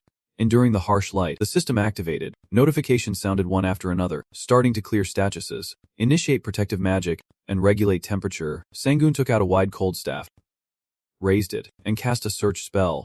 The tip of the staff blazed with a bright pink light, the light of seeking. The magical waves spread out, filling the silent space. Searching for the heartbeats of survivors, Sangoon waited in silence. But there was no response. He sighed softly. There was nothing within a 2 kilometers radius. I can't even imagine how vast this place is. After the tracking spell failed, Sangoon pushed back his bangs. If magic does not work, then he will have to use this. He took out the radar box Tum had given him before they parted. Some smart people once said advanced technology is like magic. Sangoon started the device, smiling softly, agreeing with them to some extent. He turned on the device, the blue light blinking, and if this did not work in the maze, he would have to expand the search area. Luckily, the radar was stable, and Sangoon smiled softly. Relieved it was working, he continuously adjusted the scanning frequency until he caught the signal and saw them. Sangoon immediately called through the radio to inform the missing people. The rescue team said, I am on my way to you. He stared intently at the radar screen. A total of 9 people at quite a distance. Sangoon exclaimed aloud, seeing all 9 signals still alive. Truly impressive that they were all alive. Good news indeed. Suddenly, his eyes widened in surprise. But it was not just the survivors. Sangoon looked up at the top corner of the radar range. It could even detect the ice worms, a type of ice worm he was familiar with. Worms and snails, 2 common monsters. He recalled the knowledge that each time they evolved, their thorns would grow longer. In the final evolved state of this monster, after growing 9 forests, it looks like a crown, and because of that, people believe it has reached demigod level. It is quite weak compared to other worms, but the ice worm is a stubborn and annoying monster with the power to absorb cold and breathe fire. They sense my presence. Sangoon pondered for a long moment. Suddenly, the red dots on the screen started moving toward me. They are coming this way. What should I do? A brief thought crossed his mind. These worms can smell and detect prey within a 3 kilometers radius. Their sense of smell is quite sharp, so he should take care of them a bit.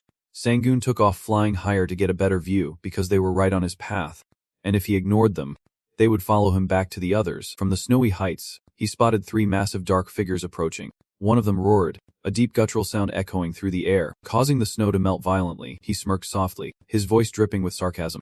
Just one of them, and it is already shouting that loud. Then the battle erupted, snow flying wildly, weaves of cold air and magic clashing fiercely. The explosion echoed through the thick ice, shaking the entire cave. The brown-haired girl looked up slightly, worried, and asked, what was that shock? The man beside her replied warily, it is the clash between the rescue team and those monsters, and they are definitely going to lose. Miller, their captain, shouted, do not say such foolish things. Our supplies are running out too. If the rescue team loses, then we will go down with them too. The brown-haired girl said sadly. Dead. In the silent atmosphere, Jessica's voice rang out, soft but steady. It will be okay. I believe in the rescue team. She sat in the corner tending carefully to the wounded. She turned to look at Jessica with a surprised expression. Suddenly, the entire cave shook with a loud noise from above, echoing everywhere, and the brown-haired girl quickly covered her mouth, suppressing her fear. A monster. Her teammate beside her looked up cautiously at the cave ceiling. Above us. Is there something? The radar beeped clearly. It is the rescue team. Jessica exclaimed in surprise. I am heading there. Are they really here? The whole group turned to look at the cave entrance where the white mist was pouring in, obscuring their vision. Miller immediately raised her weapon in defense. Damn it. Are they really gonna bring all the monsters with them? Sunghoon stepped out from the thick snow and replied to her, since this is a rescue team, I would not do that. He brushed off the snow still clinging to his clothes and introduced himself.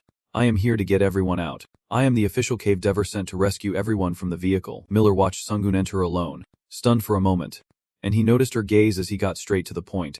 From the information I have, I heard that the tanker, Miller, is the team leader here. Jessica stepped forward, her voice stern as she cut off Sunghoon, saying I am the team leader right now. Miller glanced briefly at her. Jessica. He also cast a silent, scrutinizing look toward Jessica, a supporter whose name was not on the list. She did not waste time and immediately recounted the situation, including the captain. All 5 of them were unconscious, But I want to know where the other rescuers are. Sunghoon did not answer her question right away. He wanted to confirm the information. Are you Zesia, the supporter of this team? Jessica nodded in acknowledgement. Yes. Then she frowned, her cold eyes asking him, are you really the only rescuer here? Sunghoon immediately confirmed while reassuring everyone. Sorry, but that is exactly right. But do not worry. It is because I am capable of handling unusual situations. Jessica looked at him suspiciously, her tone sharp. I know about you. Sunghoon, Jessica introduced herself once again. My full name is Zesia Rothschild. She approached Sunghoon with uncontrollable frustration. I heard some information about you from Zesia. You were the first to clear Mekong alone. Jessica pointed at him with a serious face, warning, I appreciate your skills, but coming here alone you have already made a mistake. But Sunghoon gently pushed her hand aside with a calm tone. Mistake? You mean this place has become more dangerous? Immediately, he began casting magic, a bright surge of energy, ready to recover. Sunghoon calmly asked Jessica if she recognized them. Her eyes filled with amazement at the monsters he had defeated. Miller was equally stunned, unable to believe he had taken down those creatures single-handedly. Everyone who witnessed his power could hardly hide their admiration. He did it all alone. It was surprising he finished so quickly. Sunghoon smiled lightly, teasing, if you need to hide from these monsters, then the group's skills here are the real problem. Jessica sensed the contempt in his words and could only feel frustrated. Then she sighed but quickly regained her composure and replied, I admit that you are quite strong for handling those monsters alone in such a short time. Jessica explained seriously but said she would not forgive him for insulting the whole team because they were also capable of handling the Chans. The reason they failed was because of the boss. If only it had not been for it. Sunghoon listened, casually scratched his cheek while thinking. The boss. And after a moment he spoke in a calm, conciliatory tone. I apologize if I offended you. But first, let us look at the team's current situation. We can discuss the details later. Then Sunghoon ran over to the kind brown-haired girl and offered, you are hello. Right, your mana is depleted. Let me restore it for you. The girl hesitated but agreed. Yes. Jessica stood quietly to the side, watching him. Can he really restore someone else's mana? She inwardly doubted it. It was unbelievable. She thought mana should recover naturally over time. Jessica recalled the harshness of her royal family. I was born into the Rothschild lineage. As someone of noble blood, she had to live in perfection. The Rothschild clan has controlled the world's finances for a long time, and so have I. As a member of the great Rothschild clan, I was properly educated and endured a long, harsh upbringing, determined to become one of the clan's most valuable members, and that day has come. Jessica silently thanked her luck. The Rothschilds had brilliant members who planned for those who would awaken within the clan. The more she thought, the dimmer her gaze became, and I even gained greater benefits along with the responsibilities that came with them. Of course, power is never given for free. Jessica approached the monsters thoughtfully. A strike pierced through one's head. Their screams grew louder, and the worms he hunted could be more than one. Because the thorn beasts travel in groups of 2 or 3, I believe the reason for being assigned to clear this dangerous Mekong area is for the benefit of American politics and finance. After a moment of analysis, her gaze turned cold as it swept over Sanggun. Jessica recalled the information she knew about him.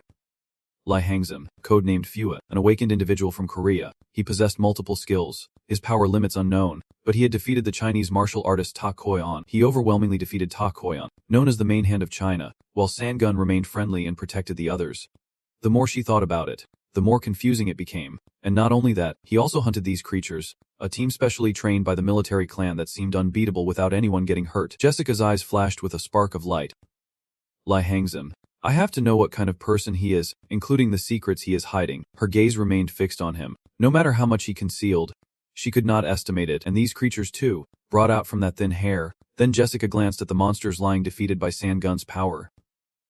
Still analyzing, their size was not big enough to contain these creatures, like an ability related to space and time. You do not even need to look to feel the hostile aura aimed at you all this time. Those eyes staring right through you. Sanggun could only force a bitter smile. She could not even hide it. It was really uncomfortable, but he was still happy to heal the wounded. I could feel what was coming from her mana, but she had no hostile intentions, so I really could not do anything. All right, the basic treatment is done. One of the injured spoke up gratefully. We are alive thanks to you, and we won't tell anyone about your mana healing ability. Sanggun checked with everyone, confirming no one else needed healing. Miller smiled softly and whispered to Jessica, I think at least we should trust his skills. He seems quite formidable, hiding many secrets, but anyone at his skill level can only conceal 1 or 2 things. Yet she just listens, her gaze unmoved. Sanggun pointed at the summoned monster, and the monsters he had just taken out were sucked back inside. He smiled brightly at everyone and said with concern, You must be hungry by now. He reached into the magical space, rummaging around for supplies, prioritizing food first. Sanggun pulled out a gas stove, ready to prepare a restorative meal. While cooking, he also did not forget to ask Jessica about his question. She mentioned the boss monster. What was it like? She replied helplessly. We had no choice but to run away from the boss. The smell of San-gun's cooking filled the air. Lovely and bustling. Was it Chinese rice? No, it was a Korean style. He demonstrated his rice flipping skills for everyone while asking about the boss monster. What kind of creature it was? Jessica replied. Do you know about Naga? San-gun paused, recalling Naga. Suddenly, his gaze drifted. Could it be the type of Naga he knew? San-gun recalled what he knew about this monster. Naga, half snake and half beast. Naga are reptilian monsters that become stronger as they evolve. One with 4 or more arms is classified as a Nagala, which is the one in the picture above. Their strength is on a different level compared to the usual ones. San-gun turned back and asked, is it the 2-arm type of Naga? Miller immediately confirmed but also added that it does have 2 arms, though they are as tall as 6 meters. You paused, thinking, only 2 arms, but is not that already too big? He asked if it had any special abilities. Jessica said, let me tell you about it, while Miller brought out the food for everyone. Alright, everyone dig in. Everyone was excited. Food. She listed the characteristics of the monster that attacked them. First, can roar to create shock waves. Second, it can shoot beams of light from its eyes. Third, I should mention its environment. It can create a blizzard. And that is the biggest problem. Seems Jessica is a true noble, struggling with this humble river rice. How do you even eat this? San-gun was at a loss and just said, use the chopsticks. Then he sat back, pondering for a long time about the Naga's traits Jessica had just described, different in size, but otherwise just like what he knew. After a moment, San-gun stood up abruptly and said, all right, I have enough information. Stay here and rest. She was surprised, thinking he was about to rush into danger, and quickly stopped him.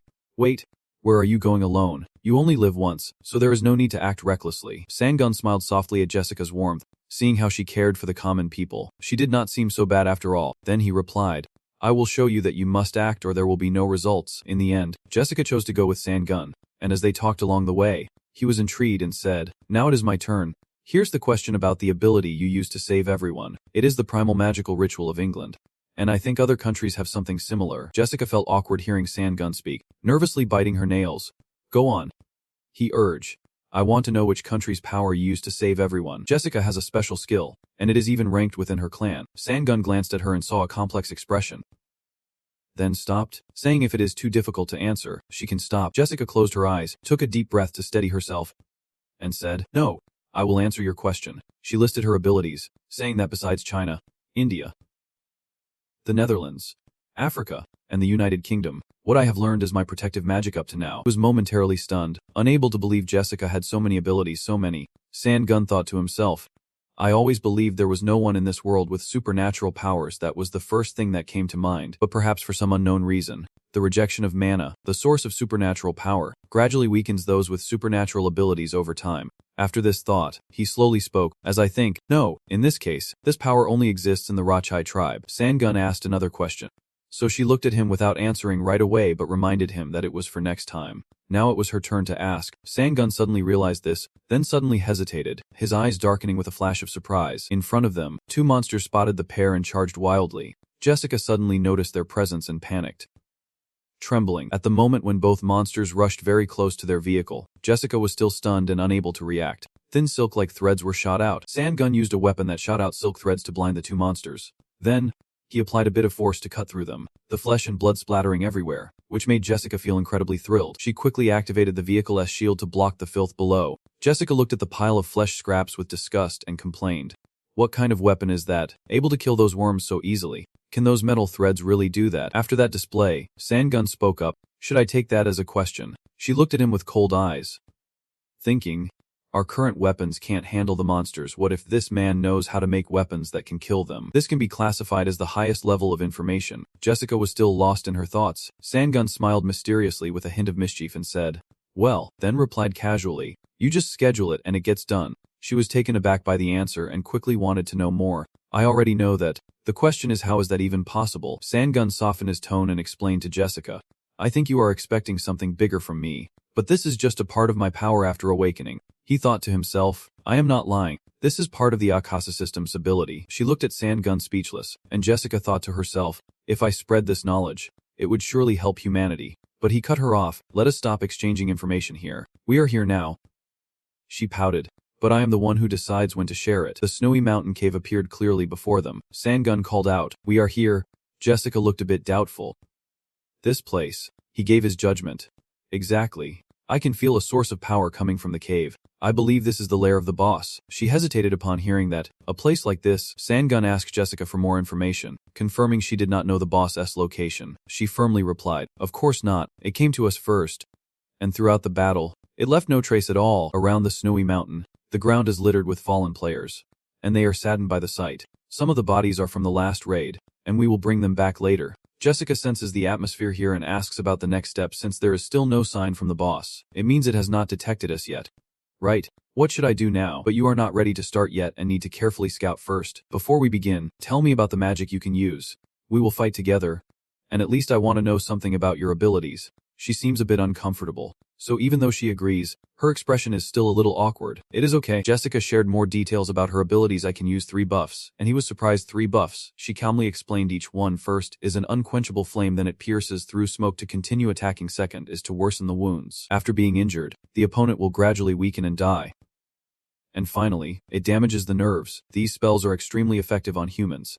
Moreover, the power of these magic spells is proportional to Jessica's ability, and the spells will continue until my mana runs out. Although they are somewhat incompatible, they are very effective. Sangun smiled friendly on the surface but was secretly analyzing carefully.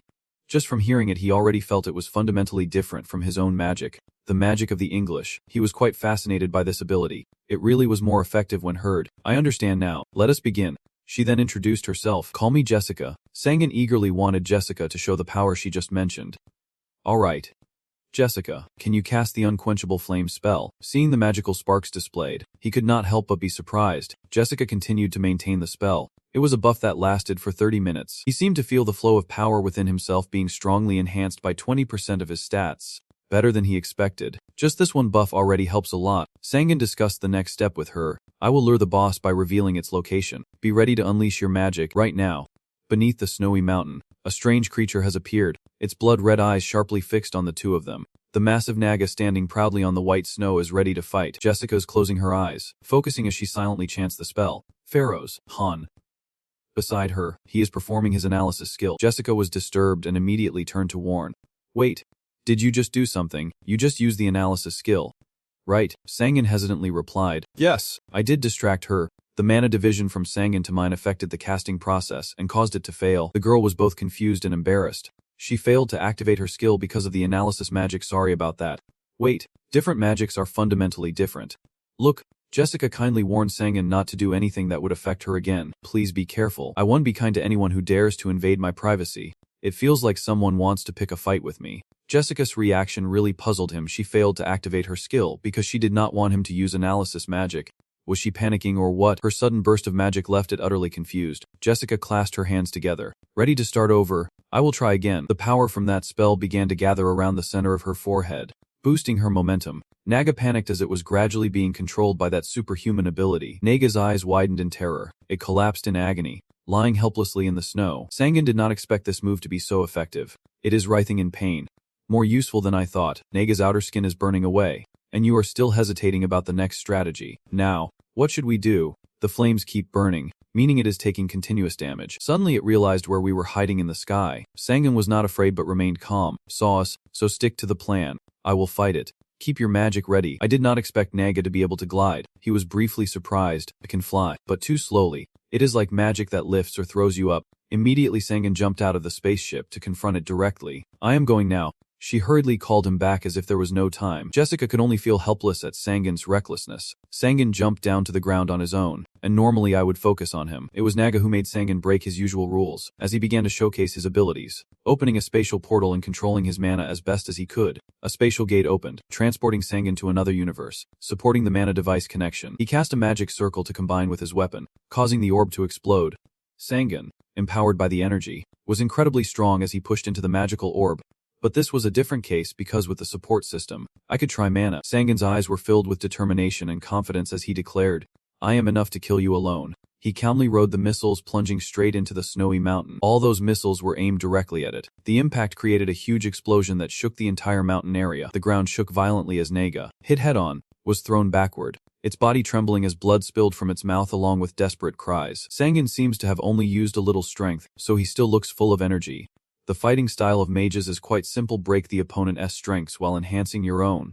flying in the air and attacking from a distance, analyzing the opponent. Even if it is quite easy, as if holding victory in hand, that is the style of a mage, he continues to gather power from all spaces to absorb it. I command you, Master of Magic, unite all mana into one. In another dimension of the universe, the sources of pure power are gradually being gathered into a singular state, a 4th level spell. She has been watching the entire process from afar all this time, but the overwhelming shock made Jessica gasp in awe. The mana was truly overwhelming. Was this the power of a level 50 hunter? Down below, Sangan closed his eyes and took a deep breath, preparing for the next attack. From the sky above, beams of energy converged like thunderbolts descending as a harbinger of destruction, a massive mana spear.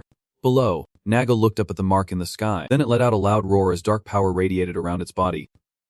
Seeing this, Sangan was surprised and thought to himself. That is, at the same time, Jessica ducked and shouted a warning, shouting about the shockwave attack. Be careful. Not only did he show no fear, but he also calmly told himself, too simple. Meanwhile, Naga opened its mouth wide to unleash an attack at him, then Sangan smiled softly and launched his move silently. When Naga was hit by that attack, its power immediately vanished. With each slash of the dagger, a bolt of electricity shot straight down below. Naga immediately widened his eyes in shock. A pale blue light flashed in the snowy air, then a loud explosion rang out, sending snow flying everywhere. Jessica, witnessing what just happened, exclaimed in surprise, "Oh my god, what kind of absurd power is this?" While Sangan still hovers in the air looking down below, then he furrows his brow slightly and thinks to himself, how pitiful. It destroyed its own arm to escape, and on top of that, it created an ice barrier to block my attack. Where did it run off to? I only see Naga, who somehow managed to escape long ago. Then Sangan turned his head back at the questions. Jessica, are you still maintaining that flame? She wiped her sweat and pressed her lips, replying, yes, my mana is still decreasing, but the flame won't disappear even underwater. After hearing that, he raised his hand to think, then muttered to himself that he was mistaken. So in the end it had no choice but to show itself. The damage from your spell took its arm, plus the damage from Jessica's fire. But it is uncertain if the result will be as hoped. Suddenly, he flinched and turned his head to look back. Seeing the scene before him, Sangan thought to himself, I thought you had run away, but now you are back to attacking. And then he made his guess. I am thinking it ran away because of her fire. Can it really create a blizzard, some kind of ice control ability? That is too immature. Using that would consume a lot of mana in one go. Still, he should not underestimate it, because it might be controlling nature itself. Right now, Jessica furrowed her brows and warned loudly, Sangan.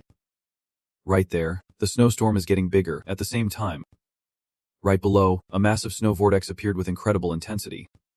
Seeing this, Sangan squinted and thought to himself, snow huh, should I give it a try? I have a spell that fits this perfectly. Then he shouted, shrinking the sun, and this technique successfully made the blizzard quickly dissipate. Sangan then spoke loudly, I do not care if you can control water or ice or whatever, but everything will just evaporate. Jessica, with a very shocked expression, frowned and wondered silently, is this power from another world? Then he stretched out his hand forward and shouted, opening wide, instantly releasing a powerful energy all around, and it was this that revealed Naga's hiding place. Sangan paused. Now, there is nowhere left to run. Boy, the end is near. I could finish him off with my magic, but you estimate that this might be enough. She glanced over with a curious look, silently wondering just how far his power had advanced. Although cornered and trapped, it looked up and let out a loud cry. At the same time, a red energy beam shot straight down from the sky, and then the strike immediately pierced through Naga's body. Its eyes glowed brightly, and dark blood spurted from its mouth. Naga's body was cut apart, causing it to topple to the ground. After dealing with Naga, Sangan glanced briefly at Jessica, who was lost in her own thoughts. A finishing blow. Is that a spear? Wait, did he just throw his magic staff? His physical abilities are on par with even the highest level physical masters. Naga lay motionless on the ground, and at the same time, the system notification appeared. You have leveled up. You leveled up. And seeing that, I smiled to myself thinking, lucky 55, so I can enter the rank 1 maze anymore. Is it because there are too many people here? It is almost empty. Jessica mustered all her courage and asked, how could you be so strong, and even have knowledge from another world? He did not answer her, just smiled softly and said, it is a hidden profession. Then Sangan cheerfully suggested, now let us head back to her team. While Jessica was still confused, wondering. Hidden class. He looked toward the light near Naga and said, the exit gate is open. It is time for us to escape this desolate place. And Sangan silently told himself, the job is done. Now it is time to go home and rest. There are soldiers carrying something together into the vehicle. They raised their hands to their foreheads in a salute. The coffins of the unfortunate were all draped with the flag of the nation. Jessica watched them quietly and smiled softly before speaking. Thank you for your cooperation. You brought them back. Even those who had died. Sangan sat beside him and said softly, this country must have something special. Nothing is difficult, just a bit sad. Look at them mourning the dead. It was definitely the right choice to bring them home. The powerful lightning strike of Sangan was recorded. After watching, Harrison frowned and remarked, "Is that his power?" Unbelievable. The image of Nega's body pierced with a large hole was also replayed, his face clearly showing great satisfaction at that moment. At the same time, Jessica turned and smiled, saying, "This is all I could capture in the maze." Then the old man turned around and asked for opinions. "How is it, Bill?" Bill, standing behind, raised his hand respectfully and immediately began analyzing based on the video. It can be concluded that even elite hunters above level 200 cannot attack him without issues. Although we know he is only level 49 and his flying ability is also a factor, I just do not understand how he can deliver such a powerful attack. She raised her eyebrows slowly and said, "Even more unusually, those who have trained other abilities under the Agaza system cannot become that strong in such a short time. From what I have seen, his mana is almost limitless." Next, Bill spoke up, saying it is possible, and we can safely assume he uses a self-made item. But even if he gained power and knowledge through means outside the Agaza system, it is unlikely he became this strong in such a short time. It has only been half a year since he awakened, so no one can predict how strong he will become in the future. Suddenly, Harrison furrowed his brows deeply and made a reasonable hypothesis. If his power does not depend on levels, then only time will make him stronger. That is all. I heard there is a large power plant near Fox's house. Right? Oh God. Do not tell me he knows how to convert electricity into mana. Jessica heard that but remained silent, lost in thought. The scene then shifts to a cool blue beach with crashing waves and a golden backdrop. There was only a glass of water placed on the table, and at the same time, a voice rang out, looking at him as if there was nothing to worry about in the world. Sangan was lying there resting, and upon hearing that, he quietly glanced over respectfully. Then he smiled softly and said, "It is impressive to see you here, Jessica. I heard this island is privately owned by Siama." She also looked down and smiled softly, explaining that she came here to relax as well. To be precise, this island belongs to my family. Later, Siama requested to transfer ownership to them. Next, Sangan sat down curiously. "I do not think this is a coincidence. Did you come to see me?" Jessica gently sat down and replied, "I believe coincidences do not happen often in this world." You let out a breath and smiled softly, asking, "You are not wrong, so what is the reason you came to see me?" She did not hide it and answered honestly, "The ability to convert electricity into mana." And Sangan could not help but be startled upon hearing this, and then she took off her hat and asked quietly, "You have it, do not you?" Jessica looked quite confident and calm. Her intuition was pretty sharp. You immediately replied, "Exactly. You guessed right. I have the ability to convert electrical energy into mana and vice versa." Jessica, amazed by the scene before her, asked, "Can that ability be learned?" If it is, Sangan suddenly reached out to stop her and reminded her to wait and be patient. Then he curiously wondered what us really wanted, or if it was a proposal from Jessica's clan.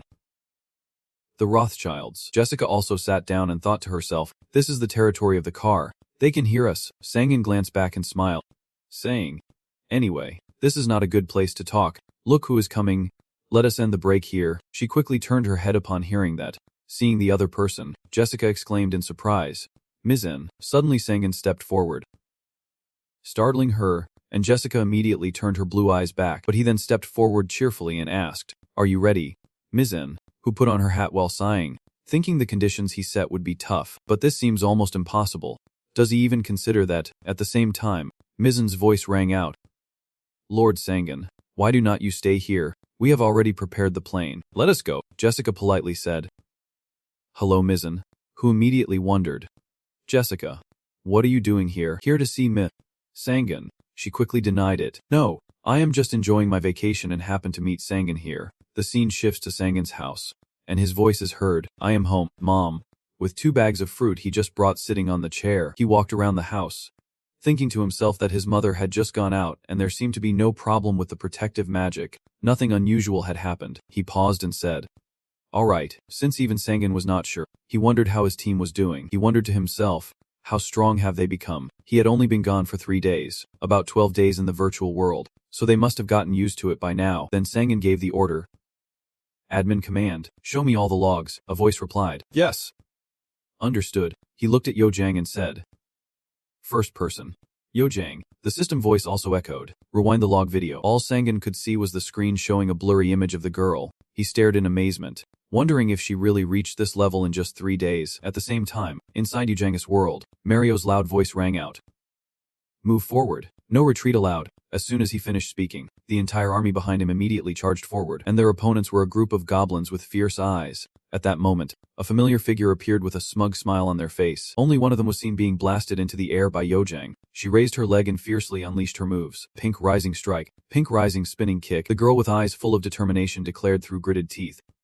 Right now, I will defeat you. The goblins fell back, coughing up blood one after another from the critical strike. One of them plunged headfirst to the ground, eyes rolling back pitifully. Yojing was thoroughly delighted, smiling with satisfaction. Her wide eyes stared determinedly ahead as she thought, now that I am quite used to using eternal enhancement, it will appear around here any moment. Then suddenly came the terrifying sound. The 4th rank wizards have arrived. Everyone retreat. Yojing grinned with delight and declared simply, delicious. Another wave of goblins rushed in, greeted by rockets flying everywhere. Yojing quickly retreated as a sudden explosion erupted. The wizards stood in line, raising their hands to cast spells, shouting in unison, fire, awaken all their life. Yojang was thrilled by the outstanding performance. Excellent. There is a slight difference each time we play again because they arrived a bit earlier, so I can save more aura than before to save mana. I just let them fight. I think this time I can clear the stage. It feels real. Aura is very strong, but once used, it depletes quickly. So I have to be careful. I am always thinking about how to use aura most effectively. The blazing fire shows no sign of dying down. Yojang is fully charged with energy. It is coming. I will definitely defeat it. The spear-wielding wizards raised the alarm to each other. Oxford. That is the boss. Mario clenched his teeth and shouted loudly as he advanced, but these fan mages struggled against the boss. Many were defeated and fell, leaving the fortress in ruins. Yojing was momentarily startled and hesitated. Mario, as the leader, could not stand still. He charged straight ahead, reminding them to protect the wizards while he took care of this. Seeing him so energetic, the girl felt uneasy and thought, wait, old Mario. Stop attacking. Just as expected, before using martial arts, Mario started with his sharp tongue, speaking bluntly as usual, mumbling nonsense. As a result, he was knocked back in an instant, and the onlookers sighed in disappointment, saying, I knew it. That old fool is always like this. Although it gave me an opportunity, this is already my 21st time. Yojing spread her palm forward and shouted proudly, Dragon Shock. I really want to reach the next level now. Her body was only a fraction the size of Oxer's massive leg, but she confidently and silently attacked from below with her hand. Oxer's leg was immediately burned by the girl's divine power, tearing off patches of skin, and it let out a terrifying scream in pain. Yojing took the chance as it fell and quickly ran to escape. Good. The first stage is complete. The soldiers watching the giant boss fall shouted out loud, that bastard is down. Yojing ran while glancing back, proud of her move, knowing she used a lot of aura, but disabling the boss's movement was definitely worth it. And now, if I attack it like this, the NPCs will keep rushing in. I have nothing left to say to these people. Thinking that, the girl stopped, stood with her hands on her hips, and thought for a moment, is it because this is a game? Permanent enhanced recovery activated. And there is one more thing I have to do. While the boss is off guard, I need to restore as much aura as possible to one-shot the boss. Like a mystical red-orange energy appearing, it softly roars in the air. The boss has regained its strength. Standing up and looking at the girl with fury, Yojing let out a soft breath to steady himself.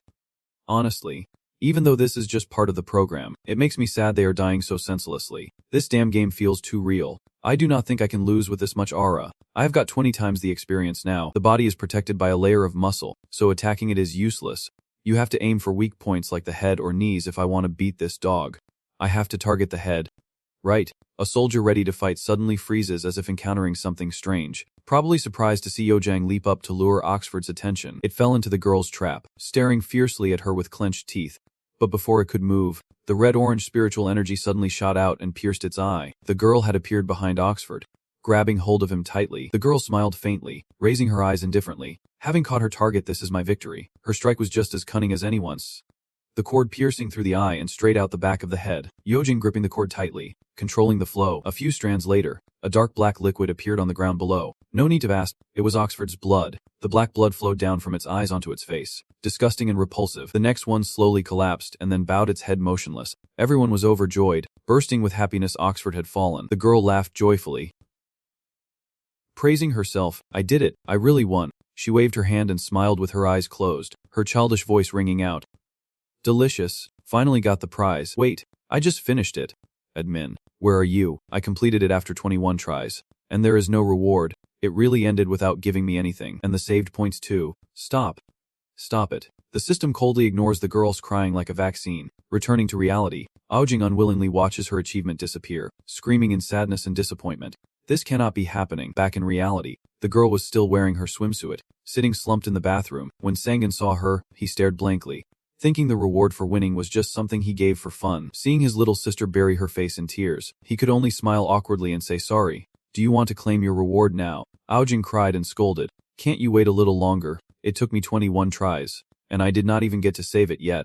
You can't do this to me. To soothe Ojang's broken spirit, Sangun handed her a glass of water, saying, drink this, it will warm you up. Ojang sat curled up on the sofa.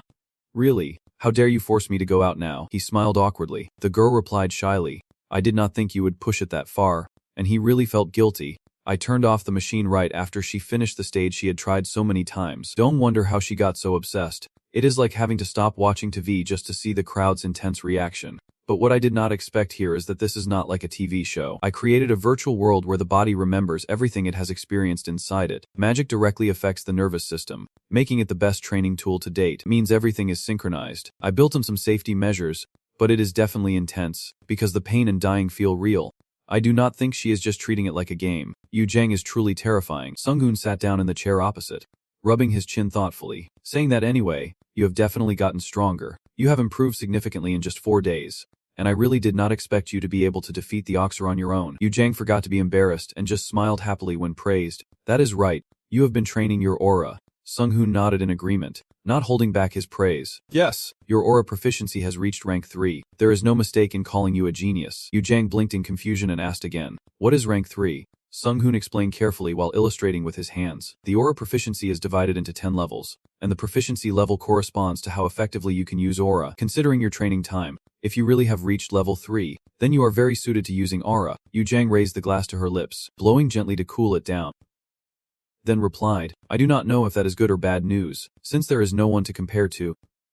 But anyway, why have not you brought a UC out yet? Sung-hoon was not trying to be polite. He was straightforward, saying that with your level, it would probably take about 2 days. Yu Zhang heard this and grinned mischievously, thinking maybe she really was a genius. Sung-hoon stood up, hands in his pockets, smiling as he said, then shall we go now? You must be tired, so go home and rest. He teased with a wink. Your family must be very worried. Yu Zhang obediently sipped warm water and replied, yes. First, let us find something to eat. I really forgot the taste of cola. Sung-hoon glanced at her briefly, saying nothing more for now. Yu Zhang kept smiling innocently and babbling, saying she thought she knew why people valued that stupid drink so much, because the food at training was hard to swallow. Sung-hoon subtly glanced at that cheerful expression and grew suspicious, thinking he knew something. A fake smile. Was something going on with her family? You were thoughtful enough not to ask directly. You carefully took her along. All right, consider it compensation for forcing you to perform. Now what do you want to eat? Yu Zhang happily linked arms with Sung-hoon, saying everything goes well with cola. When night fell, in the familiar house, Sung-hoon sat cross-legged, calming his mind. Magic was omnipotent, but it will take a considerable amount of time to establish the basics. Knowledge and magic, requiring a significant amount of resources for both. It is ready now, so all I have to do is start. My mana's reached the maximum level for my current class, and my body can no longer handle any more mana. I need to increase my mana circle by 1 level to store more maximum mana. Sung-hoon gathered all his strength and declared, alright, let us proceed. Leon saw a bright yellow light floating in the red space. Next, gear-like rings appeared in the source of golden light. Sung-hoon sat up straight, fully focused, his eyes tightly shut. He seems to be straining to endure, occasionally letting out a few sounds like Genji, then suddenly opening his eyes wide, showing a mix of emotions. His body was enveloped by a blindingly bright light. It gathered like a stone mass, spreading power throughout him. Another magic circle was added. Now you are rank 4. Sung-hoon was thrilled but only uttered one short word. Nice, he excitedly thought. Now that he's reached rank 4, it means he can create a living body clone. Clone magic is rank 7, but here in this house, he can do it as soon as he hits rank 4. Holding the staff, Sung-hoon focused on chanting the spell. The Mana Singer, head of mana and user of mana, command the body, proceed to dissect, analyze, and create. Next, he struck the tip of the staff hard against the ground at his feet, and light immediately spread. A series of actions were carried out. Searching, analyzing, copying, life. Next, the process begins, the structure is formed. And finally, the result is achieved. The life is successfully replicated. The staff is raised high, and a bright light shoots straight into the eyes. Sung-hoon squinted with curiosity. Good, the cloning was successful. Next, maintaining life. An artificial brain was preserved in a small bubble, probably a copy of Sung-hoon. The brain was neatly stored in a brown box. He watched it for a moment, then said with relief, the target shows no sign of movement. Apply the permanent effect. Sung-hoon finally breathed a sigh of relief. wiped the sweat from his hand, muttering to himself, "It has been a while. Everything is fine. Just need to finish this." The brain box. This is a clone of my own brain. Closed his eyes once more. Softly whispering, "I command you, Master of Magic, connect and combine. Connect forever." A faint sawblade circle appeared in the bright space, surrounding Sunghoon and the box. Finally, I have mastered the basics of a true mage. And with a blink, my thoughts quicken. I can feel my mind becoming clearer. This is a rare skill that only a few mages from my past life could achieve. Next, he opened the subspace containing the auxiliary brain. It is a simple logic, like a computer cloud, where connecting many computers within a network increases network speed and processing power. The more the better, but they are very hard to create. And besides, the main brain is working pretty hard too. After all, the human body is not a machine. I need more time to get used to it. And anyway, Sunghoon has been working tirelessly, so he lets out a sigh.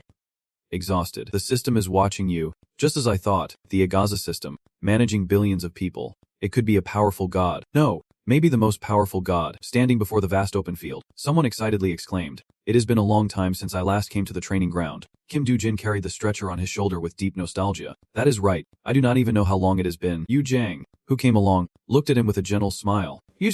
You look like an old man just stepping out of the wolf's den." Standing behind the girl, Jin also smiled softly. Jinsu and Sang-jin, who were ahead, also smiled and joined in. Strangely, I did not feel worried at all. Sang-yu smiled warmly at them. It was right not to worry, the result of the training process. They would feel more confident in their instincts, because their bodies had become stronger. Sang-jin then curiously asked Kim Do-jin if he would not use his rotten flesh ability, and he honestly replied with a smile, "Probably not. I have not used it at all during the training." Lee Jin-soo scanned the area anxiously and asked, "Are we really allowed to be here?" Looking at the desolate and silent space before him, the boy nervously asked, "This is an area for level 100 hunters.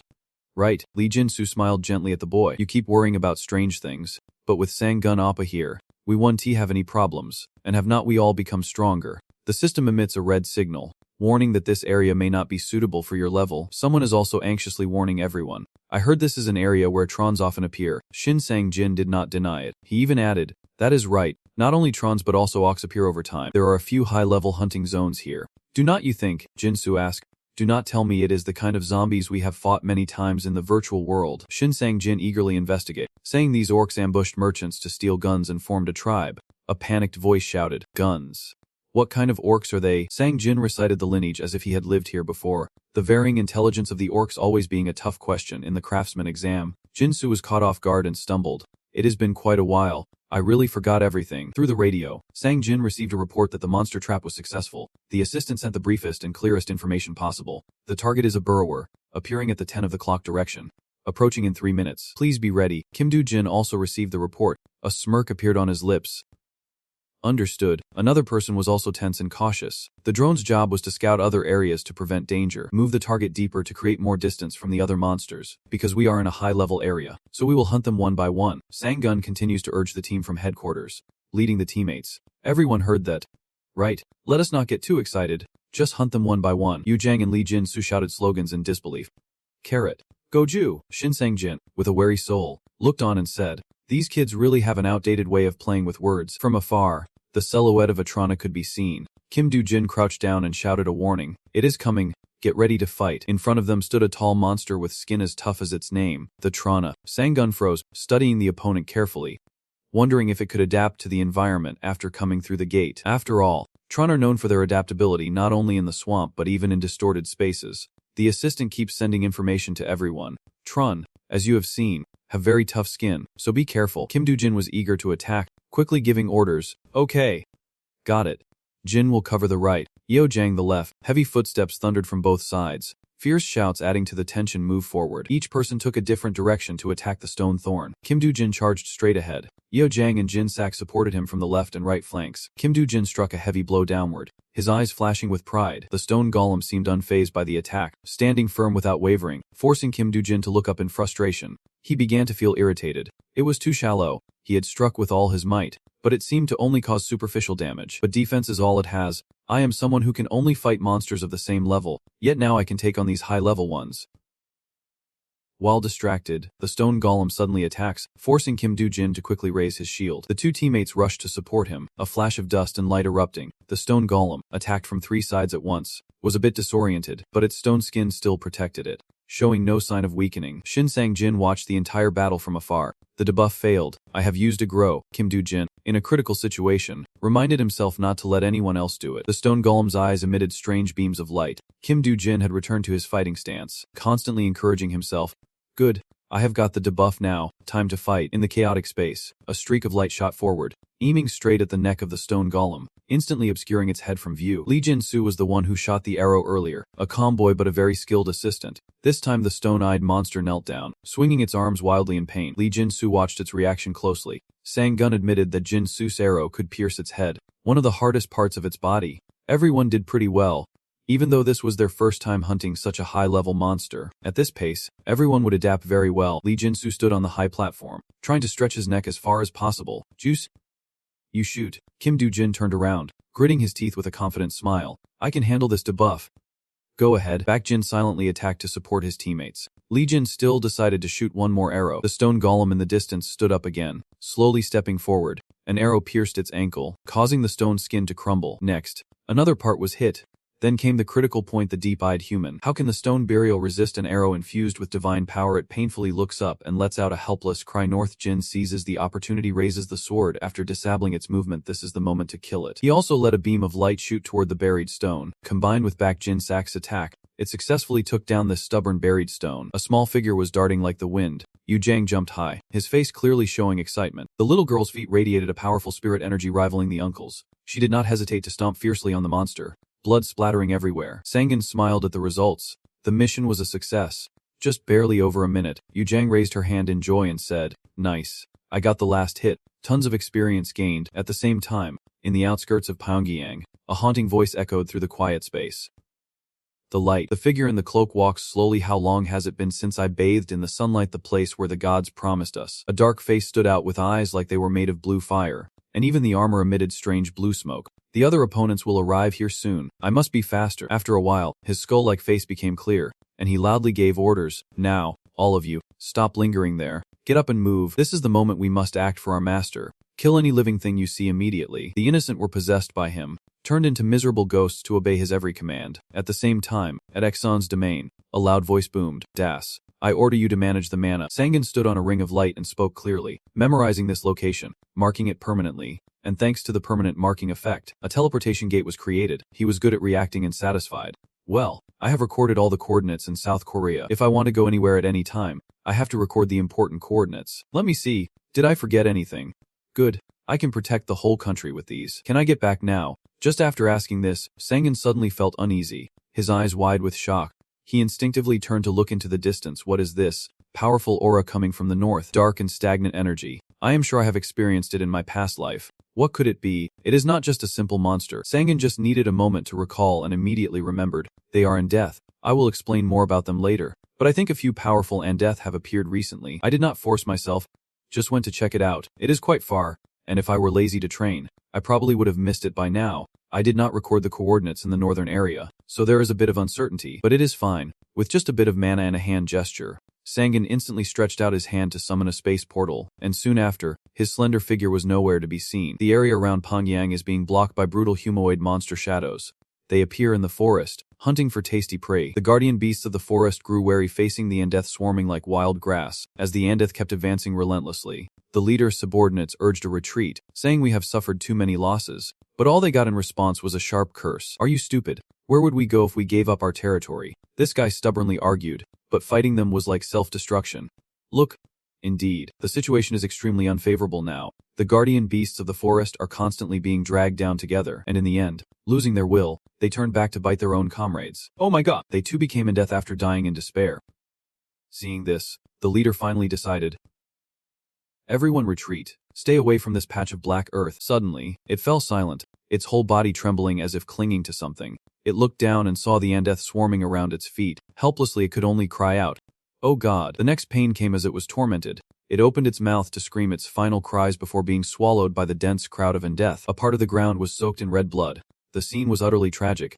The hunter stood high above, looking down in horror. Oh my god! That is the land of death. It has been a long time since I saw one. The land of death is a phenomenon where the shadows of the dead spread across the area, and if anyone dies within that land, they become in death, and as the number of Andeth increases, the land expands, and so, when it expands to a certain point, the Andeth will evolve, And not just that, and death usually consume an entire living creature to evolve, but within this land, they only need half as much. Simply put, they can double their experience without doing anything. The problem is this land did not just appear out of nowhere, it requires dark magic, something quite powerful. Now that the land of death has been activated, it will spread at a dangerous speed. And it seems that Lich is the reason behind it all. Sangan thought for a moment, closed his eyes, and told himself to see how far it could expand first. Then search. His gaze immediately spread like an electric net covering the entire land ahead. Sangan could not help but sigh. His nerves stretched tight like a string, much wider than he had imagined. He began to sigh deeply, realizing this was not going to be easy. After the mortician finished, the dead their roses and death. What should I do? And death as powerful as liches.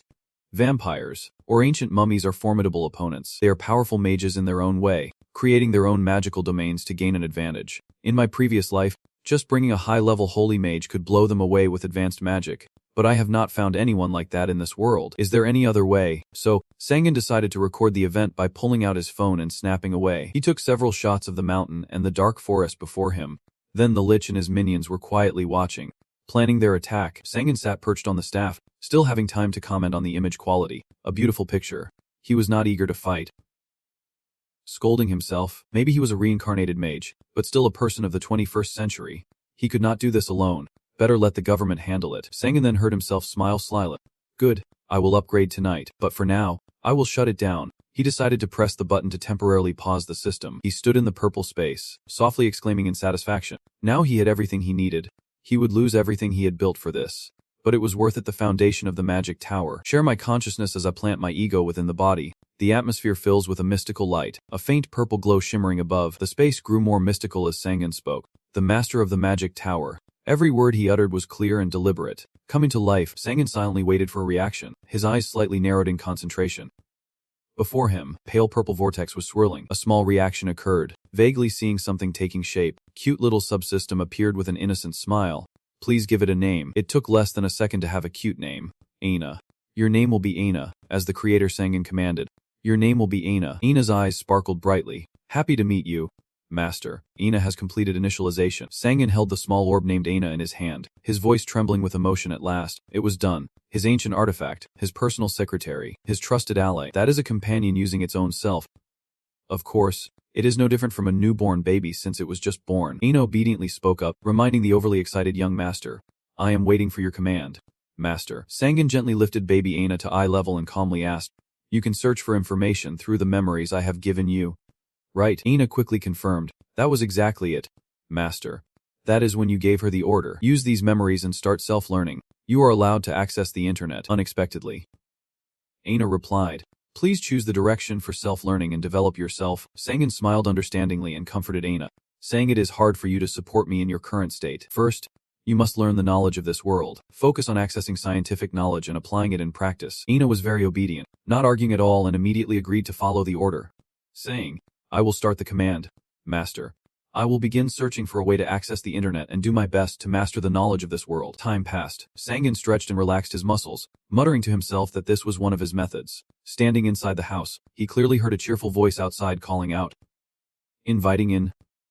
Sir Director. Sangan recognized the voice and quietly called out. She looked at him and then introduced the man who had just entered the house.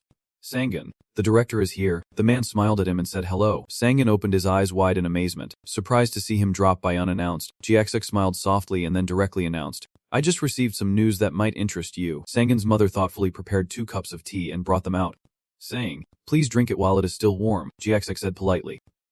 Thank you. Then he looked at Sangan and got straight to the point. The National Hunters Association has recognized you as a user of your original power. You are a newly created rank that only includes those with unique abilities of their own, obtained just before the appearance of the Oxa system. You seem quite interested. Repeating his words. Unique abilities. Jiaxek became excited and explained. Exactly. Witches. Martial artists. Sorcerers, and similar people or beings from ancient times. For example, the rewards will increase significantly, and you can access as much classified information as you want. Sangan agreed wholeheartedly, openly expressing that it sounded pretty good. Jiaxek placed a file on the table. It contained data about users of origin abilities. Sangan picked it up, flipping through each page carefully. Noting an Indian person, this is a cleric. Ji continued to explain, a follower of the small Indian religious sect Zorachinus Ems. This person is a unique ability user.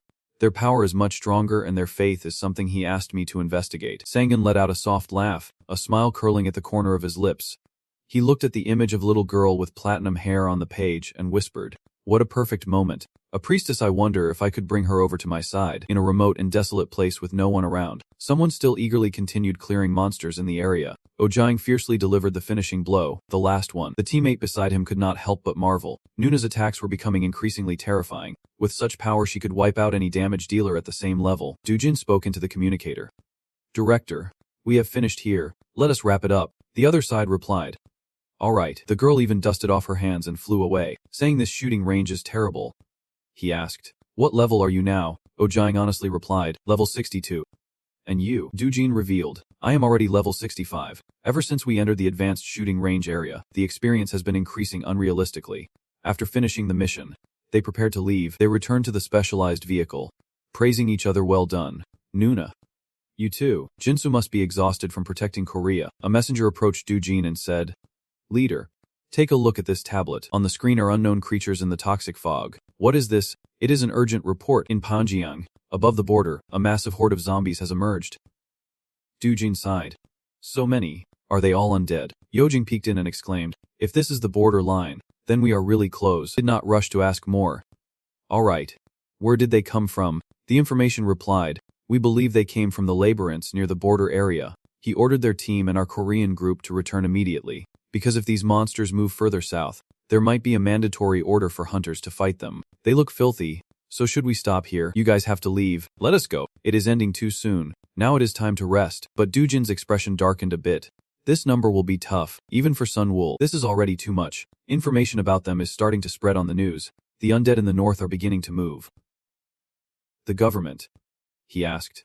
"Do you know what Sunwool has been doing these past few days?" Yujong smiled and guessed it had been a while since he cooked something in his basement. "I think maybe he is just messing around down there like usual." Somewhere, the person mentioned let out a sound. Ina looked worried and said, "Master, the day of infection. You understand well." "No, maybe someone is just talking about him." The robot girl felt confused. "I do not see any logic at all." Sunwool smiled faintly. "It is just experience. By the way, how is the production going?" The girl immediately responded confidently. By combining technology with magic, she had confirmed the results from the device. 3D printer infused with magical power, even engraved with the most detailed magic circles. The magic circles are hidden inside the machine, protected by magic, and if forcibly opened, they will self-destruct. Hearing that, you seemed much more excited. "Good. Paying attention to things I did not even ask about." She did very well. "Next you should run a test." A flash of light appeared as the machine worked. Instantly, third-level magical ring that supports life was created. Sangan held the ring, examining it carefully. This alone could help people survive in any harsh environment. No need to eat or sleep. This is probably the best survival aid I have. He clenched the enchanted ring tightly. "Now all I have to do is sell this ring and make billions." Anna exclaimed excitedly. "Master, that is so much." Sangan held back his excitement. "All right. How long will it take to mass produce it?" Anna estimates it will take 2 weeks. "So you ask her to finish as soon as possible and use a 2 as the location if she needs anything. Ask manager Hyongtae. He will tell him that you are his secretary." The girl confirmed. "I understand. Anyway, Sangan still cares a lot about Anna. How is the self-learning process going?" Anna suddenly thought. "Recently, I have been gathering knowledge about nuclear and atomic development," he said happily. "Really? Then we can soon start building a nuclear power plant." While they were still leisurely working. Elsewhere, this is the Golden Sea of the Lim River, a key location on the bulletin board, the air thick with the scent of death. A voice called out. "Come here." A towering figure performed a ritual. "Come here. Come here, immortal wandering wolf." The souls answered the call, forming a great pit in the sky. "Come here, bearer of vengeance." The dead cannot refuse to obey. The misty figure bared its cold teeth and said, "Open up." He was about to unleash something. "Death surpasses all. The path to death will open where I stand." The gathering clouds released a beam of light onto the water, the ground turning to void awaiting the arrival of the mighty one. Wizard continued chanting, "An undefeated guardian, an immortal guardian, I beseech you to come as my master desires." The thunderous sound of hooves galloped out of the void. A superior rider on a black horse emerged from the mist. The knight was not surprised at all. "Very happy to meet you, Calypso." The wizard looked up and replied. "Same here. By Anton. They have all heard of this place through stories. This is the place our master spoke of." Bay Anton asked again, "Is the army ready?" The wizard replied respectfully, 20,000 wanderers, 2,000 infantry, 200 knights, and 20 wizards are all as you wish." This pleases him greatly. "Not bad. Well done, Calypso," the wizard urges. You must hurry. I can sense other gods interfering in our affairs. At this point he was very confident. So do not worry.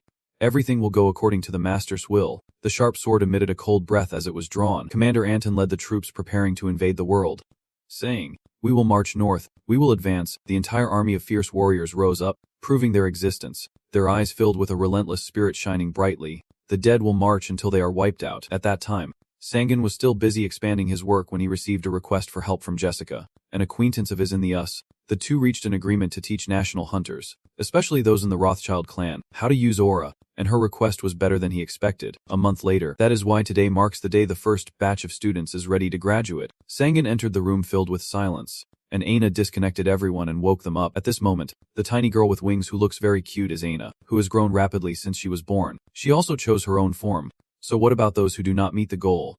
Master, you are being careless. It is not important because that is not your responsibility. The contract only includes teaching them how to use aura for 30 days. Hearing that, the little girl flew forward. She understood. Now disconnect from the virtual reality. Users please prepare to exit the simulation. Countless pods shatter, revealing the people inside. They collapsed, water splashing everywhere below. Some were still dreaming, thinking, "This is it. I have protected that big building until now." A round of applause caught their attention. Sangan smiled politely and announced, "Now everyone, please listen carefully. It has been 30 days since you entered the virtual reality world." These words left them dazed. What? 30 days already? He continued, saying that each person's training results were different. But at least everyone has learned how to use aura. Yet some of you are still stuck in denial about reality. Unbelievable. Where am I even? It has probably been over a year. Right, the contract is for 30 days in real time, and the first class ends now. Everyone did well. Sangan should not worry about these people. Do not forget all the terms in the contract, especially the prohibition against teaching others the knowledge learned in the virtual world.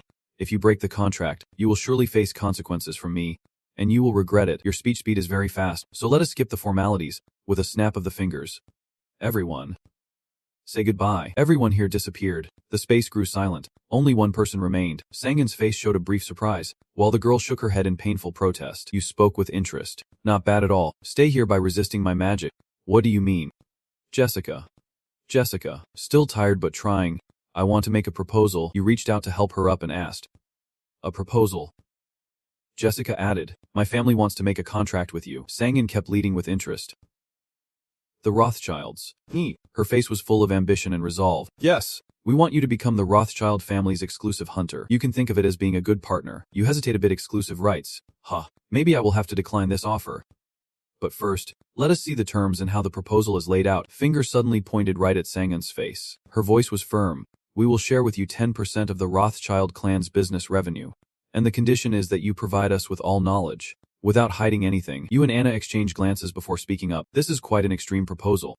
And does she really have the authority to make such a decision? Jessica smiles confidently. "Of course, before coming here, I had the approval of the elders in the family. Naturally, she has no reason to lie. So look, the Rothschild clan, known as the ones who run the world from the shadows, is offering an exclusive deal." You spoke up, "But on what basis does she make this proposal?" Jessica replied, "Based on what I experienced in the virtual world, your ability to transfer aura knowledge is incredible. But it is nothing compared to that place." She described this dreamlike world where time does not flow normally. "1 year of my experience there equals just 1 month here. A master mage capable of creating such a device must be incredibly talented." Anna nodded eagerly. "Exactly. The master is a great mage." Her attention immediately focused on the girl. "And there was something I only just noticed. This is a star fairy. You remind me." "Just leave it there." Jessica is shocked. "This can't be real." "Right. Wait, I got off track. Let us get back to what I was saying. No matter how strong you are, there are limits. If you decide to cooperate with my family." Sangan immediately cut her off. "Thanks for the offer, but unfortunately, I won't be agreeing to that." Jessica raised her eyebrows in confusion and asked why. You turned and stepped into a puddle at your feet. "From what I know, there is a saying, a mage is always preparing for what is to come." Then she shrugged as if to say, "And I am the one who believes in that saying." Her attitude turned tense like a drawn bowstring. "And I have something to say if you are not an ally, but an enemy. If that is true, I do not know what you are preparing for. But we, the Rothschild family, and all the nations of the world, including us, how could we accept such an excuse?" Sangan naturally noticed her hand moving behind her back and chuckled softly. You naturally remained calm, already prepared, and could not be subdued by force. It was too late. Jessica, tense, waited for you to speak, but after a long pause, She sighed. The negotiation failed. Sangan sneered and asked back, "Do I really look that much like an enemy to you?" Jessica helplessly pushed her hair back and shook her head. "No, not at all." His gaze seemed to grasp her small cunning. "So she could send my regards to the elders or others of the same rank in the tribe. But do not forget to leave a warning if we go to war. Everything you have will be destroyed." Sangan gave a cold smile, showing it was nothing to worry about. "I look forward to it." Then he snapped his fingers to activate the space system, sending her back to where she truly belonged. "Actually, you still have concerns about feasibility, right? Anna's analysis is very clear and unbiased, but the master cannot defeat them in a short-term battle." The girl nodded her small head. "But that does not mean you will lose. If the battle drags on, we will win." Sangan did not deny it because he agreed yes. Since creating her, that has been an undeniable truth. This is the greatest achievement. The completion of Anna, the embodiment of the magic tower. Since growing up, she has been strong enough to embrace the world. Yet Sangan cannot help but marvel at Anna's dizzying growth rate, even surpassing himself, a great mage. Suddenly I realized I could not keep up with her. Just a glimpse was enough to see she had the potential to become a Skynet. From a recent movie I watched. "You have to pay a little." "What are you doing, Anna?" The girl was intently fiddling with the virtual keyboard. "Are you hacking into the car's system?" Sangan was a bit curious about her new squirrel outfit, and when asked what was up with the costume, Anna replied straightforwardly, "This is my work uniform, and according to research, wearing a uniform at work can improve productivity." The girl pressed the enter key to finish her operation. After this mission, the girl's face lit up as she said, "Good." Then Sangan wondered, "But why do you use such a primitive input method? A keyboard? I can use my mind to access this world's network. So what is wrong with me?" The girl stood up defiantly. "Here, according to my research, humans only believe what they have seen, regardless of the consequences. So yes, I will sit here and show you how hard I work. I think this is the best way. If I use my consciousness, it just looks like I am sitting around doing nothing." After hearing that, he looked at her with a complicated gaze, and Anna widened her eyes and looked back. "Master." Sangan decided to move on to another topic. "Anyway, how many 3D printers and magical item generators have been completed?" Ina answered clearly, "We have 817. He nodded. 817, huh? Looks like we are ahead of schedule. Let us start mass-producing magical items. We can afford to delay more machines for a while." Sangan set a specific target number. "Now let us start with 10 and begin producing electricity at the same time. We need more power right now," Ina confidently said. "Leave it to me. It seems like you are relying on her more and more. If you get any useful information, analyze it and report back to me," Ina eagerly replied. "Of course, Master." At this moment in the Abu Dhabi presidential palace, the polished floor reflected the footsteps as two officers guarding the gate suddenly startled. A blazing red portal suddenly opened right before their eyes. A portal. Immediately grab the radio and report. "We have an emergency situation at the entrance. Escort the VIPs right now." Everyone understands how serious this emergency is. I repeat, we have an emergency at the entrance. We believe this is a gate. The person next to Dunn holding a gun, folded, revealed a pair of slender legs. They watched cautiously as something approached. It was a naked white-haired demon. As soon as it came out, it wrapped around the senior officer, striking and full of vitality. His voice faltered as he removed his glasses, saying, "Look at me." He was completely defenseless. "My body." His eyes were immediately captivated by her charm. Then she pressed the man's face against her round soul, saying, "I will send you to heaven before you die." The older officer was drained of life force, and a gunshot rang out right after to draw the demon's attention. Unfortunately, the demon just lazily crawled by without much fear. It laughed scornfully like a jumping spider, truly a primitive weapon. The young officer was stunned when his bullets had no effect on the monster. He did not notice the other demons closing in. "Eat the cute ones first. Do not worry. There is plenty of food." The boy had only a few seconds to scream before he was reduced to dry mist. They swayed, flapped their wings, and flew off. "Now, let the feast begin. We will give the men of this world a hell of pleasure." Then came a series of screams at the mansion monsters. "Hunters. Where are the hunters? Just shoot as you please." The news quickly broadcasted this live video from the O presidential mansion. A level 3 maze gate with a level limit of 150 has opened right near the main government building of the country. Fortunately, there were not many casualties among the state authorities of Arab countries, but in some Southeast Asian and African countries, a tragedy occurred where they lost all their government officials at once. The station emphasized, "We advise the public to stay calm." However, the situation may be even more terrifying at the White House. As soon as he got out of the car, he shouted loudly, "Hey, sure." Hearing the voice, he turned around. "Harrison, long time no see your face here." They talked back and forth. "I am sure this place is not under your jurisdiction, but this is not the time to worry about that." Harrison handed him something. "Look at this news. It is an urgent report from Ken." Probably surprised. Urgent news. A similar incident also occurred elsewhere, at the Blue House in South Korea, where there is a gate. Harrison also pointed out that similar things have happened in developing countries, targeting government buildings, and this is not something we can ignore. He probably sighed. Oh my god, what the hell is this? Harrison spoke up again. Can you explain the rest? Bill joined their conversation. Through this event, we can conclude that these monsters all share a common goal. Unlike before, this time they have a specific and clear target. With a suspicious look, he asked, "Who are you? I have never seen you before." He immediately extended his hand and said, "My name is Bill. I am the technical advisor at the Werewolf Laboratory." He shook hands according to protocol. "All right, Bill. Your help is trying to say something." The light flashed on his glasses. "This is something we have never disclosed before. Our Werewolf Lab has been trying to contact the Akasa manager for a long time. Likewise, we hypothesize that if we can contact the Akasa manager, we might receive some support. Though it is still a bit unclear, does communicating with the Akasa manager mean praying?" Harrison replied firmly, "If it truly is a god, then it will answer his prayers." He was lying that a mysterious entity sent the gate and monsters here, and the Akasa manager granted hunters powers to stop the gate. Is that what you mean? He must be mumbling. I do not even need the church, but there is an Amazonian here anyway. What do you think about the gate? I do not think you would just wait for the almighty manager to do something. Bill clearly prepared in advance.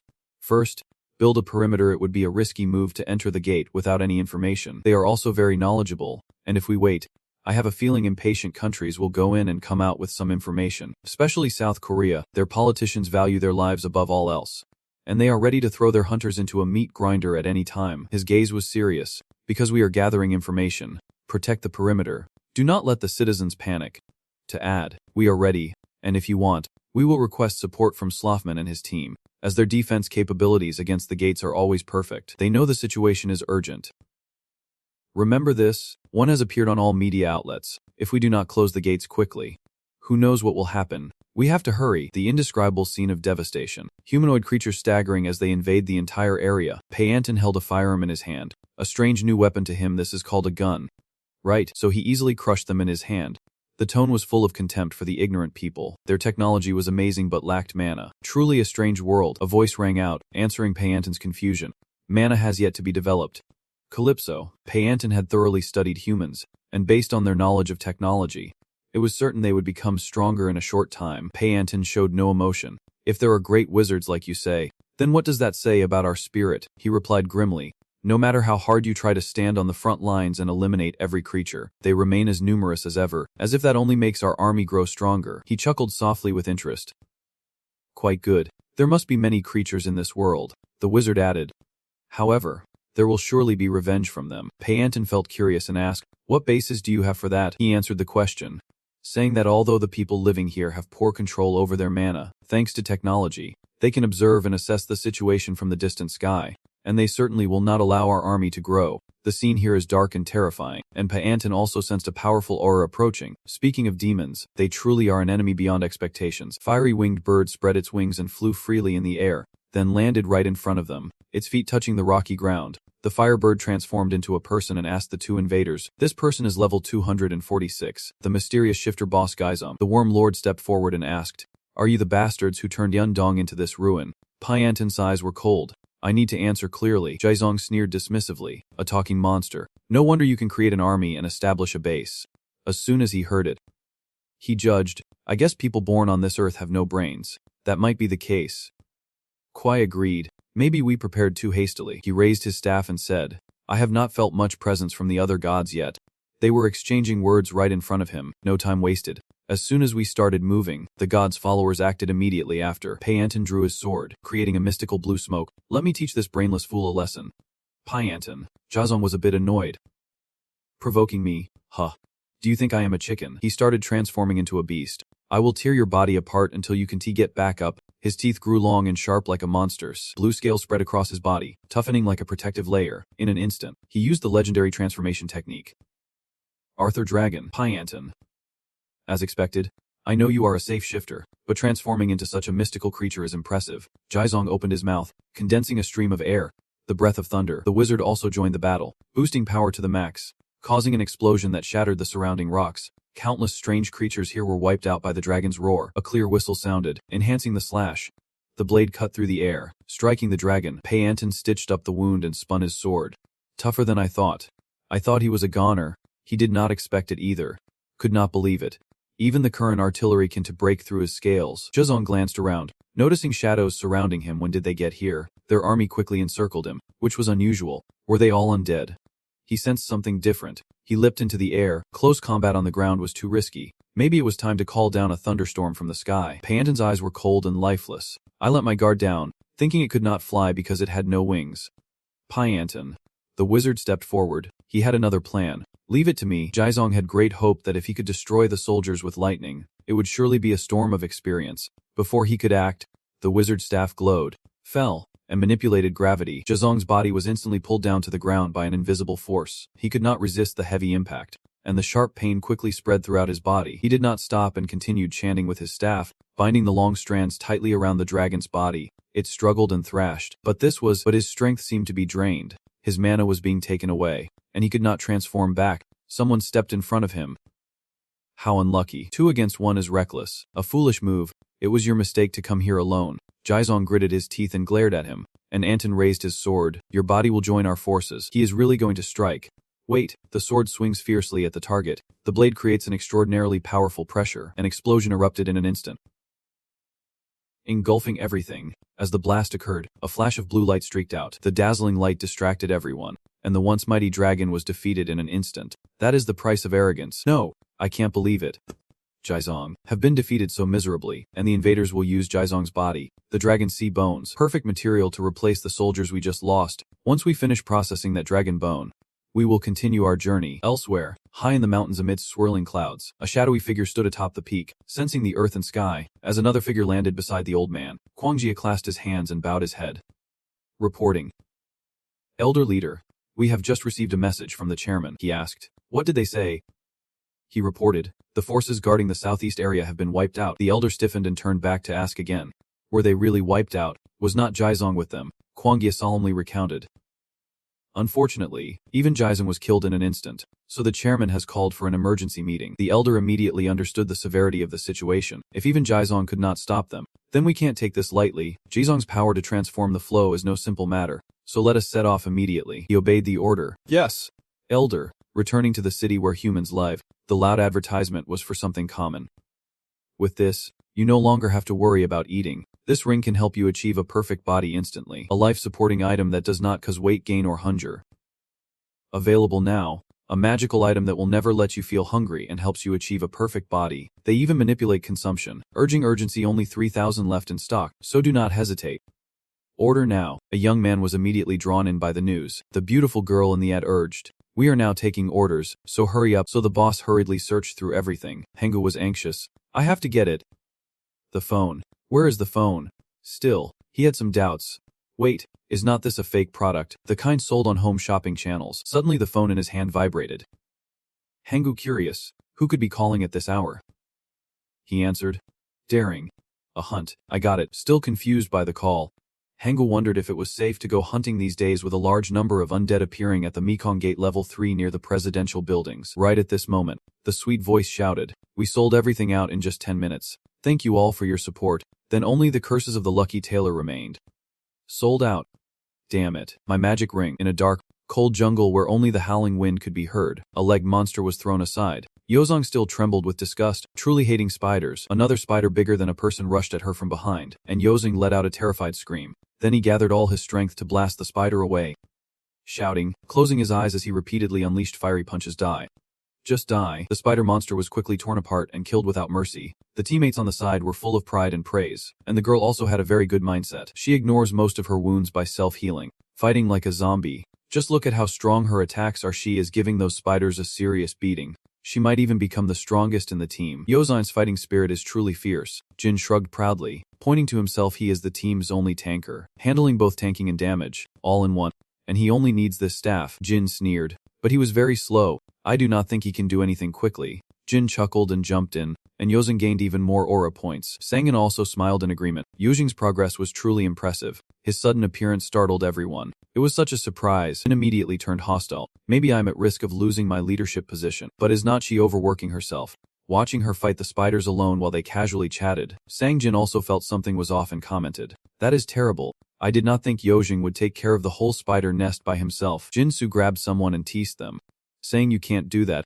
Right, of course you can. You were not supposed to come today, but you did. Everyone wondered, when exactly did you learn that? Suddenly appearing out of nowhere. Is this the thieves' invisibility skill? I did not feel a thing until you showed up. He shook his finger to correct them. It is not invisibility, just a simple spell for teleportation. Their faces lit up instantly. Simple. Teleportation. Yozing is done. The girl sniffed her hand.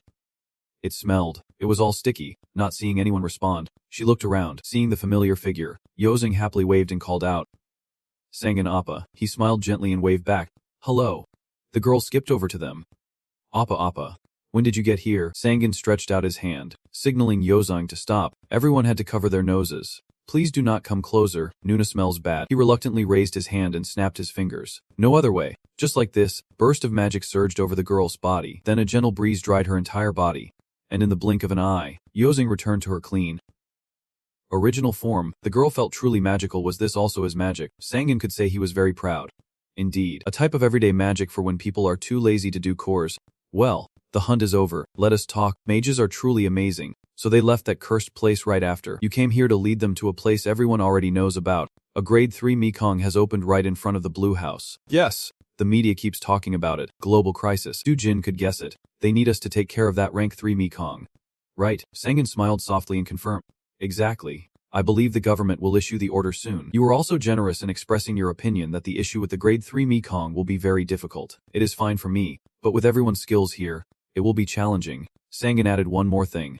The fact is that everyone has become significantly stronger since learning how to use aura. However, that does not mean everyone is strong enough to handle the new grade 3 Mekong. He remains cautious, worried, and warns about the potential dangers. Everyone must understand how harsh the environment in Mekong is. Dujin could not argue. You are right, it is hard to predict what lies in Mekong. A soft laugh followed. Idozong mysteriously gestured.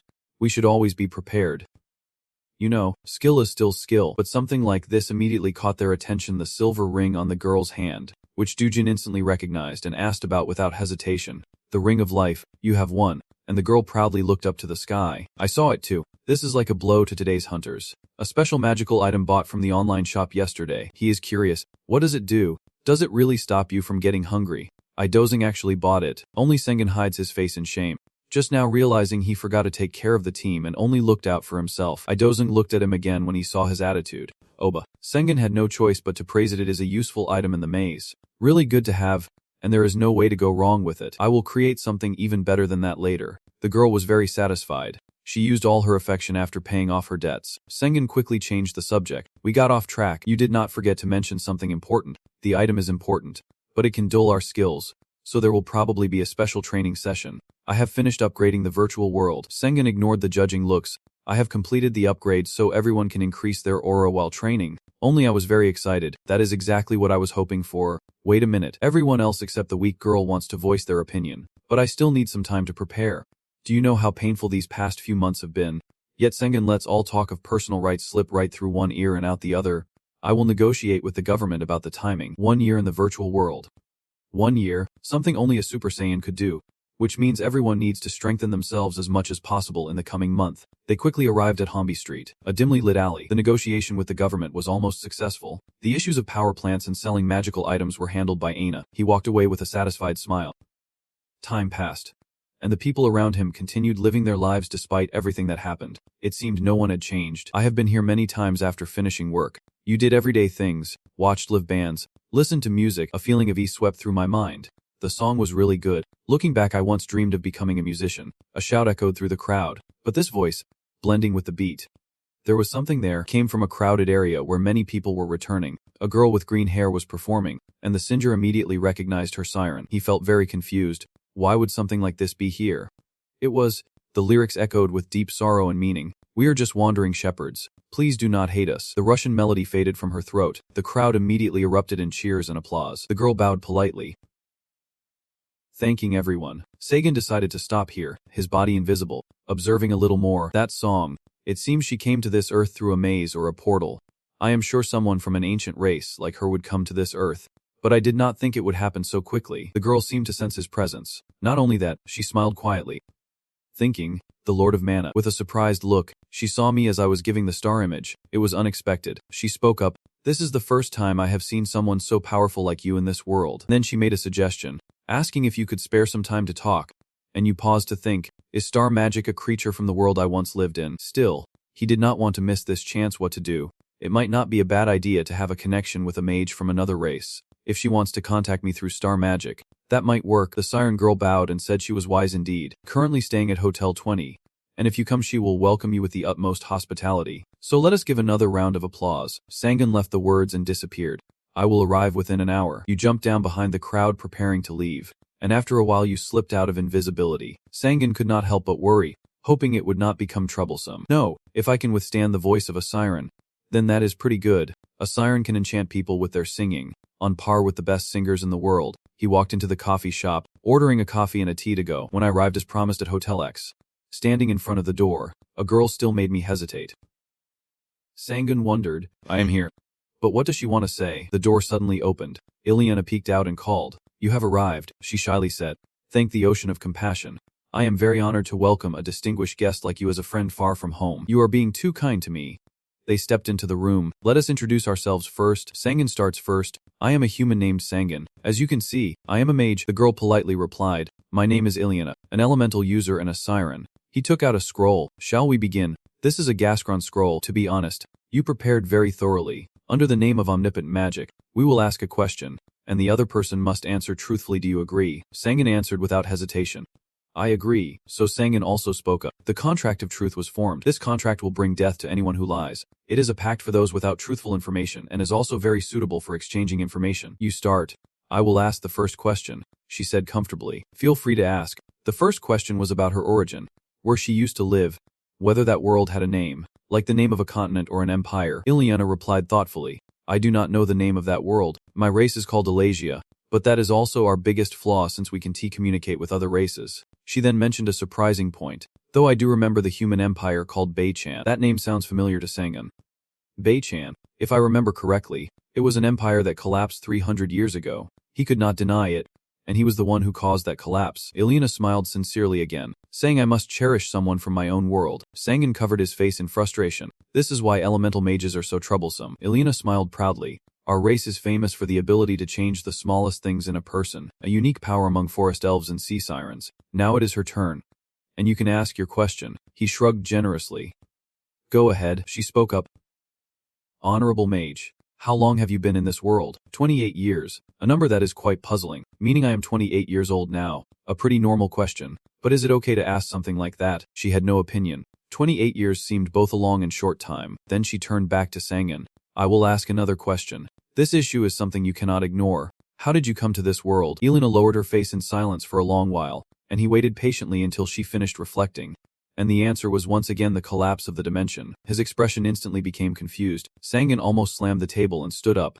The collapse of the dimension. That is impossible. Ileana responded with an equally puzzling tone. I think so too. The words were sincere, without any warning signs. A dimension collapsed right before us, and the god we worshipped gave no warning at all. He fell into deep thought because of the battle between him and Aka Lumen. His mind became chaotic. No, even the god could not influence the world, which means a source of ordered power is at play. Ileana spoke up again. May I ask a question?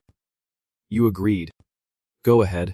Her eyes were determined. How much influence do you have over this world? Sangan obviously cannot avoid it. I can't be sure, but I can at least stand against one nation. Ileana rubbed her face thoughtfully. I understand. So you raised your hand to stop.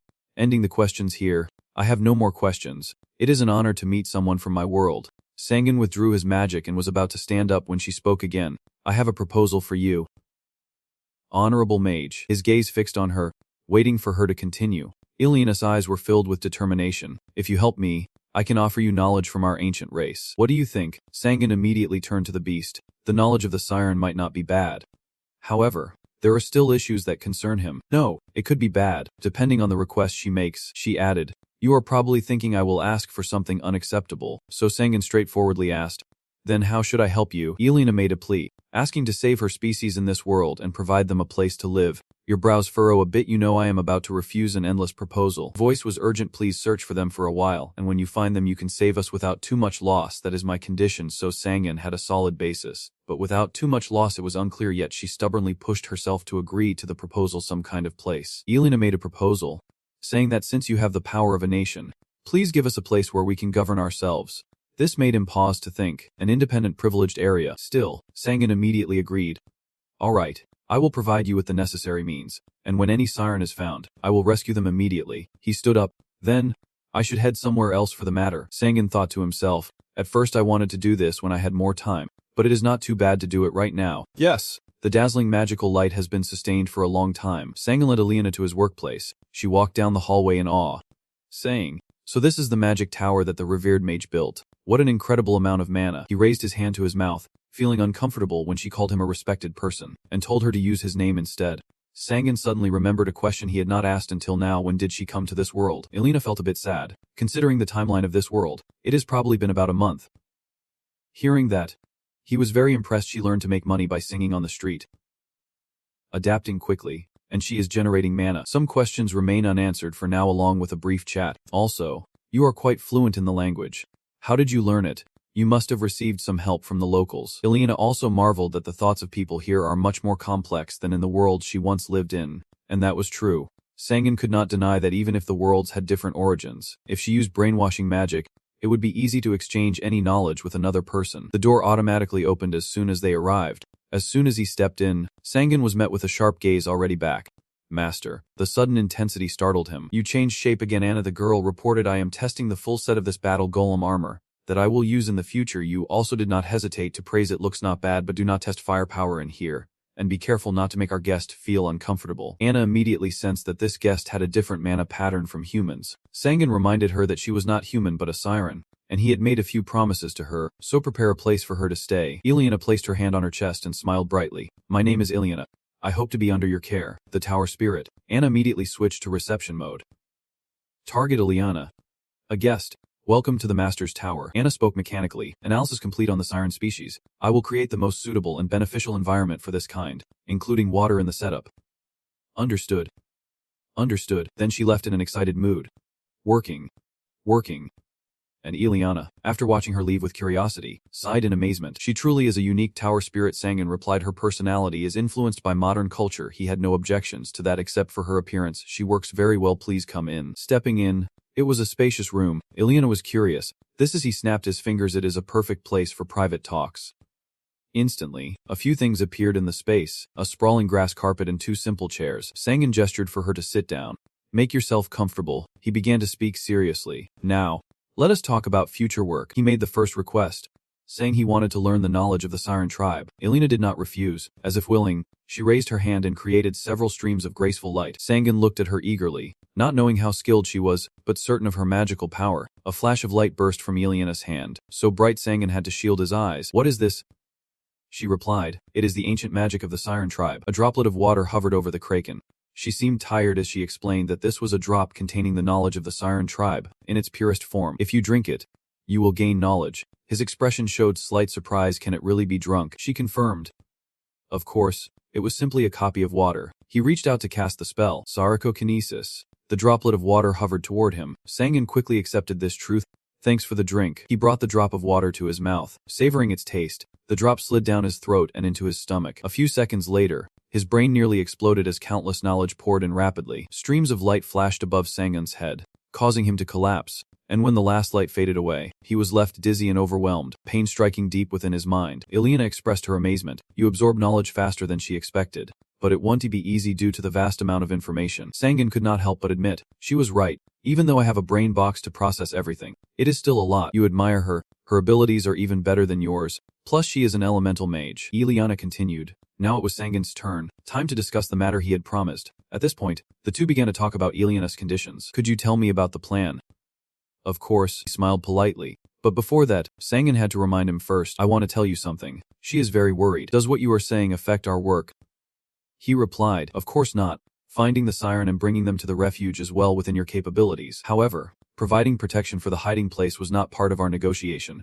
Your goodwill is appreciated. This world changes easily. The pace of development is beyond our imagination. This is all your reflection upon arriving here. The human world has achieved many accomplishments in technology and culture in just 10 years. Even the places we create to live in are likely to be attacked by humans, or they could use various means to seize the settlement. Eliana is very sharp to see that. I guess you have a proposal related to this matter. So you confirm, this is indeed a long-term offer. The second condition in this contract is that you can provide protection from any armed conflicts at the settlement, and in return, you want me to grant you exclusivity over Siren's special materials, elemental ores, and elemental metals. After hearing this, her eyes fixed intently on him. Eliana reluctantly struggled to respond. I cannot make that decision. Without a doubt, you are the first great mage I have ever met in this world. Her attitude remained very friendly.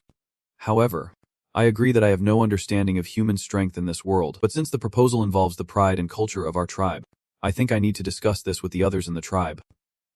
Hearing this, Sangan smiled approvingly, meaning you just want to postpone it, and of course, that is fine. Ileana spoke up and asked, so Lord Sangan, will you begin the promise? He signaled. Start now, Aina. Girl appeared on the virtual screen. Yes, Master. Sangan ordered to start a grand space project. The girl replied, this will only delay their projects. Do you want to proceed? He answered, just do it. Aina immediately took charge of dividing the tasks. Aina numbers 22 and 24 will move on to the grand space project. A voice responded, Wind, carrying out the master's orders, and the guest's residence has also been fully prepared. After that, you stood up to show the way. Let us go. Ileana, I believe you will find something interesting. I have also prepared it, a place where you can learn human knowledge, and you can take it as your own home. She bowed deeply in gratitude, sincerely thanking him for his hospitality. This tower generates seemingly endless mana. Not only that, it is a factory where devices go through meticulous machinery processes, resulting in a form perfected down to every detail. Then it is wrapped in a magical protective membrane, the product seemingly alive, automatically stepping into the magic circle. A flash of light follows, shining onto the device. The product was instantly teleported within a brilliant beam of light to a place beyond the vast expanse of the universe. In the silent void appeared a six-legged eye. And not only that, another eye was also transported, with many more eyes surrounding the earth. This is the finished product Sangan created, an artifact that merges science and magic, the Eye of Fapdu. He also feels amazed, somewhat surprised, that he did this in his past life. Sangan spoke seriously. If we control the universe, then the whole world will be in the palm of our hands. With this, no monster or race coming through the gate can threaten us. He furrowed his brow and muttered that the real enemy was a god behind all this. Anna spoke up beside him, explaining the Eye of Fapdu's traits. Spatial communication, ground observation, and magic detection. This feature is available for use for 36 hours 32 minutes and 12 seconds. We will start the search for the siren once the setup is complete. I smiled and said, let us search the sea too. Anna smiled back, understood the order. Sangan began to ponder, considering the habitat of the siren species, which could be anywhere on Earth. I can also observe the naval actions of various countries. So this is like killing two birds with one stone. Suddenly Anna discovered something. She immediately reported that a large amount of resources had been allocated for use, conducting searches for Chinese steel and magical stones in Africa and Brazil. He calmly instructed Anna that he would leave the search to her, and she did not need to report back. She quickly replied, understood the order. He looked around thoughtfully, and thought to himself, now then, Agaza system, you are still watching me, are not you? Isn't it time you told me what you want? Suddenly Anna flew over and said to him, there are some things you need to see. Master, he asked curiously, what is it? The girl looked at the statistics board and immediately responded, the situation in China. The girl pushed the statistics board to Sangan to continue. Take a look. In an instant, Sangan's eyes widened in astonishment. You were completely confused. Wait, what the hell is this? At that time, purple smoke clouds appeared over the cities in China. On a nearby mountain top, Tokoyan stood watching intently below. Everything at the foot of the mountain was swallowed by purple smoke clouds, with faint silhouettes of people barely visible within. Those are the demon-like monsters. They are spreading all around. Tokoyan's expression turned serious as she looked up at the sky, where a giant bird was flying closer. The bird gently landed right beside her. It spoke first. Now is the time for the meeting to begin. Return to your position. I won't tolerate you breaking the rules. Even if you are the elder's disciple, Tokoyan replied indifferently. I just want to observe the enemy. The bird asked her, even if she lacked the ability to interfere. It was a foolish move. However, do not mess with our plans or cause more trouble. Go back and take your position. After speaking, it flapped its wings and flew away. Tokoyan snorted softly, her tone sharp and annoyed. What kind of nagging attitude is that? As soon as she finished speaking, she cast a puzzled look ahead, realizing what was flying in the sky and thinking it was an attack from the government. Those spheres targeted the position of the white phosphorus monster horde. Most monsters have innate physical resistance, so using heat to attack is relatively effective. Using it will be painful, but in a war like this, it is a good choice. It would be great if they all burned up. After a while, the undead monsters gradually sank into the sea of fire. Tokoyan watched everything and became suspicious, wondering if it really worked. However, amidst the sea of fire, other monsters were still moving. That monster was wearing armor and holding a spear. Tokoyan blurted out, what? Are they really undead? Is fire completely useless? No, even ordinary undead are resistant to fire. It used to be very effective before. Something reacted when attacked, something like a spell. Of course, without it, the undead would have been dealt with already. Can we really defend against this?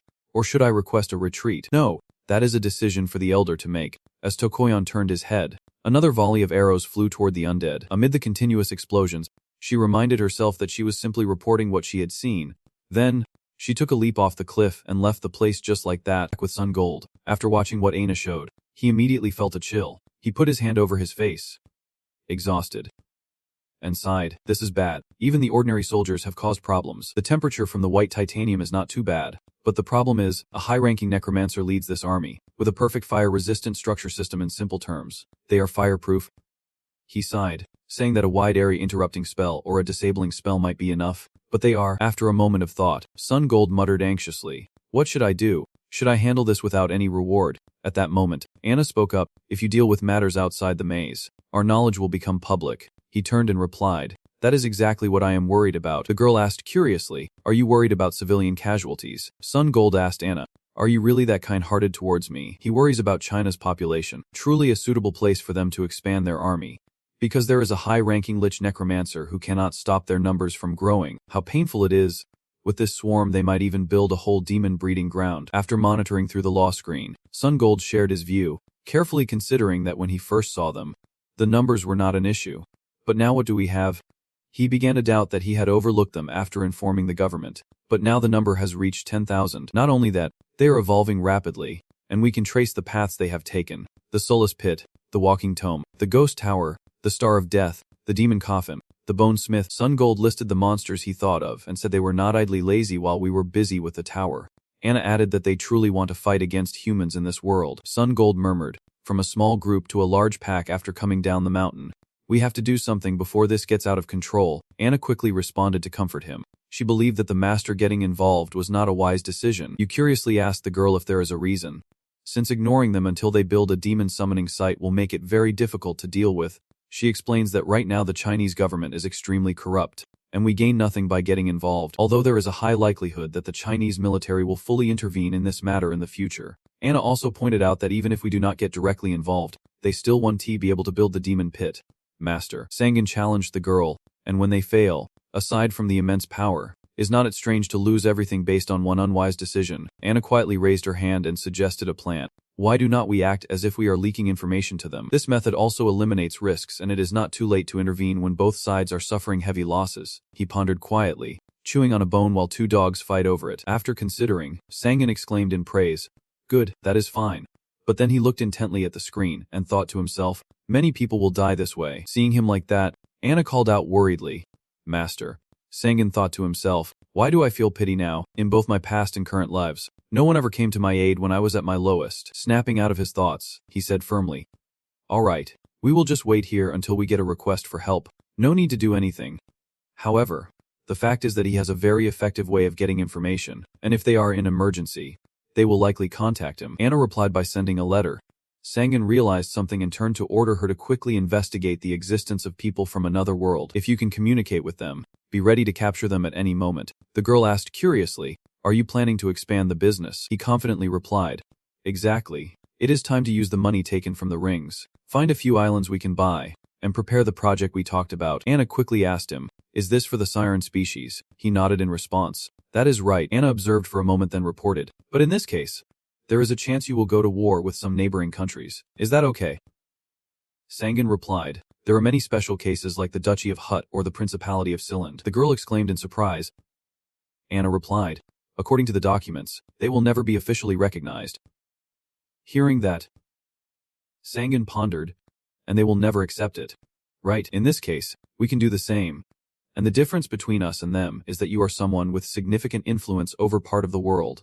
In the era of the Awakened, you can impact the entire world with your power after clearing a Tier 3 dungeon. Many other countries would definitely want to cooperate with you under any contract. Moreover, there is a common rule that the weaker must serve the stronger in any world." At the Undead Countermeasure Research Base in China, the location was immediately marked in bright red over a wide area. General furrowed his brow, planning strategies in his mind. A few soldiers monitoring through electronic devices confirmed the coordinates to each other, firing a direct attack, analyzing the damage. Right at that moment, the general saw the people sitting in front wearing panicked expressions. He shouted, "What happened? Did we get any results?" The soldier turned his head to reply, "We confirmed a direct attack, but our fire and smoke were useless." The general warily held his head and said, "Are you sure it was a direct attack?" The soldier quickly responded, "Yes." "Who got hurt?" He sighed and said, "All right." A bunch of firepower vanished the moment it hit the horde. Suddenly, someone nearby shouted, "General, This is the video recorded from when we attacked. He stepped forward and asked what had happened. The soldier muttered, "Just see for yourself now." The moment he looked at the screen, he could not help but panic. The general rushed over, grabbed the screen, and shouted, "What the hell is this?" The enemy. The demonic monsters were still moving forward in large numbers. There were even fire beetles burning all over their bodies as they kept moving forward. Suddenly, a sound caught their attention. A military vehicle was charging straight into them, scattering them all around. The soldier driving kept yelling, "Damn it." He cursed as he drove, "Die, all of you, you damn bastards." On top of the vehicle, another soldier was firing continuously at the demonic creatures. He shouted loudly, "Die." The bullets fired pierced right through the monsters. The military convoy moved in a line, constantly reminding each other, like a command. This is the bait for them. We must follow the plan. At the Undead Response Command Center in China, the leader spoke up, saying the initial attack had completely failed. Who predicted that white phosphorus would cause no damage? A member of the Mosin Council, Elder Rio Wong, reported, "They have some kind of trick that protects them from the inside, like it prevents them from taking damage." Another person added, "That means it is like a wide area magical protection effect used on the undead." "Right," Rio Wong replied. "That is how I see it. I believe the top priority is to find out the abilities they can use." The leader agreed upon hearing that. Knowing the enemy before acting is important. "I agree with that. But have we determined their levels yet?" The council member reported. "Yes. Most of the regular undead at the front lines are between levels 10 and 20, but we are still searching for and killing high-level ones somewhere. And not only that, we have discovered something extremely disgusting." The leader asked again. "Extremely disgusting," he continued reporting. "Here, this is footage we obtained during the aerial clash." Everyone sitting there was shouting loudly. The council member continued, "The problem is not humanoid monsters but rather phantom monsters. We estimate they are around level 160 and have an innate ability to resist all physical attacks. By using my analytical ability on them, I can confirm that they have strong resistance to heat like fire. But now it has disappeared." Another person interjected, "As we assumed, the enemy did use a wide area protective spell. And it is not just a skill. If they have a spell that can nullify any physical attack within a wide range, that situation would be very dangerous." The leader said grimly, "We can't break through. We can't deal with them using crude firepower. We have to send in the high-level hunters." Looking at the electronic map in front of him, the general's deep voice quietly echoed, "The undead have been gathered at the designated location." Hearing this, Ligan Sang quietly asked if there were any long-range hunters to deal with the enemies with the weakest magic resistance, and he immediately replied, "Yes, sir. The melee hunters will be in the area waiting for the ambush, and when the moment comes, we will launch an all-out assault on the enemy." No sooner had the words been spoken than the convoy, carrying countless pieces of equipment, surged onto the battlefield. The vehicle fired wherever it went, pushing the monsters back. The monsters scattered, but then one suddenly leapt high and lunged toward the vehicle. The boy on the roof of the vehicle controlling the gun was startled as soon as he saw it. Without waiting for his reaction, the monster swiftly ended his small life in an instant. The group running ahead heard the noise and immediately turned around in horror. Cursing, the shooter had been taken down. Those damn turtle monsters. Instantly, the fast shooter in front kept firing at it, killing it. "We are all here now. This is the designated area," the young man said as he fired continuously, knocking the monsters off the vehicle. On a nearby high wall, two shadowy figures silently watched the convoy rush through the chaos. Just then, the city gate opened and the convoy quickly rushed inside. The captain's hoarse voice crackled over the radio. "This is the bait team. Let us into the city and close the gate." In the distance, the monsters were steadily approaching. A massive horde arriving all at once would unsettle anyone who saw it. Lagunsa looked through the scope, smirking with satisfaction. "Good. This is exactly as planned." At that moment, countless fighter jets soared into the sky from the fortress, all aiming for the same target. Suddenly, a massive explosion occurred. The blast completely incinerated everything around, including the advancing monster horde. A shadowy figure silently watched the scene below from the sky. And Dae Hongthu muttered, "I have been curious about what they are trying to do, but their preparations look quite terrifying." However, they could not escape the predetermined death despite their futile struggle. Even modern weapons were useless, and this firepower became ineffective. "We have no other choice. Leave this to the ranged hunters. Ranged hunters prepare to fight. We will reduce the number of enemies at once." Mages from countless places simultaneously use their spiritual power to attack and drive away the monsters, who were destroyed by thunder, poison mist, and even burned by fire. Seeing this, the wizard immediately channeled his spiritual power toward the monsters, his voice laced with mockery. Meaningless killing the dead was truly a futile act. Immediately, a towering figure formed in the void, emitting a piercing roar. The wizards instantly became alert and drew their talismans. The monsters are reviving. The summoners should use the sealing spell directly. They immediately all received the spell in their minds. "The dead shall rest. The lightning of the court is swift, the path of souls. The dead shall return to their spirits. The voices echoed simultaneously in their ears, and instantly a brilliant magical seal appeared in the sky, its light swallowing the souls of the monsters into the void. He watched from above as the creation he made was instantly destroyed, yet he felt no fear. Instead, he was curious and wondered. How impressive. To think there are those who worship the spirit in this world. As soon as he finished speaking, the wizard activated the magical force within his body, initiating a widespread reversal spell. The magic circle on the central hill suddenly shifted. The mages all shuddered, and the circle instantly shattered. Because of this, the mages fell to the ground in pain. Report: the Mosan Guild is increasing their rewards. The yellow Re has immediately expanded, making it easier. Our magic has been broken. The enemy's magic is one level above ours. The captain gritted his teeth and said, so we can no longer rely on the Mosan Guild to withdraw. I had hoped we could be of some help. But unfortunately, let the Mosan Guild's craftsmen support our craftsmen with their magic. Reinforce as much as possible the left and right flank defenses. Prepare for the attack. I will give the signal. Get ready for battle. We will teach those piles of flesh the meaning of strategy. Hearing these words, the old man warned solemnly. Everyone must be careful. The undead are very different from usual, but there is nothing to worry about. Losing with this force. Simply impossible. The captain did not hesitate and immediately gave the order over the radio to prepare for the attack. The enemy was right in front, and the armored unit below promptly received the command and acknowledged it. He quickly led the disciplined group forward. We have received the order. Prepare to attack. The enemies are undead. Use magic to disable them. Cut off their arms and legs. Do not let defeat happen on this left flank. The group, fearless and full of energy, advanced at Ainjido Station. Naamangju, a peaceful place far from the noise and chaos of the battlefield. Sangan silently watched the screen before him. He sneered and suddenly spoke up. They have improved a lot in a month. It looks like they will complete the mission today. Maybe even now. On the screen above, the battle scene showed all of Yanjido's sweat, and the girl's voice echoed instead. You idiot Oppa. I am going to kill you. Hey, heal, heal, heal. You are going to die. Hearing her words, Sangan helplessly scratched his head. But what kind of way is that to talk? It is a loss for sure. Any dealers who have taken less damage than you in the past 3 days want to be healed, so stop and throw out some healing packs here. On this side, the armored warrior forcefully knocked the monster's head away. Not stopping there, he continued to slash its body several more times. On the other side, Lee Jinsu kept shooting arrows at them. Those hit by the arrows fell to the ground, screaming in pain. Standing before the great dark tower, Trangsich spoke calmly. Everyone knows now, it is all about Sangjin and Jinsu, so focus on keeping them safe. Uncle Jinsuk laughed and ordered. Are not there too many of them already? He teased. Scared now? Huh. He smiled wryly and replied. That is right. I am just wondering how much mana and aura I will have left by the time we face the boss. We have to trust Sangjin's new skills. Shin Sangjin immediately swung his attack at the monsters rushing toward him. The area effects spell fully prepared. Everyone do not worry about your mana and clear them out. Watching his attack, Lee Jinsu was filled with excitement.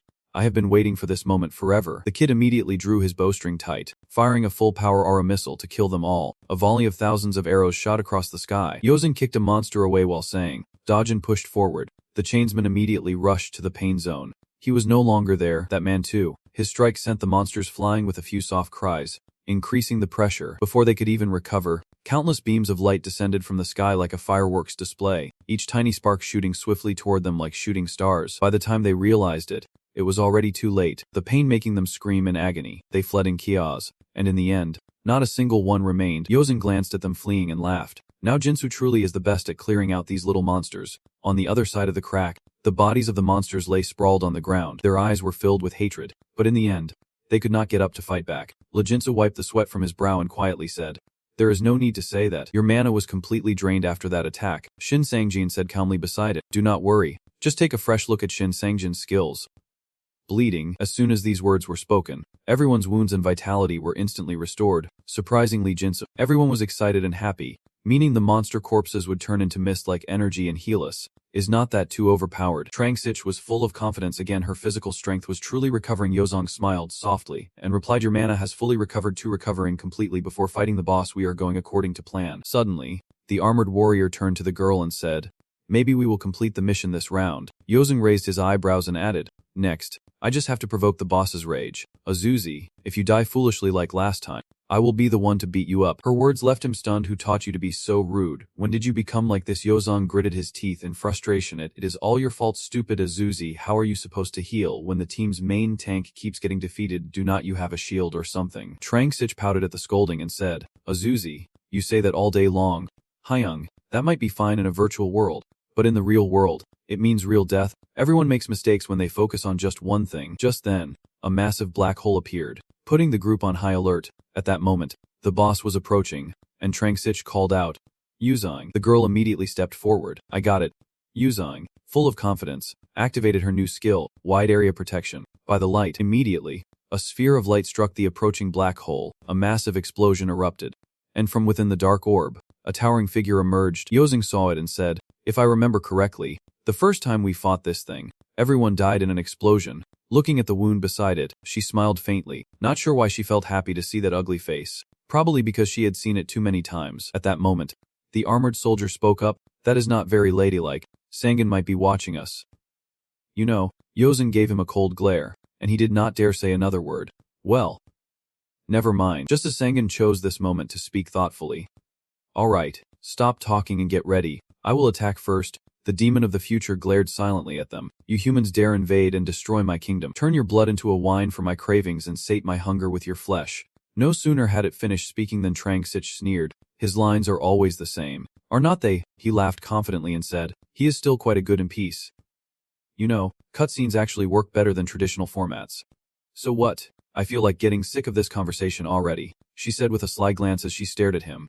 What the hell are you talking about? Sangan took advantage of the moment to activate his spiritual power. In the name of the word of origin, to forge the enemy, a massive force surged forward, causing it to exclaim in surprise how meaningless it was to forge a demon, a weak human will. I will burn it to ashes, the future demon king shouted confidently, gathering a massive energy from his mouth. I will burn everything. It did not even have time to strike before getting hit by one of Lee Jinsu's moves. The kid looked at it calmly and said, too bad.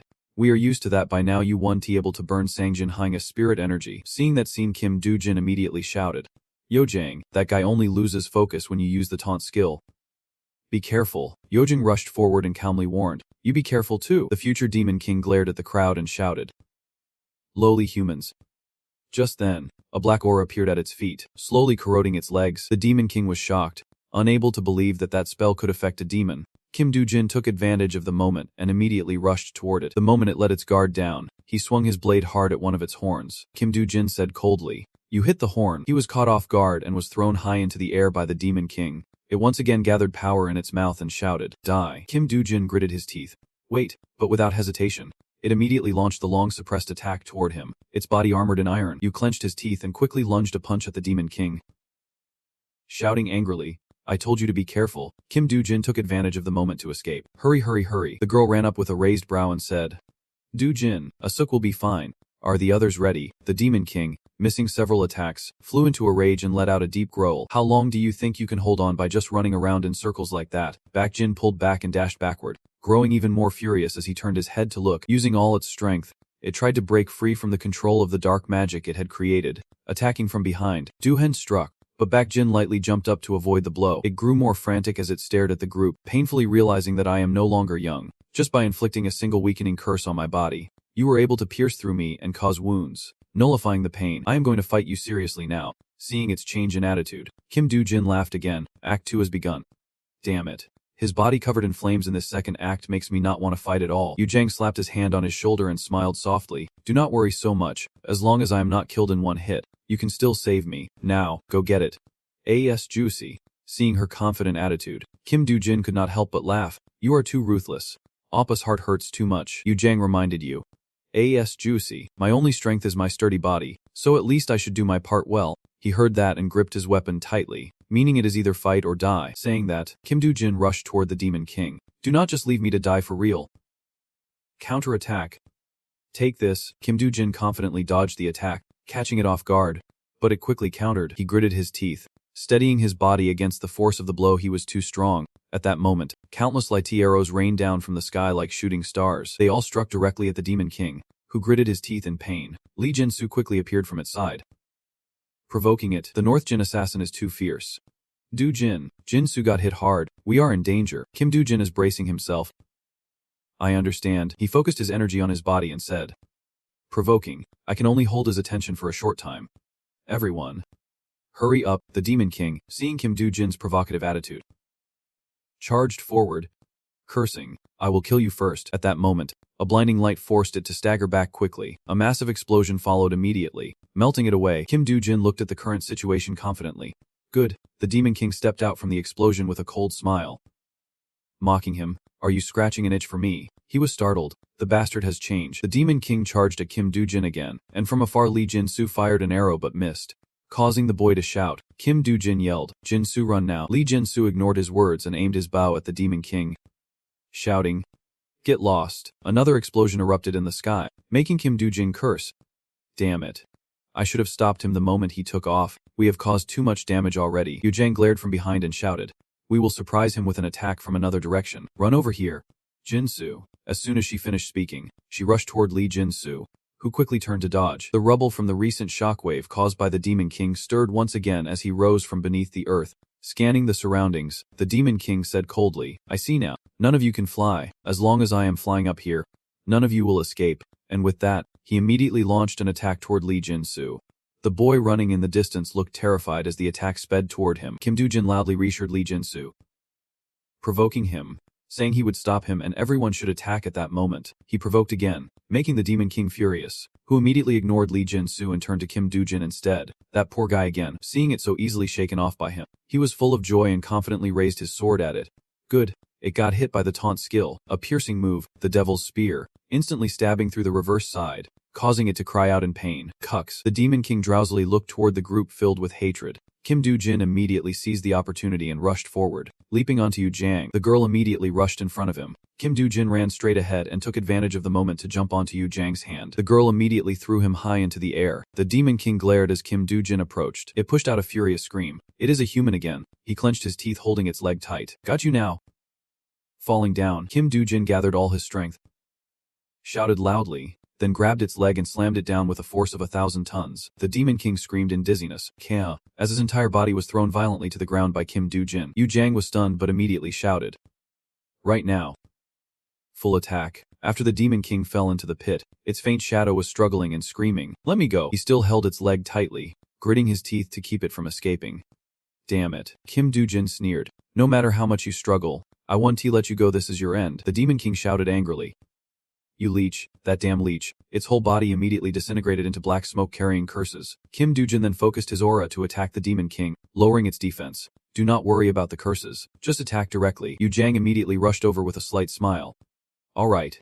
I will handle everything." The girl was surrounded by a blazing flame, Dragon Iron Spirit enhancing her eternally. Yu Jang unleashed a powerful attack.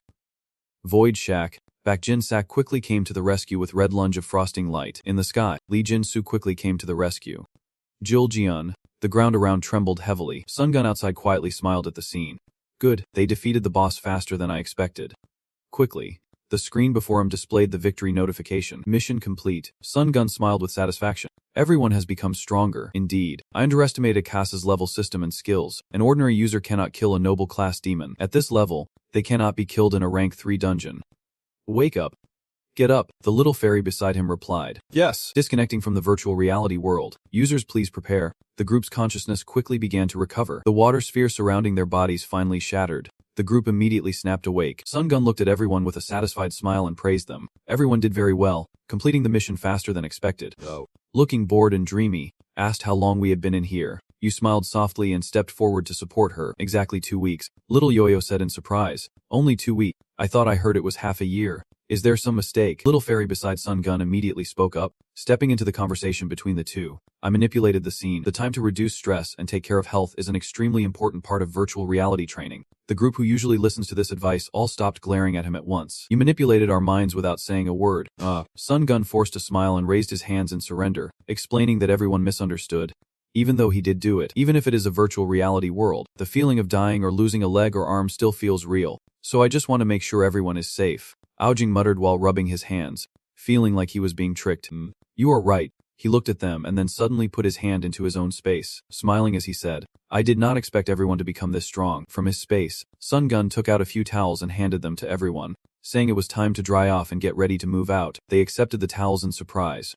Once they finished drying, he said, "A new adventure is calling, let us go." The whole group looked at Sun Gun with anger. "We struggled for 2 weeks. And right after coming out there is more work. What kind of damn contract did we sign?" At the Blue House, Countless reporters were gathered at the gate, relentlessly grilling for information. At the center of the crowd of reporters was none other than Sun Gun, the famous hunter who had cleared the maze in rank 2 alone, walking with his team, whose members were showing signs of agitation. Yozeng warily looked at the scene before him, trying to calm himself down.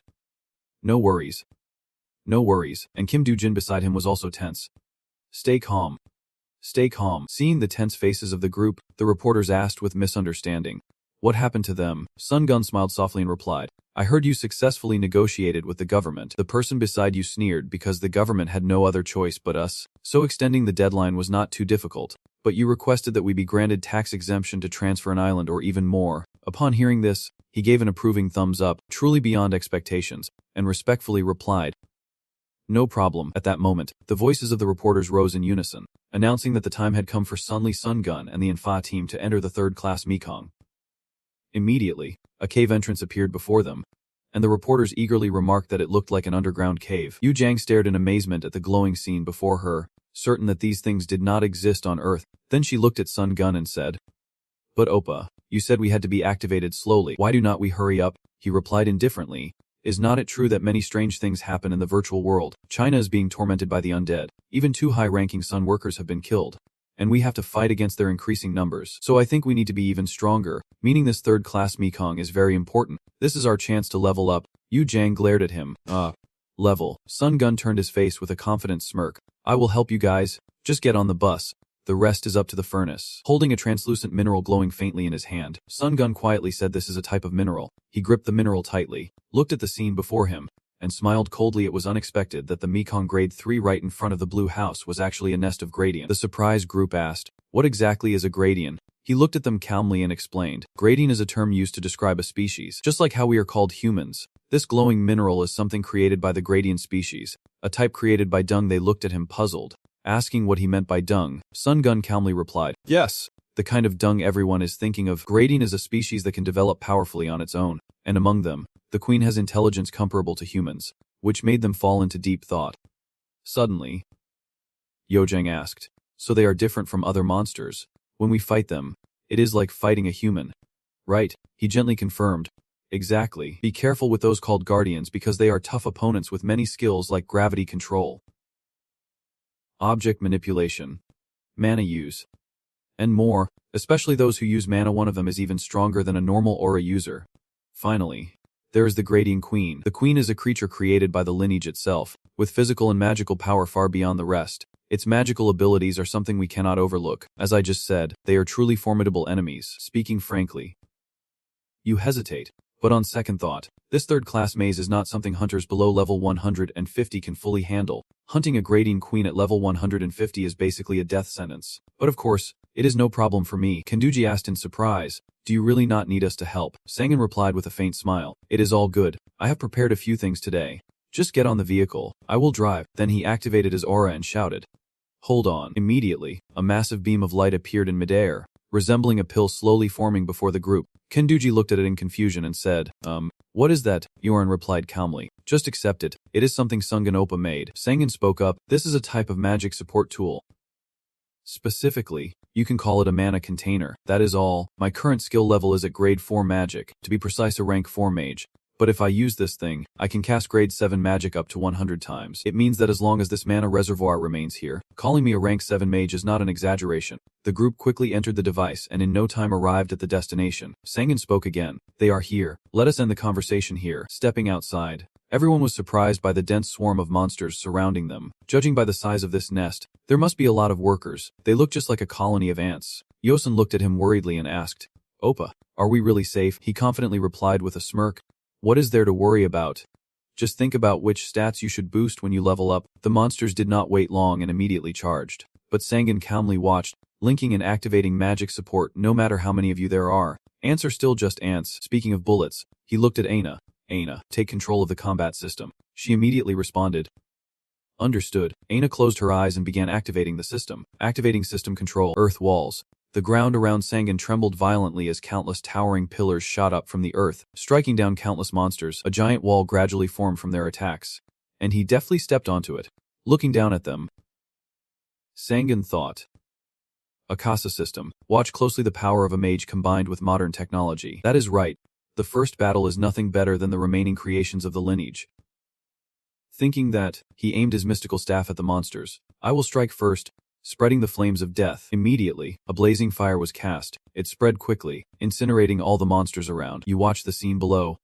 Hai Long, dealing with a large number of enemies, and simple spells like these really come in handy.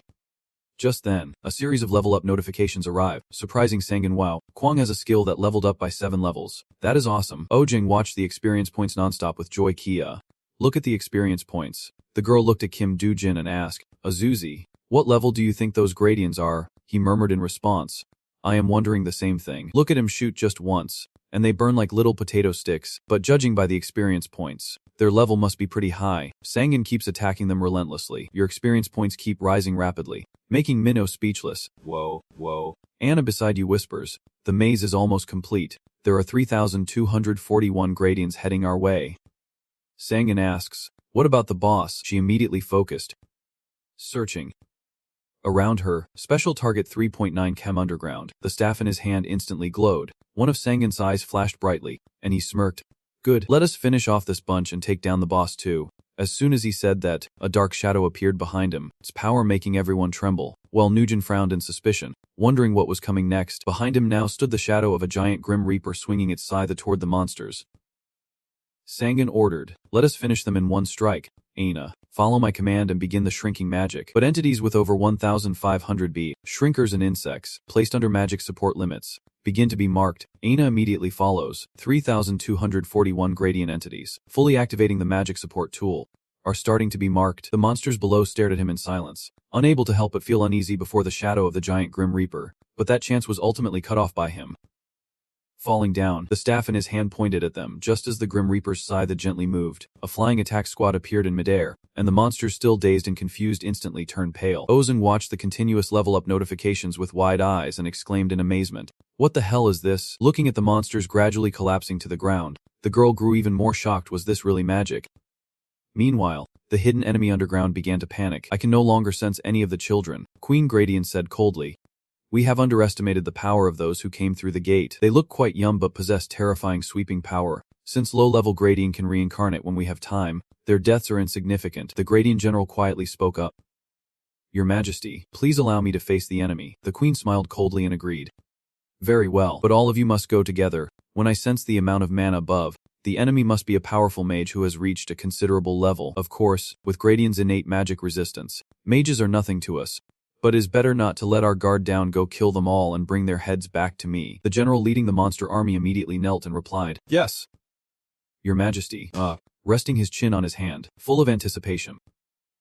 How fascinating. On this side, Sangan's group could not help but be stunned by the scene before them. What? Did they all really die? Minyo Ong immediately replied, Yes. Not a single one survived. Kim Dojin listened to this with admiration, unable to believe it. He looked at Kim Dojin and smiled, saying, a magic spell that kills them all in one strike. What kind of absurd magic is that? I thought magic was just about fire or vinegar and stuff. You smiled faintly. I have conducted an experiment that changes the concept and nature of natural magic. Fire, vinegar, bubbles, and similar elements can all be recreated through science without using magic. Yu Ong looked around and asked with a slight smile, Oba, what are your plans now? Or did you already kill the boss with magic earlier? Sangan replied calmly, the boss is still alive. That spell can do everything now. I will find a way to the boss and the high-level gradients, and I have a mission for everyone. Suddenly large shells appeared before them, surprising them. Sangan said thoughtfully, everyone gather the magic stones from the gradient corpses. There are 3,241 in total. 3,241. We need to make as much money as possible.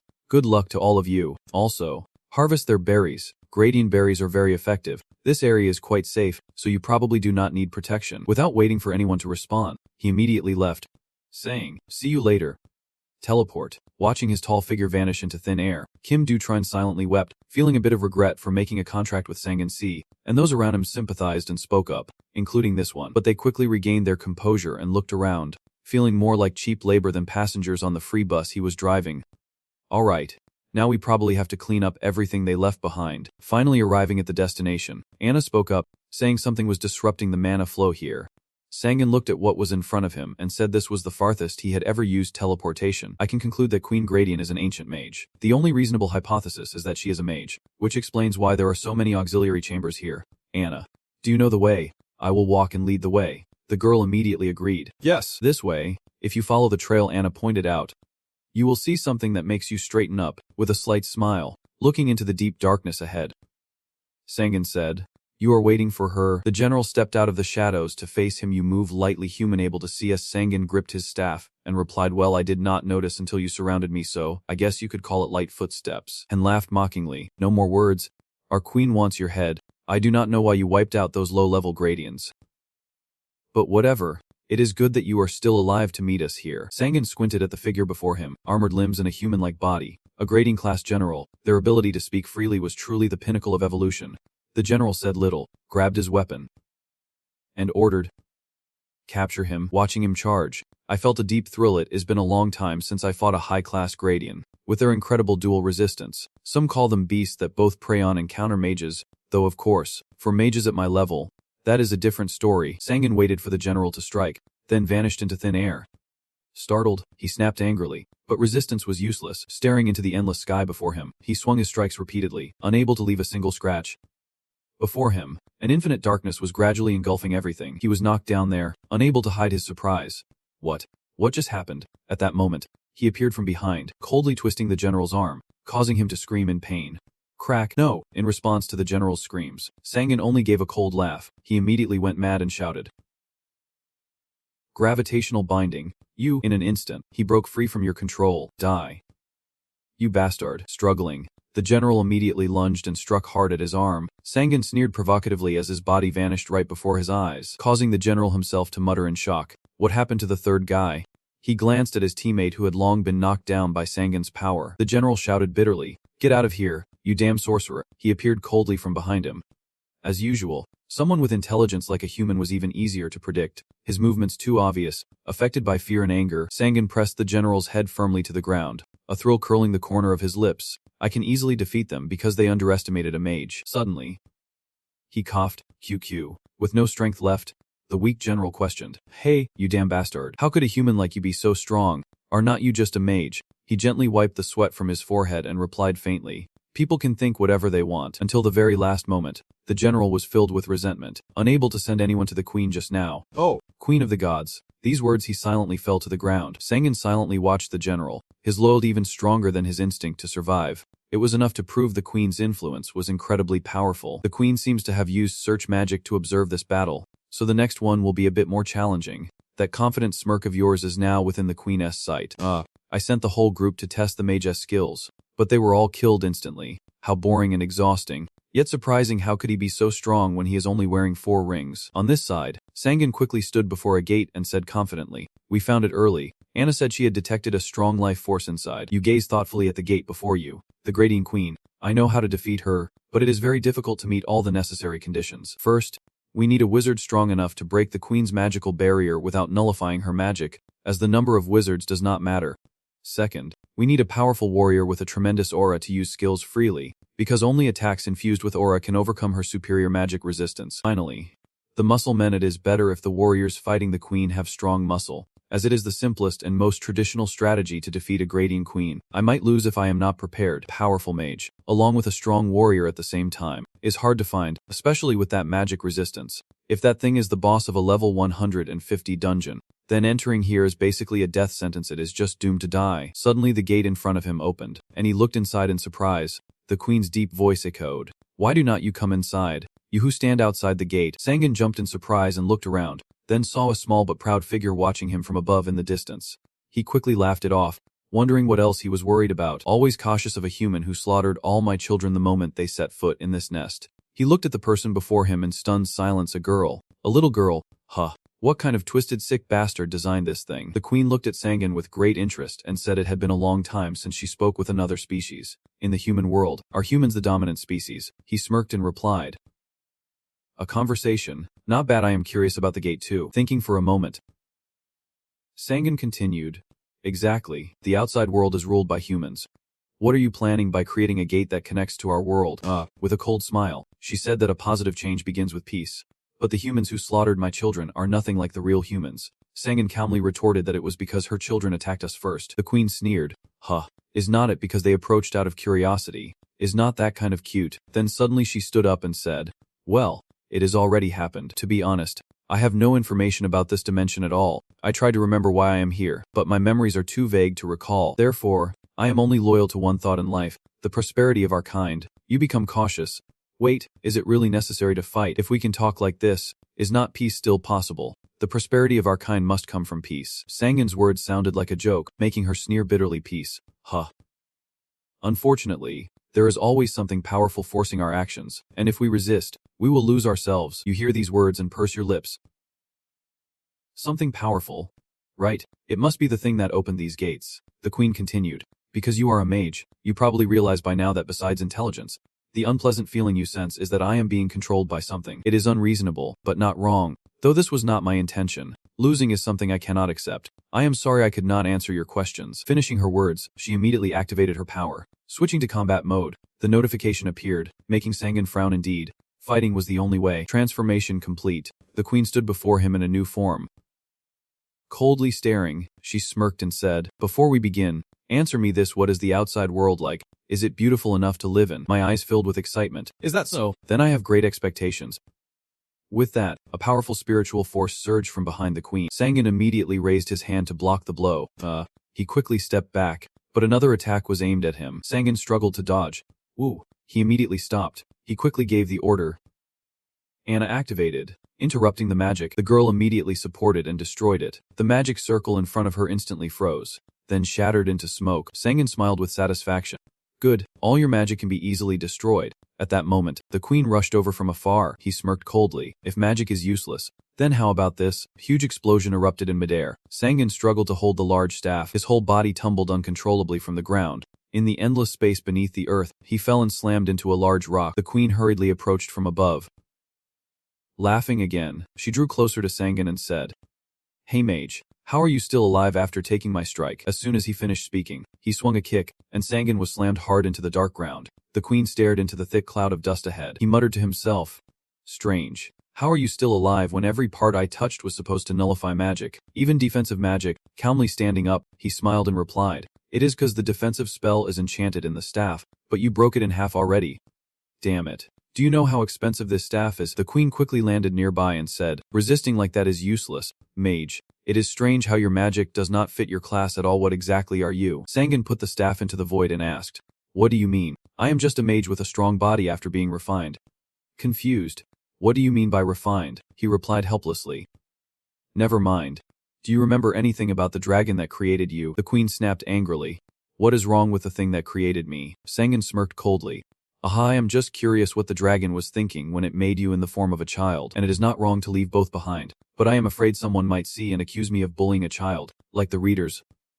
For example, with a cold expression, I said, "I did not think you were the type to care so much about appearances. Am I wrong?" Sangin replied calmly, "No, it is nothing. If it truly comes to it, I am a mage. I can finish off a man, a woman, the elderly, even a child without hesitation." The queen calmly said, "Then let us continue our fun," she said, closing her eyes thoughtfully. "But I warn you, consider this my mercy. I have carefully observed your skills with my clairvoyance, and my eyes can see through any flow of mana. So you already know, neither the body nor invisibility will ever work against my eyes," she said before rushing forward to strike you hard and accurately. Sangin let out a quiet groan of pain but still smiled faintly, and seeing that smile, the queen was surprised and thought, "He blocked my attack without using mana. I will defeat you with brute force." Unleashing everything I have, surprised by the light surrounding Sangin's aura, he quickly lunged forward, catching the queen off guard with a dragon iron cutting enhanced by eternal release. A massive explosion erupted. Void Shike. But just then the queen appeared behind him, saying, "Is that really aura?" He turned around in shock. He immediately took a punch that shattered part of the ground, causing the earth to tremble violently as the queen rushed at Sangin again. She swung her attack, cutting through space, and he clenched his teeth in anger. Instantly, he stopped, raised his hand forward, and delivered a serious blow to the queen. The super speed yin-yang fist simulated. After landing a hit, he gritted his teeth and stood still, looking at his trembling hand. Deep in thought he should have trained this skill much more. Just then, the queen charged at him again. Do not get distracted in the middle of a fight. Startled, he was immediately hit by her strike without time to react. Sangin struggled to retreat. The queen looked at him and smiled. "This is my full power. Resist if you can." He leapt up, then fell back into the abyss, launching another attack that made the ground explode. The queen laughed excitedly. Ha ha ha, fighting such a worthy opponent is truly exhilarating. Sangan gritted his teeth and bit his lip, immediately regaining the offensive. He blocked the incoming attacks he had just observed. Then his hand formed into a dark punch. Then with a gentle swing, the queen immediately realized something was wrong with surprise. What? It felt like her energy was being dispersed. Was it just her imagination? She swung her dark fist again. At that moment, a dazzling flash appeared, and he unexpectedly knocked her back. Using the full power of the yin-yang fist, with swift and light movements, the queen easily dodged the strike, but Sangan pressed on without hesitation. This time, the queen was a bit surprised to see him counter her attack. His combat skills were truly impressive. What is next? I just need to be faster, keep counterattacking if I can. Then she stopped dodging and chose to attack head-on. The queen delivered a powerful strike that sent Sangan flying with just one kick. He seemed helpless, blocking one attack only for another to come. I can't defend them all, I will counterattack.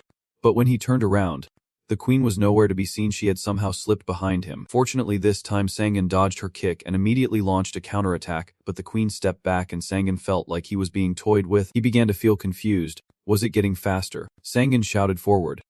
Damn it. I am supposed to be the faster one here. He said it casually, but it seemed like he had a plan all along. I can let him control this fight. Sangan was silent for a moment, then unleashed a new power. Now I am the one in control. A blinding light appeared, then exploded after a few seconds. The queen was stunned by the sight. The blast was so powerful she had to retreat. The planet suddenly became desolate and filled with dust. Amid the thick smoke, the queen remained on high alert. She still does not know Sangan's purpose in doing this or what he is trying to achieve. Is he self-destructing the surroundings because he can keep up with his speed? Or is it a trick to block my vision?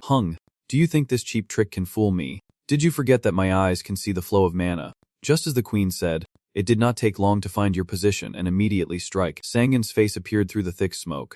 The queen said nothing and directly stabbed through him with one hand. Sangan neither cried out in pain nor showed any reaction. The queen paid no attention, only smiling triumphantly. Using smoke to block my vision. That is what causes defeat. Unaware that Sangan was silently holding his hand with one hand. It took the queen a while to realize, as if she suddenly understood something. What is this? A bait. Impossible. The fish passed through my eyes. These words may have come too late as Sangan was high above, unleashing the yin-yang heavenly break technique, an improved version. With her hands locked, the queen could only grit her teeth in frustration. Sangan unleashed the final orb like that. A single explosion shook the entire planet. Meanwhile, in another kitchen, Yojing was carrying a large box on her back, searching for something useful to bring back. The noise in the distance caught her attention. Yojing asked, "It sounds a bit noisy. I hope he is okay." Kundujin, who was picking up some gems and putting them behind his back, reassured her, wondering what she was worried about. There is no way Sangan would choose to fight something he can beat. So it is better if you focus on your work. We still have a long way to go, so listen carefully. But still complaining, he said we were going to level up with him. Not that we would be doing this kind of work. The queen was exhausted after the last fight. I feel a bit regretful. It seems I never got to enjoy the trip to the outside world. The way mana was managed was impressive. Even passing through my gaze, I never thought such a skill could exist. Sangan replied calmly. After locking your vision, I created a golem that copied my mana flow. I smiled and used my last words to praise you. So it was because I was too confident in my abilities that a little carelessness led me to death. Counterattack was impressive. Human. Then the announcement sounded. You leveled up 5 times. You cleared Mekong. Yojang just happened to finish it off. The girl happily called Kindujin. Ayusi. Mekong is all cleared. He replied. I know, so Sangan has no problems. Call me. Sangan teleported to the two of them. Yojang quickly ran over. Oppa. He asked. Did everyone level up? The group then worried about him. Oppa. Is your hand okay? He replied. It is okay. Just a bit lucky when fighting the Grading Queen. Back on Earth, countless people were waiting in front of the gate. As Sangan and his teammates appeared, everyone around cheered loudly. The gate was changing. Then countless camera lenses focused on them as the reporter said, It is Team Alpha. They are returning from the gate. 1, 2, 5, 6. All survived. Intact just like when they first stepped through the gate. For the first time in the world, the Korean Alpha team successfully cleared a third-class Mekong. Cut to Seal. At the Sinton Hotel, the media is buzzing with news about the whole team. Everyone, thank you all.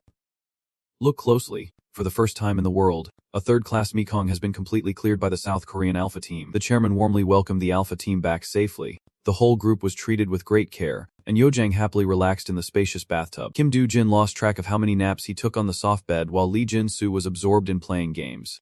The other two sipped beer as they discussed the recent battle. You are calling your mom. I already told her. She does not need to worry. She has seen the news. Sis. Lee on the other end still disagreed. But you interrupted. Mom. I'm sorry. But what I am doing is for everyone's safety. She hesitated. No, My son is someone I can proudly show off to the whole world. You just worry a little too much.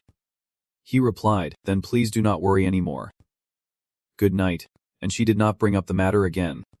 Alright, Sangan felt warm inside. Even though he had become very strong, his mother still worried about him. Sorry, I was on the phone a little longer. This is the woman you mentioned to Mizzen. She blinked. It is okay. There is no mother in the world who would not worry about her child. Sangan did not expect her to show up so soon. And anyway, it was quite surprising that she came here so quickly. She replied modestly, I had no other choice. My superiors kept putting pressure on me, and I had to work day and night.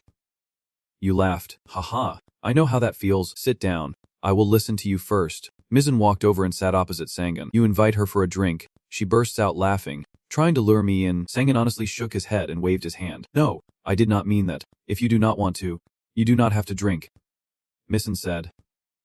Just kidding. I like men with a sense of humor. You immediately retort that dating a man just for fun will turn her life upside down. She takes the glass and continues. No more beating around the bush. I will get to the main point after this drink. But it seems Sangan did not quite get her point. Watching Mizzen drink, he was amazed. Wow, drinking whiskey like soja. That is impressive. She shook the empty glass and said it was because work was really stressful. Sangan stirred the melting ice and asked, so what is this drink for then? Mizzen replied seriously. It is a request to handle the level 3 labyrinth in front of the White House. And if possible, please provide information about the level 3 labyrinth you just cleared.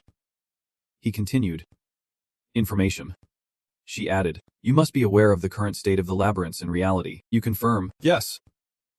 Mizzen continues, a labyrinth fused with reality. If it is like the illusion problem that happened in China, that is a different situation from the illusion. We have found the cause of the problem. Sangan was a bit curious. The cause, she explained in detail that after a maze is created, exactly 720 hours later, it will imprint onto reality. 21 days have passed, and we only have 9 days left. Some countries do not know this truth, and although they have given up on clearing level 3 mazes, they know they need to prepare forces to deal with the maze that has merged with reality. Additionally, we observe that the labyrinths continuously evolve whenever someone dies inside them. Just hearing this, Sangan understood this is why they do not send forces into the labyrinths. As expected from America, only they could uncover so much information. Mizzen continued, we tried to clear the labyrinth with that much information, but many countries still have no way to respond. Anyway, if Lord Sangan Sadie does not answer our request, we will have to handle it ourselves. All the higher-level hunters are ready to turn Washington into a battlefield. That is why I want you to share information about the level 3 labyrinth you handled so we can be more certain about that battlefield. You did not hesitate and agreed right away, saying it is no problem. But will it really help if it does not even look like a labyrinth? That would be pointless, she replied with a tired sigh. I know that. We understand the difficulty of the labyrinths at this point, because only you have fully experienced the labyrinth at that level of difficulty. Speaking of which, you hesitated before saying. Difficulty. Should I compare it to about 10,000 people? My sen did not understand. 10,000. Explain it more clearly. They all have to be level 150 or higher. That many are needed if the government plans to deal with the maze in front of the White House. She was shocked. What is this? This is too absurd. In contrast, Sangan remained completely calm. If the labyrinth's fusion with reality was complete, then she could stand back and reassess herself. Do I have any reason to lie? To be honest, the number here is meaningless. It depends heavily on the hunter's abilities. My sen was so moved she burst into tears. If you are not lying, then even an entire country is too small. You admit it. Exactly. Even the US, which has many high-level hunters. This is not entirely easy, and even if they win, the losses would be significant. These words made her think a little. Sangan also silently waited for a response from the other side. It turned out she found it strange that he remained quite calm despite knowing how dangerous it really was. You remain calm, pouring the wine as you speak, rushing into action without a plan 1t solve anything, but in your mind, there is a careful calculation. It is the truth. Yet a level 3 magic factory is no ordinary problem. Many countries could fail because of it. If they fail, the economy will be destroyed and may not recover for centuries, which is also a problem for me, so stop overthinking. He lifted his glass and said to Mizzen, I will take care of the maze and it. The request was approved as is. She was delighted. Really? You continued, but I need a few things. She did not hesitate, ready to comply. Whatever you want, we will do our best. But what Sangan demanded turned Mizzen to stone. A nuclear power plant. You said, does not the US have a lot of abandoned power plants? I only need one of them. The scene shifts to another place where an angry man throws all the papers on the floor. Give him that. Bill hesitated a little. Is that okay? It is nuclear after all. Harrison was really anxious now. Nuclear what? Do not you get it? Fish. No, That name Aquizote or whatever said we would suffer irreparable damage. It would be pointless if we only found a few half-baked plans. If we can repair one of the nuclear power plants, that would be a fair trade, and we found something out in space. Right, he reported. Yes, it was just a chance discovery. It is an extremely small satellite, and we can confirm that it is made from materials originating from Earth. Harrison guessed it, and the owner of that thing is Sangan. Right. Bill confirmed the question. Yes, it is also a material he requested from us, and I am quite curious about Sangan. What exactly is his plan? Flying all the way into space. In Washington, D.C., someone spoke up. We have received a report that Aquizote Sangan has arrived. Donan doubted it. Well, but is there no way to bring this Aquizote over to our side? Someone spoke up. Sorry, no matter who the president is, according to the rules regarding Aquizote's actions, that is almost impossible, he sighed. So we can only rely on the structure whenever a disaster happens. Can we really trust him? A general nearby saw Donan hesitating and urged him. As long as the reward agreement is still in place, he will never fail to complete his mission. He has entered the maze, and since he is the only one who has ever completed a level 3 maze, all we can do now is wait. However, some remain doubtful. What if he fails? We can't just sit and wait like this, Donan asked. Minister of Defense, do we have measures in place to deal with that situation yet? He replied. Of course, we have already issued evacuation orders and arranged 3 layers of defense with our top hunters. Hearing that answer, he could finally feel at ease. All right, then we will wait for the outcome. Meanwhile, inside the maze, the hunter felt excited. It was too dark. What kind of maze is this? I can't breathe. The Hallow Ring. Information appeared immediately. The artifact is activating. Clearing status effects. Casting protective magic. Controlling temperature. Standing in the dark space. The hunter felt strange. What kind of place is this? There was nothing here. No ground. No gravity. Not even air. This place is completely different from the labyrinths in Korea. If an ordinary hunter entered here, they would surely die instantly without any chance to resist.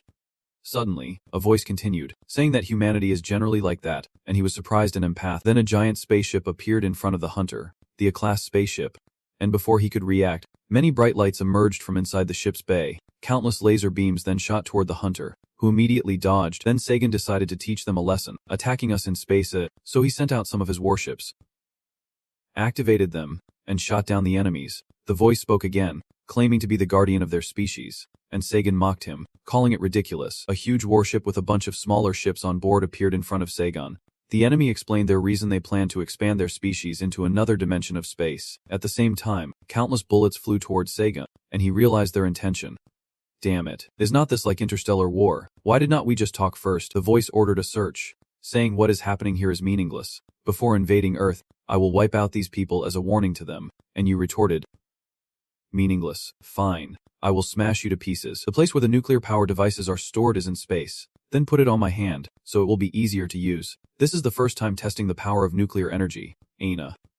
Support me. Aina immediately appeared to carry out the mission, following orders to take down the enemy from that day. Thus began a space war, with Sangan alone, supported by Aina, fighting against a mysterious force from beyond Earth. The enemy refused to back down, locking onto the target. Main cannon, fire. Sangan was a bit surprised by their boldness. Immediately, a protective sphere enveloped him, followed by a massive explosion. However, the opponent was left disappointed as Sangan was already far beyond the attack's reach. Truly impressive. This is Ina's work. She used the instant teleportation enhancement effect. Unless they have scanning abilities, they won't be able to find us. This is the perfect opportunity for you. Good. Now is the time to test the new gear. Ina. Deploy the barrier. Prepare to charge nuclear energy. The girl immediately acted. The protective spell was deployed. The shield tripled. Mana was being gathered to use nuclear energy. Nuclear fusion was activated. After setting the coordinates, the nuclear bomb was triggered, causing panic on the other side as they detected dense energy with no chance to evade. The spaceship was wiped out in an instant. Sangan had to use the shield to protect himself, maintaining the shield against collisions, overall using 30%. 40%, 50% stable shielding. Even though the spaceship is now just a pile of debris, that strange voice remains. How is that possible? Human, is this an apocalypse class? Meanwhile, Sangan lowered his protective shield as the collision subsided and the shield was deactivated, ending the battle swiftly and leaving even him stunned. He never expected nuclear power to be so extraordinary, especially when he transformed that insane nuclear energy into mana. I never thought it would be this powerful. A level 7 spell like a nuclear bomb turning into a level 8 spell.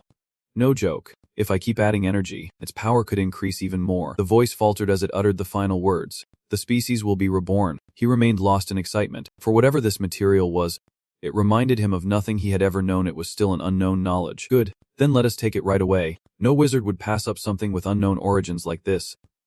Just then, the system announced, "You have leveled up, Sangan." Leveling up Huff, but only by 1 level. The system continues to notify, "You have Giant Split for the first time."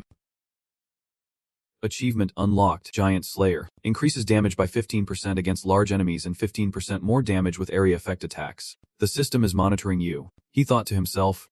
Strange. Just 1 level up. A 3rd-tier maze boss only gives that much experience. Is it because the system adjusted the experience I received? My power has not been affected. And nothing major happened. He glanced at the status panel. Name Sangan. Race Human.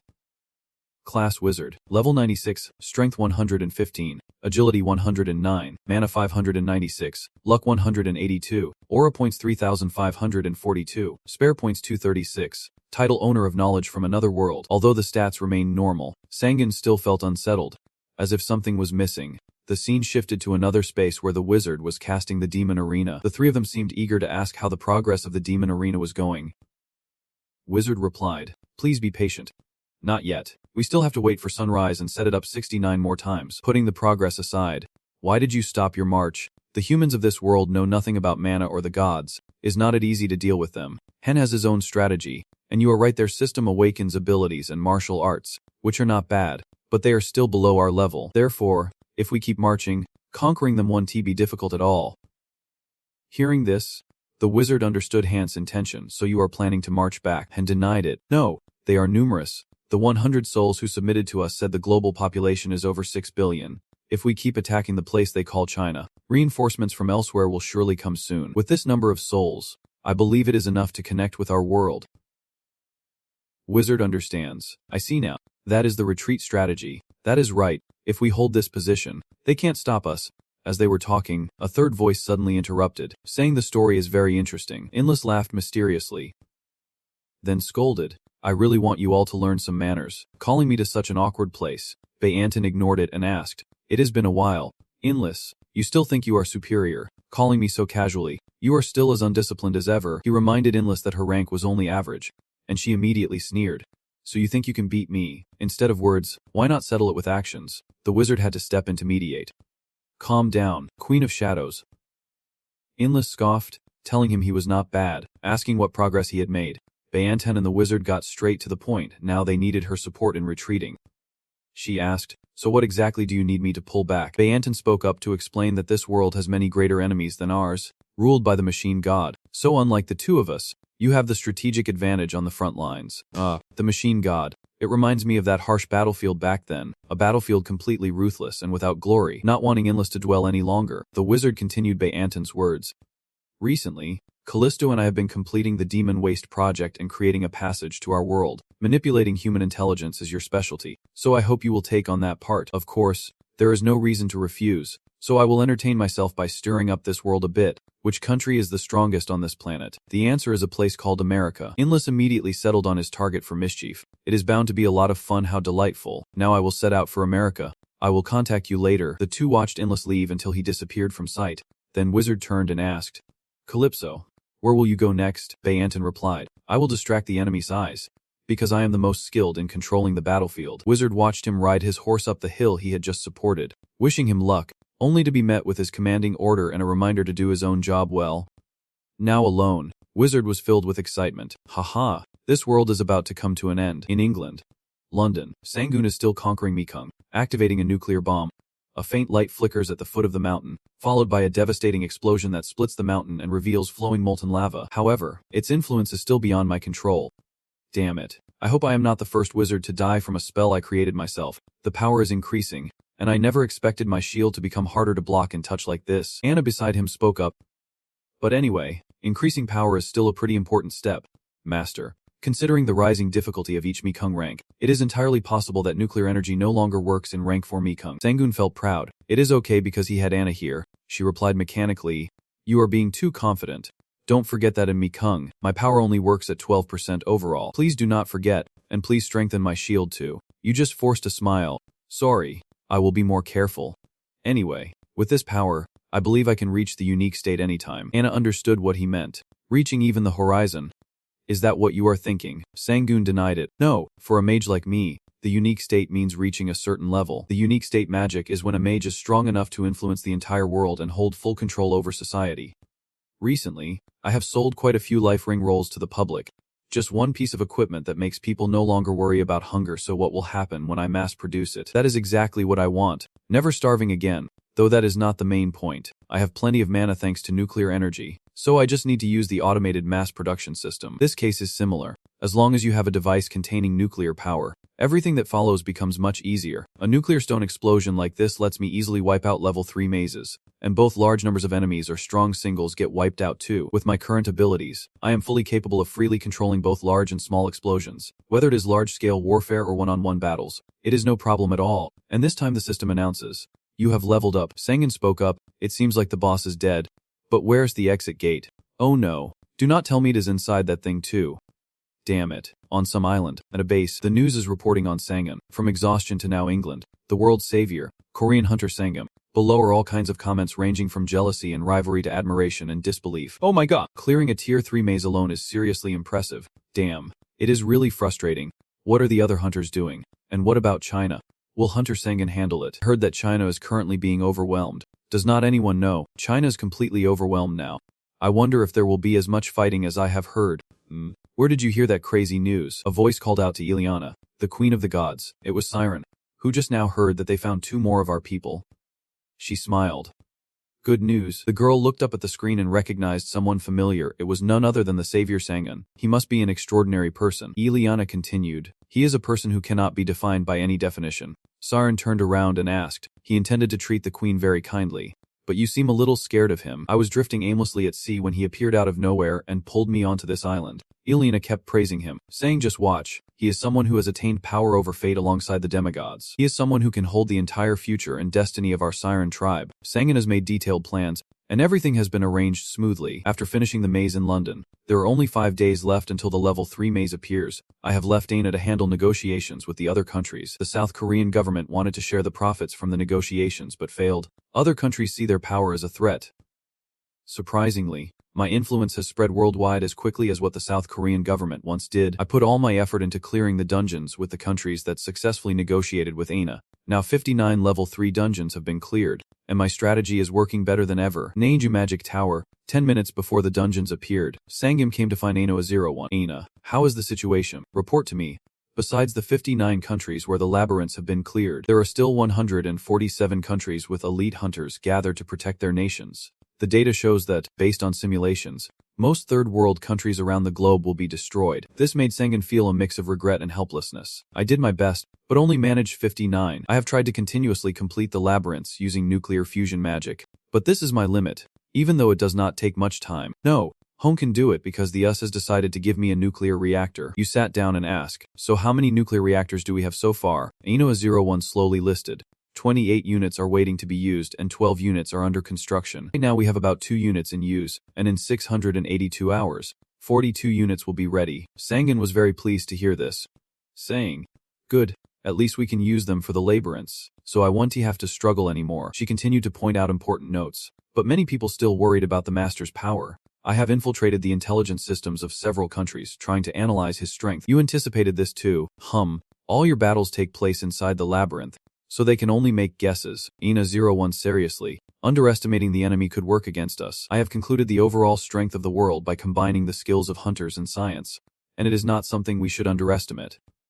Of course, you have your plans, so I will warn them about where their current support lies. The Earth is at its weakest as hundreds of labyrinths have appeared in many countries within just a few days. With nuclear power, he has more strength than an entire nation, so we do not need to worry too much. However, Ainoa 01 is still worried, but I still advise you to be careful because the chance of a direct battle is never zero.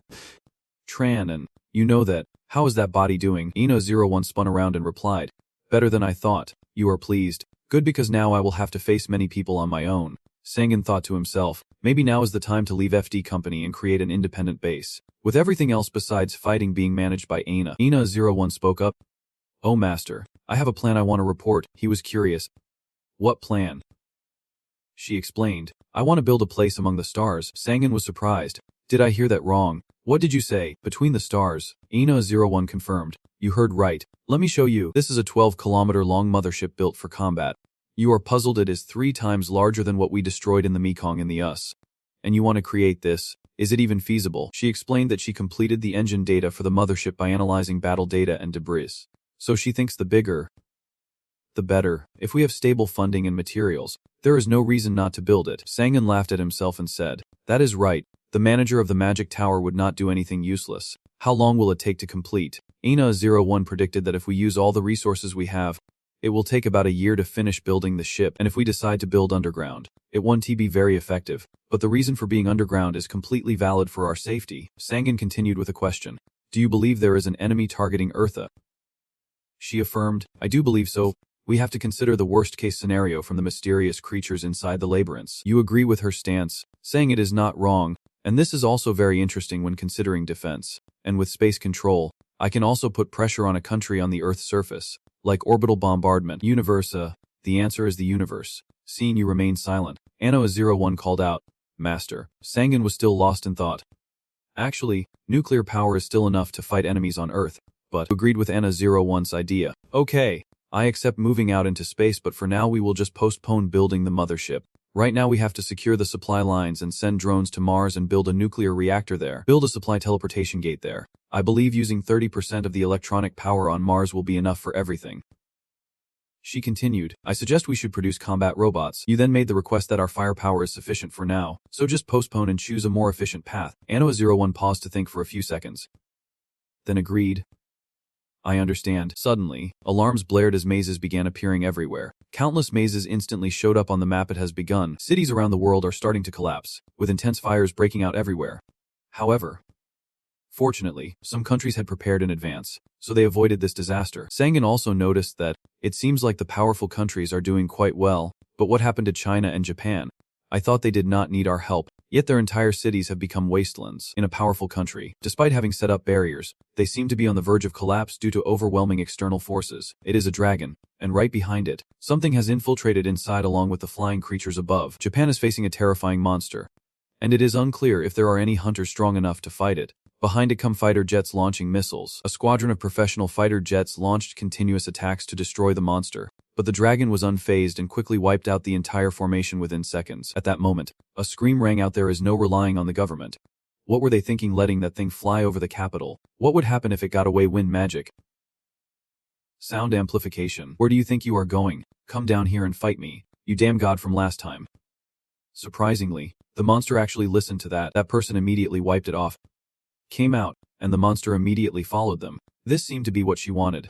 It was chasing after them. Then she stopped. She shouted a challenge. I will fight you.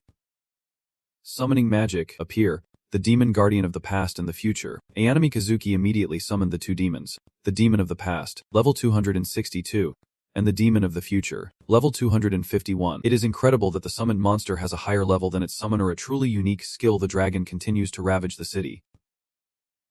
Without hesitation, Ayanami Kazuki shouted, the demon's hand. Immediately, many hands rose from the ground to restrain the dragon. Those hands quickly wrapped tightly, preventing it from moving. The dragon's power was overwhelming, forcing Ayanami Kazuki to strain herself as she struggled to say, got you now.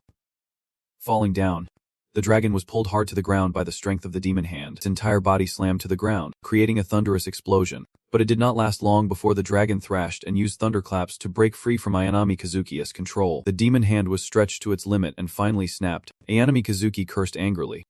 Damn it. Even if the demon's hand halves the opponent's strength, it can still be destroyed so easily.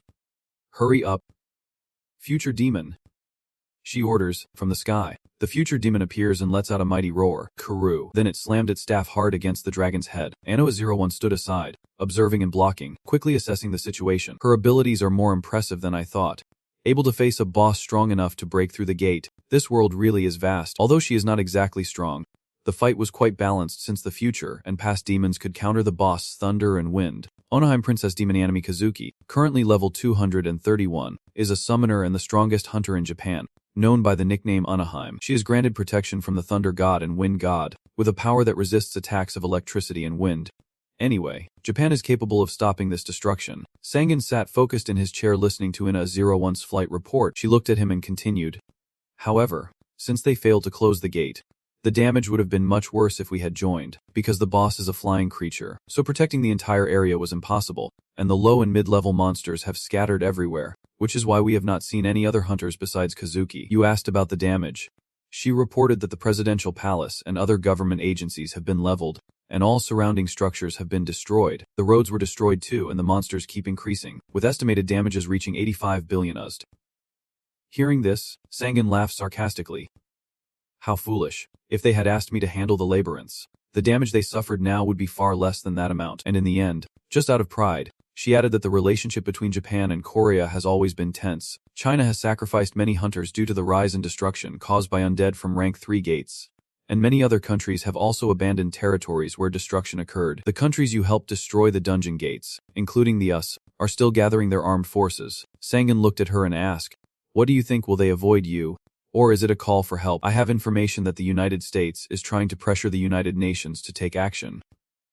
You wonder, is the United Nations still functioning? She immediately displayed the data and explained to him that the United Nations is an essential organization for crises like this, and soon the world's power will end this situation. The only choice left is ours to watch or to join the fight. Sangan smiled faintly and asked, "Does that mean that without ice, chewing gum still hurts? In other words, if one side benefits from the loss, the other side will sooner or later suffer the damage." "Seeing you say that," Anna01 looked at him wide-eyed and asked, "Are you thinking about withdrawing support from the United Nations?" And Sangan immediately denied it. "No, we are just observing. Keep working and gathering information from other countries."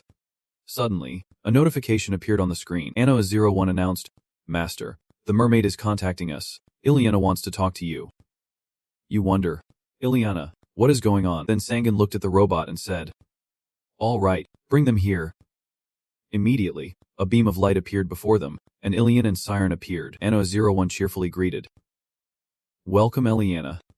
"Hello, Anna." Ileana smiled back. Sangan politely stood up and welcomed them both. "It has been a while, Ileana." Ileana and Siren respectfully bowed and replied, "Thank you, sir, for agreeing to meet with us." You said cheerfully, "No, you do not need to lower yourselves like that. Your outfit is a bit." Ileana looked down at her swimsuit and asked curiously, "This is what we usually wear. Is there a problem?" Sangan smiled softly and said no, then snapped his fingers and said, "Let us change the scene." Immediately the space began to shift into a beach setting. Seeing the two still looking confused, he spoke, "Please have a seat. It seems a bit different from your usual environment." Ileana quickly sat down and politely said, No, I just want to thank you for saving our race and preparing a place for us." Sangan humbly replied, "That is part of the agreement, so you do not need to thank me." Speaking of which, she paused and smiled, saying, "A deal. But many people in this world still fail to keep their promises. Yet you have kept yours, so I decided." You asked curiously. "Decided," Ileana said slowly, "our merfolk tribe, wanting to serve you as their master." Both Ileana and Siren immediately knelt down, leaving you confused. Sangan said awkwardly. "Wait, get up, Ileana." You held her up with both hands, and Ileana looked at him confused, asking, I thought kneeling was to prove my loyalty was wrong." Sangan replied, "I was just wondering if you were saying something wrong." Her cheeks flushed as she shyly said, "I am so embarrassed, but I have learned the culture here by watching some Korean dramas." He wondered what kind of dramas she had been watching, then softly asked, "Anyway, I still do not understand why you want to serve me." Ileana gazed thoughtfully out at the endless sea before speaking quietly. "Under the giant ancient tree, many species will find shade for themselves. Although my magical power is great now, it is still on a different level compared to yours. So for a minority people like us, we need someone strong enough to protect us for life." Hearing that, Sangan was a bit surprised, scratching his head casually and said, "For life, sounds like a wedding." She smiled happily and replied, You can interpret it however you want. But being allies with those who are not our enemies is exactly what the elders want." You continue, "Fine. We will make a new contract." Anna shows no surprise at your decision. She thinks deeply. Humming, "Master, the ghost cable tower in China has been completed." Cut to the scene of the submarine launching the Slum Jal 3 ballistic missile. The missile flies at incredible speed across the blue sky, leaving a long silver-white trail behind. In China, the Phantom Cable Tower. Lian Ying, Wizard, Inlis, and Lich are discussing the upcoming battle. Lich asked, "Did you say humans have used a weapon called a nuclear missile?" Inlis confirmed firmly, "Yes. They will reach the Ghost Cable Tower soon." And he ordered, "Give me all the information you have so I can handle this situation." "At your command." "From what I have researched, this Earth is quite fascinating. They have absolutely no knowledge of magic. This is most of what I know about their nuclear power and weapons." Lich said in a deep voice, "These techniques are quite impressive." "Commendable." Wizard interrupted, saying, "Wonderful, this power called nuclear energy. We should not underestimate it because it is like the light of the apocalypse." Inlis looked at him and said, "There is no time to be surprised. How do you plan to defend against it?" He reassured, "It is okay. I have grasped the basics of this power. No matter how formidable science is, we can still resist it." Wizard immediately unleashed his power on the ballistic missile flying in the sky. He added, I will add another attribute to the protective shield around this tower. Immediately a purple light spread out, enveloping the entire ghost tower to block the ballistic missile. The missile continued to rush into the shield at a terrifying speed, but as soon as it passed through the barrier, it was stopped and fell to the ground. Although it was halted, the place where it landed still caused a massive explosion, proving its immense power. Inless wondered if someone had turned the explosion into pieces of rock. The wizard replied that, as he said, this place is based on physics and logic, so they have no idea how to counter magic with a simple spell. We were able to disable the most powerful weapon in the world. Is not that ironic? Hearing this, she smiled smugly, wondering how those humans would feel when their strongest weapon became useless. At the same time, in the military control room, a report came in that we have lost signal with the ballistic missile. The general loudly asked, what happened? Why did not it explode? The observer reported, we really do not know what happened. Director Lian said, the plan has failed. We need to assess the situation first. Contact the Korean hunters to retrieve the nuclear missile. One staff member suddenly received surprising news and exclaimed, what? He reported back, sir, we received information from Beijing. Beijing? What is that? The director asked. He said in panic, Beijing is under attack by the undead army. Immediately, the chief slammed the table and stood up, demanding how the enemy could be inside our military base and what the hunters were doing while Beijing was already engulfed in smoke and fire. The demons are wreaking havoc and slaughtering everywhere. The undead army led by Payantan emits a suffocating aura while the hunters watch the battle and assess the situation from afar. We have to thank the destruction of the maze for nearly completing our own sanctuary. So I should not have to wait around for nothing. You look at the army led by Payantan on horseback and wonder, what is that? It does not look like an undead knight at all. And why are there so many of them? Aina, can you analyze the one riding the horse? He seems to be the leader. Let us see if we can track him down. Aina-01 Lian Van replied. Understood, the dark-faced hunter said. With that many knights, Beijing is finished now.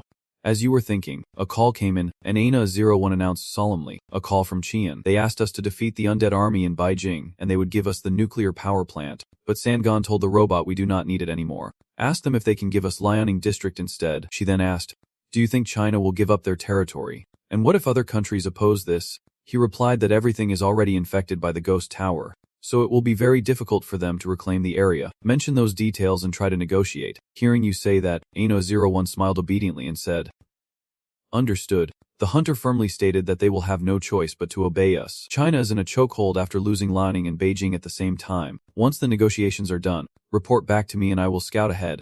Then, using teleportation magic, he arrived in Beijing, which was engulfed in smoke and death, with bombs continuously exploding and destroying all the skyscrapers. Xiao Shuang, from the Fire Dragon Special Assault Force, said angrily, everyone here is so strong. Commander Bayantan said broadly, even those blessed with mechanical bodies. You call yourselves hunters or awakened ones. You have done well, but it will go on, and only the two of you will survive. Wang Jingwei, the defense force captain, shouted loudly, be silent. Demon, you must be the one who caused this massacre. Even if I burn you to ashes, I will still grind you into dust. Then he enhanced his body, becoming tougher, transforming into a body wrapped in black armor. Before the threat, Bayantan showed no fear and confidently replied, pleased to welcome him to come on. Without wasting time, Wang Jingwei surged forward at lightning speed. Bayantan stood still, waiting for the high strike of the sword, a reckless attack. Then he swung the sword hard into his body, the force of both causing the ground around them to shake violently. Bayantan was a bit surprised by Wang Jingwei's strength. He said in a deep voice, it seems you are not just talk. To withstand my sword your body must be quite strong. He did not respond but shouted loudly and kept attacking. Suddenly he was knocked back. Immediately, from afar, a circle rushed straight toward Bayantan, but he quickly dodged it, and Wang Jingwei kept trying to strike his abdomen. Try to fight back, he shouted at Xiao Shuang. What are you just standing there for? Xiao Shuang, this is your chance. Immediately he opened his mouth wide and created a fireball. The breath of the river, a giant fireball rushed like the wind straight at Bayantan, catching him off guard. The blazing explosion erupted, scattering a brilliant orange smoke across the space. The fireball explosion erupted, smoke and flames engulfing the entire space. Xiao Shuang laughed triumphantly. See that? No one can survive after hearing the breath skill of the river. Suddenly, Bayantan slowly emerged from the thick smoke, his face grim and cold. Looking pitiful, did they really think a little fire like this could kill him? This made him feel thrilled as if he could not believe his own eyes. He still stood firm against the attack, unharmed. With one foot pressing down on Wang Jingwei's head, Bayantan said, you are not the only ones who can wield the power of the god, especially if you have support from Kasa. We also have the Grim Reaper by our side. Wang Jingwei struggled to say. Xiao Shuang, run quickly, Bayantan arrogantly declared. Go ahead and run if you want. But no matter where you run, this world will still be engulfed in the realm of death, Sa Shuang's whole body trembled as if drained of all strength, and he stammered, "How can I possibly defeat this monster?" Suddenly he noticed something. Looking down at his feet, Bei Anton wondered. A shadow. How did the sun rise like that? The dark clouds began to dissipate. Sunlight poured everywhere like a burst of life. He guessed that something had dispelled my magical clouds. A wide area spell can't be cast that quickly. Could there really be a high-level mage in this world? Bei Anton's army began to be burned to ashes by the sunlight. He said worriedly that the undead army cannot step into the sunlight. This is going to be difficult. When suddenly a voice reached Bei Anton. Bei Anton, I believe a very powerful mage has just entered my territory, and the weather magic has been nullified. Find a way to counter it immediately. Understood. Mid-sentence. The voice was cut off by something disrupting the connection, and communication with Bei Anton was also affected. Bei Anton fumbled with the wires. A pair of legs quickly appeared in his view, swiftly rescuing Wang Jingwei and freeing him from Bei Anton's control. That is Sun Jun, the alchemist. Truly a unique skill.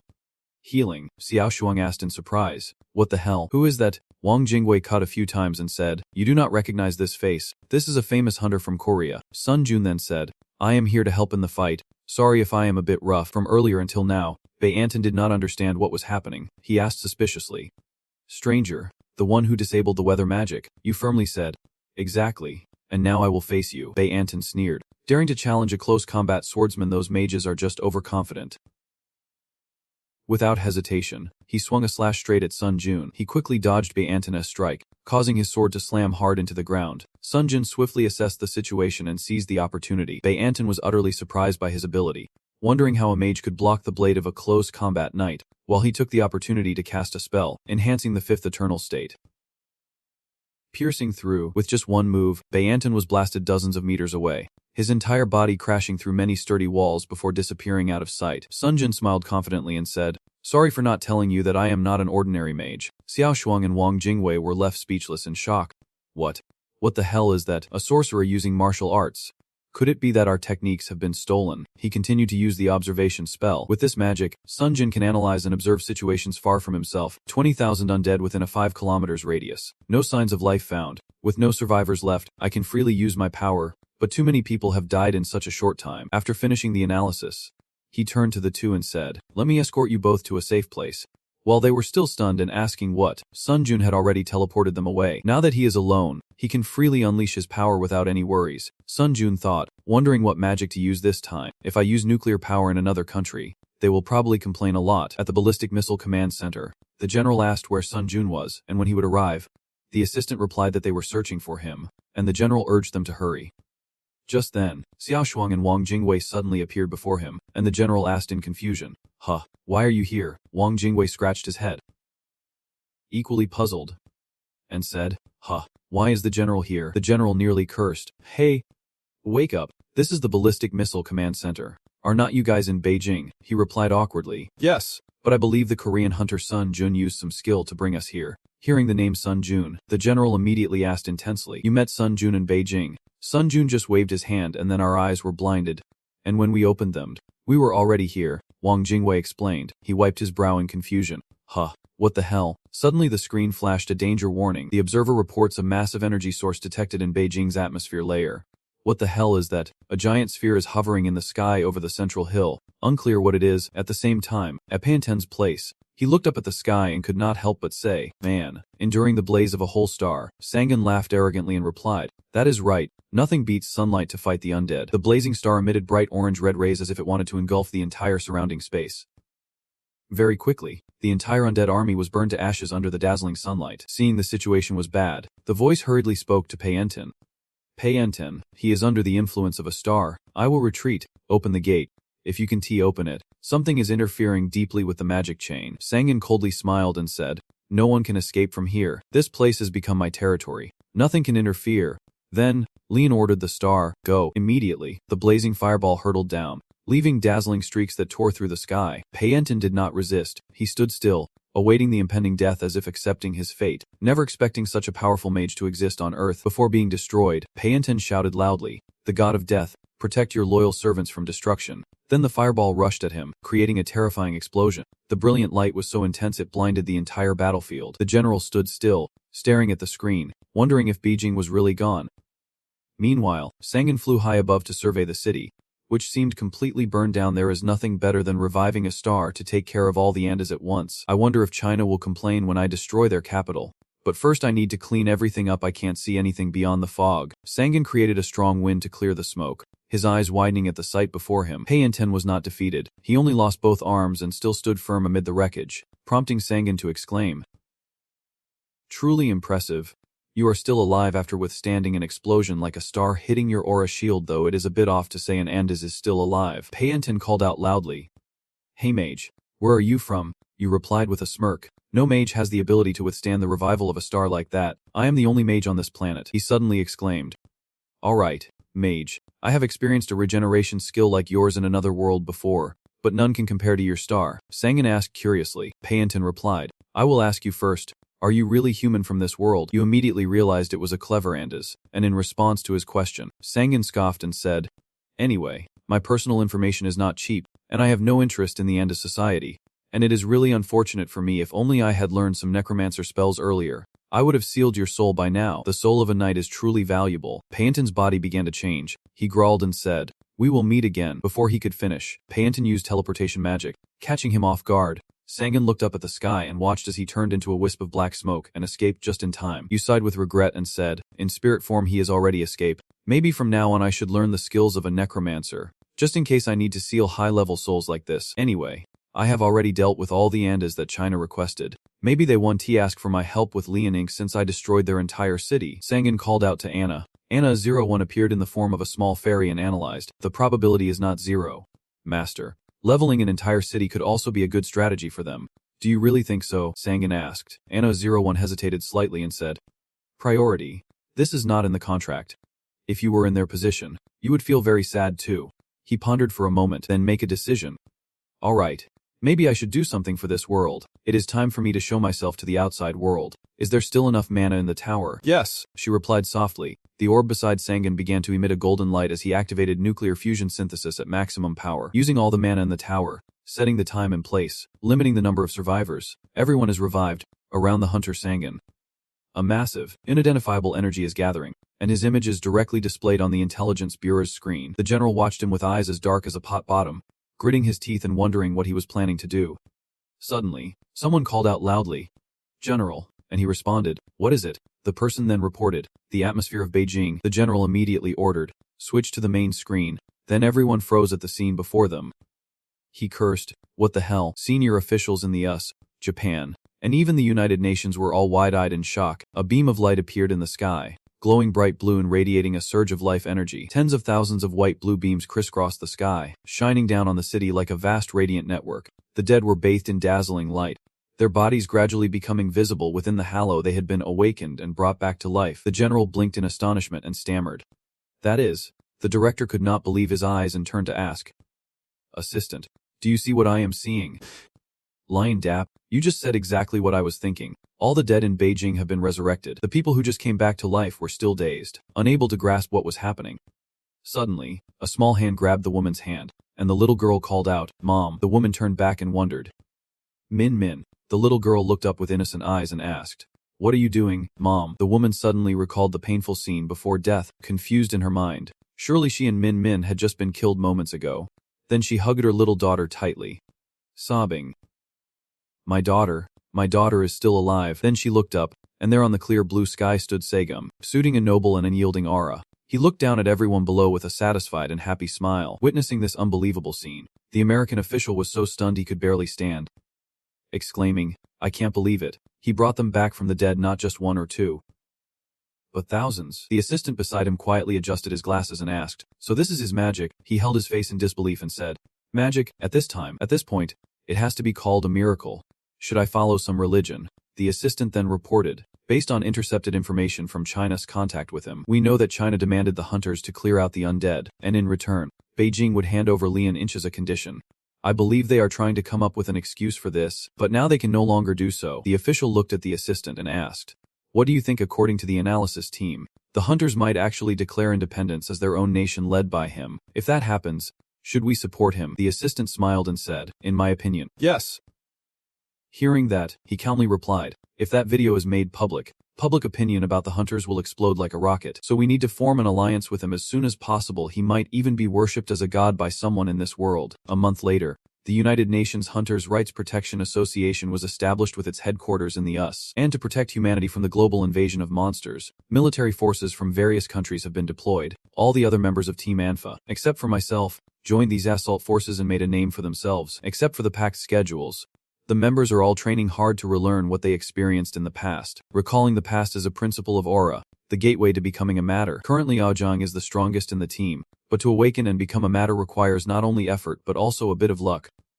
Basically, no one knows what the outcome will be. System notification. The 5th magic circle has been added. You have leveled up from May. Than. Sorcerer. After meditating to absorb energy, Sangan quietly thought with joy that he had achieved his goal. Of course, I can slack off either. As a level 5 sorcerer, I have restored enough energy to be called an official sorcerer. Status board. Name Sangan. Race human. Occupation sorcerer. Level 146, strength 115, resistance 112, speed 109, mana 668, luck 427, aura points 3452, spare points 250. Title. The one who knows knowledge from another world. Looking at the info board he began to think. Level 146. I reached this level after clearing 40 rank 3 Mekongs. Normal hunters should at least be level 200 by now. Forget it. I do not understand anything. Just put all the points into luck. Then he pressed select. At that moment, Anna quietly called out, Master, China requested to meet with us. Sangan complained tiredly. Again. When exactly? Aren't they busy rebuilding Beijing? She replied gently. I think it is about the supply of Lianying province that we discussed. You stood up and ruffled the speaker's hair. Lianying province. Huh. The place overshadowed by the undead, Anna said without hesitation. The issue is that Lianying has already become our territory, and China does not know when the undead will strike again because they are busy rebuilding Beijing. The chance to counterattack the undead is impossible. Plus the number of undead in Lianying has doubled and conflicts often occur below. Sangan added. Anyway, it is our territory, so maybe you should clean up a bit. Well, first let us see what China wants. At the conference table, the director was the one who welcomed you, warmly shaking your hand and greeting Hunter Sangan. You also shook hands politely and said it was an honor. He courteously invited you to sit down, on the Chinese side. Getting straight to the point. The director said directly the reason we called you here is to eliminate the undead. According to intelligence, they are building something and we have decided not to let that happen. Hearing this, Sangan scoffed and said you tried to stop it but failed by launching a nuclear missile. He was shocked that an outsider like you knew the national military secret. The director frowned, wondering how you found out hacking into the satellite system.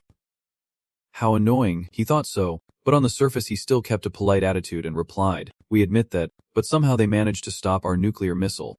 You looked him straight in the eye and said, are you trying to solve the problem with that missile? The director explained gravely, that was the only card we could play. We could not just abandon our territory and let our people be killed by those undead. But when it comes to this complicated issue, are not we all in the same boat? Didn't you destroy all of Beijing to eliminate the undead? Hearing this, the hunter felt a bit uneasy, then smiled and said, but I made up for it by reviving countless lives there. Do you value buildings more than the lives of your own people? Recalling this, the director sighed, then put on a friendly face and replied, after all, you saved tens of thousands of people. Now Beijing is seen as a symbol of hope for the Chinese people, and I am still very grateful to you for that event. On the surface, both tried to appear calm, but inside they were silently cursing each other a dozen times. The director thought, these kids nowadays really are something. As for hunting gons, well, truly a cunning fox. Then the director spoke up, saying, I will get straight to the point. We will support you in eliminating the undead from Liaoning. Consider it our goodwill because we have handed over that deadly land to you to meet the conditions. At the same time, he thought to himself, surely he would not refuse. As soon as he finished speaking, the other silently cursed. This guy is just trying to take back Liaoning right under my nose at any cost. It is funny to talk about him mobilizing the army right now. He is trying to cooperate openly with me or get support from the people around Liaoning province. Anna-01 stood aside, quietly smiling as she focused on Sangan's negotiation. And finally he spoke, I am afraid that is not possible. As soon as you finished speaking, the director stood up abruptly, stammering, why you? Do you have any reason to refuse? Sangan smiled gently and replied, as agreed, Liaoning is now my land. I should be responsible for my land, so I am the one who must protect it. The director awkwardly tried to justify that matter. He clenched his teeth in anger, thinking, truly a foolish young man. Those sand workers always act arrogant and noble. Then added in his voice, can he really handle all the problems alone? Confidently, he affirmed, Why not? I have prepared a lot. China just needs to secure its borders. The undead could come running out from everywhere. The chief grimaced and kept quiet.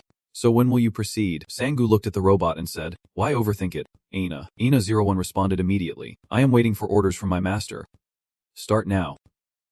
He commanded. At an altitude of 350 kilometers above Lianin, many devices hovered in space before all of them plunged toward Earth at high speed, igniting as they entered the atmosphere. At the same time, the assistant whispered something into the director's ear, and upon hearing it, he exclaimed, what? Immediately, he looked at Sangu and said, strange objects are falling from very high up. Did you just do that? Sangu cut him off and calmly replied, it seems you just received the report. Sangu did not answer but just turned his head and said, then sorry, I have to go clean up my territory. Then he used teleportation and disappeared. At this moment, many strange objects are falling from the sky onto the city like a meteor shower. As they near the ground, these objects transform into advanced, modern robots ready for battle. Those robots were pre-programmed, guns loaded and ready for battle. Seeing this, the undead army surged forward, determined to fight. The robot army was relentless, quickly unleashing blazing beams of light to bombard the monsters. And as the undead forces were overwhelmed, the Lich began to worry, saying it was unbelievable. My undead army is losing numbers. Their attacks are piercing through my protective barriers. The wizard explained. Those are not ordinary physical attacks. I believe that is the army of the sorcerer, the one who just killed Calypso. The power of this sorcerer has probably surpassed our level. Those golems are not something we can fight against right now. Lich urged hastily. And not only that, he himself went straight to the front line. Both of you, show up as planned. Finally the wizard descended. I will hold him back somehow. At that moment a loud explosion rang out. Smoke billowing everywhere. The commander still refuses to stop. Relentlessly attacking. Now the entire scene is engulfed in a haunting purple hue. Rocks and earth continue to collapse from the explosion's impact. Yet it seems some kind of energy is still actively flowing there. The water-breaking phenomenon is becoming more intense. Rocks crashing and creating a thick cloud of dust. At this moment, a familiar figure appears again, and that is Sangan. His eyes seemed to glow as he looked ahead. The scene before him was in complete chaos. The commander also shouted loudly. Thinking about leading the entire legion into the enemy's fortress without hesitation is quite different from an ordinary sorcerer. But before he could be arrogant for long, the attack came. Why do not we talk about that? Next came another explosion that shook the heavens and the earth. Sangan is now feeling proud. Those were 2 shots from the miniature star. Sorry, but I do not think I can comfortably talk in the middle of this battlefield. That explosion caused quite a shock to the surrounding environment. You gaze intently at your achievement. As the old saying goes, the one who goes first is always the victor. So I immediately destroyed the magic circle above your head and heart with a cluster of miniature stars, so you will probably die quickly. Although you seem smart enough to negotiate with me, unfortunately I do not have much time. Anyway, what is this? I can feel a divine power from it. Could this be the altar of death? Anna, how is the battlefield looking? We are still holding the upper hand. But it seems they are regrouping to counterattack. Although I killed their leader, they keep fighting despite weak resistance. Could it be they have more than one main leader? Sangan stopped singing, feeling very confused. No. Sorcerer, I am the only leader here. Sensing something, he immediately jumped away. Right behind where Sangan had just stood was attacked, and the force of the strike was far from light. Like that, he kept retreating to avoid the opponent's blows. Sangan focused intensely, not daring to let his guard down for a moment, as explosions kept erupting and thick white smoke filled the air, obscuring his vision. Constantly moving, he could not help but breathe heavily from exhaustion. Sangan looked at the scene before him, feeling very confused. How could this be? I clearly destroyed the magic circle. So how can he still move? He is not an ordinary lich. Not long after, a figure appeared through the swirling white smoke. That person quickly spoke up. Precisely. Sorcerer, I am a lich, loyal and close to the Grim Reaper. The lich frankly admitted. I thought I could have a proper conversation with an ancient sorcerer, but instead it was an attack without warning. Anyway, as long as the shrine still exists, the Grim Reaper is watching me, and if you think killing me will solve the problem, you have miscalculated. Sangan is not avoiding this. I know that the priest of the shrine was granted immortality by the power of that god. However, in his heart right now, he thinks completely differently. This is really frustrating. This case is going to be difficult. Sangan is quietly calculating. Now I see it. The shrine of this phantom tower continuously supplies mana to him. Even if I worry about a nuclear reaction, fighting right in the enemy's house is still too dangerous. Lich shouted fiercely, saying you cannot defeat me here. Just accept it. But all he got in return was your indifference. It does not matter. Do you think I came here without a plan to hold the defense? Aina, report the situation. She dared not delay at all. We are still maintaining a safe distance and attacking the tower. Continues to regenerate undead to reinforce itself. The entire area is under the effect of magic resistance, and it seems to be emanating from that relic. Sangan seemed disappointed after hearing that. He had hoped to finish this quickly, but Aina suggested otherwise. Movement and nuclear reactions are restricted by the anti-magic field, so I think we should switch to plan B, she said, unable to hide her frustration. This is so frustrating. I wanted to keep this place as a ground to continue researching necromancer magic. At that moment, Sangan's eyes widened, as if he had just discovered something. Right now, there is an invisible glass chamber tightly surrounding them. It was created by the Zolich, using binding spells. So let us see how long you can endure. The mana supply for me is eternal and everlasting. Your only choice is death. Sangan touched it and, feeling a new horror, realized what? The barrier is powered by my own nuclear energy. It can't supply enough energy. He saw Sangan's expression and felt even more pleased. What a wonderful tool. It can resist for so long. However, the person did not meet their end. Lich once again strengthened the barrier, adding another one. Sangan finally had to accept the retreat strategy.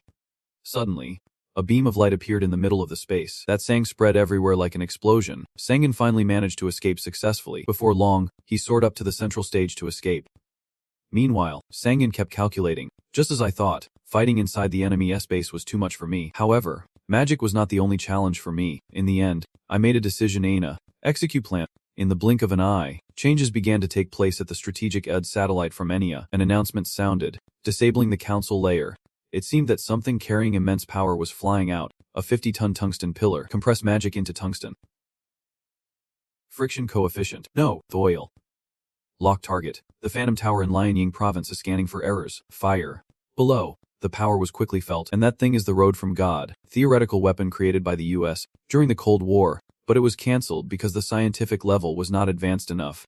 One of the biggest problems being how to achieve the desired power. Tungsten must be accelerated to at least the speed of light, but that is impossible due to air resistance and Earth's gravity. Sangan stood watching from afar, but there was a solution using magic, probably reaching half the speed of light. Quite simple. A massive energy stream is rushing in at an extremely high speed, and the impact happens in no time. This event does not surprise Sang at all. As he predicted, the necromancer spells lose their power when directly exposed to sunlight. Anna just arrived to report. My lord, we will know the results soon. Once T5 arrives, you nodded and looked up. I see it. The lich below also noticed that the blinding ring was gone. Could he have flown through the atmosphere to reach sunlight? He seemed a bit confused. Strange. This guy is not someone who can retreat so easily. Sangan on this side raised his hand. Pseudo-Road from God and its logic were perfected by the military, but operating it and increasing its speed beyond light came at an unimaginable cost that forced them to halt the project. However, since the limits of physics can be easily broken by magic, he can control it effortlessly. Just like this, quick and light, a beam of light struck the ground, and that energy quickly pierced through the geological layers. The lich below finally noticed, but it was too late. Only a terrifying explosion could be heard. The explosion could be seen even from outside the universe. Although far away, Sangan was still somewhat affected. You could not help but shout, Aina, report the situation. The girl carefully used binoculars to observe and confirm the damage to the Phantom Tower. 98% of the undead were destroyed, and the golems sent down were also annihilated. No problem, we can mass-produce golems. But after that collision, the consequences of the shockwave are worse than expected. Sangan easily guessed that the damage was spreading beyond the Lianying area, and China might be separated by the earthquake. Then control the damage first, stop the earthquake, and suck up all the dust in the air. Sangan immediately ordered to start stabilizing the atmospheric layer. Lich below was still freezing in shock, unable to understand what was happening. He could not believe his eyes. This was beyond anything he had imagined. To achieve such destructive power and purely physical attacks, Lich now feels regretful. It is ironic that the sacred altar could vanish in an instant. A sorcerer capable of wielding such immense power and even utilizing the scientific technology of this world. I must study this world further. He did not forget to leave a promise. We will meet again. Sorcerer, our key players still have not appeared. And just like that, Lich vanished from the battlefield. Sangan could see from afar that he had left, and Anna immediately reported back, confirming that the atmospheric layer had stabilized and the surface had cooled down. The girl then felt puzzled, wondering why he let him escape. You keep hesitating to explain. That bastard is just a priest of death, and if you kill one of the god's envoys, that god will come after you. After this battle, you need to reassess yourself, because you still have a long way to go. That way it will be better to face them after you have stopped the god's invasion of this world. However, for now, you still have another matter to deal with. And first, think about what we should do with Lianying. Time passed quickly, and a week later, a strange green liquid soaked a piece of something. Anno 01 entered to report. Master, I have successfully negotiated with the United Nations. Sangan turned back without hesitation to praise. Well done. We must have reached the agreement we wanted. She also nodded and clarified. Do not underestimate them. They will recognize our acquisition of Lianinga and promise to support the declaration of independence for a new nation. You kept asking, so what are their conditions? Anna01 honestly said. They want us to bring the golems to the market. Sangan agreed without hesitation. Of course that was fine, but surely they would be curious about the weapon we used in space. Did they say anything about it? However, Anna01 hesitated a bit. Though there was no doubt, they seemed worried but did not put direct pressure on us. Sangan hesitated a bit after hearing that. So they want to take things slowly or are waiting for someone to be their guinea pig. At that moment, a stream of energy appeared. Tree also emerged, and Sangan happily planted it worked. Anna01 also keenly realized that the seed he had set up could finally absorb mana as nutrients. He could no longer hide his joy. That is right. With this seed, we can restore Lianinga. After a long period of hard work, Sangan was exhausted and now he will go rest. You can also start investing money into the construction projects for the golems. I think we will still need their help. She understood immediately after hearing it. Yes. Time flew by quickly. Before long, the small seedling grew into a tall tree, its leaves growing rapidly day by day. Sangan was extremely proud of this, having created the world tree by manipulating its genes. Although it was just a simulation based on the structure of a real tree, it would still absorb mana and purify the land over time. Right now you are closely observing. The necromancer's spells have corrupted the entire Lianinga area. But now it can be purified just by this. Not only that, it also generates mana through photosynthesis once it matures. Sangan's face could not hide his joy. This was what you call killing two birds with one stone. When the world tree bears fruit, it will be full of mana, and by planting those fruits, even a desert can grow trees. Sangan could not help but sigh. How should I put it? It is definitely amazing. But at that moment, the peaceful scene was shattered. The Black Commander appeared again, mimicking the world tree. You really never cease to amaze me. Sangan showed disdain. What are you doing here? Surely you know I let you go without chasing after you, and did not hesitate to introduce himself. I am the commander of the 128th Liberator, Calypso, and I have come here to negotiate with you. He narrowed his eyes and thought, the 128th Liberator. If I were not here, they would have taken over the entire world after completing the Phantom Tower project. But is it really only the power of the 128th Liberator? He asked again. So you mean there are still 127 others in the Legion besides you? The commander boosted arrogantly. Our army is endless. Sorcerer. No, it is unimaginable. Sangan showed no fear at all and said, so many it is unbelievable. How rude. Do you think there is only one god on this earth who is your death god? Out there are hundreds of thousands of gods and countless clouds, and Sorcerer does not worship any god. And bluntly declared, I am not here to discuss religion with you. Sangan also bluntly expressed his stance, saying he came here to negotiate. So what is this about? He warned that he would not allow any more invasions. Hem was very clear-headed and already knew. The commander quickly clarified that right now we have no grand ambitions. We simply want religious freedom. You were left bewildered by these words, wondering what the hell Hen just said. The commander saw Sangan's expression and added, simply put, we want to expand our reach and spread our faith. Sangan felt uneasy hearing their intention. Wanting freedom to proselytize was beyond his imagination. What should I do now? Is not everyone in my group already dead? Could it be that all your followers have to die? The commander understood your concerns and explained clearly. I know what you are wondering, but for us, the living are simply unofficial believers who only receive education from us. They are educated until they realize that death is not the end. Then they will acknowledge our God. Sangan felt a bit confused if they plan to spread their faith peacefully. Why do they need to ask for my permission? He honestly explained his situation too, saying our forces have all been wiped out, so we have to resort to plan B. In short, life and death always coexist, and living is just a process that happens before dying. Just live, because one day they will all have to die. So we will be the ones to guide the living, those who fear death, helping them understand and accept it. Sangan rubbed his chin thoughtfully. All right. So what are your conditions? The commander quickly stated his demands. If you allow us to freely spread our faith, we promise not to harm any living person. In return, you must permit anyone who wishes to become undead after death to do so without any interference. I speak as my master's representative. What do you think? However, Sangan still felt uncertain deep down. Basically, he was just Unit 128, and direct combat was quite dangerous. But this did not seem trustworthy at all. What should I do? At that moment, he took out a purple orb and said, I can see the hesitation in your eyes.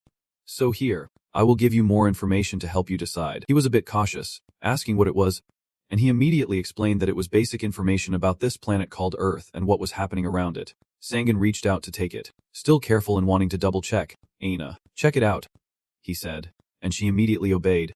Yes, sir. The commander then highly praised them, saying they were very careful, But you should trust me because I have no reason to lie. It did not take long before Aina had the results, a complete analysis. Should I send it to you now? Sangan nodded in agreement.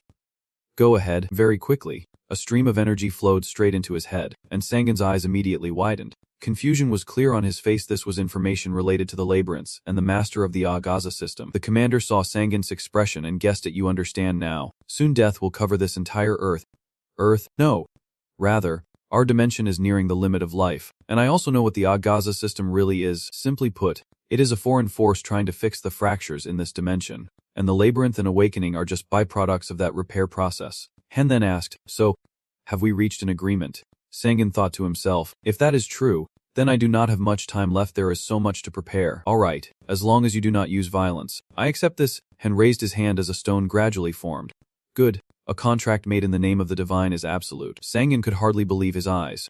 It was the dragon's heart, stubborn as an observer himself. The commander then said, this is compensation for the contract made in the name of the gods. I must ensure there is no loss here.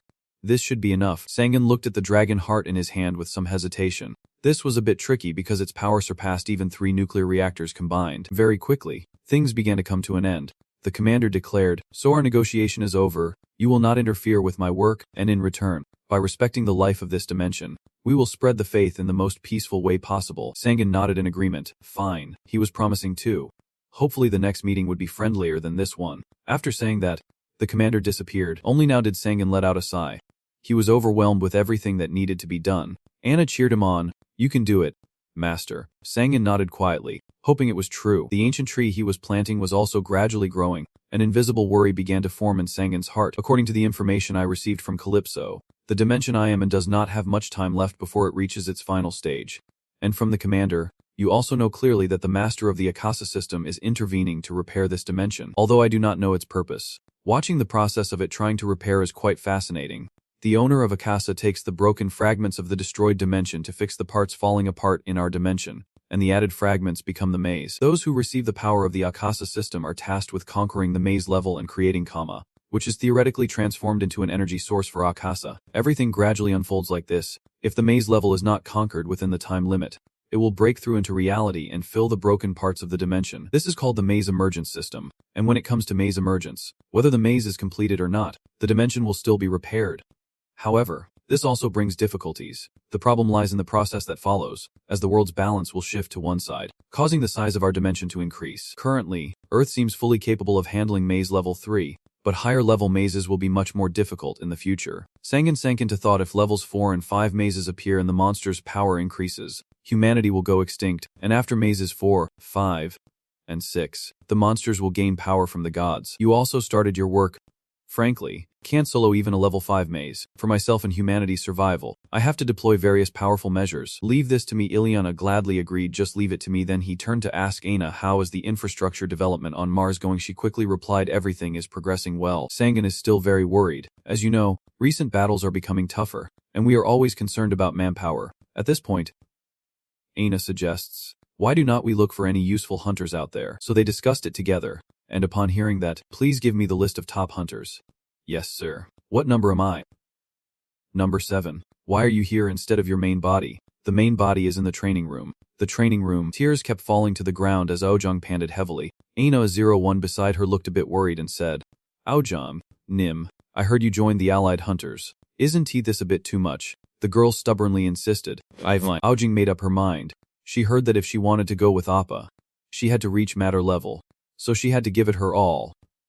Meanwhile, on TV, there was news about Liaoning Province, China, which was once occupied by the undead but is now being purified by a source of blue energy. They quickly drew attention. As you can see, this tree is estimated to be over 2 kilometers tall, and with this tree, the dead land can be completely purified. The girl, upon seeing it, was shocked and asked, is Appa really doing this? Ino01 beside her confirmed, yes. But at this moment, Aojong began to doubt herself, wondering if she could ever reach his level, feeling the gap was just too wide. Ina was silent for a moment before cheering her on, saying she could do it. However, the girl's face still looked very worried. Seeing this, she added that with her talent and effort, it was completely possible. She just needed to awaken a little more and did not have to rush. Aojong felt as if she had been given new strength. She smiled and said thank you for the encouragement, Ina. I will try again. Aojong set a goal for herself, saying okay, I will do my best to stand alongside Appa. She reached out her hand, and at that moment, my hand could reach hers, but the cable behind was shattered, and Aojang was a bit flustered. She could not believe her eyes. My hand. It actually reached. A dazzling golden light shone. Ina01 beside me also marveled. See, you can do it after all. Your awakening came faster than I expected. On this side, Sangin also sensed it and quickly guessed that this must be Ojang's aura. Has she really become a true matter? At that moment, a cable bundle was punched and shook. In reality, Ojin's position is currently very far from it. Sangin stared in disbelief. It looked like a normal shockwave technique. But there was something different about it. Seems you have successfully conceptualized it. So we can conclude that you have reached the matter level. The girl started to get a bit cocky, saying you really are a genius, while the shy girl hesitated. Well, I did not expect you to reach that level in such a short time. So what kind of concept have you formed? From what I see, it is probably a long-range attack, but I think it is even more than that. The girl looked confused and turned to ask, what do you mean? Aojang, embarrassed in front of the girl, asked if he could explain more clearly. The girl started scratching her foot to join in. Like when then it would. Like that. Right. Aojang launched another attack at the bag. Sangin stood there stunned, constantly questioning himself. Like, is this really reaching the matter level? Anna01 then offered her analysis. Based on what she understood, it seems her attack locks onto the target, ignoring distance. After hearing that, Sangin also rubbed his chin and thought, usually the user's concept is based on personality, and he had never seen anything like this before, either in the past or present. Anna then explained that perhaps the current world's education and environment add some variation to the skill. He did not hesitate and pulled something out. Alright, why do not we test it out? Purple object quickly appeared right after. Sangin made a request. Now try attacking it. The object inside that protective layer is used to nullify teleportation. Physical resistance. Magical resistance. Aojang asked again to be sure. Hit it again. He immediately nodded in confirmation. That is right. The girl confidently aimed straight at the target. I am coming. Ojin's punch was incredibly powerful. Its force felt even from a distance. Both Sangin and Anna stared in disbelief. They could not believe their eyes. What was that? An attack that went straight to the target, bypassing all obstacles including the superior defense layer. Then he realized that this conceptual attack style is about always getting to the target. Right. Unbelievable. To achieve the result, she simply bypassed all the necessary steps. Ojang eagerly asked, what do you think, Oba? Sangin gave a thumbs up. Of course it was amazing. A person who uses aura to a certain level can change the laws of the world according to their absolute will. The girl blushed at the compliment. Becoming the creator of the rules and appearing in the real world is called matter, but you still need to train to strengthen your aura. Right now, we can guarantee that Ojang is at a level where he can kill a dragon without any problem. We have increased production tenfold since 2 months ago, and now we can produce 1,000 golems at once. Still not satisfied, you continue to propose that we raise output to 10,000 per day, and once we reach that level, we will focus on the mothership construction project. She immediately understood. Yes, everything is gradually getting back on track. Within 2 months, the world stabilized after the crisis caused by Mekong. Many countries faced military shortages and chaos, but most nations have progressed and successfully cleared the Mekong purge, at which point Sangin suggested, good, I think it is time for us to eat now, and in my mind, I am already planning ahead, preparing for when higher-level Mekongs appear. Yozing has become a master, and that is just the beginning for her. To prevent this dimension from collapsing, we need more talented individuals. Tokoyan greeted cheerfully. It has been a while, has not it? Hunter Sangin. Sangin confirmed. Yes, it has been quite some time. Yozing stood nearby. Curious. Oppa, you know this person. And he took the opportunity to introduce. This is Tokoyan, a genius from China with a very strong background. She clasped her hands, bit shy, and said, I apologize for coming to see you so unexpectedly, but I have something to say. Sangin did not refuse either. All right.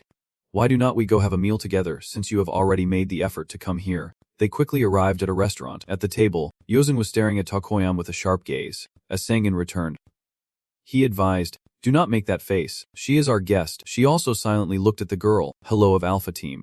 Yuzang. I know she used to be the damage dealer after learning aura, but Tokoyan could not help but become cautious. I can't tell how strong she is.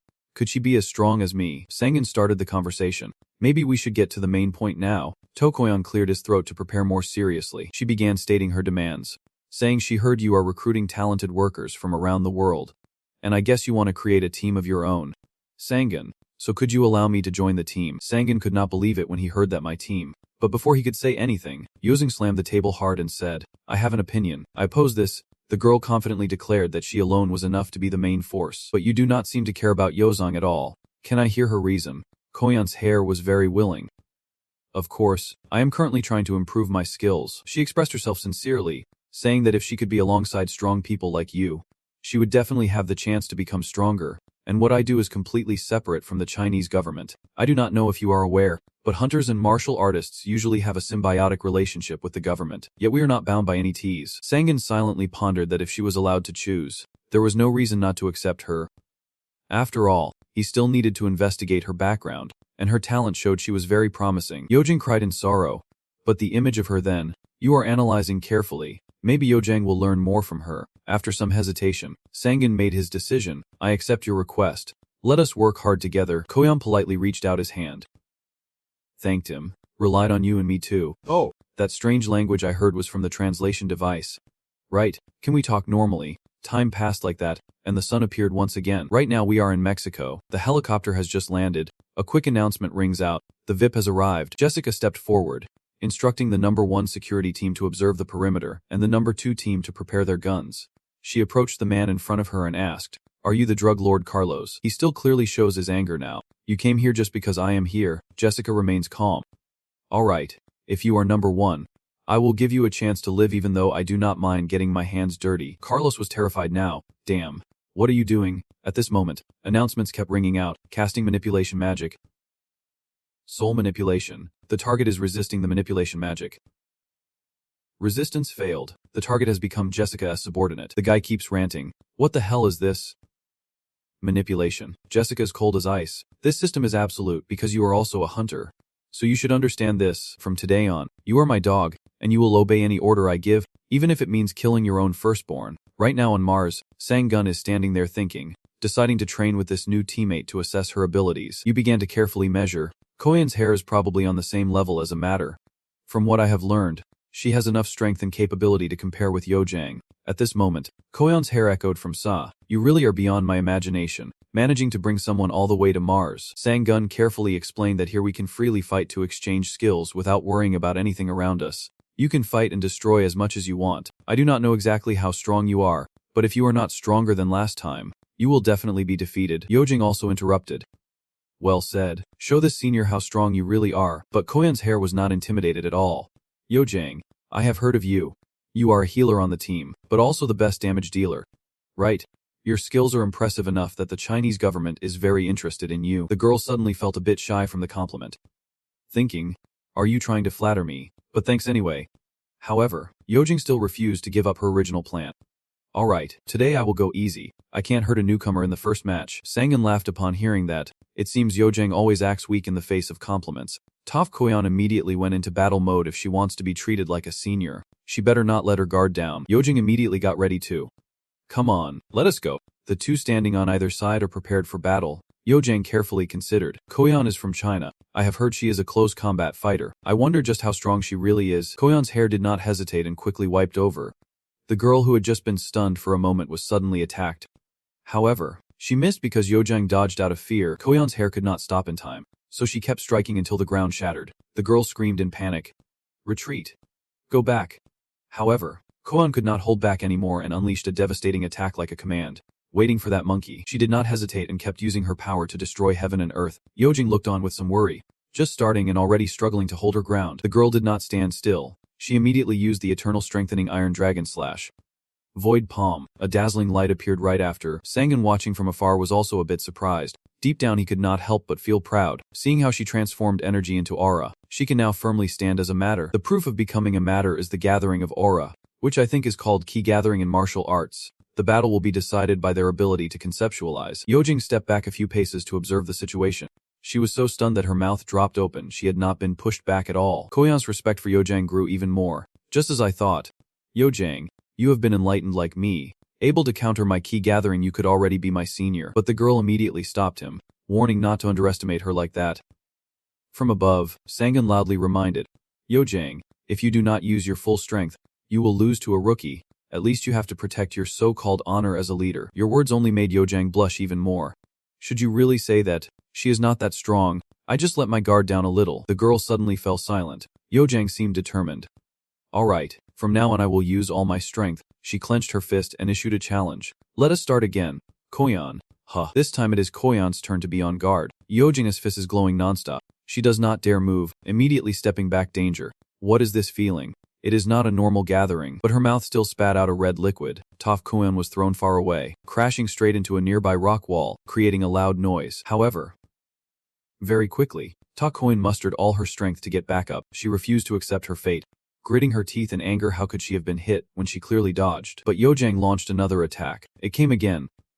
This time, Koyan was determined to fight to the end. I have to defend. However, the result was the same. She was still defeated. Soon, Ta Koyan was knocked far away, gritting her teeth in pain. After regaining her composure, Koyan immediately landed and steadied herself. What kind of invisible, strange attack is this? I could not dodge or even block it. Yojing was preparing to strike again. It felt like she was using a cheat. But this ends here. But just then, Toph Koyan's shadow vanished into thin air. As if victory was too easy, Sangan subtly realized that Ta Koyan's level of abstraction was increasing. At that moment, a firm hand grabbed Yojang's arm. The sudden appearance confused her. If I can see her move. How did she get close? Toph Koyan confidently declared. I just need to use it before you attack. But Yojang laughed triumphantly. Forget it. How could you approach me when I can't even see you move? She did not say much and went straight for the steel. But the girl dodged, burrowing underground just like her strange attack. Koyan had no intention of letting up and struck again. So take this hit and lie down. Yojing sensed the opponent's intention and stepped back a few paces. She perfectly dodged, but Koyan's hair still seemed unsettled. Twisting and turning, a surge of energy sent Yojang flying, leaving her too shocked to react. Koyan kept taunting her. Disappointed had not she said she would use her full strength. Yobit trying to steady herself. Toph Koyan used teleportation. Her shadow flickered and vanished. Her hand grabbed Yojang's. Ta Koyan smirked. This senior has never fought before. Her reaction is way too slow. Sangan stood at a distance watching the two fight and thought, just as expected, Ta Koyan has more combat experience. Not only that, she also showcased her strengths very well. So I was right to have Yojang fight in real combat to enhance her conceptualization ability. So Koyan's conceptual ability is teleportation, allowing her to jump through space, which makes it really tough for Yojang. This ability almost completely counters her. Koyan pins Yojang to the ground and whispers arrogantly into her ear. Why have not you given up yet?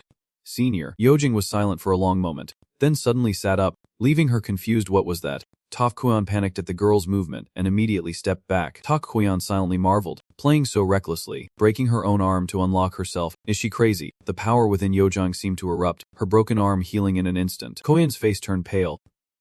Regeneration.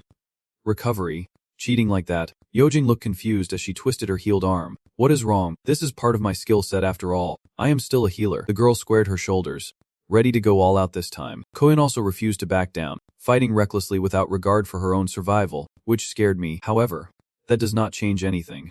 Just keep healing and I will keep hitting her again and again. She teleported behind Yojang and grabbed her hand, and the girl immediately fought back. One strike immediately broke Koyan's control. She panicked, overwhelmed by the power. The overwhelming force sent her flying backward. As Yojang turned around, she vanished using teleportation. Ta Koyan tried to land a surprise strike from behind. Yojang gritted her teeth in pain and launched another kick straight at Koyan's hair. She could not dodge in time and took the hit. Sangan stood to the side, a bit surprised, abandoning strategy and choosing to fight hand-to-hand. Now I can't predict the outcome anymore. Does Yojang's hand-to-hand experience surpass Koyan's? The two kept fighting fiercely below. Toph Koyan kept swearing. Damn it. This is too weird. No matter how she blocks, the pain goes straight to the bone. He silently marveled.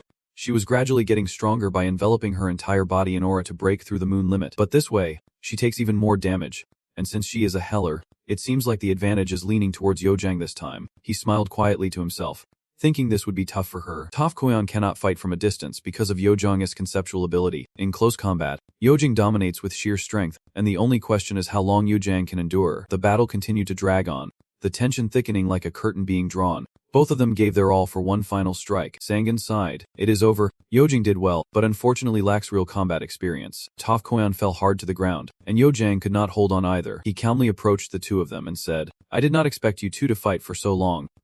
Honestly, as an aura user, I would definitely bet on Koyan's side. Sangan used aura to lift the two of them up, looking at Yojang and thinking to himself that perhaps he had underestimated Yojang all along. Becoming a matter aura in just 1 year is extremely rare. Maybe she is a once-in-a-century genius. Anna01's shadow appeared behind him and spoke. Master, Sangan calmly said, you arrived just in time. Can you take these two to the recovery room? She panicked. Now is not the time. Master, the maze has appeared, he calmly replied. A new maze? In which country? She explained in a panic. It is not on Earth, but right here. On Mars. He panicked and shouted. What? Sangan immediately ordered. Show me that place.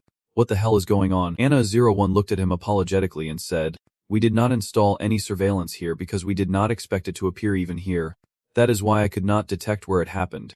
But I only received the signal when it appeared near the production plant. It is about 30 kilometers away from the factory, and we are trying to gather more information. You are skeptical. Based on how it operates on Earth, it is possible it appeared here too. Has there been any activity from the monsters? She calmly replied, the monsters are regrouping about 20 kilometers from the factory. You continued, maybe they have discovered the factory. Look for any among them with intelligence. Looking at the silhouette of the monster on the screen, Sangan was puzzled. Anna, a 01 explained it is an elemental life form again. He continued, I understand this species quite well. Their hierarchy system is classified by strength, but I think they are intelligent enough to communicate. Those Agams seem to emit a cold aura. Maybe because of Mars' environment, she asked doubtfully. Will you deal with them harshly? Sangan nodded confidently. No. First, set up defenses for the factory using the golems we have produced. I never thought about setting up defenses on Mars before, but once the defenses are in place, I will try to communicate with them.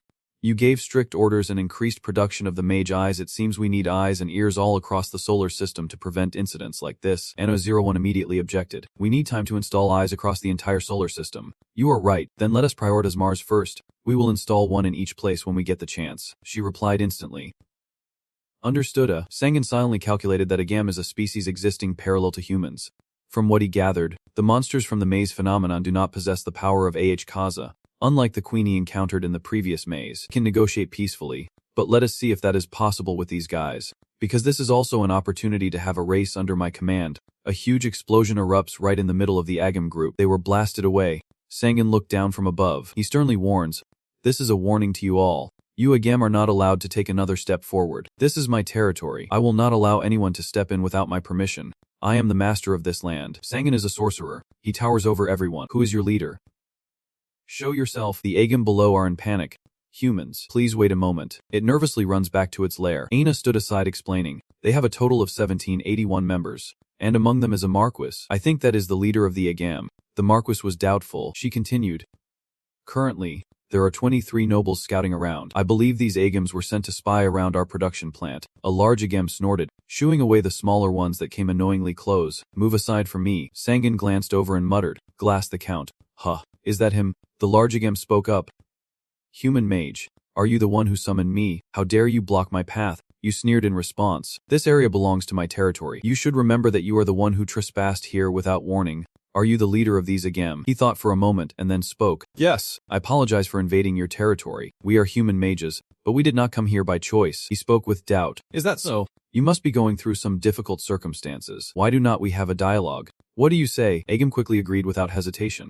After a while of discussion, Sangan nodded, realizing that I understood they were forced to come here without knowing anything. You may be tall, but that does not change the fact that you have invaded my territory. What will you do now? Agam asked directly. So may ask, what does the Lord of Humanity desire? He calmly replied. Everything. Everything that belongs to your race. Because you have invaded my territory, I only asked for one simple thing. Understood. Ice suddenly spreads everywhere. Agam is furious and proud. I cannot ignore those words. Agam will not submit to humans. Sangan sneered. Just as I thought. Of course, if negotiation was possible, why start a war? Agam angrily launched an attack at him. He shouted angrily. This is a battlefield. The victor takes all. The king has declared war. He declared boldly. I am the king of the Agam race. Sangan sneered mockingly. Just a baron and you dare call yourself a king? How ridiculous. He narrowed his eyes and looked at him seriously. You are the one who started this battle first. Agam looked at Sangan, still unharmed and panicked. This person was still alive after my attack, raising his hand high. He declared, now it is my turn. Take this, 5th level timely magic, the withering hand. Great power erupted before Agam, who panicked and could not dodge in time. The hand slammed down, causing a massive shockwave. Agam was left utterly confused. The Great King. The Great King had been defeated. Was that day truly over? Sangan sneered lightly. He is not dead yet, looking at Agam lying flat below. He spoke. How about that? He continued. If you want to fight, fight as much as you want, but I guarantee the next time won't be as easy as the first. Agam immediately raised the white flag in panic. Surrendering, the Agam crowd kept chattering nervously. The king has lost. What should we do now? Is that person really our king? Sangan shouted sternly. Be silent. As you have seen, the battle already has a victor. You declare that from today, you will be considered my citizens, those who must obey my orders, and you should be proud to be the first citizens on this planet. This is my first command as your lord, except for the factory. You shall take control of the rest of the land on this planet. The Agam knelt down and shouted, Long live the new king. Long live. I am the lord, not the king, but lord and king are the same. Anna looked puzzled and asked if he was sure they would not enslave them under a contract. He calmly replied, "It is fine. Their minds are simple." Sangan calmly continued, "But he did not think the Agam would be the first colonizers of Mars." She quickly replied, "It is just Mars after all. I think they are quite suited to be the native species here, since they have considerable strength and vitality." Gongani asked again. "Really?" Anna calmly replied. "Of course." As the screen displayed densely packed giant buildings, a voice exclaimed, "Sangan's factories on Mars. This scale is truly astonishing." Harrison said sternly, "That is right. He is even more formidable than what we reported before. From today's reports, it seems he not only has not stopped building factories but has also tamed some kind of monsters or creatures. No matter what it is unacceptable for the Rothschild family not to possess this power. You must do everything to uncover the source of his strength," Jessica said seriously. "But this person is extremely sensitive about sharing personal information, so I could only extract a little. Like the fact that he has knowledge from another world," he said with a tone. "He is not someone too difficult to negotiate with." "Listen, Jessica, ever since the Agaza system appeared, everything we knew about this world has changed. And now there are even people daring to challenge our influence." His expression darkened and his voice grew heavier. "It is not an organization or a nation, just a lone sorcerer. He is considered the greatest danger in the history of our Rothschild family, and I believe we must eliminate him when we have the chance." Jessica was stunned. "Have you already made that decision?" The old man calmly drew back the curtains and said, "This is my decision alone. The family has not decided anything yet." She firmly objected. "But once the head of the family has made a decision, the whole clan has no choice but to follow." "Right." The old man narrowed his eyes and said, "You are sounding rebellious. How close are you to him anyway?" Jessica was confused. "No, it is not about that, but..." Harrison's voice softened. "If you have no intention, then erase that thought. If the family acts, in the end, no man will survive." The reporter's voice rose on screen. "The labyrinth is very valuable, and I completely disagree with sweeping through newly appeared labyrinths. Just think about the amount of resources we gather when we exit the labyrinth and the monsters that spawn." He continued passionately, "The future of humanity depends entirely on the labyrinth. Everyone should know that half of the world's oil production is consumed just to fight monsters, so the labyrinth must be regarded as a national asset." Sangan Baihong wondered, "A maze that has value? What are these fools talking about?" He continued, "Clearly, we were informed via message when the first maze appeared. The maze will continue to evolve if we do not kill enough monsters." You angrily retort, unable to believe that the fool spouting such nonsense could be elected as a national representative, when suddenly a hand slaps your back hard. Sangan turns around in pain. "Mom, that hurts." But she just smiles and says, "Just because you are famous does not mean you can say whatever you want." She angrily scolded, "Why are you upset about that news report? You are not acting like yourself at all." The guy on a V kept insisting on his belief. Rebirth is a phenomenon where normal monsters are spawned in the maze as long as the boss has not been defeated. According to research, we can completely prevent monsters from leaving the maze if we keep eliminating the normal monsters repeatedly, thereby controlling the safety of the maze. She turned back suspiciously. "Is there a problem? They said they can handle it. Is not that a good thing?" The guy also agreed. "Isn't this great for ordinary citizens, the safety of the people? The monsters? We have found an efficient way to supply these resources. Prices will drop, and real estate will stabilize." Sangan scratched his head in confusion, feeling a bit worried. He looked up at the screen and wondered, who the hell came up with this idea? Are they really planning to make laws to protect the maze at this time? If things keep escalating like this, it means someone influential is behind it. He ordered seriously, "Ina, go investigate this matter." Ina replied promptly. "Understood." Sis, I sat down and spoke softly. "Just remembered now, you are doing well with the pink-haired girl. Right, if I am not mistaken. Her name is Yojang. Bring her here too. I want us to have a meal together." The boy awkwardly objects. "Mama, Yojang is part of the team. You can think of her as a colleague." She calmly advised, "You also need to start thinking about getting married. All my friends already have grandchildren." Ina then appeared from behind, calling out loudly, "Master." She smiled professionally and announced, "I found them." Sis. Lai was shocked and panicked. "Who is that?" Ina approached the lady without a word and cheerfully introduced herself. "Oh dear. Hello, mother. This is the first time I am meeting you in human form. I did not expect you to be here too." Sangan's secretary. She looked at him confused. "Huh. This boy.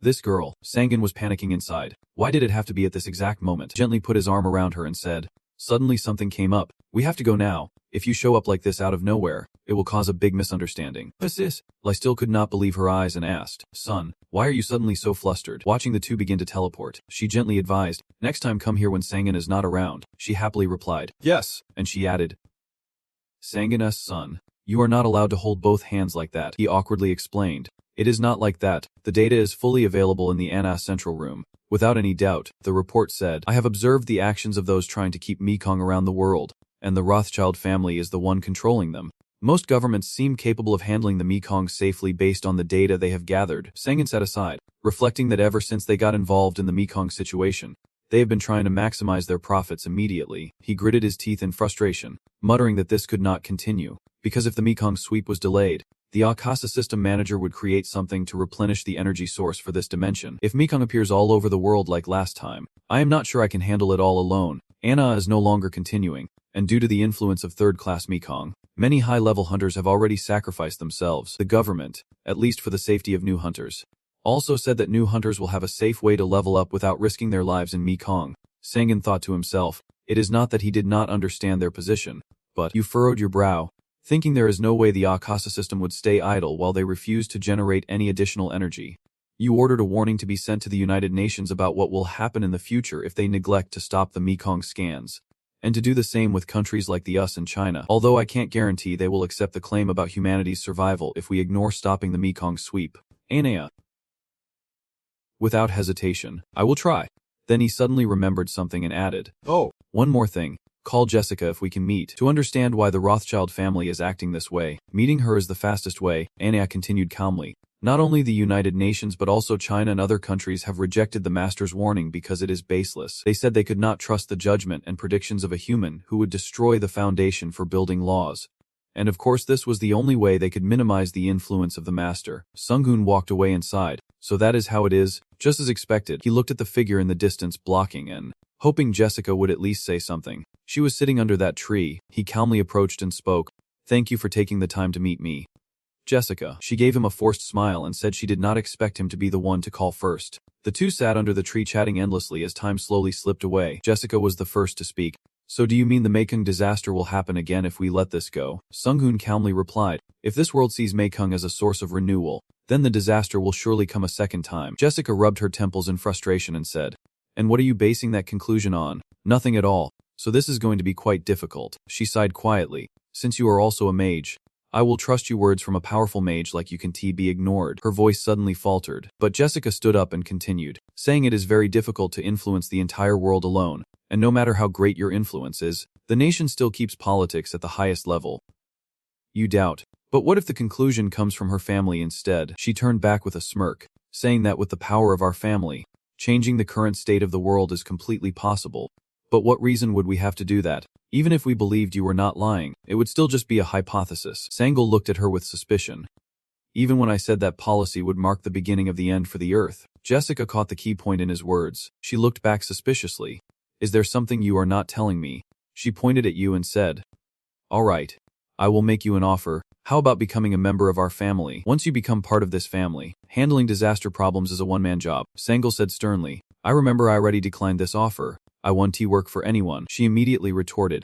I never said you would work under my family, but rather become a member of the family. That means you have to marry me. Sangal frowned seriously. Marrying without love. Are you sure about that? Just in the name of the family. Looking at your family, I am sure you would do anything to extract the source of my power. Jessica thought for a moment before speaking up, saying that it only applies if you sit still and watch everything unfold before your eyes, and you will be able to use the clan's influence to do what you want. You frowned and continued, and I am sure she is not wrong, but I only marry after officially dating and introducing to family first, so I will pretend I did not hear what you said. Jessica teased. So shall we start dating then? Or do you find me not attractive enough? Sangan was a bit confused and speechless. Jessica thought to herself, how rude. She calmly teased. I was not expecting you to agree or not, but I did not think you would be so indifferent. Sangan scratched his head. Well, she is not serious either. She was almost furious. Just now you said that policy would start the extinction of humanity, so you would rather let the world perish than marry me. How much do you hate me? And speaking up, this is clearly the Master's fault. I suggest you learn some basic manners. She stood by Jessica and said, hey, Eva, really disappointed in your master? Sangan asked suspiciously. Since when did you side with her? Jessica calmly continued. Anyway, this can't be undone. My family will not stop managing the Mekong. And if you oppose them, they will definitely act against you without a second's delay. Sangan asked confused. I have said it many times. That is why I called you here. Right? She sneered and replied. Mekong is currently seen as sustaining the world's economy by many, so one person's opinion can't possibly go against the majority. I am giving you a warning. Do not underestimate my family. If they realize you are against them, they will act immediately. Don't regret your choices after risking everything valuable you hold. You will have to do whatever it takes to protect it. We, the Rothschild family, are very skilled at attacking others' weaknesses. Jessica suddenly sighed. She smiled calmly and said, if there is nothing more to discuss, I will be going now.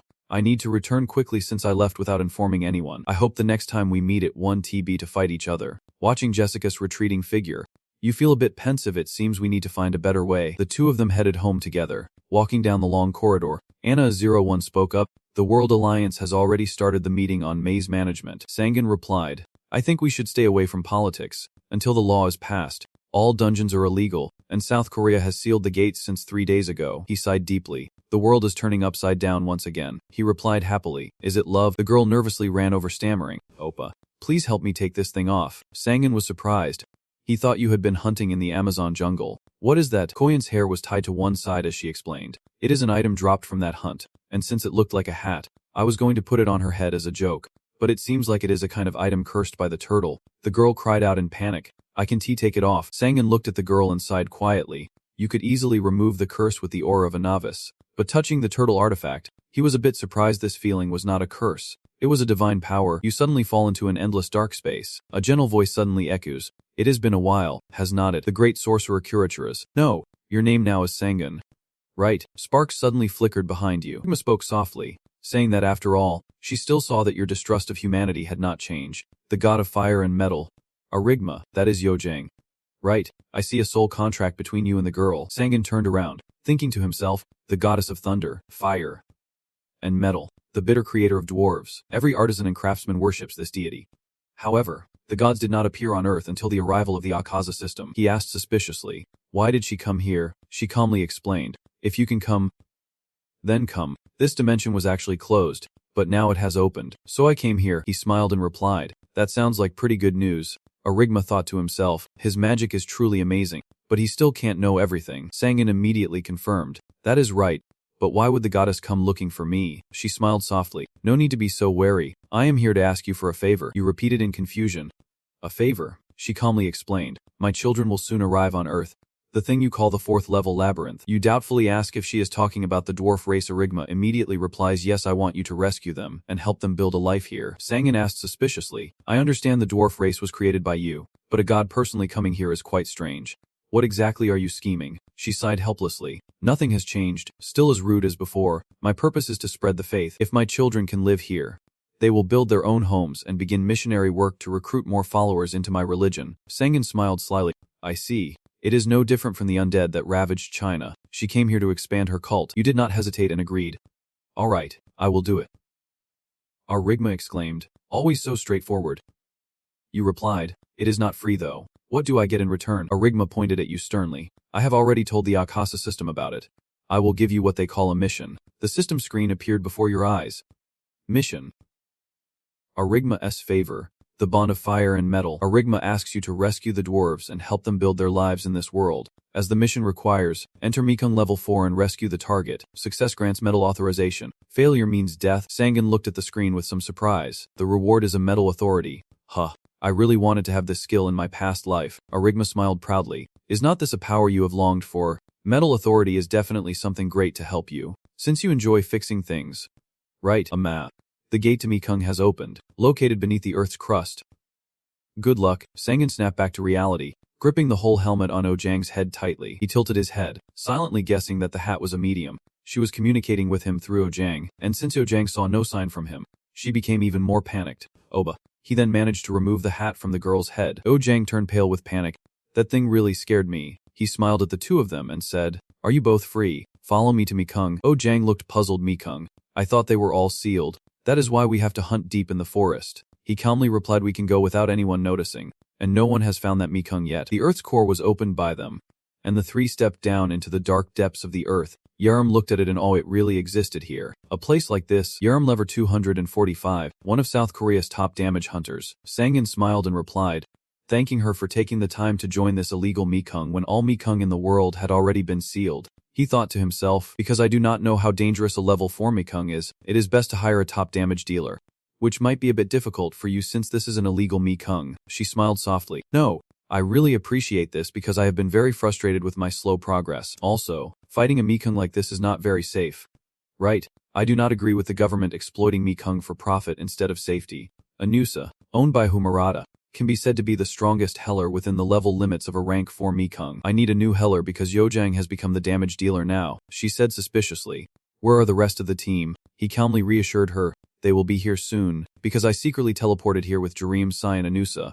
So they just went together. The silhouettes of Yojang's 3 teammates appeared, and he happily said, they are here. The system announcement rang out. You have entered Mekong. You will not be able to escape until you defeat the Mekong boss. You will not be able to escape until you resolve Mekong's problem. Sangan looked at the system screen with satisfaction. Just as I expected, killing the rank 4 Mekong boss alone won't be enough to escape from here.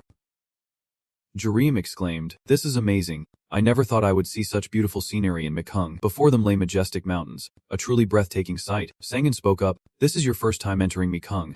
Right? Jareem sighed. She confirmed, that is right. Ever since the appearance of Mekong rank 3, its level limit has been 150 or below, and I was already above level 200 then. But I have tried to learn as much as I can about Mekong since then. You replied cheerfully. I am really looking forward to what you can do. Yozen looked around in surprise and spoke up. This is the first time he has gathered a full team. He has always done everything alone. Could Mekong rank 4 really be that dangerous? He calmly explained that he was not sure either, since this was his first time entering Mekong rank 4, so he just did everything he could to prepare. The girl asked suspiciously, why did not he bring more than 6 people? You continue, this is a fully qualified team for a class matter or higher, so why did you leave the rest of the alpha team behind? Seeing Yozang's puzzled face. You ask, is something wrong? The little girl was confused. She did not know. She thought you were forming an all-female team for some reason. She thought you were trying to become Sangan angry at Fan back. Hey, Elena's voice suddenly rang out. Chairman, you are still scolding Jiang Jio then stopped. What kind of person do you think he is? What is going on? She looked around once more and continued. I have scouted this area, but it is very strange. There are no living creatures here at all. My observation radius is 5 kilometers, but I did not see any living beings, not even any species. Sangan was puzzled. No living creatures in this environment. He pondered deeply. The fire god wants him to save the dwarves. But what the hell is going on? Then he said, it seems we need more information. Sangan then took the Magus eyes. A mysterious person asked, what is this? He explained, I call them Magus eyes. You can think of them as unmanned satellites. They will scout around for us. You turned to Anna and instructed her to report immediately if she spotted any creatures. She replied, yes. Jareem, standing behind you, looked a bit surprised. He thought you were a mage, but he has a lot of interesting tools. The problem is I do not know if he is trustworthy, but I will keep traveling with him here and find out. Still, this guy Sangan, I feel like I have seen his face somewhere before, but exactly where? A loud explosion rang out in the distance. Sangan turned his head cautiously. What was that? Anna looked toward the far side and spoke. About 23 kilometers away. No sign of mana moving. It is a chemical reaction. He was puzzled.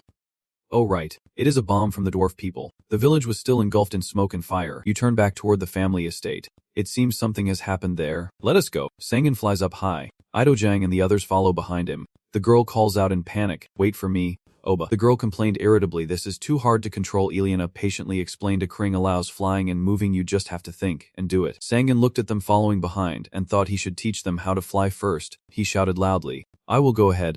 Ileana, stay and train them how to fly. Sangan's silhouette sped up and vanished right before their eyes. Idojang exclaimed, what the hell? How can he fly that fast? A shadow suddenly flashed behind the girl. Idojang looked over in alarm. Who was it? It was Jareem. Jareem eagerly said. Let me come along too, she calmly explained. You do not know what is going to happen. It is better if 2 people go instead of 1. He nodded and replied.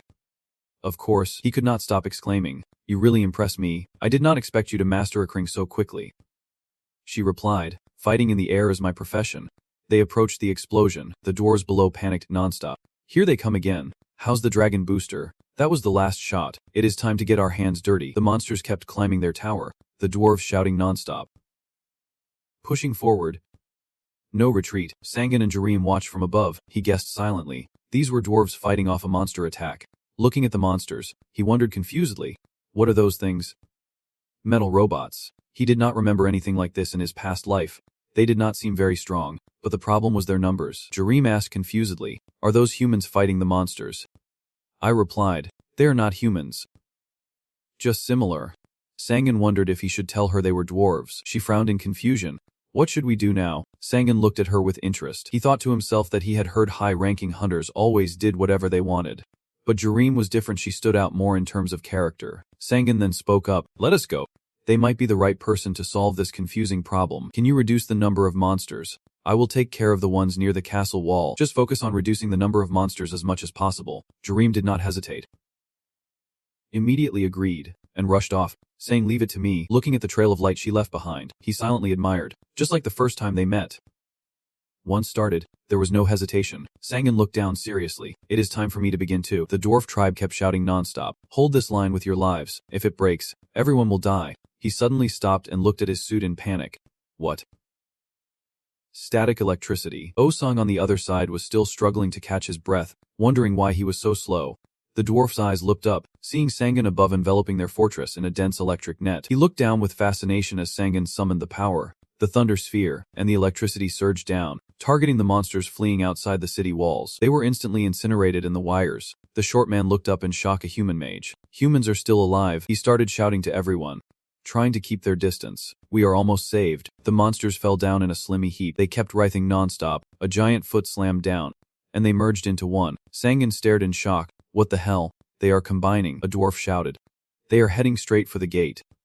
Stop them. Drop the rocks. It is all over if they break through the gate. So large stones were dropped down. No matter how many stones fall, they cannot stop the monster. Sangan tries to use electricity to stop it, but it does not work. The powerful electric current shattered the dwarves' gate along with the monster. Watching the creatures multiply endlessly, he wondered how they could change shape and heal so quickly. What kind of damn things were these? The dwarf guards inside fell down in panic as the stone gate was breached. The monsters continued to advance into the dwarves' territory. Sangan gritted his teeth and cursed silently. Damn it. He could not use wide area magic because it would harm the dwarves. Goyen's hair appeared out of nowhere and snatched the dwarf's spear away, saying, I will borrow this spear for a bit. He panicked. She is, so that is who she is. A surge of power quickly drove the monsters away from the dwarf city. Goyen's silhouette appeared behind the misty smoke. The dwarves were surprised. That woman must be part of the reinforcements. And she let out a laugh. She proudly lowered her spear. A narrow bridge connecting me and the enemy. This is what I have always wished for. Goyen's hair stood firm, blocking the path between the monsters and the dwarves. She challenged boldly, saying no one would get past her, and if anyone dared to try. Before she could speak, a dwarf stepped forward. Sangan kept praising. Well done, Goyen. You arrived just in time. She was annoyed and thought to herself, does not this mage know how to read people's feelings? Stealing my spotlight like nothing happened. Seeing his overwhelming power, she sighed with regret. If he were weaker than me, I would have given him a good beating. That is, seeing the horde of monsters advancing in the distance. She got excited and said, look at how many there are. It seems I can just sit still and do nothing. Near Jareem, she kept attacking them, igniting a large fire that quickly spread everywhere. She sighed quietly to herself. No matter how she fought, they were still as numerous as ants, and at this rate, her mana would run out. The monsters kept advancing without any damage. She focused on something in the distance. Jareem's eyes filled with confusion. Girl, what is that? Sang's light appeared, resurrecting the group. Sang shone his light on the fallen dwarves. They watched their tribe rise up and cheered as the fallen warriors rose once again. They looked up at Anuso in awe. This was the power of a god. It was unbelievable that a disciple of the god was here. Which god did she serve? Along with Goyen's hair, Anusa also arrived at the right moment. Sangan glanced with a smirk, saying this world's mission would be much harder if he came here alone. Anna was watching too, saying, hey, I am here as well. Hearing the song echoing from afar, he was completely surprised. Kuka, is that Ilianus magic? It is the ancient magic of the Siren tribe. Wind spirits. I should get started too. A strong wind swept in. Storms formed, and lightning bolts struck down.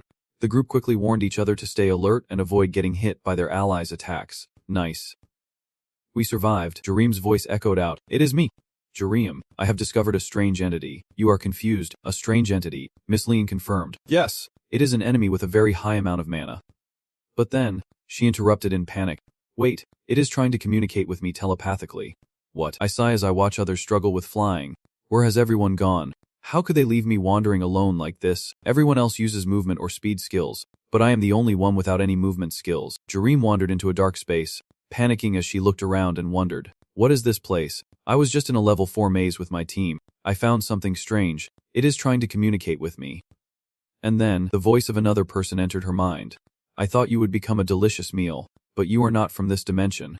Do you have the Axis system? She panicked and stayed alert, wondering where that voice was coming from. Jareem angrily used her power to threaten, worried about the person's face, but that voice echoed again. Suspicious, anxious, and annoyed. I can see your emotions. Human woman, are you curious? She was surprised. It could read her thoughts. The flame in her hand vanished, and she was left in panic. Her flame. I can't use my powers. The voice continued grimly. So weak. Human. A shark borrowed her voice seriously. I can't take away the gift from Aksa, but I can temporarily seal it with this little strength. Jareem suddenly fell into the cold water, panicking and struggling. This giant monster is a shark? But wait, am I underwater? When did I get here? I can't breathe. The voice continued. Fearful. Confused. And resisting. The small consciousness crushed under the slightest pressure. The person must enjoy the feast. She panicked as she surfaced, telling herself no. I have to get out of here. But the light was drifting further out of reach, and she felt helpless, wondering how she could escape. The light before Jareem faded, and darkness slowly engulfed her. She panicked and sank into the depths in despair. A hand grasped Jareem's, pulling her up from the dark sea of death. Sangin held her close to comfort her. Are you okay?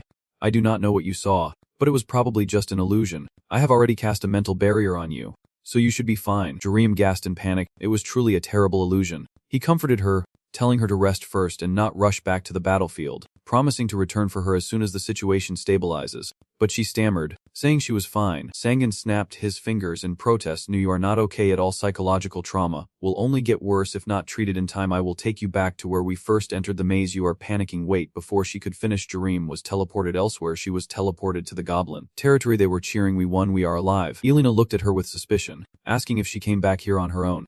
While Jareem held her head and muttered that it seemed the situation here was under control, she spoke softly.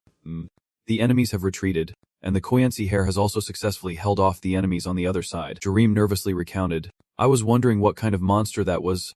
It is on a completely different level from any other monsters I have encountered. I hope Sangin can handle it on her own. Ileana quickly reassured her. Do not worry too much about our chairman. It would not be surprising if he had a second body by then. Then the deep black lake spread malice. The monster's voice constantly circling around Sangin, thinking about how the fragment of Akasa was abruptly devoured. It was truly unsettling. You spoke seriously. What are you? Neither a creature nor any kind of soul. Han calmly explained. I am the space-time devourer number 47. Han continued seriously, spanning across this entire universe, every dimension and every timeline. I am an entity that collects many life primitives. We, the space-time devourers, are all one and the same, he replied sharply. I was not asking you, Aina. Can you tell what that thing is? Aina looked at it with suspicion. I do not have enough information. That monster is not even in the previous life memories of its master. I am not even sure if it is a living being. The electromagnetic waves it emits. Aina panicked, detecting a massive amount of power.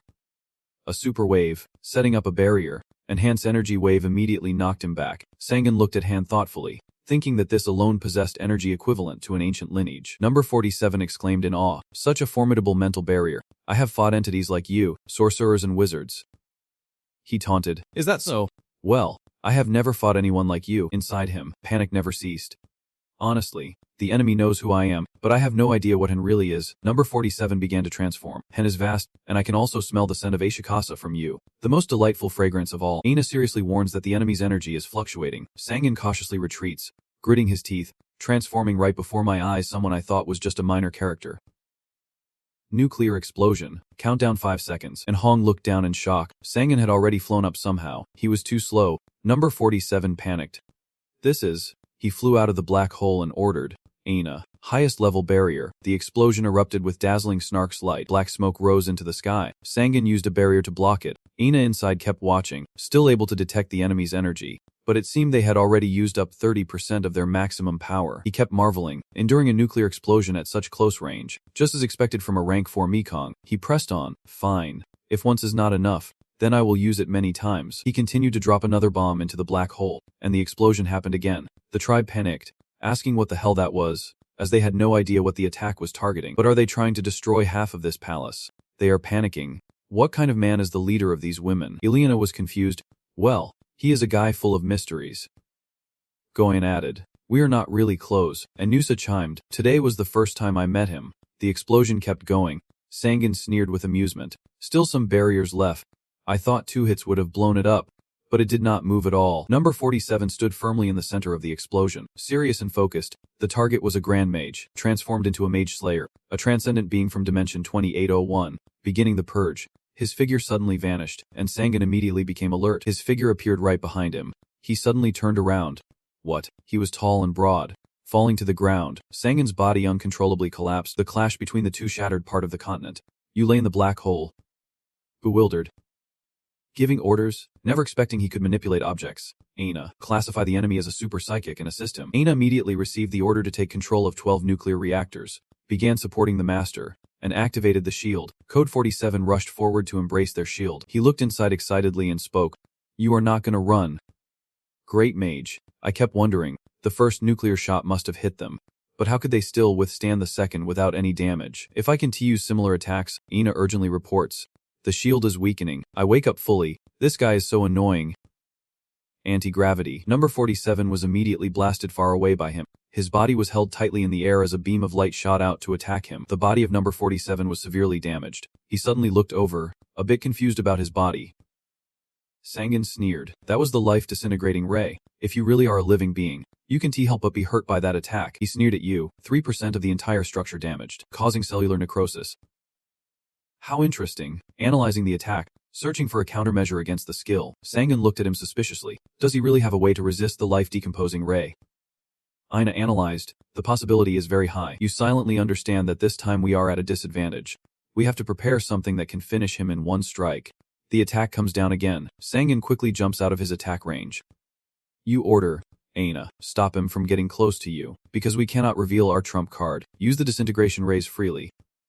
Understood. He suddenly looked over, the one running away. He quickly charged forward, relentlessly catching up to Sangan. Number 47 surged ahead of him. Countless scattering beams fired across the sky. Number 47 continuously dodged each scattering beam. Aina panicked. Master, the enemy has started countering the fragmentation beams. Countless more fragmentation beams are appearing. He is completely confident now. I have finished analyzing that skill, so it no longer works on me, but more shards keep raining down. Aina panicked and reported. I can't use that technique anymore. The enemy can fully counter it now. He has created an anti-magic method to block the mana acceleration process. He reassures the girl, it is okay, focus on defense. A continuous defense block appeared in his hand. The girl continued. Complete, like a level 5 mage. This is the limit. Sangan suddenly stopped, lowering himself to the ground. He turned back to face number 47, landing alongside him. Confused, he spoke up. Have you given up? Stop your useless actions and hand over your biological data. He calmly replied. You want to get results without the right method. Whether it is useless or not, you have to figure it out yourself. Anyway, you have a pretty special power. You can analyze the magic formula and apply your supernatural ability to nullify that magic. Basically, from the moment the protective barrier was created, your supernatural ability analyzed it in such detail and practicality that it rendered the shield useless. Number 47 angrily retorted. Shut up. Talking to the enemy is pointless. Sangan hesitated. Really? What if you did not want things to turn out this way? Number 47 looked at his hand in confusion as a sphere appeared there. He was suspicious. What is this? You calmly replied. It is a cubic spell with 3rd level protection, not something one can easily counter. The eyes of number 47 flashed, unable to analyze the spell. Dangerous. He immediately ordered to increase the gravity, and the sphere exploded instantly. A black hole, a break hole, appeared right in front of him. Anna is blocking the energy radiating out and reporting, trying to stop him from using his supernatural power. Number 47 smiles quietly. Truly interesting. This is the fate of my body, but just one of many. He doubted it. One of many, meaning a person who can share their memories across multiple superior bodies. Body number 47 was sucked into the black hole. He chuckled silently. We will meet again, my adorable prey. The black hole emitted a massive energy. Sangan raised his hand to block it. He glanced up. Sangan smirked. It is over. Let us head back. The dwarf clan leader stepped forward and spoke. Although we are not of the same species, we truly appreciate the help you have given us. It has been a long time since I last saw a human. Honestly, we thought we were already dead. Sangan stood before him and introduced himself. I have Sangan, sent here at the request of Arikma, our god, who sent a human mage afterward. Tsat cheerfully invited. Then let us continue our conversation somewhere else. The suit on the ceiling radiated warm energy. He sat before you and said, this place is our sanctuary.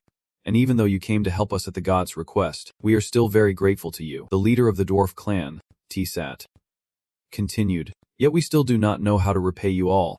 We thought today would be the last time we would see the sun. Our food and supplies are running low. Honestly, this world is collapsing. There is nothing left to hold us here anymore. You suddenly speak up. Tsat narrows his eyes, clearly aware of the situation. He nods, saying we also have many powerful wizards investigating the cause of the shattered space and the upheaval of the world. Everything happened so suddenly, without any sign or warning from the gods, and within a few days, the world we knew ceased to exist. A horde of monsters we had never seen before attacked from all directions, and the wizards say the cause comes from the distortion of space-time. He closed his eyes, silently recalling, and hearing that reminded me of the last time. Ileana said something similar. Suddenly a space gate opened and the entire mermaid world completely collapsed. Tisa sat silently. After that incident, we had to fight monsters every day just to survive. We had to act on instinct because the world had already fallen. There was no time left to think, honestly. We tried to defend ourselves because we did not want to waste our fighting force. So, honored mage sent by the gods, do you have any way to help us survive? Sunghoon closed his eyes and calmly replied, there is only one way. If we can defeat the enemy leader, the door to our world will open, and everyone will be safe living there. He furrowed his brow and thought, I understand. We have reached our limit because we thought today was our last day. We devoured everything left, made plans, and fought to the death with the monsters. He replied cheerfully. Leave that to us, Sunghoon called out, Aina, and the girl appeared in response. Yes. He continued, how much food and supplies do we have left? Enough to last 300,000 people for a whole month. Tisat is an easy target to surprise. Enough food for 300,000 people. Are you joking? He rummaged through his bag for a while. Glad I brought it here. I wonder if there is a warehouse nearby. Then after a moment he opened the door and stepped outside. He thought to himself, this city has about 200,000 residents, most of whom only have flour and salt left, along with a large amount of beer. If we come here unprepared, even if we manage to defeat the boss, we still won't complete this mission. I have informed everyone about the enemy known as the Devourer of the Afternoon and planned our strategy against that monster. You began speaking to your team. First, this monster has the ability to adapt to attacks, so we should use a variety of attacks when fighting it. Ina suddenly looked up. She spoke out, Master, the scouts have found a few cities where dwarves are still alive. They discovered a total of 26 areas, and among them, 7 were completely destroyed. There are 19 areas with survivors, and according to the scouts' report, the enemy has retreated for some reason. After thinking for a moment, he wonders if they are regrouping for a full-scale attack. They are smarter than anyone thought. Anyway, saving people comes first. Sangin ordered. Ileana, pull me out. She replied. Of course, he suggested. Let us build the gate together. Based on the intel from the scouts, I have constructed many space gates. Because of that, before the enemy attacks, I have to bring all the dwarves here. On the other hand, the space-time manipulator is also preparing its final assault on this place. With Ileana's idea, I prepared 2 nuclear fusion cores for the recovery spell. With the dwarves' support, I am also ready for the final attack. Everything is prepared to ensure victory. Even number 47 silently evaluates and shifts the target to humans instead of dwarves. As they will be harder to detect, the strong will help us become stronger, so we must not ignore them. However, to achieve that, we need a new power, but using many solutions through the multiple dimensions we have cultivated, a giant form with extremely powerful firepower emerges. Once complete, the evolution process begins. Anna suddenly sensed something. She panicked and reported that she was detecting the enemy's movement, a being of immeasurable size approaching us. Sunghoon immediately teleported to the source of the massive energy. He was completely shocked. It was nothing like he had imagined. They had abandoned their creature forms. Anna, did you detect anything else besides it? The girl hesitated. Besides that huge thing, I could not detect anything else. Sunghoon seriously thought to himself, so they all combined into that huge thing. He ordered, measure the enemy's mana and call everyone here. Anna replied. Understood. I was just surprised how much mana does something that big flying in the sky even have. Anna nervously turned around, unable to estimate the enemy's mana based on the mana waves they emitted. But she guessed their mana level was around 10 billion. You panic. Is not 10 billion already 5 times stronger than a normal dragon? When did that moon guy even arrive? The girl frowned seriously. What is that? A spaceship. Is that what we have to fight? You look around and sigh. Everyone should understand the current situation. This battle will be against an enemy beyond our imagination. As I said, what you all need to do is buy me some time. With that size and mana beyond estimation, most normal attacks 1T work. Just try to stay alive. Yorang cheerfully offered. Leave it to me. I was late last time, but this time I will handle everything. You nervously replied. You are the one I worry about the most. Sunghoon immediately flew off on his own.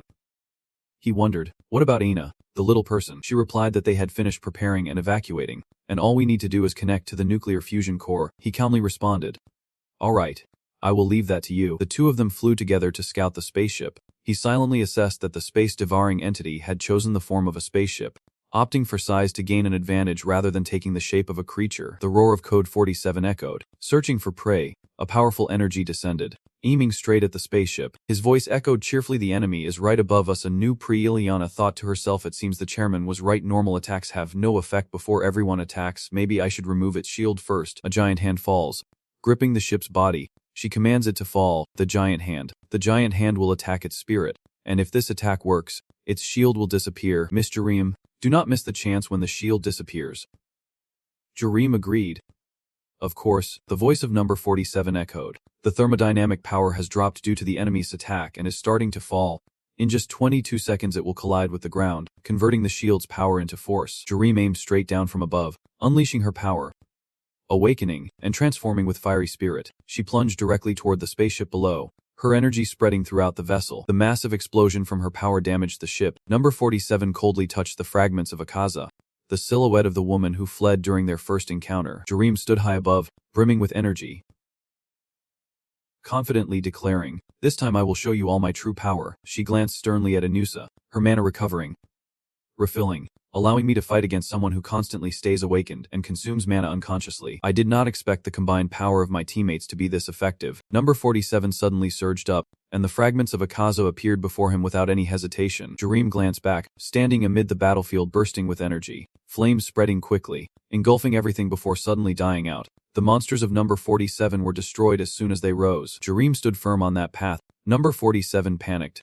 The temperature around, she smiled smugly. "Yes, I have absorbed all the surrounding heat, although I can't use 100% of my power due to mana shortage. This is the first time I have used this much strength."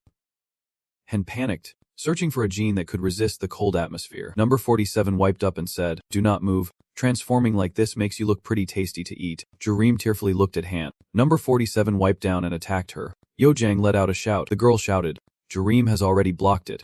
"Could that be a tactic?" Anusa calmly replied. "The great magic is fading. It is shrinking." The girl doubted. "Really? Don't worry, we will survive." Perhaps she is considering using a powerful technique to release all the heat she just absorbed.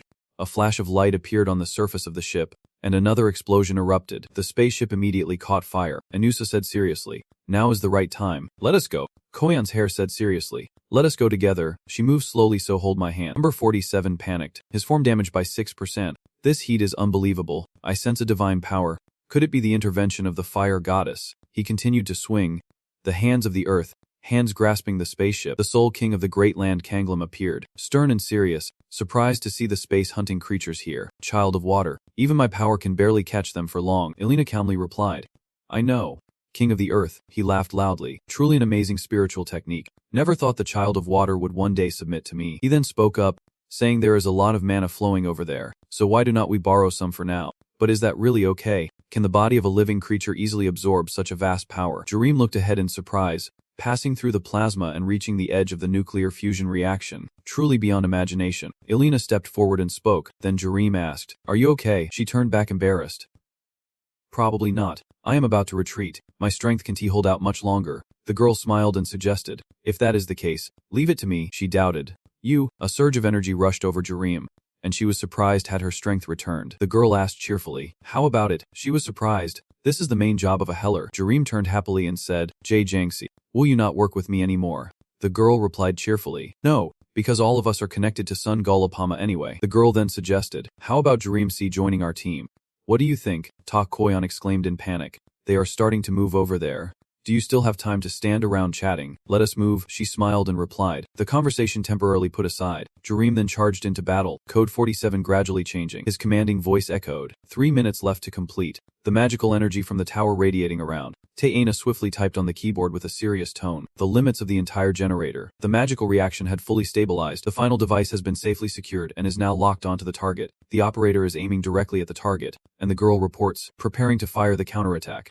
Matter. The battlefield commander ordered a 60-second countdown. Antimatter stabilization is going very well. Prepare the gun. The fusion of magic and the antimatter cannon device uses the energy of 28 nuclear reactors.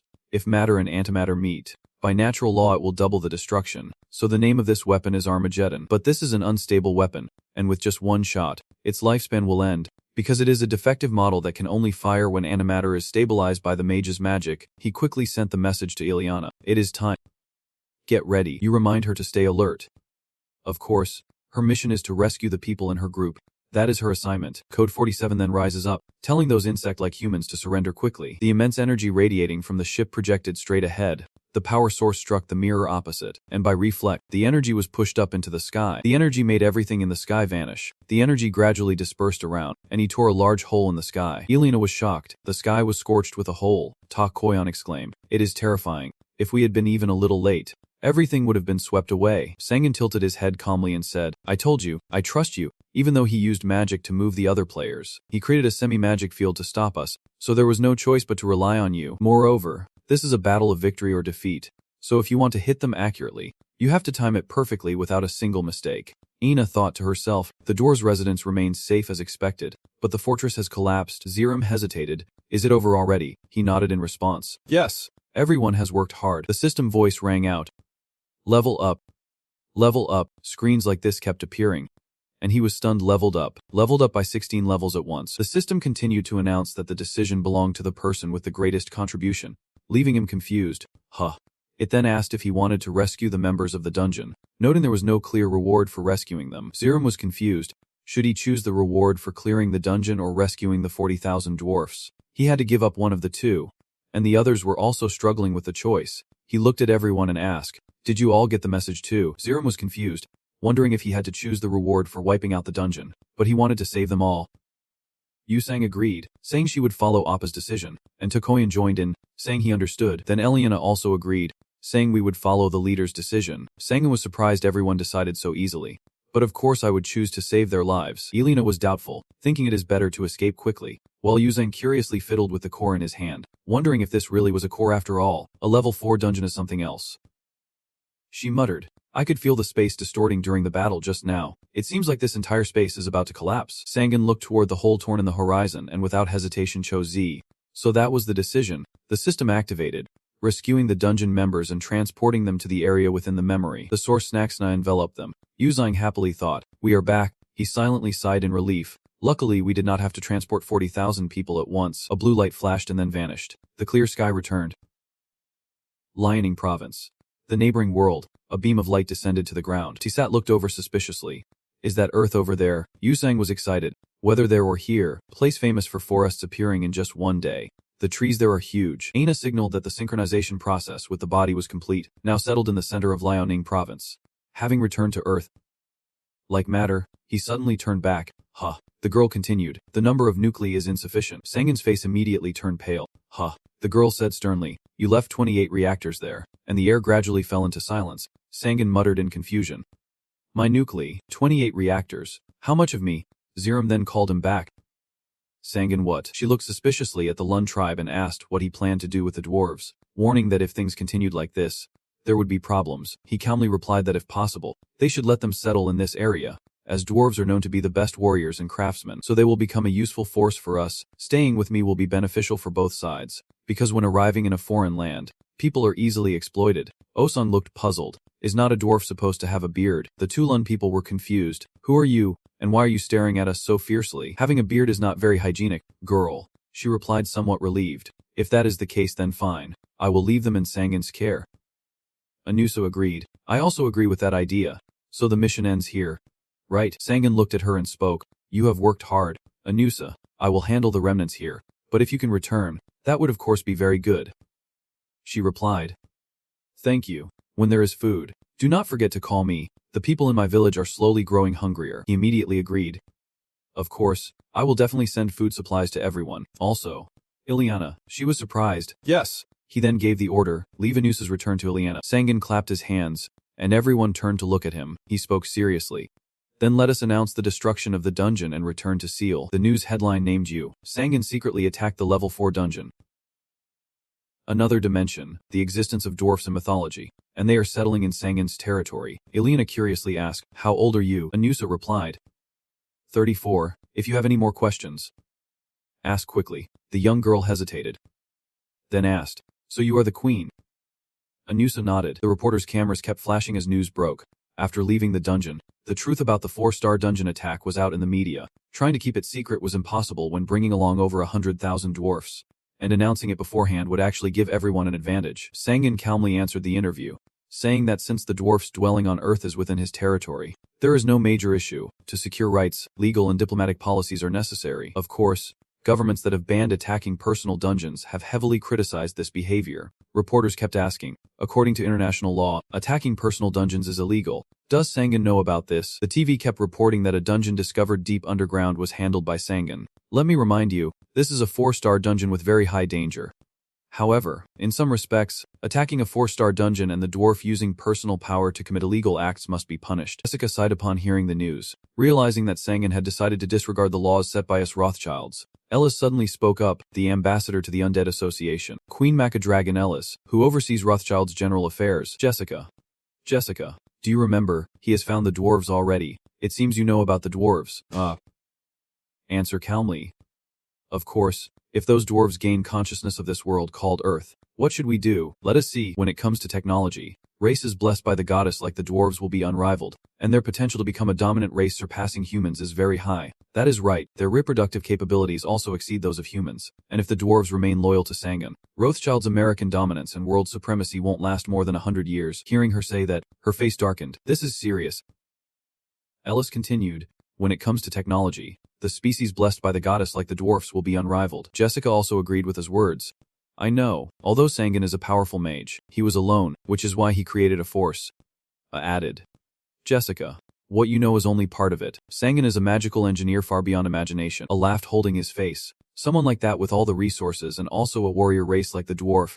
You get what I mean, right? She asked confused. What is a magic engineer? Is it a family line or a mage system? Inlis confirmed. Yes, he is an expert in integrating magic into objects and technology. Among my followers there are also magic engineers, but I have never seen anyone as outstanding as him.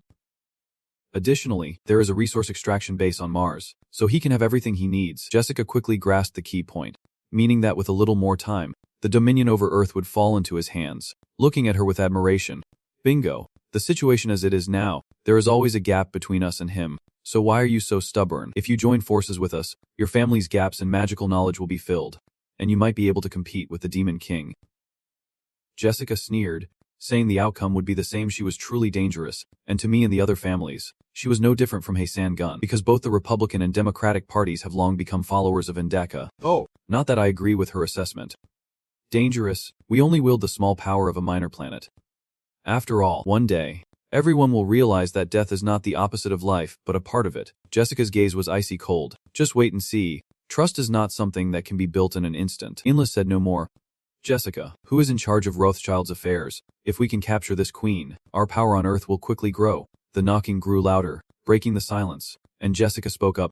Come in. Inlis does not want to stay here long either. I have to leave today. If you need help, just contact us. Our Jessica cares a lot about you. Then she completely disappeared as if she had never been there. The followers of death are also a problem. They have infiltrated every corner of American society. She frowned deeply. It had been a long time since she had shaken off the crowd of fake immortals in Congress. Lately, ordinary people have also started paying attention to them, which is quite a headache. Our clan is currently cooperating with them, but compared to Sangan, are they really a bigger problem? Ania-01 entered, reporting to the young lady that the head of the family was looking for her. Jessica sighed quietly, thinking that as long as Sangan said he would not submit to the prison's control, the family's position would remain unchanged. She spoke up, let us go. After a while, someone said. Kim Do-jin looked happily at the computer screen.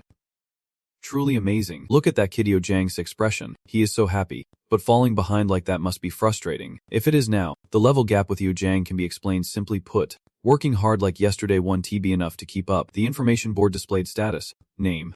Sangan. Race. Human. Occupation. Mage. Level 162. Health 120, Stamina 115, Agility 115, Mana 757, Luck 766, App 3452. Void 80.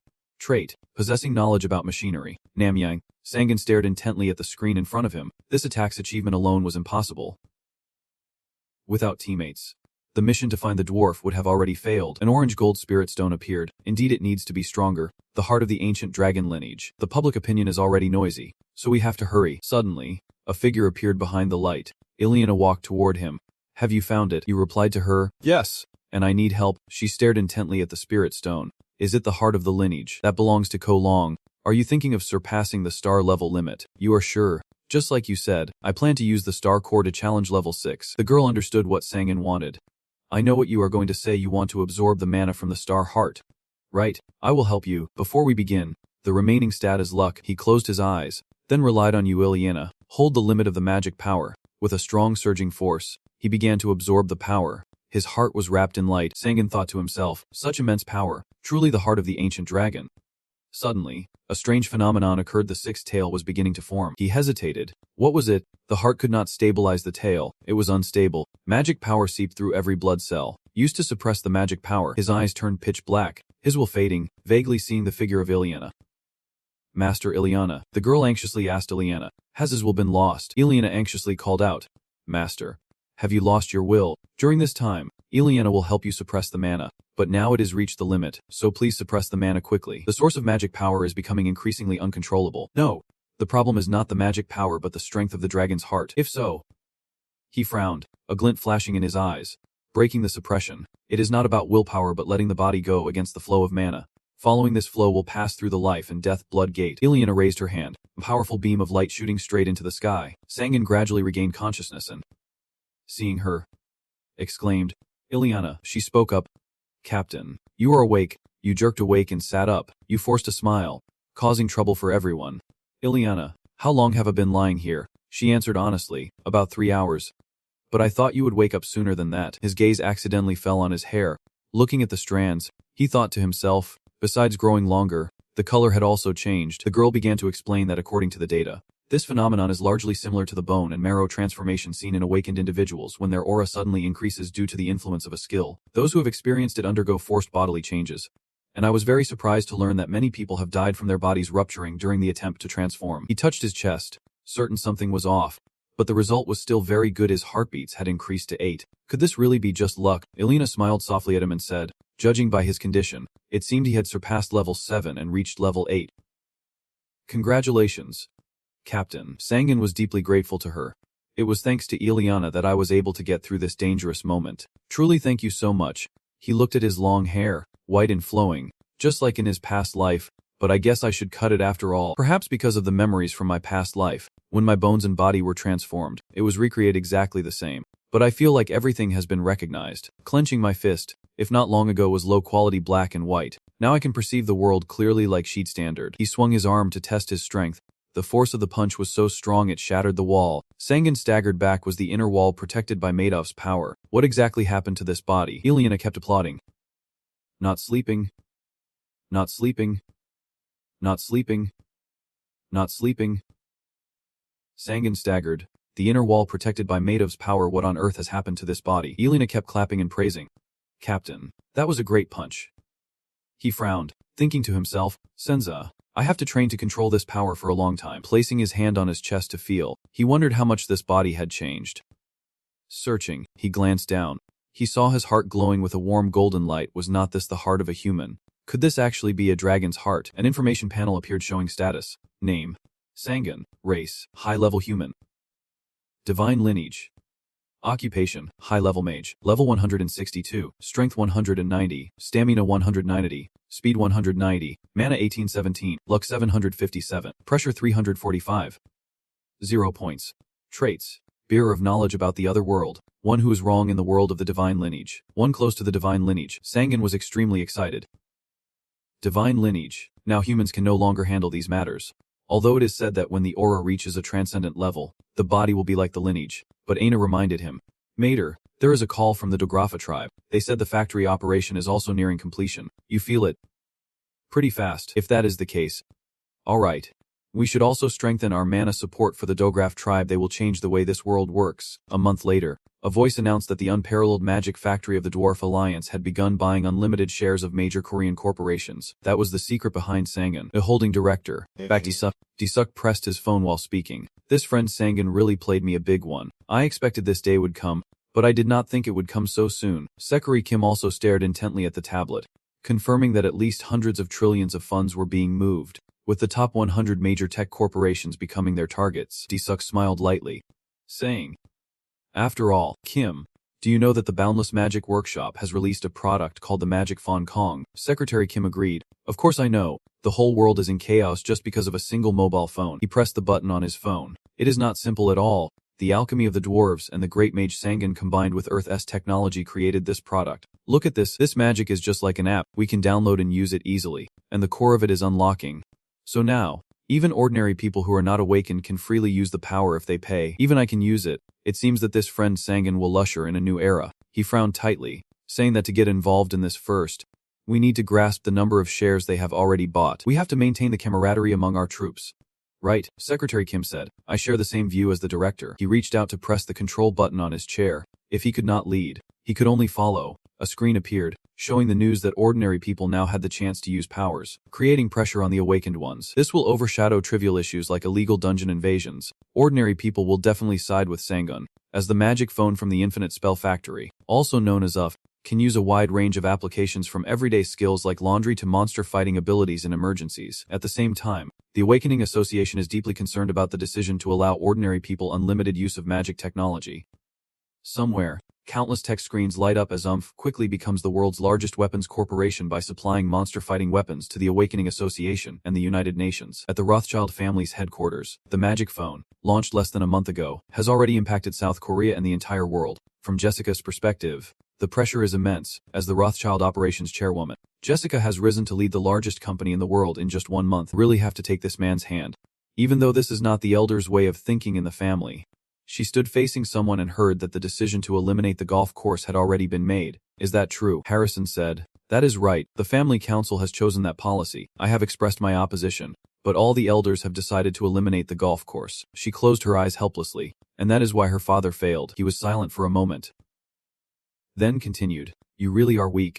Jessica, you will get involved in this too. She could not help but shout. Please reconsider. If you mess with him, I fear the lives of the entire family could be at risk. Harrison did not pay much attention to her reaction. There is no need to be so serious. I respect your intentions, so I will give you another task. If the family fails, the final handling will be entrusted to Jessica. Holding the order, she could not help but ponder deeply, never expecting him to entrust her with the family ring. Father. Alaskar. A level 4 dungeon. After 720 hours, Sangun observed his surroundings, sensing something very strange. The dungeon has had no incidents after 720 hours. Is there anything different about this level 4 dungeon? Are those guys giants?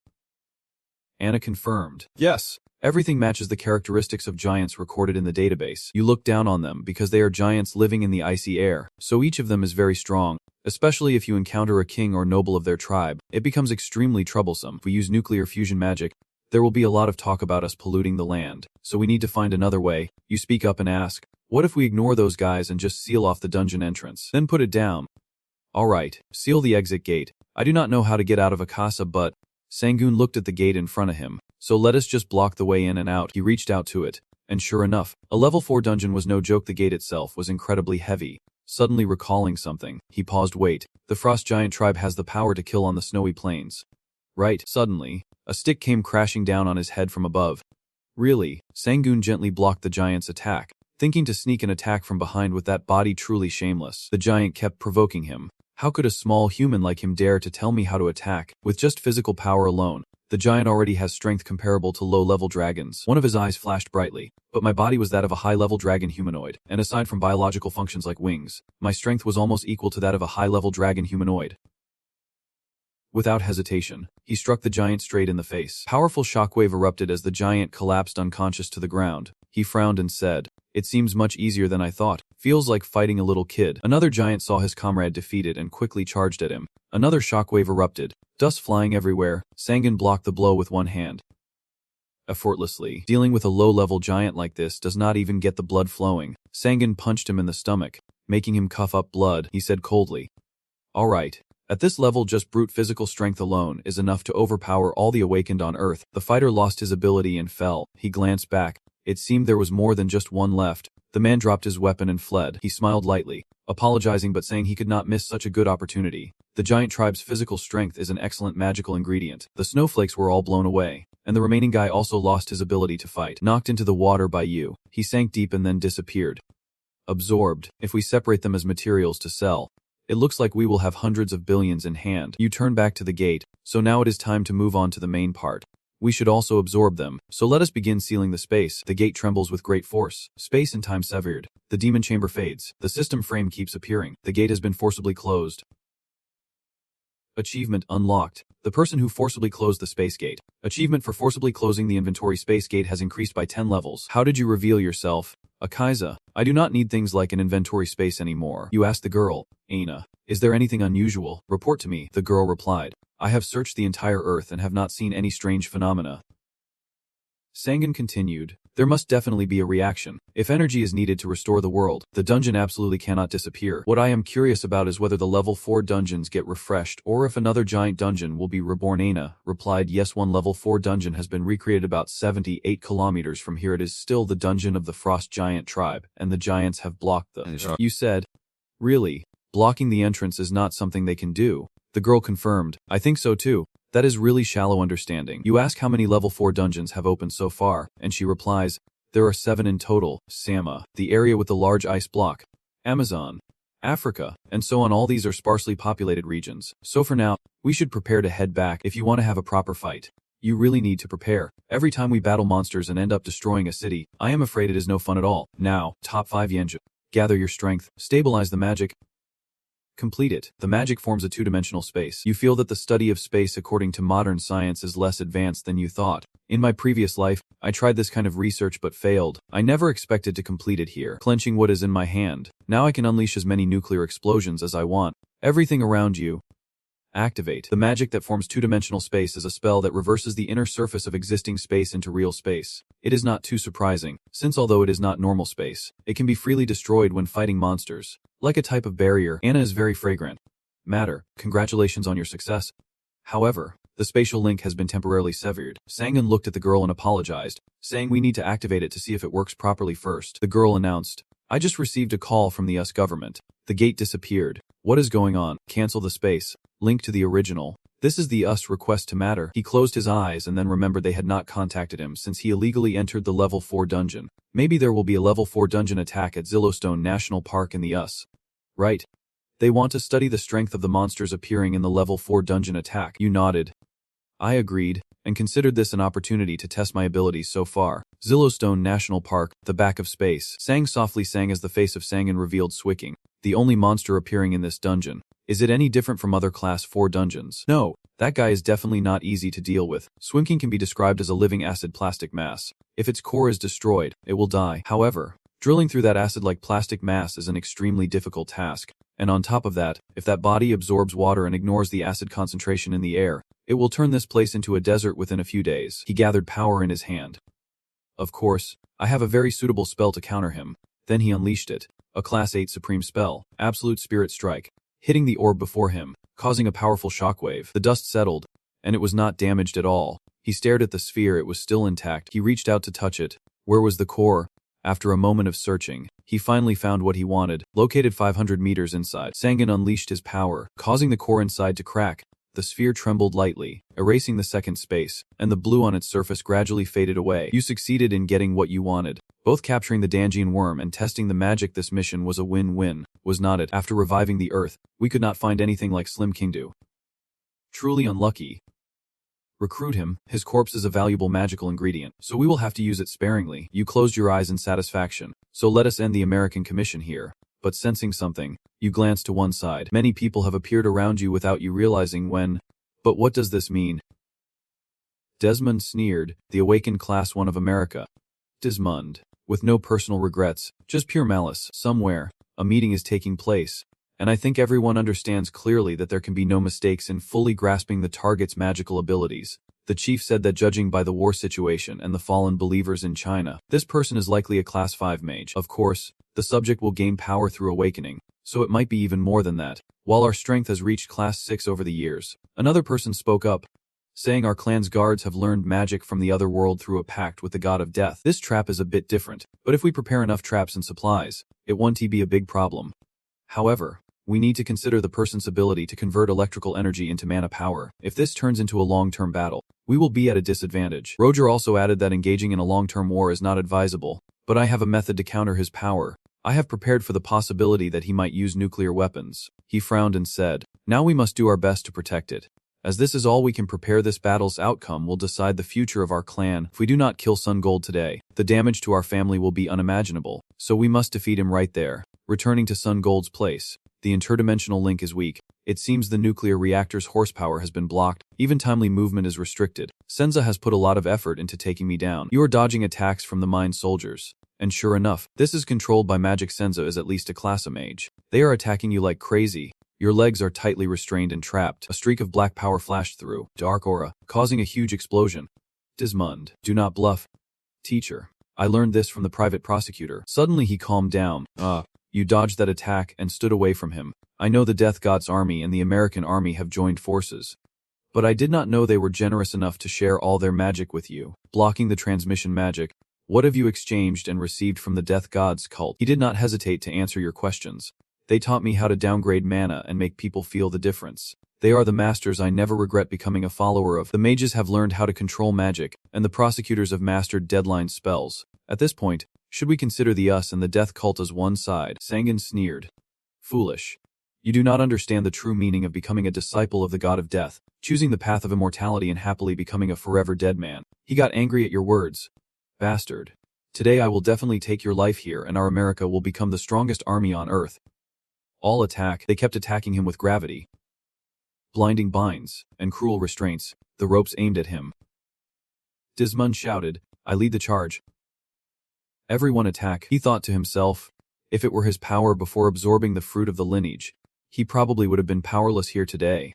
They had closed in on him, their strength now concentrated into nurturing a large monster within one person. Then he was quickly beaten into a mess by him. But you miscalculated. He moved as fast as before towards the man, grabbed his face with his hand and slammed him down hard. He laughed and said, if it had been a month ago, you could have caught me, but not now. You did not rush the time after all. He was utterly confused. What is this? Then he screamed wildly.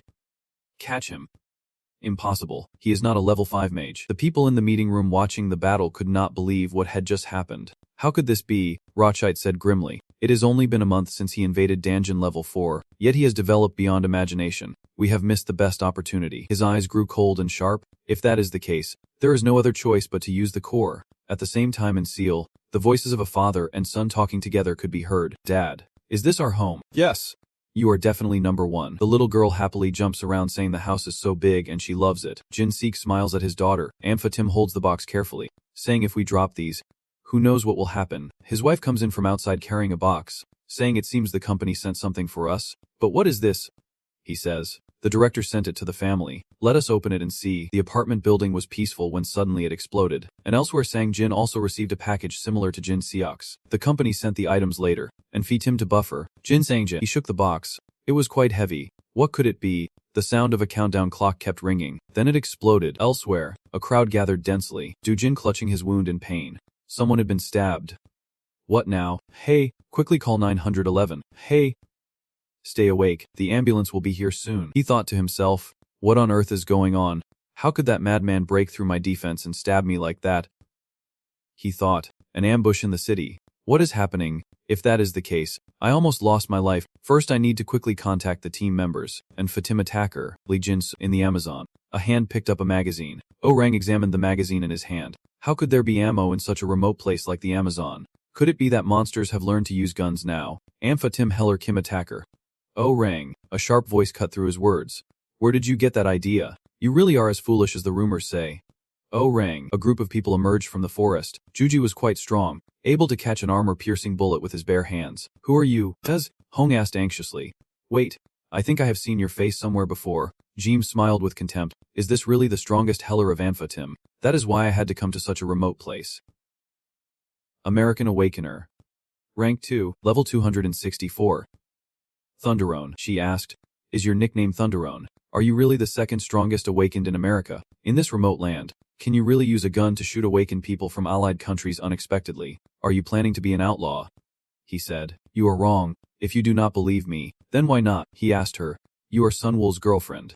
Right. She got angry upon hearing that. Who dares to spread such rumors? He sneered. Pretending is useless. I already eliminated everyone connected to Sunwol before. Punch landed squarely on his face, the force sending him flying backward. His teammates saw this and called out worriedly. Jeem. Osung frowned and said, sorry. If they are enemies, there is no need for many words. Jeem, with a bloody nose from the fight, angrily ordered, kill that girl immediately. She gritted her teeth. The numbers are really overwhelming. This is going to be tough. And if there is poison here, why did these guys show up right when she was being summoned by the Chinese government? The explosions kept going off. Could it be that the Chinese government knew about this from the start? After being thrown against the wall and bleeding, Geem approached her, wondering how someone so small could be so strong. He gasped, I heard the rumor that you are the most noticed among this generation of young talents. But that is all. Anyway, sorry in advance. I do not want to overwhelm a talent like you with numbers. But this is an order from above. Yu Jian cursed silently. Damn it. Even if she recovered, her mana was at rock bottom. Could it be that she had to end here? The man sat down opposite her, constantly sneering, saying it was such a pity to have to deal with someone like her. You do not think about relying on me. Our group also has a mage who can use magic. He lifted her up and said, how about it, if you agree, I will spare your life, come back with me. I have already shown the higher-ups enough clear examples, so sparing one person is not that difficult. She frowned. Clear examples. Jing smiled evenly. Yes, I have wiped out all the members of Alpha Team except you, and I have taken care of that Sangan guy too. Desmond kept urging. Jing, there is no time. If she recovers her aura, we won't be able to handle it, and our team's mana is very low. We can play the second round. Jing is losing patience. Alright, I will do this. How bad are the casualties? Desmond continued. The sniper squad lost 4. Heller 2, the emergency assault team over 9. So how could we possibly attack snipers a kilometer away? No one died. Anyway, it seems she let us win. He sneered. Maybe that is true. Even if she is strong, she is still just an ordinary person who has never killed anyone before. So this is only natural. Yozen carefully reminded her. That is right. If I had known this would happen, I would have practiced killing beforehand. But he refused to admit she was right. No, a girl has to be gentle and feminine to be attractive. So my type is cute Eastern girls. Like you, she smiled mockingly. How outdated. Give it up. Uncle, I have already chosen the man of my life. He stepped closer to her. Is that so? Raising his sword. It is a pity. But I really hate differences. I will make sure they leave as gently as possible. Just as I was about to strike, a hand reached out to stop me. Saying that is enough, he panicked. Sangan frowned silently. Seeing him so frightened, Sangan immediately stepped back. How did you end up here? Yozing felt completely relieved when he saw him. Oppa, why is your hair so long? And why are you tying it up? His bangs hid his emotions. Sangan said softly. Sorry for being late. You have been through a lot. Cut to 10 minutes earlier, at Zillowstone National Park. Desmond felt truly alone and could not believe this ordeal. We are here to activate the core. This is crazy. Then a deep voice appeared, forming a second space. The sound echoed, and the space suddenly froze, making everyone stunned as time stopped. Suddenly, Sangan appeared with a fierce expression. This is not time freezing, but someone standing outside the space. After all, your superior is a terrifying person too. He turned back, deliberately emphasizing each word. The abandonment by the world's famous awakeners. And Anna beside him added with a mocking tone. Strangely, if they have teamed up with the Death Wind faction, they must be very confident in making those items. But still, it is pathetic. Even while talking, he cautiously cast a magic circle on them better to control them first. Right, immediately, a magical circle lit up around their necks. And they looked uncomfortable as their mana flow was blocked. Sangan's cold gaze carried a threatening edge. This was a dependency chain made specifically for slaves. If there was any distinction from sheer power, it was the incantation used to control slaves. Suddenly a nearby voice rang out, startling him as he turned to slave. Seppuku, disdainful, lunged straight over to seize the chance. Snarling, you yellow monkey. What are you babbling about? Calling black people slaves is taboo. Brat the boy did not even bother to care. Yes. You have to get your hands dirty to find out how filthy it is. But before he could get closer, the thick chain around his neck suddenly tightened. What is this, now?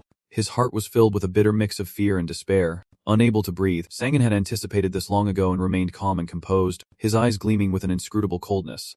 As long as he showed his will, the Tudiki chain would tighten on its own. The more Seppuku spoke, the more unbearable he felt, until he finally fainted. On the side, Desmond was utterly shocked by the scene but did not forget to calculate this as new. Striking from above, this guy's power is definitely no match for us.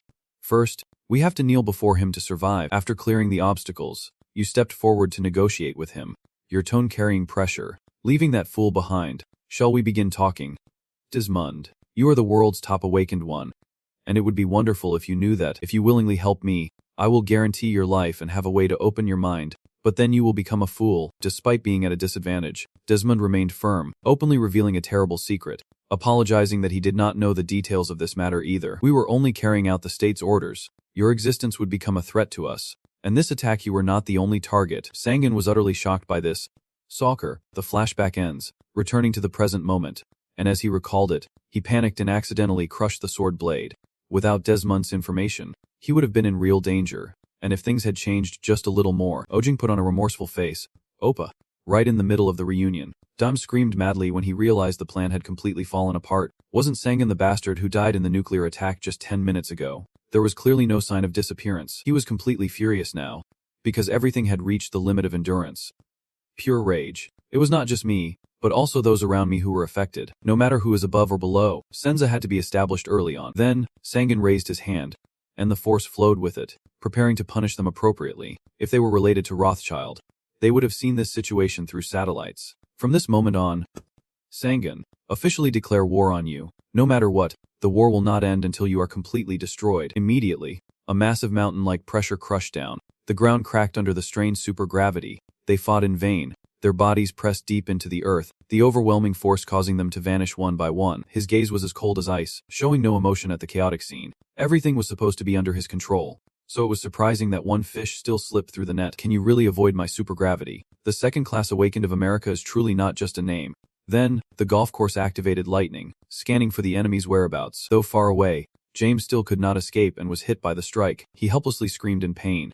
My leg, but he paid no mind and taunted him, proving that not everything can be avoided. Then he slowly approached, carrying an invisible pressure that made the atmosphere tense. Now, James was truly terrified and begged, I surrender. I will surrender unconditionally. So please, I promise to keep my word. The cold golf course stared at him, a glint of killing intent in his eyes. So, if this sentence had appeared before the attack on those around me, then I could have reconsidered. Besides, leaving survivors behind is definitely not my style. Saying that, he focused all his magic power into his finger, ready to unleash brain hacking in desperation. He begged repeatedly, please, if you spare my life, I really know a lot of important information. But it was too late. He coldly cast the Super Soul technique, stealing the information without giving him an escape. No need, I can find out myself directly. The technique just unleashed caused Jem excruciating pain, his mind pierced by thousands of needles. He lost all consciousness. Only screams of agony echoed. He was probably sitting there witnessing everything, but that expressionless face was all too familiar. Then, those hundreds of millions of moments flashed through his mind like a movie. But Sangun quickly grew disappointed. Gaining nothing terrible, no important information at all, despite mobilizing the best and controlling the intel. Then he left, leaving the man writhing on the ground, like an empty shell. Everything is over. The girl dusted herself off, then stood up and asked softly, Oppa, are you okay? Sangun gently patted her head, transferring energy to restore her magic power. I can still endure until the very end. As expected, when it comes to determination, your Yojang is the best. Yojang obediently lets me handle things while double-checking. Asking. After all, Oppa, our alpha team. The alpha team is all safe and sound. Right, I confidently confirm. Yes, that is right. Seeing that everything was fine, Sangun used magic to take the girl away, telling her to return first, and Anna would explain everything to her. The girl was surprised to be taken back directly, unable to do anything. Only when he was alone did he reconsider and still wanted to give them another chance. If he went over the information one by one, he would definitely find out. But before that, he needed to hear the US stance first. Then he immediately ordered, Anna, find out the position of the US president and ask directly. Meanwhile, Yojing was taken straight to the infirmary. Lijinsu was surprised to see her suddenly appear. Nuna realized the situation was not as serious as she had thought. Yojing was stunned on the spot. What? Only Dojing got hurt. The girl spoke as if reassured. Sangun still seemed a bit sulky. It is true. Hearing that everyone had died made my heart want to jump out. Even though the girl still looked cheerful. But Anna did not detect any hint of blame, so she tried to explain clearly. In fact, even the girl's hair was frayed. When the attack first began, that was also the moment I had just finished reviving everyone. Everyone in Korea will be revived at Martop. Only Yojang is the exception, brought back by Big God Mater. The girl was a bit skeptical but still reluctantly accepted it. Switching to the White House in Washington, D.C. Tense arguments could be heard from inside. I never expected they would actually detonate a bomb in Yellowstone Park. President, we must question the Rothschild clan immediately. Stay calm. Their disregard for the government and autocratic actions are nothing new. Seeing the discussion growing more intense, Donan spoke up to calm things down. No matter what, the nuclear explosion in my territory has already pushed the election beyond the limit. First, we need to handle this situation. Are we sure the level 4 dungeon in Yellowstone Park has disappeared? Yes, sir. Reporting on the recent situation. Besides the nuclear explosion, we have also confirmed the disappearance of that level 4 dungeon. However, it was not just Sun Goon from Korea Desmond, the Awakened of Fida, and his allies were all completely wiped out. Our approval rating depends on how we leverage these deaths. Unbelievably, according to Rothschild, Sun Goon and the Awakened refused to fight the level 4 dungeon boss, ultimately using nuclear weapons to destroy the dungeon. In the middle of the discussion, Sun Goon suddenly appeared and cut in, asking what nonsense these fools were talking about. Harrison, startled and alert, immediately stood up. Sun Goon, but he did not bother to look at the old man, instead heading straight to the one in power here. Very pleased to meet you, President. That moment, the two bodyguards nearby immediately reacted, raising their guns and aiming straight at him to intimidate him, telling him not to move and to stay put. Sun Goon, however, remained unfazed and calmly turned around as if signaling something. Immediately, Anne appeared and cast a spell straight at the opponents, warning them not to interfere.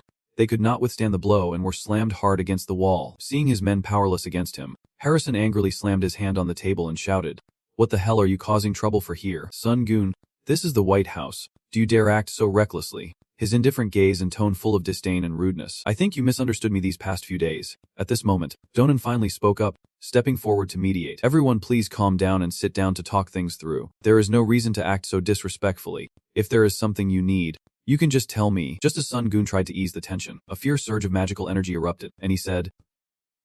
Immediately after, he felt a heavy pressure pressing down on his body. "What the hell was that? Your aura is bursting fiercely, radiating a clear threat. I did not come here to talk, I came to declare war." President, you probably already know, but while I was trying to defend American territory, I was attacked by a nuclear warhead and the American awakened forces. He realized he could not escalate things, so he softened his tone. "You misunderstood. That is not what the report said. The report I received stated that those awakened ones detonated the nuclear weapon themselves and were oxidized by an extremely powerful nuclear substance. Additionally, they also reported that you sacrificed yourself in that battle. Clearly, you still do not truly believe it." Those words, hoping they are not a lie. Hearing this, Dunnan tensed up completely, cold sweat pouring down his forehead. And Lungtung did not know how to respond. "Am I being overwhelmed? First, I need to regain my momentum. This atmosphere is suffocating. But then, suddenly withdrawing my aura, my face brightens up. Fine. Then, let us end it here." Faced with such rapid changes, he still could not adapt in time. He did not forget to add a sarcastic remark. "This is truly unexpected. Turns out the President of the United States is just a puppet. I do not want to hear anything from him anymore." By now his heart could hardly bear it, cold sweat streaming down his face as the other asked, "What is this?" Seeing his opponent still clueless, he sneered bluntly, "The Rothschild family mobilized America's awakened and used nuclear weapons to kill me. Someone called the president who can't even grasp the situation is truly disappointing." Sangun threatened, "Not joking at all. If you are involved in this, I will eliminate everyone here." Realizing he was truly serious, the man stammered, unable to speak. Then added, "There is no need for that." Without beating around the bush, he asked directly, "So what do you plan to do now?" Sangun calmly revealed his next plan. "First, I will attack Zhou Chai and eliminate their henchmen, including the high-ranking US government officials involved. If the US government interferes with my actions, then I will understand that America wants to confront me." Then he abruptly left, leaving behind many stunned gazes. Just like that, he sighed in relief as the great Buddha finally agreed to leave. At this moment, Harrison finally dared to show his anger, vehemently opposing and rejecting the idea, saying it cannot be done that way. "The Zhou Chai family is a major shareholder in America, so we must immediately support them, and surely others nearby will agree. President, we must call a meeting immediately to come up with a plan. Dona knows how dangerous this is if we make a wrong move, so he angrily ordered everyone to shut up. Coming here to read that nonsense. That guy is probably not human. You can't imagine how dangerous he is, which only makes you more afraid. And on top of that, he just suppressed me. I have to live like Fuang Dong has. That person is even more terrifying than Zhou Chai." Someone nearby spoke up, offering an opinion with fragile confidence. If it were the Zhou Chai family, they would not let this slide. But he had no choice but to accept his fate.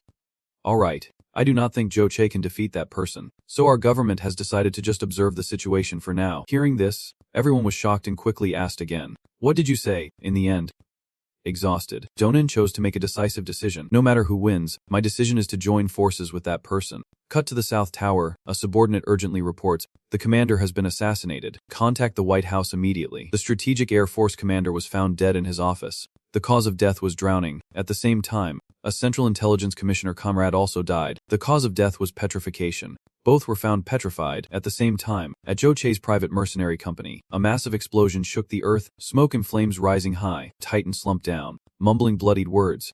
Desmond, on the opposite side, the first-class awakened Desmond felt a bit guilty and apologized. "Titan." "Unexpectedly, he betrayed us," the third-class awakened Titan angrily questioned. "I heard you died in the nuclear attack. To save your own life, you shot your own teammates and attacked us. What is your excuse?" He stared coldly and reluctantly said, "A slave like me only does what my master commands. There is no other reason. My master ordered me to eliminate all the members of the Zhou Chai clan, so I had no choice but to kill them all." He felt confused by that statement. "Master? Slave? What the hell are you talking about?"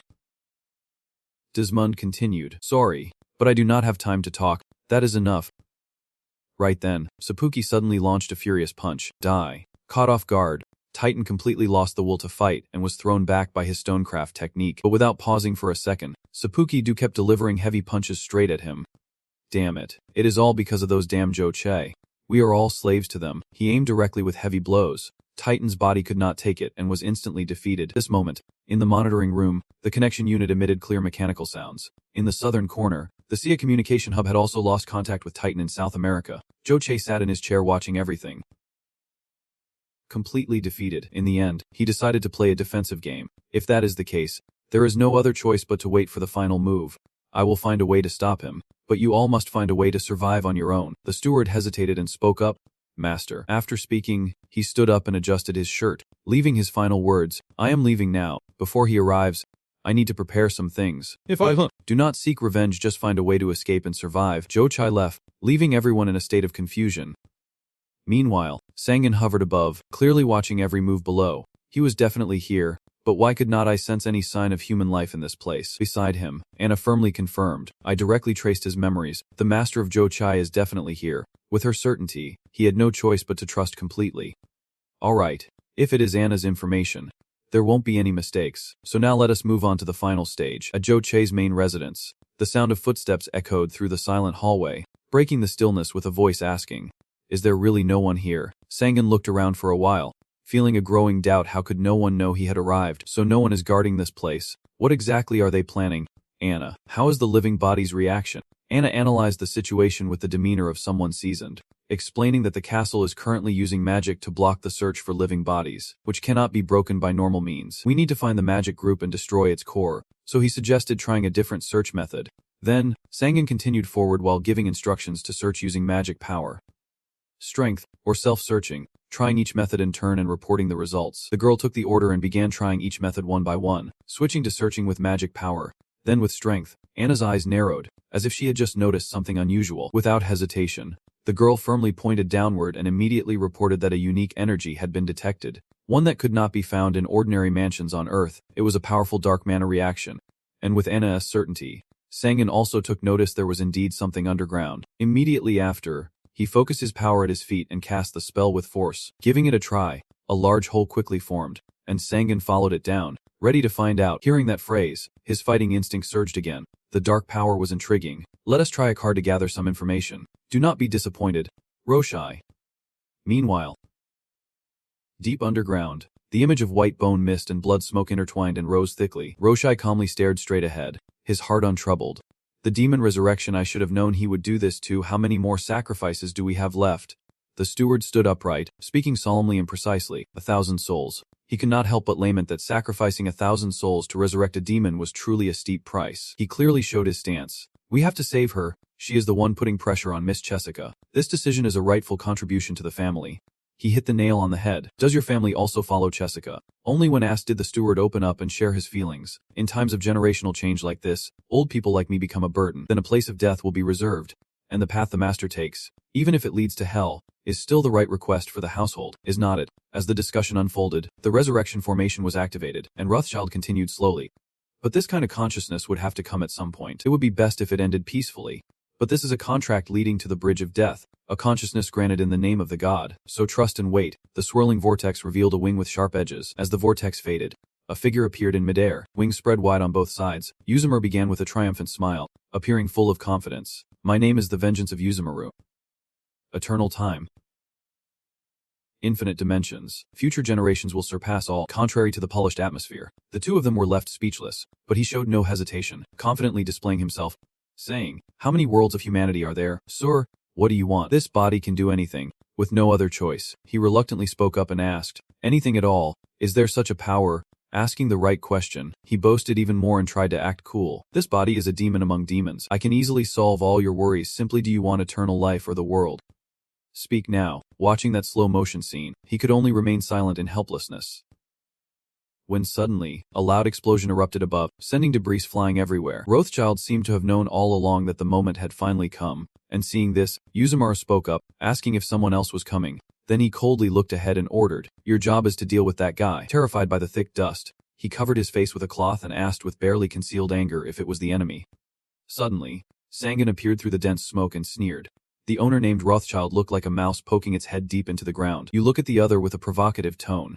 Ready to fight me already? Before that fiery attitude, Rothschild calmly reproached, how dare you blame the host? Rude guest, do not you know how to use the door? and you even cleared everyone out on the way here. You took any excuse to break the usual rules and annoy the other party. I apologize for that. It is my first time coming to such a big house, so I forgot the way, and they did not say they were guards. Sure enough, that sentence made him very angry. What kind of person are you? Come into someone else's house without knocking. It does not matter who you are, but entering here illegally means I will kill you. However, Sangan suddenly noticed something and froze in place. Without hesitation, you called out the name as if to confirm it. Yuzumaru. Just as you were thinking, and he responded, you know me, but then Yuzumaru quickly denied it, saying no human knows me, so you asked a pointed question.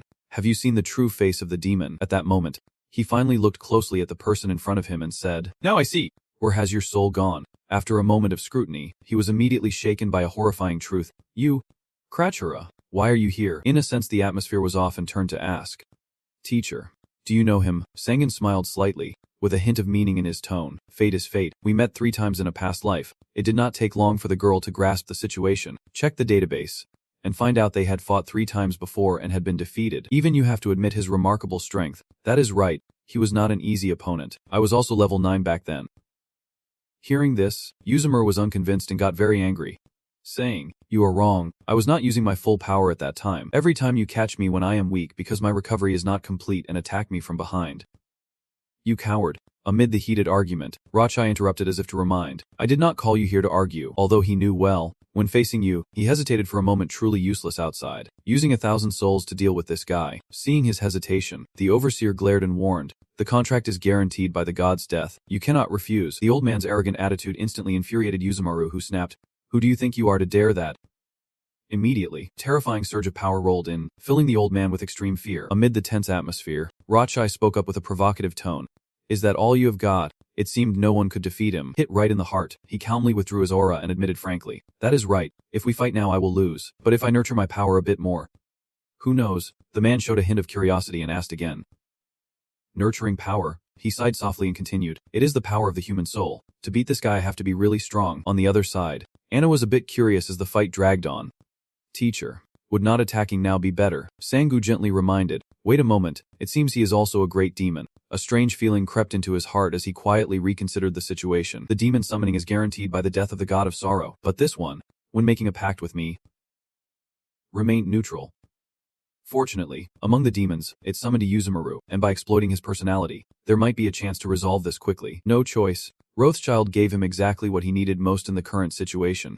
It could not be changed. This is a contract with the soul. Is this enough? Hitting the key point. Yuzumaru immediately cheered up. His fighting spirit rose. I have been waiting for this. This time I will crush you, a human who collects so many souls. At this moment, a murderous intent flared in his eyes. Coldly issuing orders, these souls were bought with money. On Earth, money could buy souls too, and since I will reward you, your task is to deal with him. Outside the Rothschild mansion, a faint howl echoed, followed by a sharp, angry laughter that resonated through the air. Deep underground, Yuzumaru laughed maniacally, unleashing a surge of overwhelming power, saying, good, indeed human souls are the most magnificent. The Mage is boiling up now. In an instant, his body surged with energy, his figure flashing like a lightning bolt, the black magic blazing fiercely. Then, a violent explosion shook the ground, blowing away part of the mansion. The blast pressure hit, and Sangan was thrown back before he could react. In this situation, he began to struggle a bit. This crazy demon relying only on strength could not do anything to him. But before he could catch his breath, the dark magic from him closed in right before his eyes. Sangan could not react in time, so he tried to block it head-on. Damn. Defense. Just a moment later, an explosion rocked the air, leaving behind a thick cloud of smoke and only the sound of coughing. After a while, the smoke began to clear, blood dripping from the corner of his mouth, but he calmly ordered, Aina, heal, and chose that last move, making him realize this battle was really tough. Fighting these crazy demons is truly complicated. Even if you can block all attacks, it is hard to avoid the consequences. Nearby, Aina was still diligently doing her job.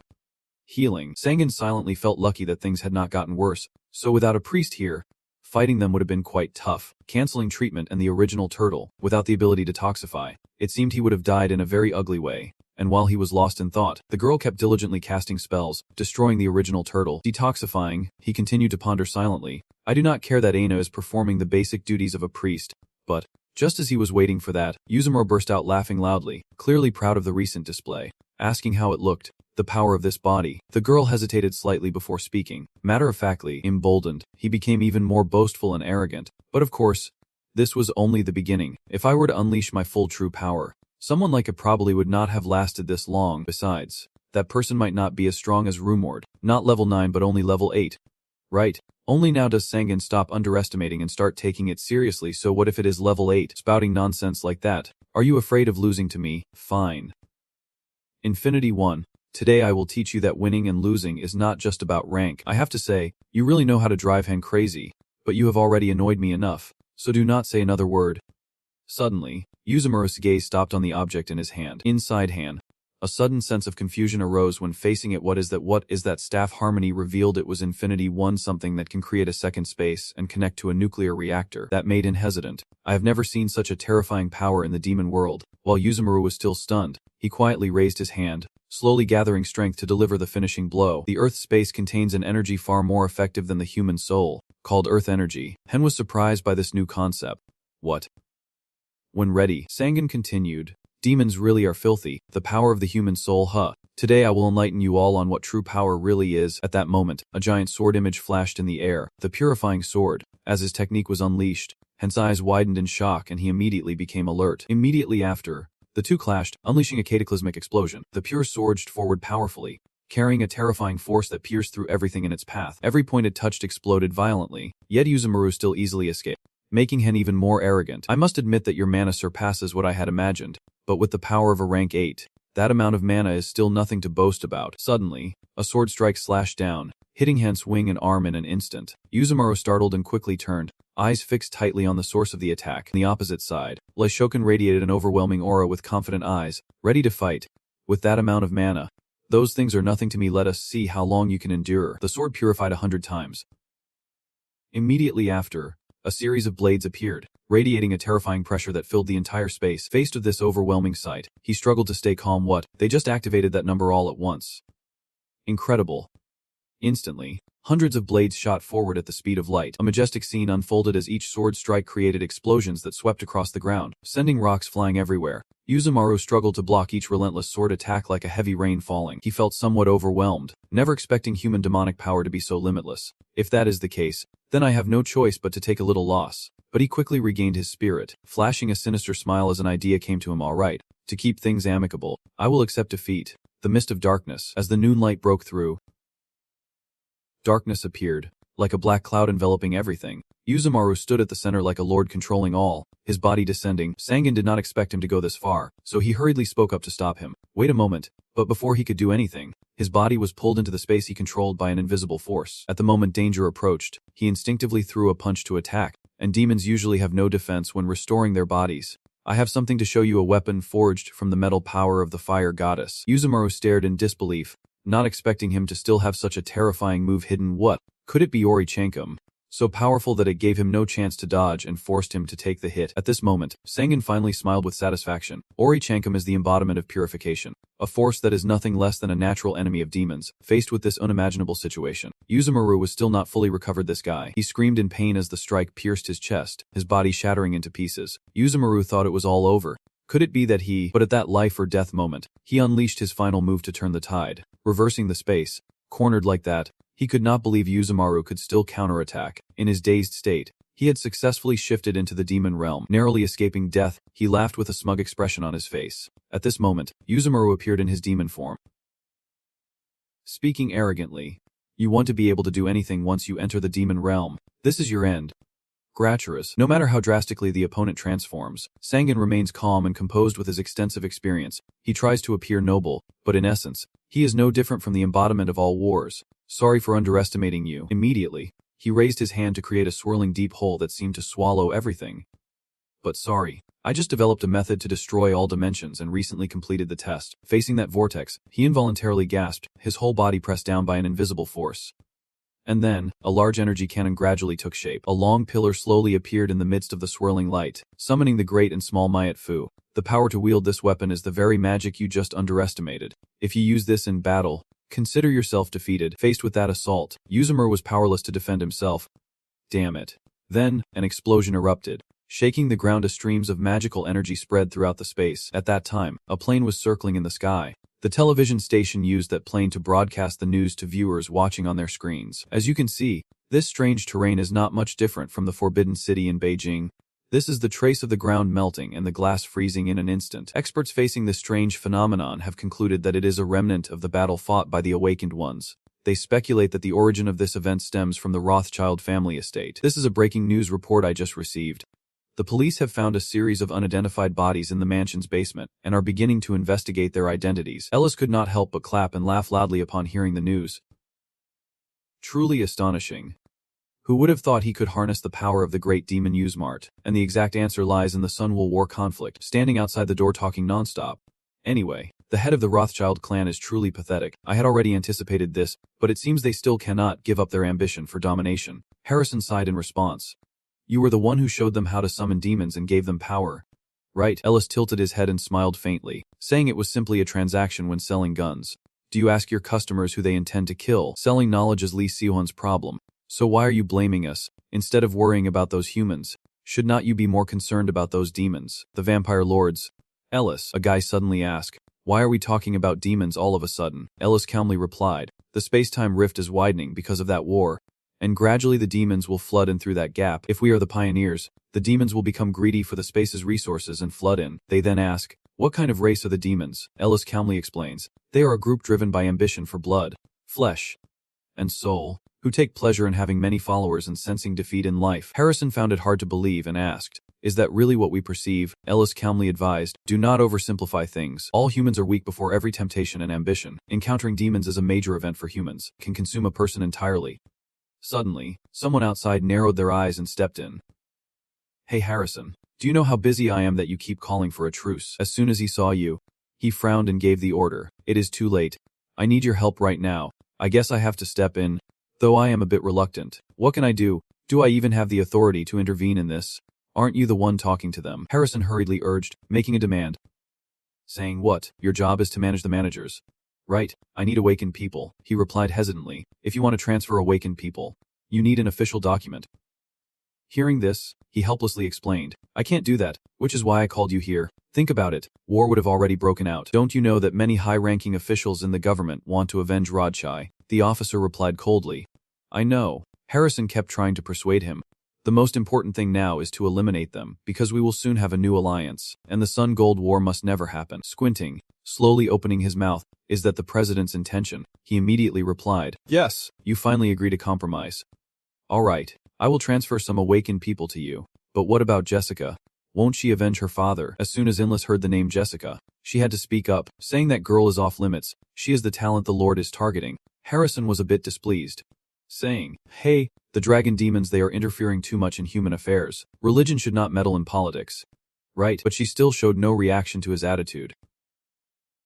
Just indifferent. It is only a small matter. You can decide whether to follow it or not. Harrison could only sigh helplessly. I do not know what she is thinking. We have to leave Jessica alone. She is now one of the survivors of the Rothschild family. As a leader of the moderate faction, we must help her. You must be surprised by this news. Right, if you want. Go ahead. Moreover, can this matter be discussed with outsiders? The old man emphasized the plan and made the request. After all, half of the ministers in the government are dragon demons, quite new. Indeed. Anyway, now no one can touch the evil wizard Sungwoon. Make sure you have good control over your awakened ones. I do not want any meaningless incidents to happen, especially. The Eshi team that everyone formed for me has achieved the fastest growth. The cooperative community signed operational treaties. Blind, overlapping everywhere in every field. Politicians and important figures are very worried because they cannot contact me. But the biggest change is the relationship with the United States. You sat in the office discussing with him, and us President Donan proposed that I sign a secret agreement between the two of us. The US no longer wants to expand the war, and in return, I will receive a great reward: independent diplomatic rights. My territory was recognized as an independent nation, and both the United States and the core alliance of the Five Eyes acknowledged it. Since the establishment of Israel, there has never been a case like this, so this is an incredibly great privilege. After careful consideration, he decisively signed the agreement. I am now recognized as a head of state within the G7, and everything I have achieved is based on my own abilities. The scene continues to move to the United Nations, where Sangin Duk Dai stands up to speak again. With the US appearing like this, countries around the world have been constantly calling, having gained equal rights through a secret treaty with the US. This public debate is just for show. The world now looks completely different than before. That was the birth of an individual sovereign nation with equal rights and a dominant power called the United States. Therefore, everyone in this era clearly knows that the strength of an individual can surpass even the power of a mighty nation. In the end, except for Yojang, All the other team members have withdrawn after this incident. It is really a pity to part ways. But it is understandable because not only they but their families were almost killed by it. After everything, Anna could not help but sigh. I never expected them to give up everything. If they followed matter, their lives would have turned from hardship to wealth. Sangan frowned, then smiled faintly. They were not fighting monsters, but humans. So they feared their families' lives would be threatened once again. You turned back and continued, adding that when they work with me, they will realize their own lack of strength. It is true, but what can we do now? Where is Yojang right now? She honestly reported that she is currently in Africa. Sangan finally breathed a sigh of relief, thankful that Yojang is still there. At the same time in the Cape of Good Hope region, Ino01 and Yojang are both here. She reports the situation. The Alpha team has fallen apart. The girl only let out a faint sound, which made Aina01 worried. Is she okay? Yojang seriously states her goal. Nothing in this world lasts forever. More importantly, I have to become stronger. I want to become stronger than anyone else so I can win everything and never have to worry about my life being threatened. She happily agreed, saying that means she needs to train her aura to a superhuman level, surpassing Mater by 1 rank. But even now she already has that potential. Aino01 continued in a reassuring tone. No, that is too much. Does not a transcendent like that only appear once every 1,000 years? I heard this from Ileana. If you can surpass Mater, you can get closer to the god, which is why they are called transcendent beings. It will be fine, because with Yujang's talent now, she is already a genius, possessing outstanding abilities that surpass 982,298 individuals. The girl became curious upon hearing this. What does that number mean? Aina01 quickly explained that mastering aura is something that even a lifetime of effort cannot avoid mistakes, except for a few special people. But Jijang reached that level in just 1 year. If Jijang were a data set, she could become a superhuman model. She also did not forget to encourage her. Keep going. At this point, Aino01 took off flying. Only now did Yojang remember. Right. I came here to do something. The ground around the girl had also started to shift. She used her eyes to assess the situation. Here it comes, a few boss monsters. The famous Abaddon. It is moving, and Yojang's smile grows wider because of it. Good. A monster quickly emerged from the sea. That monster is this class Abaddon. Aina01 opened its mouth to urge the girl, triggering an energy reaction. Abaddon has noticed this direction. Yojang stuffed her mouth, shouted excitedly, "Let us go." Then she rushed forward to face it head-on. The light from where they fought was so bright it was blinding. Sangan, who had been watching, could not help but praise it. This little girl Yojang is quite talented, is not she? She is getting stronger day by day. Even Aina01 has to admit it. This talent has never been seen before in the memory of Master Keep or any previous keep. He immediately responded, "Sure enough, she is really scared." Sangan suddenly felt a bit curious. What will happen if she becomes stronger than me? She simply replied, "The Akasa system is the greatest driving force behind Yojang's power growth." He continued speaking. "Actually, the awakening system is unlimited. After recovering Keep's memories, I also use the system's power to acquire abilities." On the screen, Yojang is still fiercely attacking. She keeps landing critical hits on the monster. Sangan watched Yojang's fighting style intently without looking away. It really is enjoyable. Isn't her strength or intelligence? He nodded in approval. You are satisfied with praising him. I am afraid he will become discouraged like Tim Ampha did after going through an ordeal that almost sent him to the underworld. But now there is no need to worry anymore. There is a huge fire happening in Guernsey, England. A sniper is struggling to control the situation. Is there still no backup? Hold on tight. If you are pushed back, it is all over. The screams kept ringing out nonstop. All the ammunition was completely gone. Those guys from the song are blocking the way. A few staffs have been raised and pointed at them. The scene was chaotic, filled with swirling dust and smoke. Some soldiers were thrown backward by the force. One guy kept trying to get up even while lying flat on the ground. Damn it. If they do not send reinforcements, I will allow you to retreat. He froze when he saw an eye staring right at him. He panicked and kept screaming, then turned back. But all that remained was a bloody scene caused by the monster. While the soldiers were being brutally torn apart, one of them was lucky enough to escape to the side. The person panicked, throwing a gun at the monster. They were stunned and looked around in confusion, and seeing this, she immediately covered her mouth. Inside Mary, a desperate prayer echoed, "Please do not come here. Do not come here. Do not come here." But suddenly, a monster caught the scent of a human and lunged. It immediately went berserk and charged, and she instinctively ran to create a smokescreen. Not far into her escape, Mary was bitten on her left arm by one of the monsters. Only when she realized did she freeze. Wait, could it be that arm? Mary stared blankly at her empty left arm. Immediately, she coughed up blood and collapsed. By then, it was too late for regrets. If only she had used a gun back then, she would not have ended up as a meal for these monsters now. The person who just fell was the group of monsters that had frenziedly charged forward. Before dying, Mary kept mumbling, "Ampha, Mom." Sorry. At that critical moment, a voice rang out, targeting the fish, freezing them instantly, and a blinding light flashed. The monster's movement stopped because of it. Sung-hoon appeared, slowly casting magic and spreading it out. He quietly covered his mouth, already feeling horrified inside. It is truly terrifying. The fish are eating people. He quickly turned to support her as she collapsed to the ground. Recovering. Regenerating, Sung-hoon calmly stood there chatting with Anna-01. I did not expect the Yuk to be pushed into such a situation. Isolated, receiving no help from surrounding countries after leaving the U, Mary gradually regained consciousness. She sat up hesitantly and said, "Thank you for saving my life," he casually replied. "All right. Anyway, your arm is okay, right?" Mary happily looked down and suddenly remembered. My arm was bitten off. Sung-hoon cheerfully reassured her, saying that anything in this world can be reversed, so she should rest easy now. She raised an eyebrow and looked at him skeptically. But could it be that he was the evil spirit Korea had always warned about? Sung-hoon did not answer and just jumped away, saying the rest was up to him and that she should revive her allies. Mary was irritated by his words. Her allies, her army, had all been wiped out. Before she could finish speaking, Sung-hoon flew straight away. Wait, Mary was stunned and a bit confused. What did you say? All my troops are already dead. Suddenly a beam of light appeared around her. The soldiers who were badly wounded earlier came back to life. Clearly I had become prey for the monsters. Mary slowly stood up and sighed in relief. Oh heavens, I told you about the Demon King who saved all of China.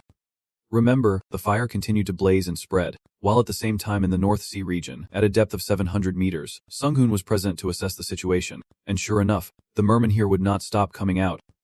He sighed, realizing that since there was a dungeon entrance here, even the British government would struggle to deal with it. Sung-hoon closely watched their strange actions, wondering what exactly they were doing, as if performing a ritual.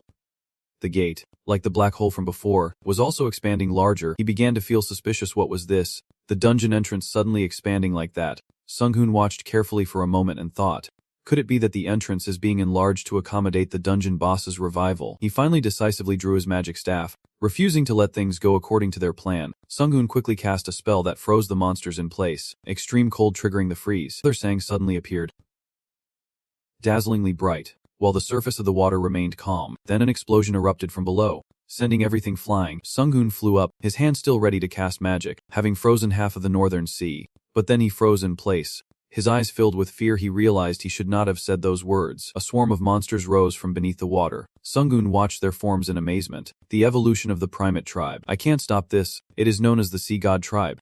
Shinsu, you say excitedly. Looking at its aura, Shinsu has ascended to a high-level god. But if you look around, you can see the drones. The British government is probably monitoring the battlefield, so the fear is not entirely unfounded. Sung-hoon continued to observe closely, wondering what this was. An estimation chart appeared, showing an incredible mana reaction, estimated to be 1,000 times stronger than the Badanjan boss. Meanwhile, inside the bunker, the British Prime Minister's defense was under extreme pressure, 1,000 times stronger. Even if all the awakened people in England united, it is uncertain if they could win. In the sky, a great beam of light appeared, and Sung-hoon outside was desperately dodging attacks from Shinsu, whose intensity was immense. There was a defensive barrier here, but it was made of mana. Terrified, he quickly turned his head in that direction. Wait. Could it be that over there, as Sung-hoon expected, that place had been hit by its attack? The machinery system kept alerting that the whale monster boss's attack had struck directly at Grimsby Go. Linkoser, inside the office, everyone was panicking and screaming, asking about the damage. The entire city had been destroyed. The President of the United Kingdom gritted his teeth and ordered, "Stop saying meaningless things and quickly come up with a plan to deal with this. Do not you understand the significance of targeting that district? One more hit and the entire Rook will be at a crossroads. Now, the first thing to do is to issue a full evacuation order." The system immediately reported back that from this moment on the government will open all the doors of the shelter, and at the same time there is a weapon aimed straight at you. So now there is no other choice but to try to eliminate that Sangan guy. Sangan frowned threateningly. "This brat, do not teach me or you will regret it." Shinsu immediately opened his mouth wide to retort, "This is the vengeful spirit who killed so many in my family. I will kill that many of your kind in return." You were a bit surprised. What he said. There are still 472,672 individuals left. Shinsu wasted no words and launched an attack, but Sangan reacted much faster this time. He decisively used space distortion to block the strike. Sangan only felt regret after using it. The intensity was too strong. Why did he use the space distortion technique to fight back? A long streak from the earlier incident appeared, stretching across the sky all the way to London. Shinsu slowly spoke with sarcasm. "A powerful mage like you still can't win the mission to protect your kind. But how long can you really protect them?" Anna-01 suddenly appeared to report. "Matter. Our defensive spells are too weak and ineffective, not strong enough to stop the enemy's attack." Sangan could only helplessly try to hold the situation, for now finding a way to contain it. Shinsu wasted no words and kept launching multiple attacks. He had no choice but to take a risk and use it, creating a second space. But it did not hold it back for long before the spatial barrier showed signs of cracking. The moment after, the barrier was easily broken by Shinsu. Sangan immediately cried out in pain, spitting blood, and Anna-01 quickly turned around in alarm. Matter. He quickly regained his composure and replied, "I've lied." While Sangan was trying to control the situation, his magic had been broken. In his haste, he forgot that he was the one who forcibly opened the dungeon. This was not the right way to deal with a super heavyweight like this. Shinsu suddenly let out a proud cry. "Not bad. Though small in stature, you managed to create a second space. But I have enough energy to wait for you." Its gaze sharpened gradually. "If you went alone, Senza, you would have a hard time. Now go die." Sangan was immediately stunned, his eyes wide open. He was dazed by a single blow from Shinsu. Sangan gasped in pain, his body trembling from the sonic waves, his brain severely damaged. So he tried to heal the damage by linking his brain and using the remaining mana. After the sudden attack, he could not hold on and fell freely. And if he wanted to save those who died in England, time was running out. Damn it. My healing magic is not omnipotent. Unless I am a god, my limit to save someone is only 10 minutes. Sangan's side of Shinsu grew more distant by the second. 10 minutes. Within those 10 minutes I have no choice but to deal with this guy quickly. He fell straight into the sea. So first we need to seize this chance to erase all traces. Sangan gritted his teeth and ordered, "Enya, hunt the traitor, bring all of Maidev's electric power here." After making you fall into the deep sea, it slowly circled on the water's surface. Dead yet. Seems like a pretty strong person, but human bodies are usually very fragile. Shinsu quickly turned and moved on. Finally, there were no more obstacles, so it began cleaning up the surroundings. Under the sea, Enya-01 is desperately probing, avoiding the gathering of magical power through spells that disrupt perception.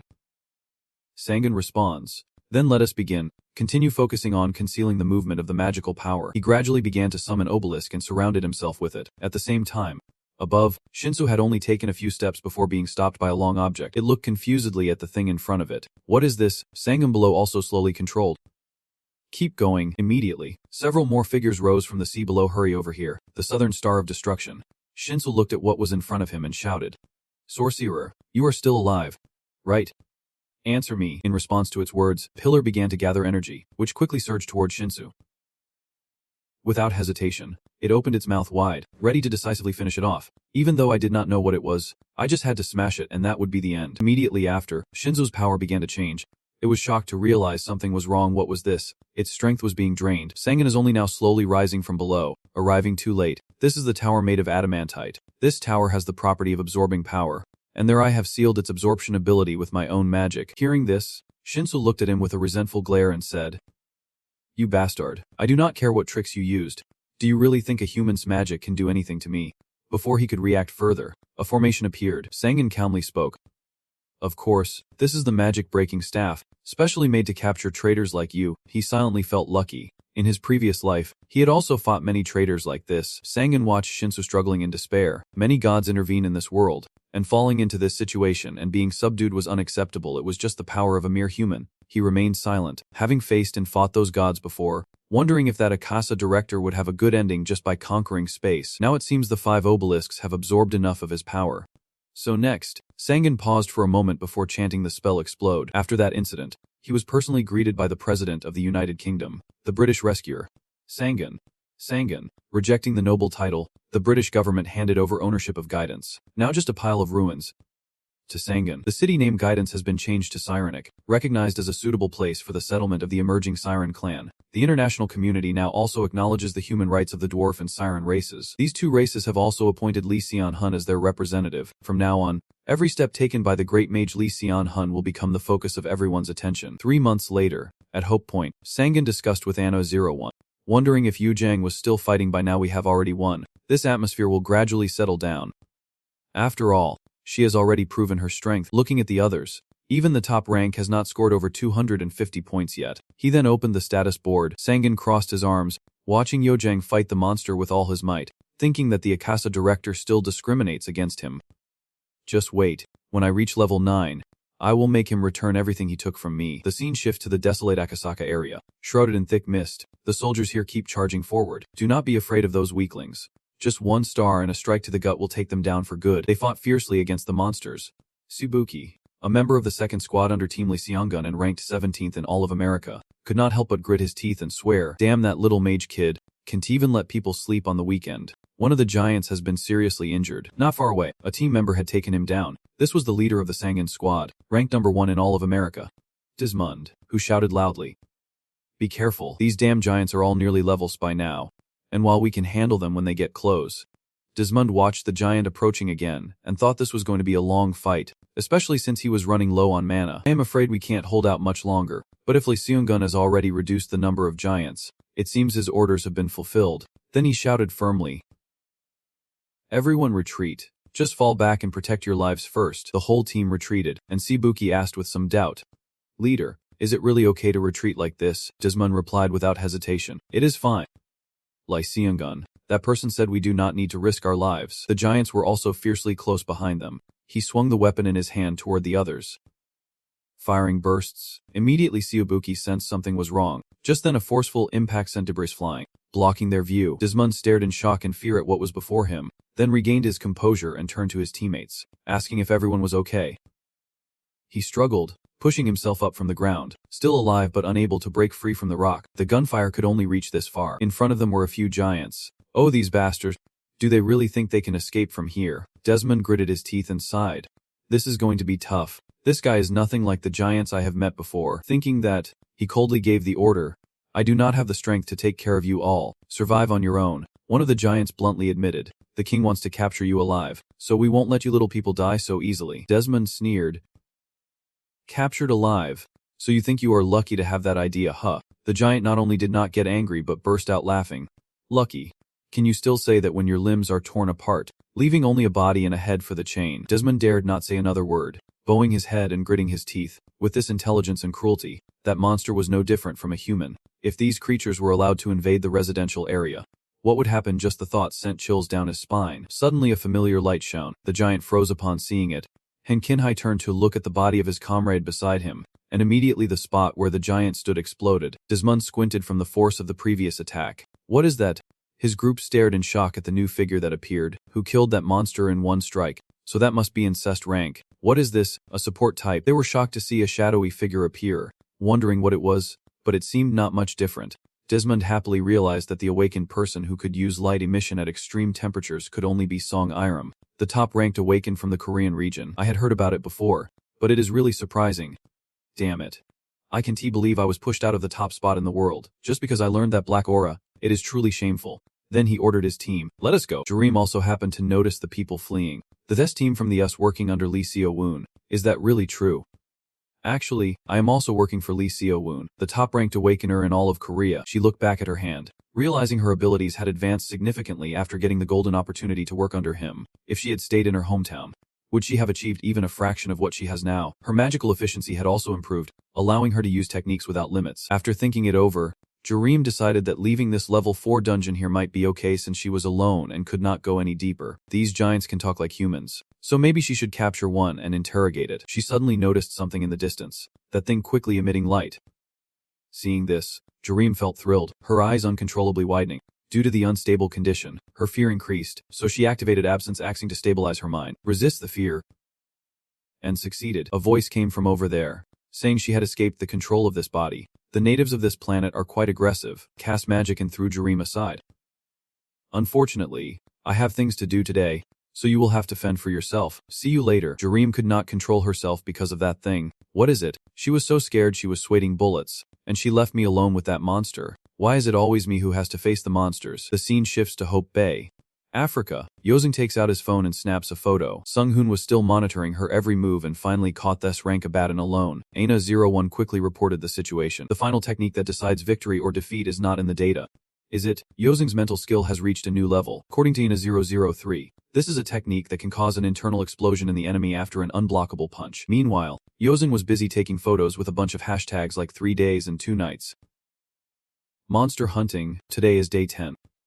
Loving it. He felt a bit worried when he heard the report. Why is Yozong always surpassing his expectations? I am not very familiar with aura, but is that really okay? A punch that can't be defended against and explodes inside. What the hell is that? That is terrifying. Ana01 beside me remains calm. Of course, if it is a powerful creature, it would not be easy because it has its own resistance. But if it is a weaker opponent, then this is a critical hit. Matter. Would not it be better to be careful? Sangan asked curiously. And Aina seemed happy about that. Aina01 answered without hesitation. I think I understand why people love playing games so much now. When I was teaching Yozang, I felt like I had chosen an SR character. It was amazing. Suddenly a loud red warning sounded, and she immediately paid attention to it. The level 4 area was showing strange signs. On the other side of the world, a massive explosion also appeared. The tall guy stared at the screen, and Jareem also turned his head to look that way. The maze reform. In front of her was an area being engulfed. Desmond sat on the boat, quietly relieved as it departed. If he had been a little slower, he would have been caught in that transformation. After all, a level 4 dungeon is no small matter. The entire Alaska has been transformed by it. The highest mountain peak in the world can now only be found in this Alaska. Time passed to 12 hours later. At the upgraded maze, the military vehicles had arrived, and Aina01 reported seriously that 128 automated troops had been deployed. Dungeon calmly asked about the Air Force, and she honestly replied that they were probably ready too. Hearing this, he sighed, saying it was really troublesome and that they could not ignore America's territorial ambitions. They will probably give up in Alaska since there is not a single person there. Aina01 seriously reminded him that it should be called New America. They have bought a lot of Golem from our company and our VIP clients. Sir, you should not talk about them like that. Dungeon then dropped the subject. Whatever, the labyrinth has only been upgraded this far, she replied. Yes. More importantly, we just received an emergency report from the Yaram River. The boss monster has just appeared, and seeing the figure approaching. You guessed. Oh, it seems she is on her way here to report directly. Yaram arrived just expected. Hunting Gons. When did you get here? You asked hurriedly. Just arrived. I heard you encountered the boss monster, she honestly recounted. Yes. Maybe it is a mutated giant. I can estimate its strength. They stood there talking. If she could not gauge its strength, then we probably can't deal with it the usual way. That is right. I have a feeling this monster is like the one that swallowed the dwarf world last time. While Yon was so tired he kept nodding off while the two were discussing plans. May I take a brief look at her memories? Just for about an hour. There are no side effects. I need to verify what kind of power it is. Yes. If it can help you capture that monster itself. It seems to be a superhuman. Perhaps it evolved earlier than expected. Jareem noticed the girl, and Johan quickly explained what was wrong. She had been fighting for 3 days and 2 nights straight, and was exhausted. Eat, take a bath, and sleep. Before leaving, she still had some doubts, asking what he planned to do now, to which Sangan smiled and replied, I have to do what needs to be done. He spoke while turning away, saying that even though we can communicate with them, humans and giants basically cannot coexist because they would eat humans. Fortunately, this situation is not like the last time at Dwarf Dungeon. Because Earth is our territory, the scene shifts to the Starseeker space station, where 2 people outside in space point and focus on something beyond. They frown, straining their eyes to look at it. A large ship appears right in the middle of the sky. What is that? Is that a starship over there? This information was immediately reported to the main base. A large object appeared in the space above Alaska, nearly 12 kilometers in length. Harrison blinked in disbelief, saying it was the aerial warship the Ark Wizard mentioned earlier. The person next to him quickly responded, Yes, it is called the Starship Sky Corridor. He continued, The name does not matter. They said they would sell the second one to the United States. This is our chance to test its combat capabilities. They immediately called out the analysis team, including several operatives currently undercover. Anoa Zero and Sungun were now in outer space, and she reported, We have reached the target point, he happily exclaimed. We successfully transported a 12-kilometer-long weapon from Mars here in the blink of an eye. Truly the combination of technology and magic is incredible. Jareem below glanced at the area briefly, and Anna Zero confirmed that due to the strong interference, we could not locate the monster. Instead, the mage's eyes could see places we could not probe, so Sungun had to consider another plan. I see. Although we can't see the details clearly, at least we know what is there. You reached out and carefully observed the area, which is quite vast, she replied slowly. After all, this is a development zone with no inhabitants. Hearing that, you finally breathed a sigh of relief and decided. Alright, there won't be any problem if we fly in. Let us first test its reaction. Fire the shot. Anno Zero immediately prepared. Ready to go, he shouted. Fire. And the spaceship immediately fired a long beam straight at the designated target, rushing directly toward the mountain. But unexpectedly, the shot had no effect at all. Sango smirked coldly. Maybe this shot won't do much. That boss monster is probably quite troublesome. Anna, what is the analysis? Anna Zero quickly received the order and observed carefully. Unclear of the cause. I need more information. But ahead a strange phenomenon has just occurred. Objects are gathering and forming some kind of shape, as physical and non-physical objects are merging. I guess they are a fusion entity. You sighed upon hearing that, wanting to quickly take down this monster with the battleship. But it is not going to be easy. Anna Zero beside you reminded Sango that with the combat power of the Sky Corridor, it can be dealt with. but it will take some time because the warship can self-repair to some extent. You can rely on it lightly. Then Anna, help me pilot it and check its combat capabilities at the same time. She immediately replied. Understood. At that moment, Aojing slowly straightened up, and Zeram was a bit surprised. Aojang, what is wrong with you? She turned her head cautiously. Sango the opponent appeared in the air. He looked surprised. Why can't I sense it? Aojing helplessly pointed. Really? Look up, Sango calmly replied. You must have mistaken it for a giant. It is starting to attack the space corridor. You suddenly paused for a moment. Something strange is happening above. It has escaped your detection and come here. Its power cannot be underestimated. For a mutant capable of using giant magic has appeared. Sango's face darkened. But Aojang, she had spotted the enemy before him and kept watching in that direction. Among them, some seemed smaller than the usual giants. Suddenly, a giant appeared, saying, I came here to see who dares to bother me, and the girl I spared yesterday has brought allies this time. Sango thought quickly and realized that it was not like the partially transcendent whale from before. This one was a transcendent being itself, different from anyone he had ever encountered, a giant king on a much higher level. He just arrived and was very excited. Wizard, you are the team leader. Right, your power is quite impressive. The giant king stumbled and turned his head back. Deep purple light flashed as Aina-01 aimed her gun at him. Heavy Ascalon rounds unleashing a full assault on the target. Well done, Aina. The moment has come. Immediately the water surface was disturbed, causing a massive explosion. Sango seized the moment and shouted loudly, follow my command. He then cast a magic circle, combining knowledge, mana, and will into one. Knowledge and will, amplify the magic power. Let the body ascend to divinity with my own strength. I will surpass the limits of my race. My will pierce the sky and reach the sacred realm of the gods. Sangan raised one hand forward, unleashing transcendent magic. He made another area light up. Activating it, that power surged into Sangan, creating a mysterious scene. He grinned excitedly. Now I am on the same level as this guy. The rest is just testing our strength. The giant king can only sigh now. A race with both technology and magic is truly troublesome. He teleports outside space, raising his hand to deal with him, saying come here and I will handle you directly. He piloted the spaceship away, saying come on Mage, only to see a bright event unfold outside. The giant king appeared, clearly having prepared thoroughly. A direct strike was aimed at Sangan, and without hesitation he charged forward.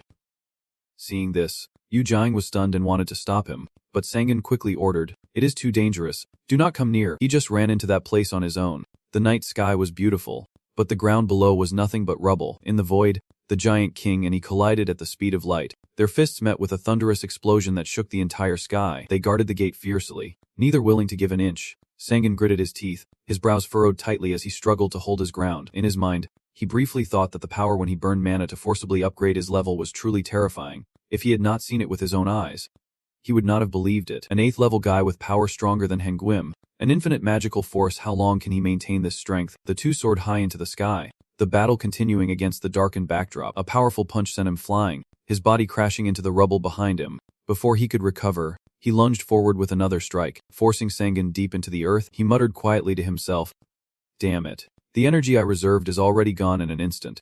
Sangan took a deep breath, then in his mind, the thought dissolved. A white glowing orb enveloped them both, its light dazzlingly bright. The thick dust rising made the girl and her shield their eyes. The girl frowned deeply, clearly upset. Yozong Junspa. It seems Sangan Appa has been pushed to the limit. Her eyes wide with surprise as she asked, what? Jerem looked out into the thick smoke. Can she see? They are moving too fast for me to keep up. In the midst of the smoky village, the giant king stands tall and lowers his head, staring at his hand in amazement. This is the power of aura matter. He looked at the giant king hovering in the distance, his expression softening slightly, silently admiring. Impressive. A being with a limited lifespan like a human reaching level 8 and awakening power.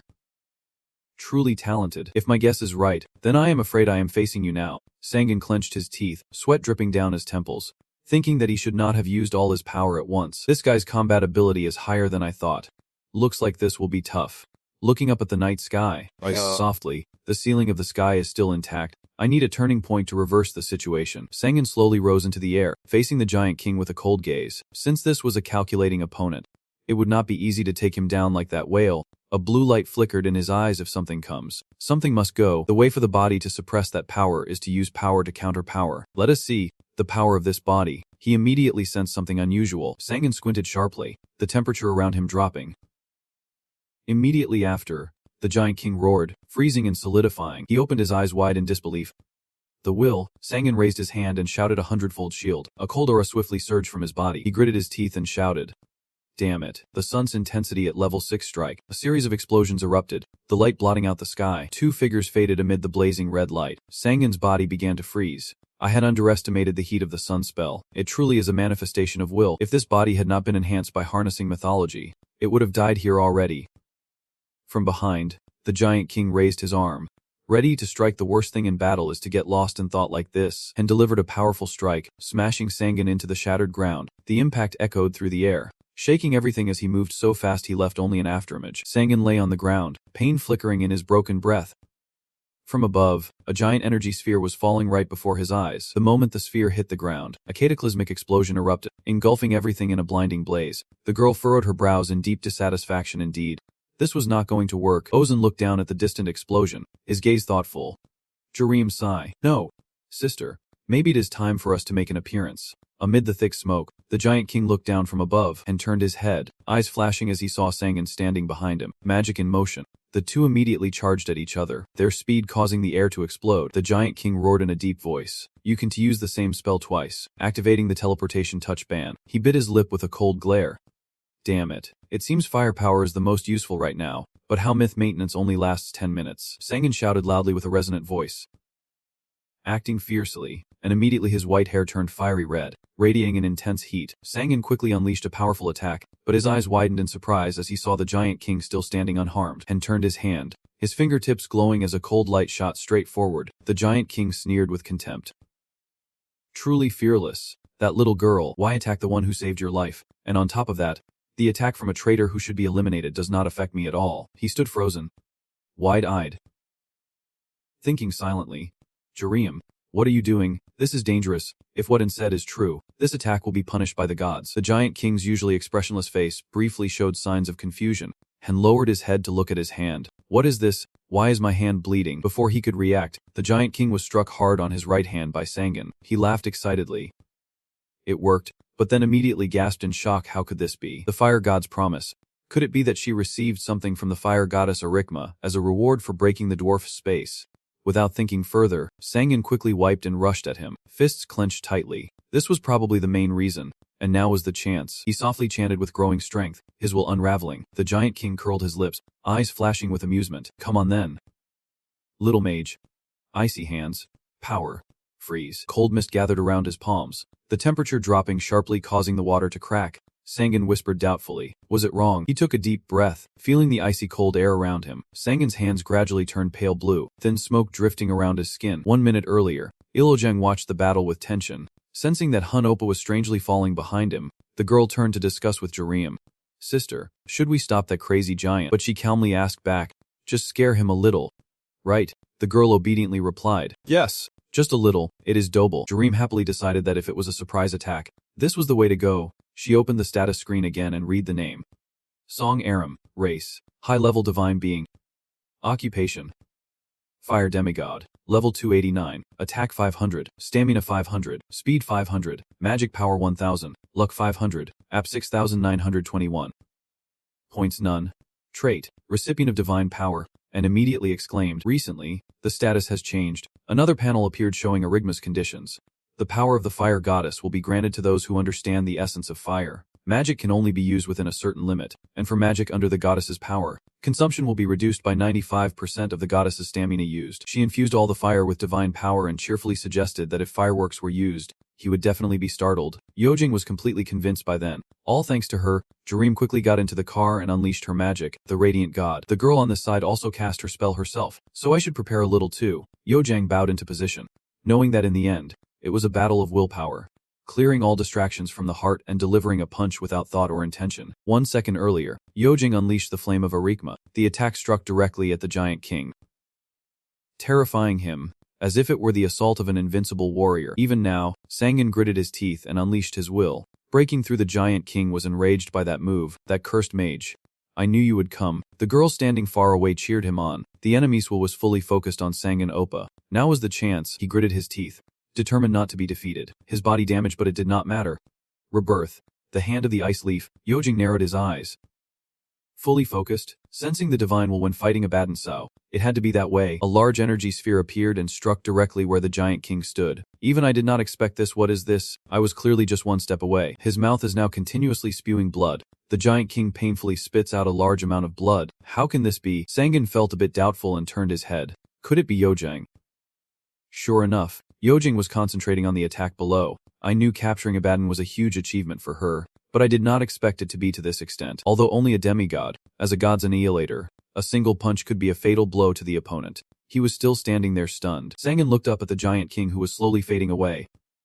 As expected, it was the power of a demigod's attack. He probably won that easily. But at this rate, he wanted to be able to resurrect anymore. He looked at the pieces falling from his body and decided he had to seal him off. His entire body was made of cubes. Sangan silently vowed that as a demigod, he could not leave this place. Only after that did the girl finally relapse and collapse to the ground. It was over. Ojang's mouth kept vomiting blood, and although a faint will appeared, the movement still could not be stopped. The girl just collapsed like that, half dead already, and seeing Ojang like that, the other two were worried sick. Wake up, Ojang. The scene shifts to California. Los Angeles. At the Undead Legion headquarters inside the building, in room B, but the place echoed steadily. A crypt located in the basement of a newly built building. The wizard asked again, so, have you made your decision? Just a warning, if you return here, it means you must rely on that person for your entire life. Jessica replied decisively. I know, the god of death, the god of the undead. Although there are many titles, it seems that he has not revealed his true name yet, but he still allows me to act for my family, and reminded her carefully. Of course, that being an incredibly generous and magnanimous person, those like us still have freedom. However, if her thoughts ever conflicted with the gods, she must choose to follow the god's will. Can you endure it? Jessica affirmed without hesitation. Of course I can. I have already heard the information from Alice. The wizard then agreed. Very well. What race do you want? She asked without hesitation. Vampire. The wizard said with a sigh. What about Sir Skeleton? This is a race that does not need to eat yet still performs exceptionally well, but Jessica insisted on being a vampire, in the end, and could only helplessly comply. It is a pity she would have obtained Origin's blood as she wished, and if she could rebuild her career herself, she might stand under the sunlight once again. The scene shifts to South Angmatop Island. A voice calls out, Enya, how is the situation in Alaska? Anna01 replies while tapping on the device continuously. I have arranged all the remaining giant children on the rooftop. The rooftop system received very high praise from the military. Sangan smirked. There really is no better way to make money than selling weapons. Images appeared before them, and Sangan asked, there are still 3 4-star dungeons left. Right, she quickly replied. The Herb Tribe. The Dragon-Face Tribe. Kraken. The Dragon-Face Tribe rarely appears, so I cannot clearly understand its purpose. The Herb Tribe is in the process of forming a forest in the desert. These two tribes pose no threat. The real issue here is Kraken. It always blocks the teams transporting goods across the Atlantic Ocean, so you suggested handing the sea over to Serendi. What is out there? Anna01 replied. It is Yojang. And hearing that, Sangan felt uneasy. Why Yojang? You resist overthinking. Is not this secretly recorded? It is illegal. Anna01 bluntly exposes. Nothing surprising. You are not even human, so why worry? Sangan ignores that and wonders. Really? What is Yojang saying? She just replies, it is in progress. Please watch. The screen clearly shows Yojang's conversation with the other person, confirming that they have now been charged with assault. An investigation and detention will proceed immediately. Detention. We request to meet the young lady as guardian. Investigation and detention. Could you please explain the reason? First, please come to the police station, and we will explain everything in detail. Sangan was a bit doubtful about the family issue, but anyway. Anna confirmed without any emotion that there had been conflicts from the start, and recently it seemed to happen more often, with many organizations undermining Yojang's strength and dragging her mother into it. He wondered why she did not tell him to step back, since they could have talked about family matters. She explained continuously that Yojang's mother, Sis Kim Sanja, has long been a businesswoman and often argued with Yojang.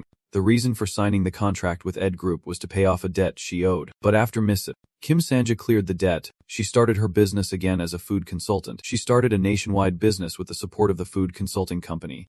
But the way they handled it did not sit well with him, so he went straight to the conclusion. Anna01 hesitated for a moment before frowning and replying that she had been scammed, and Sangan just scratched his head and chuckled at that. She continued to explain that the issue was with the investors. This was not a normal business.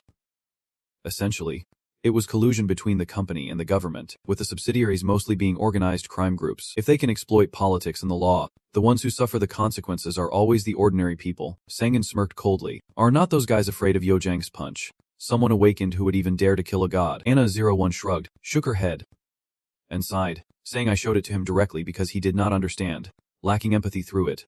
Mother, please pay more attention to those around you, because without me, he would not know. You put on a look of disbelief, and she replied differently from mother. saying she did not know what you would do without me. Yojing is just an ordinary 20-year-old girl. Sangan raised his eyebrows in doubt, so Enna01 had to explain further. Although she is very strong, if she forgets that she is just a second-class Korean citizen bound by laws to follow, it will be difficult. Throwing a punch in anger from the start is already illegal, and I am thinking about this. Mother, and to protect Yojang, we need to act immediately. Sangan's mind was racing at that moment. He looked up at the screen again, wishing she had asked for help from the start. Thinking it over, Sangan spoke up, saying there was no way to save a failing business except to step aside, and I will support Mother Yojing's business. Not too big, but it won't fail. Sorry mom, but this business is just child's play. From the start, a single day of Yojang was worth so much, then you keep stuffing that cold mouth, and I will take care of that company and the political crowd. The business over there who dares to mess with your people. To Seal, Aquianum Food Corporation, where everything inside the company remains calm. An assistant notices and asks if the boss is here, and the person beside him immediately gives an order. You are just staring at him. Do not you know today is the company's dinner party? Send him away. Hearing that, he immediately shouted, Hey you, our company is not receiving guests today. So leave. He waved his hand to shoo the person away, saying, Does everyone around here suddenly have Sungwon's hairstyle now? What are you staring at? Get out of sight. You fool. Sungwon quietly observed the other person, noting that although he seemed weak, he had signed a contract with Akaza, and I heard most members here have already awakened. You opened your eyes wide and looked around carefully, and what caught Sungwon's eye was an orange. With 60 cameras at every corner, disguising was indeed a good idea. He saw you just standing there and was about to rush over. Damn it. Are your hands made of virtue? Take your hands out of your pockets quickly. Sungwon calmly brushed past. You have a mocking smile. Sorry, but I have important business to attend to here. He was clearly pissed off. That bastard. Sungwon calmly snapped his fingers. Take another look at my greeting. Strange lights immediately emitted from the building. Those inside were instantly terrified, wondering what the hell was happening and if they were under attack, while the person sitting in the chair, the executive director Baek Hwan-sung, was furious. Coming to hunt man-eating tigers. Still very calm. Do not panic. After all, having enemies is natural in business. Look at his face first. Lower the camera. They quickly obeyed and removed the camera. When they looked in, everyone panicked. What the hell? The image was broken. I do not know who he is, but he has magic and locked all the doors ready to fight. Baek Hwan-sung furrowed his brow and thought, that shiny silver hair, there is no way he could be Sungwon. There is no reason for it. After thinking, he ordered to contact the police chief and the senator about this case. Over here, Sungwon saw him scared to death and quickly reassured him, saying it was just the lights and electricity flickering, and that he could not just go around killing people for fun. The company's people quickly rushed over.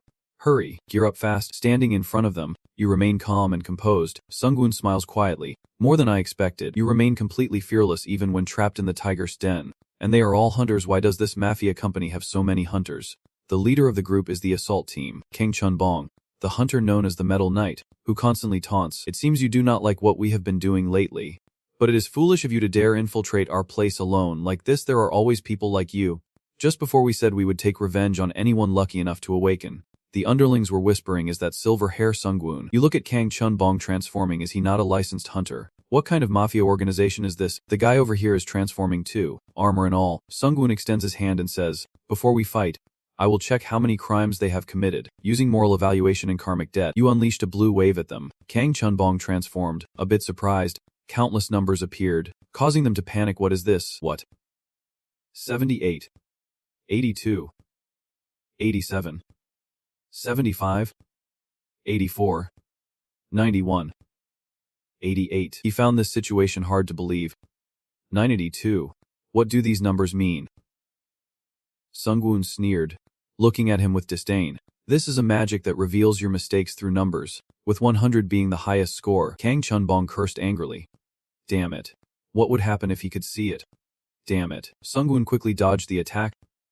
Impressive. Everyone scored over 70 points. So to join this organization, each person has to kill at least 10 people. He grew even more furious and launched a flurry of attacks, a bit reckless. Sungwon dodged and blocked, exposing Kang Chun-bong by saying, I have seen all your crimes. Assaulted and stolen 137 times. Sungwon threw a punch as he spoke. 34 counts of manslaughter, 12 counts of insulting the dead. In the end, the total crime score was 92 points. The scourge of humanity. And with that word, Kang Chun-bong was knocked out cold. He took a painful hit but still refused to back down, saying, you defeated me, a Metal Knight.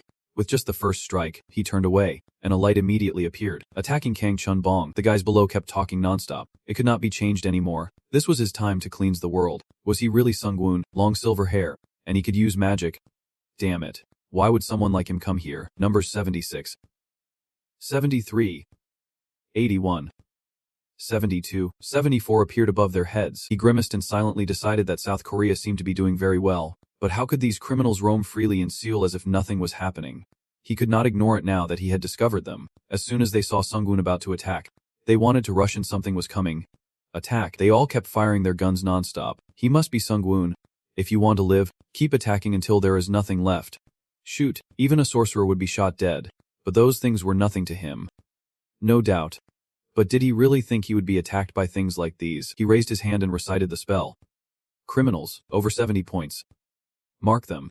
Red dots immediately appeared above their heads. What the hell was that? He put his hands in his pockets, calmly gave the order, a spell against humans, each one subdued. Immediately, they were completely defeated. Sungwoon smirked. Remembering you, granting power to these criminals even if it was just to restore the stability of the dimension. Kaso is more irresponsible than I thought. If he wants to awaken their powers, he can take care about their morals and dignity at all. A message has been sent out. We should run, boss. We believe the main enemy is Sungwoon. The footsteps of the organization's core members are getting more hurried.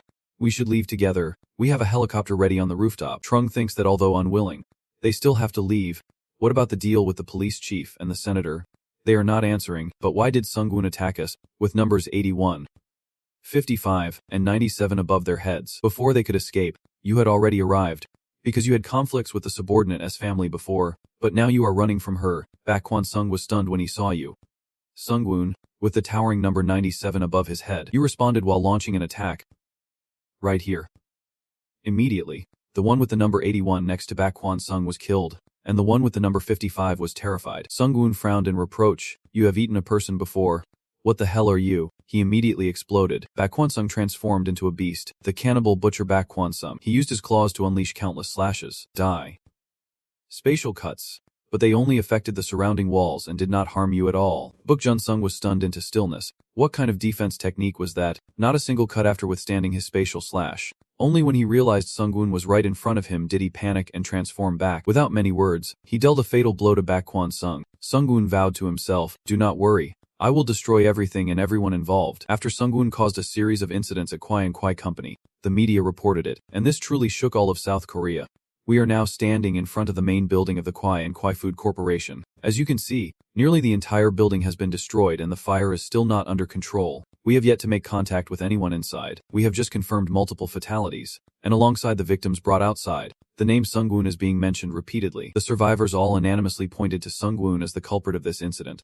However, the press is yet to confirm the truth, as for some reason, none of the cameras could identify who the perpetrator was. A bottle of alcohol was forcefully thrown at the TV, shattering it to pieces. Accompanied by the heavy curses of Congressman Sungwoon, this bastard is finished. This is the inevitable result of giving power to an uneducated person with no basic knowledge. That is why I said we need laws to control everyone's awareness. The editor-in-chief of Sangjin National Magazine is also here and cannot accept this action.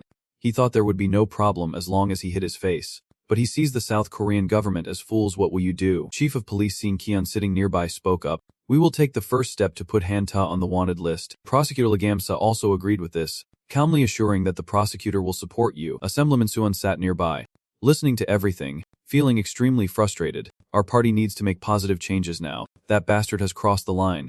Murder. And more, keep an eye on his company, the Unlimited Magic Company, a citizen of Korea paying a single cent in taxes. That is impossible. Sang Jin also responded, yes, sir, hunters are exempt from taxes on their hunting activities, but exploiting that loophole to start a company is just too much. We should have gone after him a long time ago.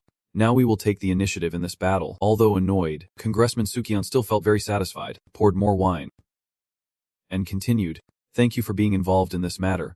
Everything will go well, and taking this opportunity, we must squeeze him dry. Whether he is a hunter or not, he is just a corpse, disregarding the nation's compassion. I heard his company's revenue is insane. Right, just this year alone, it reached $200 billion. The more I think about it, the angrier I get. Cursing non-stop, this damn bastard does not understand how society works. If he is making that much, he should be paying his share. A fellow congressman of mine offered to sponsor, but he immediately made everything disappear, and I could see he was very angry about it. Sang Jin replied. The congressman must have been surprised by his rudeness, and of course Sukyeon really wanted to teach Sang-gun a lesson. He came up with a plan and immediately responded, asking the editor-in-chief of the national magazine to contact all the reporters and expose that bastard's mother without delay. Her name must be linked to the title of the murderous mother. And as for him, When his mother can no longer control things, he will have no choice but to come to us to negotiate. The more Sukion thought about it, the more pleased he felt, secretly glad that if he could tame that damn hunter, he might even join the next presidential race. This was not just a threat but a business opportunity. If he could not ally with the politicians of his homeland, how could his company grow? Just when it seemed like everything would end there, a voice suddenly rang out, saying I could not let you go with my mother, causing the whole group to panic and shout. Despite their surprise, Sangin calmly blamed all the parasites for gathering in one place. It is hard to have any privacy in a place known as the paradise of surveillance cameras, and if it were not for your secretary's actions, I would have had a much harder time. Everyone here was really shocked to find out you were here. How did Sangin get in? Aren't there guards watching the entrance? You heard about the guards and replied in surprise. Who? Do you mean those beautiful women at the front door? Sangjin got really angry when he heard that. Nonsense. I am talking about the guards at the front door. Sangin smiled smugly and replied mockingly. Oh, if you mean those overzealous imposters, I have already taken care of them. They have been judged for all their crimes in life. Sukyun could not accept it anymore and shouted loudly. Who do you think you are to dare interfere here? To stop Sukyun from causing trouble and to warn everyone present, Sangin used his magic to grab him and choke him. Hey fat man, do not you understand the situation right now? Not giving him any excuse to cause more trouble, you quickly pushed him away and shouted, if you are chasing me, then at least prepare for your own death and stop. At this point, Sangjin could not ignore it either, so he joined the conversation, saying he is the representative chosen by the people of the Republic of Korea. You can't do whatever you want. You two are trying to oppose the government. Are you trying to go against the South Korean government? Sangjin's words caught Sangin's attention, but the senator still has not escaped your grasp. Sangin looked at the spear and shouted, let us see 89 points for morality. This is truly a rare sight I have never seen before. Just how many people have you sent to hell? Let me take a look at your memories first. Senator Sukion pleaded with Sangin sincerely, begging him to show mercy, promising to let this matter go and that they would no longer pursue him. But of course, there is no way Sangin would let it go that easily. He kept tormenting Mir. Kai, do not even try to twist your words now. Where's your courage gone? I have seen hundreds destroy themselves after you used them. At least be shameless like a villain, he said, eyes wide and foaming at the mouth. His eyes flickered with a golden light someone had passed on. The poor legislator Sukion. Sangjin was truly shocked and could only say he was gone for good. Sangin was now extremely pleased and told the two to start praying for his life. But Sangjin gave up. He rushed forward and shouted at Sangun. You bastard. Who do you think you are to judge us? You are just a lassie hunter.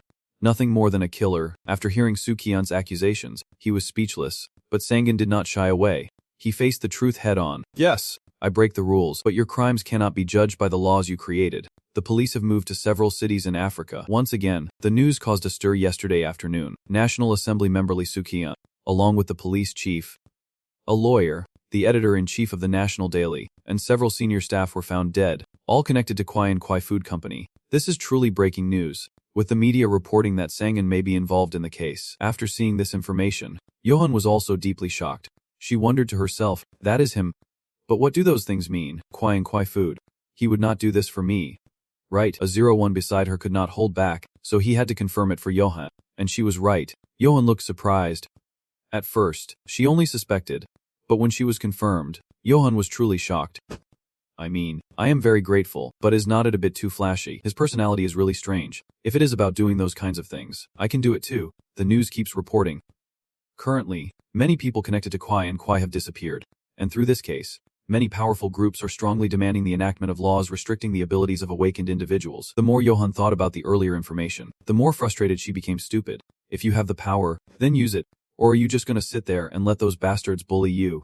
Are you an idiot or what? Johan's hair beside her could not help but react to the girl's words, so it had to speak up. If I did not have to go to the continent, I would fix them myself. This is a lesson for you if you have power. Sangin has a responsibility not to let those scumbags take advantage. Johan could not accept solving everything with violence. The girl helplessly added, so what if we follow the law? She did not react but calmly replied, then just live like a fool. Anyway, it is better to show your abilities, but not like making everything such big news headlines. That is not like Sangin. He would do it secretly so no one would know. After all, Sangin is smart and plans everything. Over here at the Blue House in Korea, loud screams of interrogation could be heard from outside. I wonder what his motive is. Sangin would not do everything without a plan. Right, when was Sangin invited here? He replied calmly. Yes. Are you the one who called me? So get to the point. Junsu, the president of South Korea, was also starting to feel helpless. He replied warily. Do not you think this is enough already? Sangin is sitting right in front of him. Junsu asked sternly. What is Sangin's reason for doing this? And the recent disappearances are because of you too. Right, Sangan felt no guilt about this. He believed they were all guilty, and he was just cleansing the scum of society. President Junsu grew angrier as he listened, pounding the table and shouting, "Is that your subjective opinion? Sangan, are you saying you kill based on your own standards, so you do not understand why the law needs to be enacted?" Sangan believed the president's opinion was wrong, so he immediately opposed it. "It is not my subjective standard. I have evidence. I do not kill for my own pleasure. Pity the president." He looked at me with a horrified gaze, so Sangan immediately showed the president by casting the crime assessment spell. After proving it to the president, he added that this is a spell to evaluate moral scores, and there is no error in the incantation. All actions were carried out by this spirit, actually relying on the most subjective way to judge their crimes. Seeing the number appear above the president's head, Sangan smiled with satisfaction, saying that according to this, the president's evaluation score is excellent. This is defined as an upright person. Replacing him, Lai sat quietly in deep thought. The next morning, a series of reports reached the audience. Even President Deng Su was interviewed. And this morning, some missing people from Kwai and Kwai Food Company have returned. I do not know why they appeared or where they went, but the police have issued arrest warrants for those involved under the president's emergency order. According to reports, investigations revealed that the Kwai and Kwai Food Company was established by some members of parliament and a mafia organization with the purpose of extorting customers. Many people were shocked by these revelations, and Anna0101 and Sangan naturally saw the news as well. She said to him with satisfaction that letting the lesser guilty sacrifice themselves was the right choice, and as promised, the president removed his involvement in this event. Just as he expected, the president truly is a trustworthy man. Sangan was not too surprised by this and calmly replied that the rest should be handled by the South Korean president. Anna0101 quickly responded from beside him, saying, "Yes, we are ready now." Sangan frowned with satisfaction. "Very well. To ensure the survival of humanity in the next phase, I can no longer delay. We must start the survival project of mankind. Initiate Z." The night scene. The brightly lit city of New York appeared. The people gaped in shock, all of them looking up at once.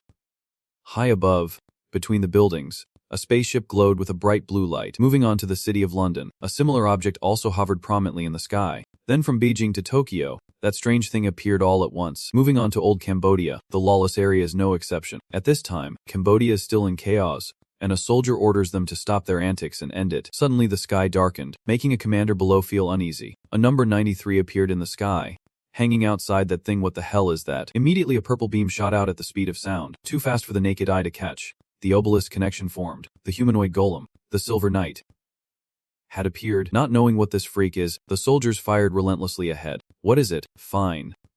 Shoot it. Die." No matter how long they attacked, it calmly threatened, silently announcing that safety and humanity must be ensured, and any criminal with an ethics score above 70 must be subdued. Everyone who witnessed it was in a gaunt state, unable to even get a shirt to wear. So immediately, with just a flick of the hand, they were all wiped out. The appearance of obelisk caused the entire area to tremble, and a report was immediately sent to the television station that humanoid robots had been detected during the raids. They are currently in conflict with the military organization in this area, and an angry man appeared, ordering an investigation to find out who they are. Right now, the staff broadcast the announcement, but since this is a global live broadcast, no further investigation can be done. The director made a sudden decision, realizing it was Sun Woo who did it, and decided to make it the main news to see what he would say this time. Before the broadcast station could speak, you seized the opportunity and directly apologized. "This was inevitable to ensure the survival of humanity. I sincerely apologize for installing these devices in your nation's airspace without permission. These obelisks, placed in the world's largest cities, will strengthen defenses against monsters from the dungeons and space gates. They will also prioritize restoring lawless areas worldwide. I have no intention of opposing the existence of national governments, and I advise those with plans to act to step back, to speed up recovery. Areas without governments will be under my control." Harrison gritted his teeth, saying he was once again faster than us. Alongside Sangul's emergence, Cambodia, Ladakh, Myanmar, and most countries in Africa, Southwest Asia have shown their support. This has really made the television station furious. "We have eyes, but the existence of superior humans is not another way of saying he will single-handedly rule the earth with his power." But according to information from the director's assistant, his support from regions without governments is very strong, which the old man could completely predict, because the countries in these areas were destroyed when the prison appeared and became lawless zones where only the spirits thrived. However, he still believes we need to understand why he set up those devices. Even the countries maintaining our own military forces, it is the same. Quickly get in touch with the president. On this side, Ina01 and Sungun's work is still going well. According to her statistics, the obelisks are placed in stabilized areas, currently monitoring the surrounding areas. Sungun is quite surprised by this. "You have to admit we rarely work exactly as planned. However, Alongside the good news, Inno01 also brings some unfavorable information. For example, through unofficial channels, many countries including the US and 67 have sent protests regarding the obelisks. Sungun was not surprised. On the contrary, he calmly replied that it was a small price to pay, to step back a little and buy as much time as possible. We can't handle it right now, but they will thank us soon enough. How much time do we have? She paused for a moment to consider, then replied to Sungun, 9 seconds left according to the prophecy. This is the time predicted by the fire god Arigman conveyed through the dwarf. You are ready too, he replied with satisfaction. Arigman's prophecy has never been wrong, as if the goddess support is on my side and the dwarves are under my control. And as soon as Sungun finished speaking, the time had come. The world will prepare to enter the next phase, rapidly increasing the amount of energy in Earth's atmosphere, the birth gate rate rising by 1000%, and the dungeon rate increasing by 50%. Seeing this huge change on Earth, Sungun sighed. Whoa. I think we have killed quite a lot of monsters recently. Although I let those monsters run wild everywhere, their total number was still low, so this time the number is no longer a problem. Right. According to Anna01 statistics, this is still unclear. She can only say that we currently do not know the cause and are lacking information, so a series of warnings were issued. The number of monsters increased significantly, causing Anna01 to panic as well monster outbreaks. Yes, this is the situation we encountered on Mars. The more Sungun looked, the more surprised he became. Replying slowly, they are appearing too strongly, are not they? We are only protecting plant production on Mars. Alright then, let us stir up regional alliances and focus on defense. Earth has been placed in emergency situations, sending Yu Jiang and Tak Goyan. Anno01 is in charge of strategy. I will go too, wherever is closest. Anno01 considered for a moment then replied, Japan. After receiving the information, Sungun responded confidently, I will handle it quickly. Find the next destination. While Sungun was in Japan, Yu Jiang and Anno01 were already in Africa. And through the thick dust appeared dark shadows. Those shadows were the spreading mutant monsters. Seeing the monsters in front of her, she could not help but say she had never seen so many at once. So I have to fight this level ones in that group. Anno01 agreed upon hearing this, saying that is right.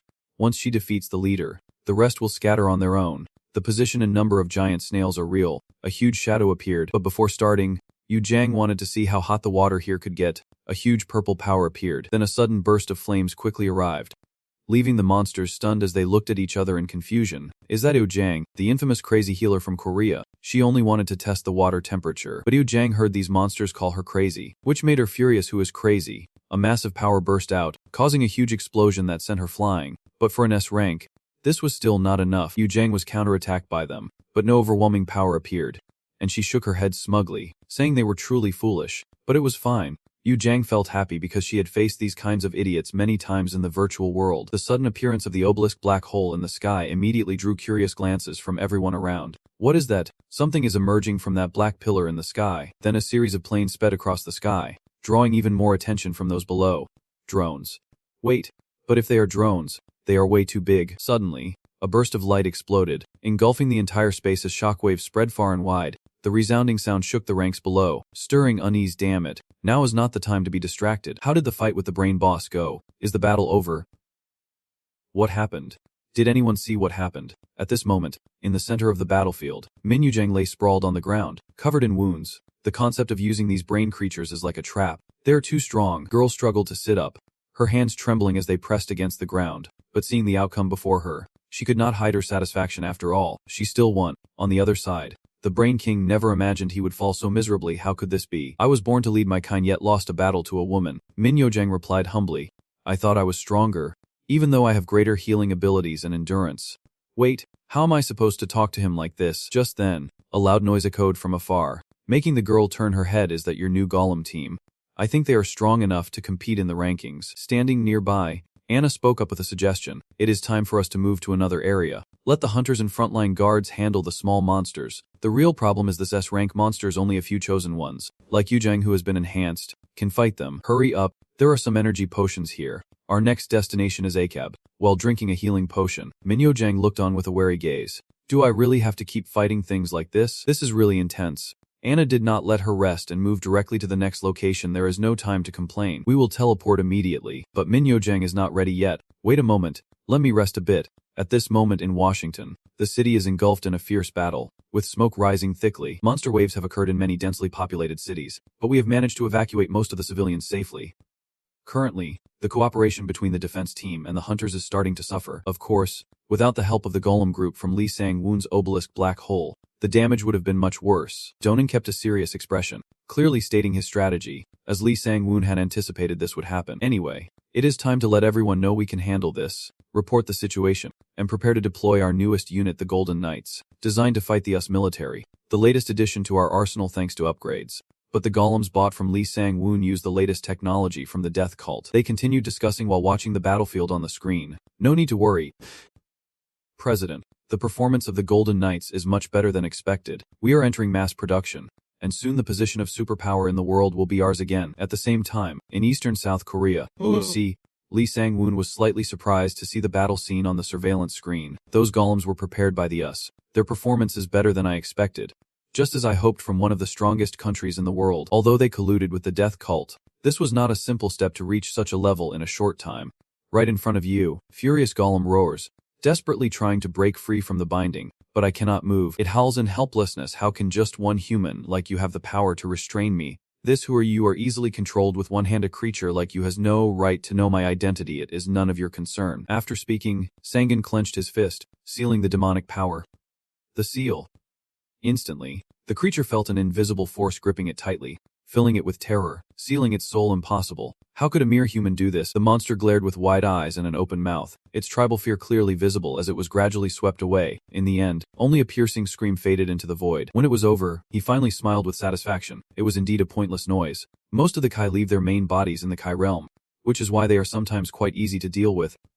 Of course, mastering the sealing technique enough to seal a Kai is a bit difficult. Then Lee Sangan turned to the side to check the progress, saying, "This is the 58th creature I have caught. How's the situation now?" Ina worked quickly on the screen, calmly reporting the results. "We have taken care of this level monsters in Korea." Seeing the situation was more favorable than expected, he glanced sideways with a suspicious look. "Really? Weren't there about 300 S-grade monsters there?" As if to prove it, the girl began to list the detailed progress of the battle. Yujang took down 4. Tokoyan 3, Sungari 12, and the S team with our support handled 5. We have to clear all the monsters from the city area. We need to prevent disaster from now on. Faced with this outstanding performance, Lee Sang-woon quietly marveled. Everyone did better than I thought, especially Sungari, who exceeded my expectations by far, while Aina carefully checked once more, but the results only amazed her more. Ares' attribute proved highly effective against the monsters, and she just killed the 13th one. He closed his eyes, very satisfied as the results far exceeded initial expectations. Excellent. We fought this wave better than I hoped. The new American golem also helped a lot. Just then, Aina noticed the communication device ringing. Elena requested to meet. Hearing the caller's name, Lee Sang-woon immediately teleported back, but decided to pause this opportunity and asked her to come to the magic tower. The scene shifts to the magic tower, with hurried footsteps echoing as the door opens. Standing inside the tower, he greeted, "Welcome, Eliana." Across from him, Elena hid her urgency and replied, "I am sorry, boss. You must be very busy." Without beating around the bush, Lee Sang-woon got straight to the point, saying everything is fine. We have already handled the urgent matter, so why did you request a private meeting? She stepped closer and explained her reason for coming, saying she hoped to ask about the construction structure of her Speedworm temple, and he asked again, "Temple?" Then he rubbed his chin, trying to recall the detail. She did not need to ask. The dwarves had already built a temple to worship their own god. "Do whatever you want, and let me know if you need anything," Elena calmly added. "However, this temple is not just for worship, so I believe I should let you know. We are trying to use primal magic to restore the god's power." Speaking of which, Lee Sang-woon immediately asked, "Where does this power come from? May I ask why?" She quickly explained clearly. "You know, we have searched all over the earth, but we can hardly find the existence of our kind. If only a few remain, the future of our kind is doomed without any support from the gods. You are too familiar with this already." "I understand. The god of the sirens, the god of water and life. Benedo, they hope their god will grant them miracles to nurture their young. Their way of life is completely different from humans." After going around in circles, Lee Sang-woon finally realized what she really wanted. "I understand what you mean. You need offerings." Eliana immediately replied, "That is right." She gave a faint forced smile and asked for help. "To restore that power we need a large amount of quality offerings. So can I ask you to withdraw them?" You did not hesitate to decide right away. "Of course. I only have a few things like that, like the soul of the Stone King. With your approval." Elena immediately ran over and grabbed my hand excitedly. "I knew asking you was the right choice. Thank you, boss. So in return, do you think the research documents are enough?" Lee Sang-woon flatly refused. "No need. This benefits me too, so you do not have to thank me. Let us get started." After discussing, the two moved to the Serenic Ocean, where the magical formation appeared in the air, covering a vast area. Standing at the center of the formation, Elena appeared in her mermaid form, her hands extended forward as she focused on casting the spell. The sound of the ancient language rising higher and blending with the powerful magical energy. Lee Sang-woon stood aside watching in awe. The siren racial magic was reserved only for them in the form of a song. Even I, who was considered the king of mages in my past life, could not learn that magic, although I could if I changed my form to siren. While you were reminiscing about the past, a massive surge of magical power was swirling within the formation. The magic circle activated, but it seems the offering was more than we needed. We tried to invoke the power of the gods, but it seems they have already descended on their own. Then, Paneto's figure gradually appeared in the sky, the voice directly entering the mind, a child born amidst the world's rebirth. Beloved child, this world is not suitable for you. If you wish, I will take you and your race to another world to enjoy prosperity and happiness. Elena looked up with eyes full of reverence. My race's creator, if we are bound by a magical contract, I believe it will be difficult. I only hope you can listen to our request. In the northern sea, Paneto's cold gaze swept across like a silent warning. I do not like binding teas. Human mage, I will compensate you fairly if you release this child. What do you say? Suddenly being the center of attention made him a bit flustered. Why is the topic shifting to me now? Badano asked again with a stubborn tone. What will you do? But Lee Sang-gon remained calm and replied, if you wish, I respect her desire. Although he said that, he still hesitated inside. Losing Elena would be a great loss. But he could not be resolute. The wrath of a god is terrifying. But Elena is the lead researcher of my magic tower, and upon receiving his confirmation, she cast a warm glance at Eliana, saying this is good news. My child, he has released you. Yet when she turned around, Lee Sang-gon was wearing a pleading face, begging her not to leave. Elena's gentle gaze softened into a smile, as if she understood all his thoughts. Who would believe that such a easily persuaded man was an ascended mage with immense power? She vaguely guessed that maybe he was, but quickly, Elena had made her own decision in her heart. My great god, I do not want to break the bond now. Badano hesitated for a moment, but in the end chose to respect her wishes. I understand. That is your choice. I will not force you, but I will fulfill your wish and increase the number of your kind. Lee Sang-gon, hearing this, felt immense joy inside and said, very well, Elena. I will provide you with all the funding you need for your research. Therefore, Batuno closed his eyes gently, focusing on activating the magic power within his body, controlling the water with a unique spiritual nature to obey his will. The deep sea immediately responded to the call, waves rolling endlessly in greeting. Lee Sang-gon quickly sensed the magic power growing stronger at an incredible speed. The water in deception, the god's energy rising, along with the giant surge of power. Badano's figure also expanded, and the people at the broadcast station watching through the plane could not help but be stunned by the unprecedented sight. This is the Is above the northern sea. What am I seeing? A giant woman emerging from the clouds. Oh my god! I can't believe it. What am I witnessing? Her silhouette was so gigantic that it covered a vast sea and the vast space around the earth at the same time. On the other side of the world, Wizard was startled as he sensed a familiar power gradually awakening. Hen is almost certain it is the energy of a deity. Ella stands nearby, eyes fixed on the situation, a rival they did not expect because of the presence of the gods. The amount of energy on Earth has greatly increased, and I hope it does not become a force competing against us. But he pays little attention, overly confident in the current outcome. We do not need to worry too much about that. Time is almost up. They won't have enough time to spread their faith anywhere. Everything is already clear. I understand. Wizard, continue teaching the doctrine. Remember what our God has said. The destined time for Earth is near. Countless humans are being reborn as our loyal warriors. We cannot miss this opportunity. Back in the central deep sea area, Lee Sang-woon stood still, eyes fixed straight ahead. Alina's steps gently floated without a sound, then slowly descended into the coral space. He needed to ask about the situation. It was over. She brightened up when mentioning this. Yes, this is a perfect environment for my race. Lee Sang-woon looked around and felt happy for her too. This is the coral of the ocean. I had read about it in a book, but this is the first time I have seen it with my own eyes. Like dwarves praying to the world tree, Sarans pray to the ocean's coral. And I believe their young growing on the coral is like fruit on a tree. It is wonderful to see everything unfolding as we hoped. And Elena is deeply grateful to you for finally fulfilling her wish. It is all thanks to you. And the value of sacrifice is truly admirable. Suddenly, he abruptly asked, great, but why did not she accept the god's offer and move to a safer place? This question left her momentarily speechless. Right after that, Elena quickly teleported away as if avoiding something. It was a secret. Lee Sang-woon understood her feelings and did not ask further. He was truly grateful she stayed, so it was better not to dig deeper. Anyway, the energy of the gods is definitely something remarkable. Its size has not changed, but the Earth has certainly transformed. From an environment with no energy at all, it has now reached level A+. Since the death of the gods Arikma of the Lun, Benito of the Siren, and the Earth's native god, Menu, these four gods ruled the Earth. He pondered deeply, left with only big questions in his mind. After all, what kind of god is Angra Menu, And how can its path transmit the skill of purification? It must be a characteristic of purity. At the same time, in India, on the night of the fire god, a voice echoed from inside the temple as another god descended to the world. The leader of the fire religion, Anusa, also known as San, was focusing on controlling the flame. But inside, an indescribable thought stirred. Spread the word and strengthen our followers. Soon this world-changing event will unfold on the horizon, guiding those in darkness toward the light. She feels a bit uneasy hearing whispers of that divine legend. Can she really do it? But in just 1 month, Anusa quickly regained her spirit. As a great mage of humanity, she must not fear, but be brave and move toward the light. Following his guidance, I will lead my progress toward the light. And a week quietly passed. The news reported that America has perfected it. The future of humanity has arrived. Instant transmission. The time machine is our dream. I will prove this first. To go from La to New York, I only need to take a few steps. This is not magic but reality. Lee Sang-woon watched the news bulletin without any surprise. Just as expected, just as I anticipated from America. They create things like this when allied with the cult of death. Sis, Lee sat beside me, sipping a cup of hot tea inside, saying she thought the world around us was changing so fast. It was almost like we were living in a movie. Suddenly, her eyes sharpened.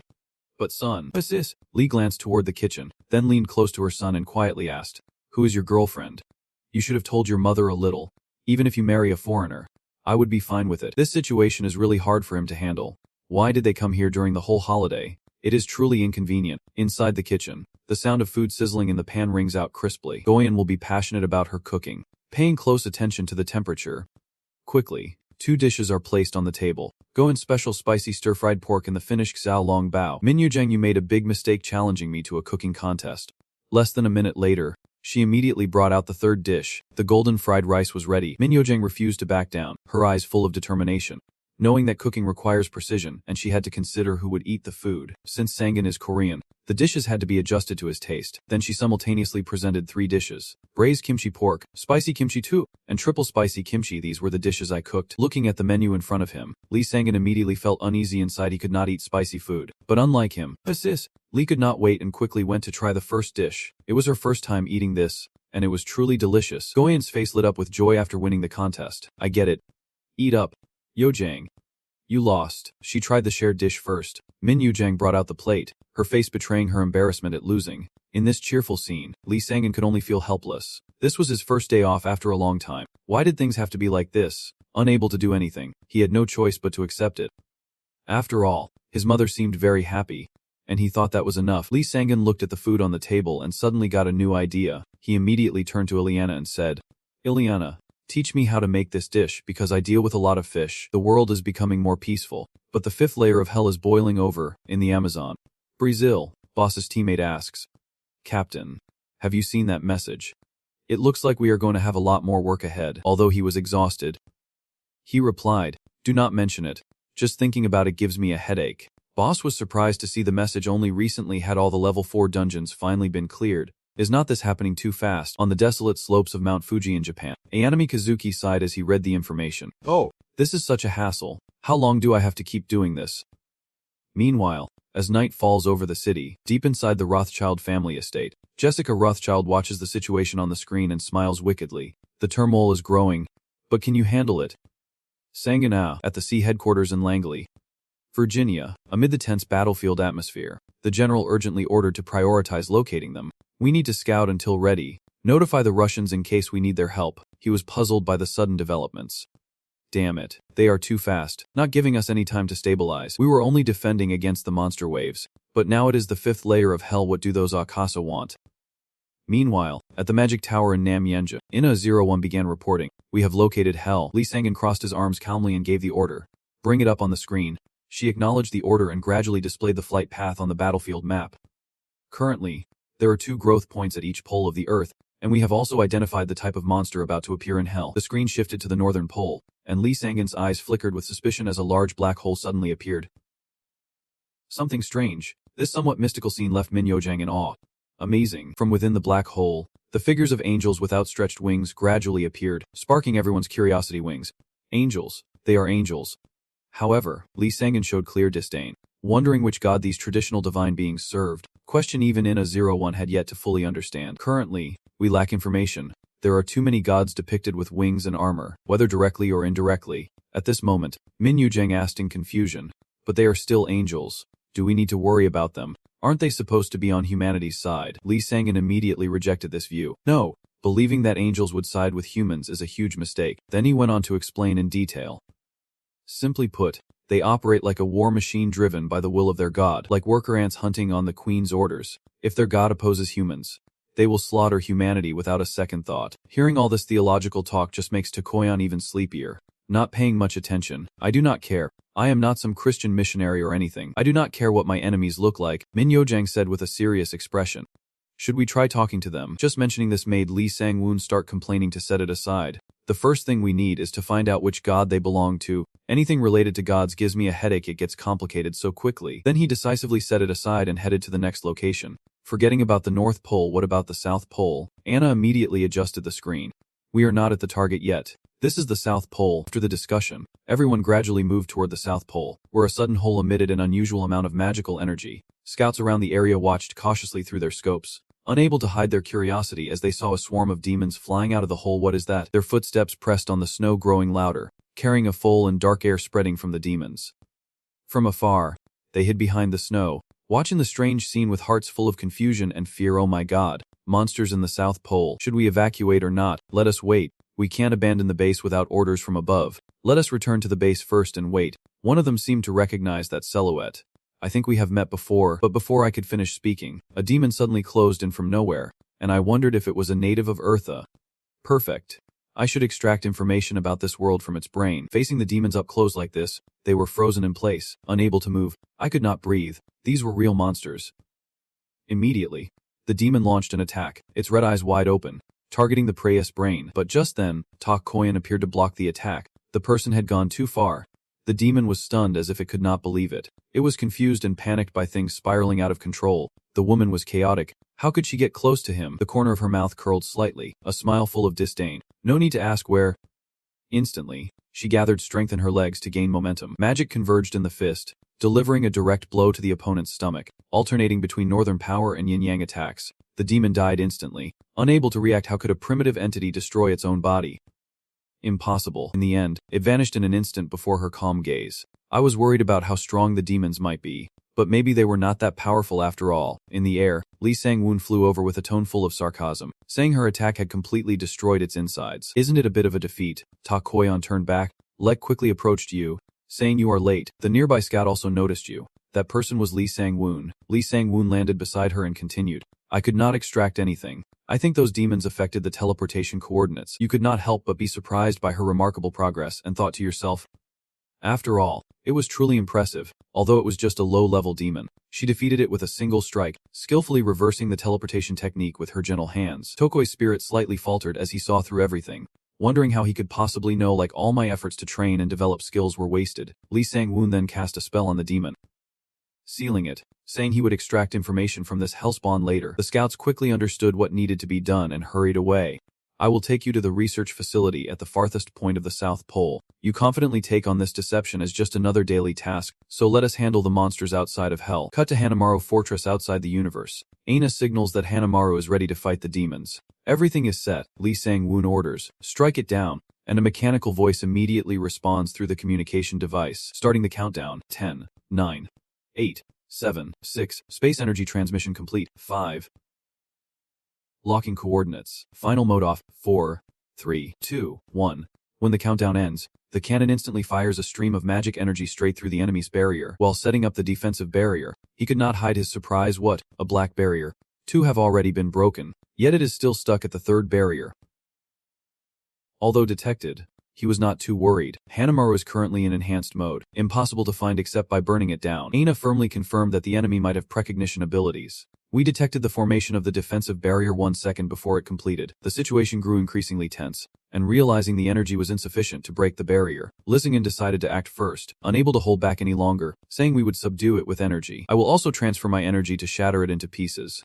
Then, the 2 energy sources from both sides collide, erupting into a blinding light that tears through the entire space. After taking a powerful hit, the barrier began to shift, cracks spreading like a spiderweb, water seeping through every line. Inside the barrier space, Kariel was equally furious, unable to believe all her guards were wiped out by just one strike. Where did that demonic attack come from? The daughter of the Demon King, Princess Kariel, screamed in rage, attacking as soon as we stepped out of the gate. You cowardly bastard.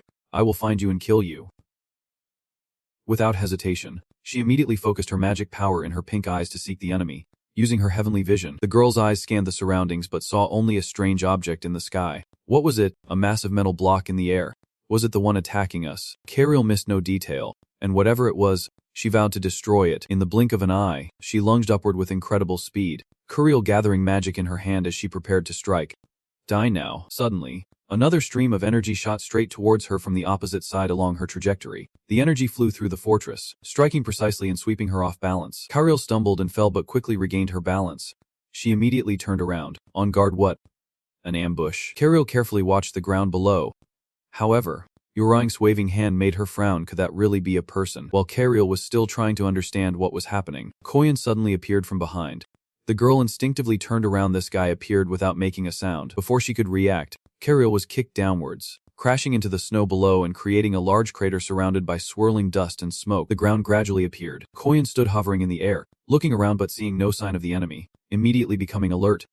Suddenly, the girl burst out from the rubble, scattering debris without a scratch. Koyan's hair fluttered in surprise at this power. She was strong, one of the monster leaders. After that strike, Kariel gathered her magic at her mouth, ready to unleash a deadly move. Die. Human. But before she could do anything, she was hit again in the face by a dark attack. Caught off guard, Kariel was thrown far away. Seeing the overwhelming power of that strike, the girl froze in shock. Hit by an attack from nowhere, she completely lost her mind. Where did that attack come from? Who was the one who hit me? Tell me now. As the dust cleared, Kariel quickly identified the source of the attack. It was that human again. Fed up, Kariel launched a direct assault on the person in front of her, saying, "Fine, I will kill you first." Minijang's eyes widened in shock as Top Koyan stood in front of her. Then, a whirlwind of power quickly formed to block the attack. Finally, the enemy's power gradually faded through the yin-yang balancing force. After a few moves, Ichi's fighting strength suddenly increased upon recognizing the opponent's weakness. Just as Takoyan had predicted, I can always rely on someone who scores points through skill and defense. Now it is my turn. She seems like the type who is easy to injure. Time to send her off with a few punches. Immediately, the girl focused her strength, clenched her fist, and swung it straight forward. The attack was so powerful it felt like an invisible force pinned Kariel down, unable to move. What just happened? An intense attack I could not even sense or dodge. I wish I could skip the opening move and go straight to the finish. But wait, is this the conceptualization? While taking the hit, the girl instinctively sensed a clue and immediately pressed her strength into her feet to maintain balance. Instantly, Kariel devised a strategy and launched an attack. If the opponent's concept revolves around the punch to avoid missing, then I have a way to counter it. The shadow wall step on the opposite side. Top Koyan saw something like that for the first time and quickly asked, "What is that?" Minyo-jang felt confused by things he could not grasp. The dark energy made it impossible for me to pinpoint the enemy's location. The girl quickly realized the situation. Is she doing this to disable my concept? Even Top Koyan did not expect there to be a way to dodge like this. It is really effective. Should probably develop powers like that. It seems really convenient for dealing with you, simply blocking vision to affect your conceptual abilities. Still, Minyo-jang showed no sign of worry. After all, I will only be moving within close combat range. Suddenly, Kariel teleported behind the girl to attack. Minyo-jang quickly spun around, her eyes full of confidence as if she had anticipated it.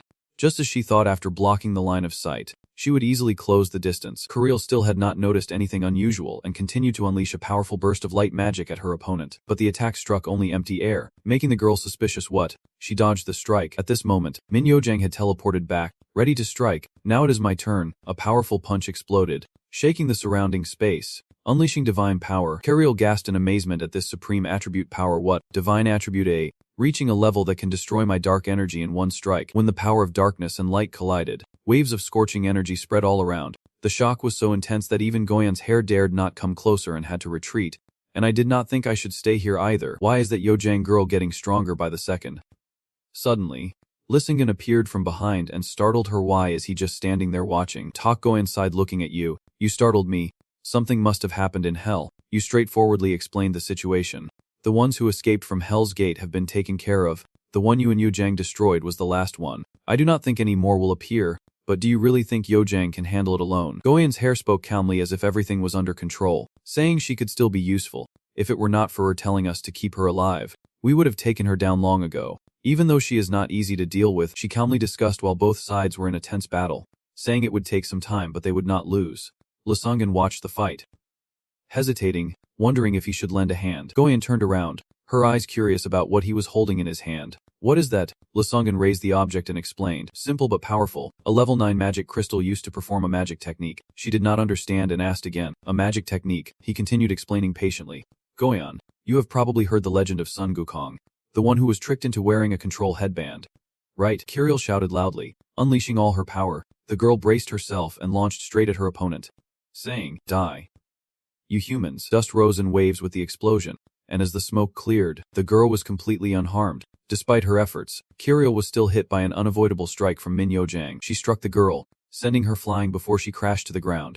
Kirill struggled to get up, painfully pushing herself off the floor. So my wall of darkness has finally been broken. Faced with such overwhelming power, the girl could not help but be terrified. What demon nonsense is this? How could a lowly human have enough energy to defeat me? I am a demon princess. And more importantly, her energy barrier allows her to heal herself. Min Yojang stood facing her, eyes full of confidence and disdain, as if looking at a mere creature. Kirill stared at the girl, sweat pouring down, horror clear on her face. Even she could not do that. Faced with overwhelming power, the girl could not help but feel deeply grateful. If she had not trained under Sunwool, she never would have dreamed of defeating a demon. Min Yujang looked at her opponent with a provocative gaze. Why was she giving up now? Cornered, Kirill slowly stood up, deciding to take a risk. This is far from over. I did not want to use this because of its high danger, but it seems I have no other choice. Instantly, she entered a berserk state, her eyes sparking with fire. Accept it. My true power, Kirill shouted loudly, unleashing the hidden power within, causing her body to begin changing shape. Min Yojang froze at the sight, scales growing on her skin, and a massive surge of energy bursting from her heart. It is like she is on a completely different level than before. With this new form, Kirill regained her confidence. I never thought I would have to use this against a human. I do not accept human powers. Seeing her opponent rush forward, the girl quickly took a defensive stance. She was coming, but before she could realize what was happening, one of Min Yujang's arms was severed, blood splattering everywhere. When the girl turned back, the opponent had already vanished into the thick smoke. At that moment, Min Yojang finally felt the pain and let out a cry. The girl immediately panicked, and I did not even have time to react. Kirill was incredibly reckless as she took the advantage, delivering the first blow with an arm. I should completely tear you apart now. In the blink of an eye, Min Yojang regained her composure and grabbed the severed arm, then she swiftly reattached it. Recovering herself, at that moment, Kirill's figure brushed past so fast it was impossible to follow with the naked eye. After what just happened, Min Yojang became more cautious. She was much stronger than before, and I could not fight recklessly like I did earlier. Kirill stopped midair, watching the situation below. Her cold gaze clearly showed disdain. Meanwhile, on the ground, Min Yojang calmly returned to a defensive stance. Cold glint shone in her eyes. Come here. That calm attitude only made Kirill more alert. Immediately, the girl quickly unleashed her magic downward dive. Seeing Kirill descending at a dizzying speed, Lee Sang-gun knew everything was going according to plan and waited below. This is my chance. Activate the golden circle. Instantly, the ring was thrown straight at the opponent. The moment Kirill saw it, she hesitated for a moment. What was that ring? Then, a fairy light burst forth, engulfing the entire sky. Min Yujang instinctively shut his eyes against the intense light. Damn it. Sang-gun, if you were going to get involved in this, you might as well have helped me from the start. Kirill fell right at the girl's feet, dust billowing everywhere. The girl shrank back to her smaller form, making Min Yujang suspicious. Wait, is she the same monster I have been fighting all this time? Lee Sang-gun was now slowly descending, calm after the battle, and she looked so cute. The limitation of that golden circle is that it forces everything to revert to its true form. You are younger than I thought. Kirill screamed in anger. Damn it.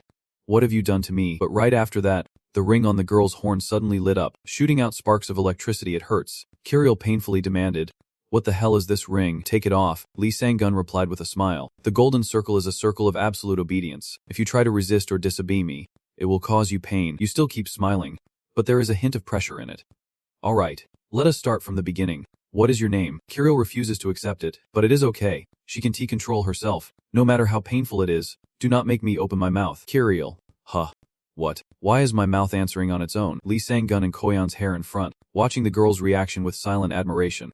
So cute. Min Yojang then spoke up sharply.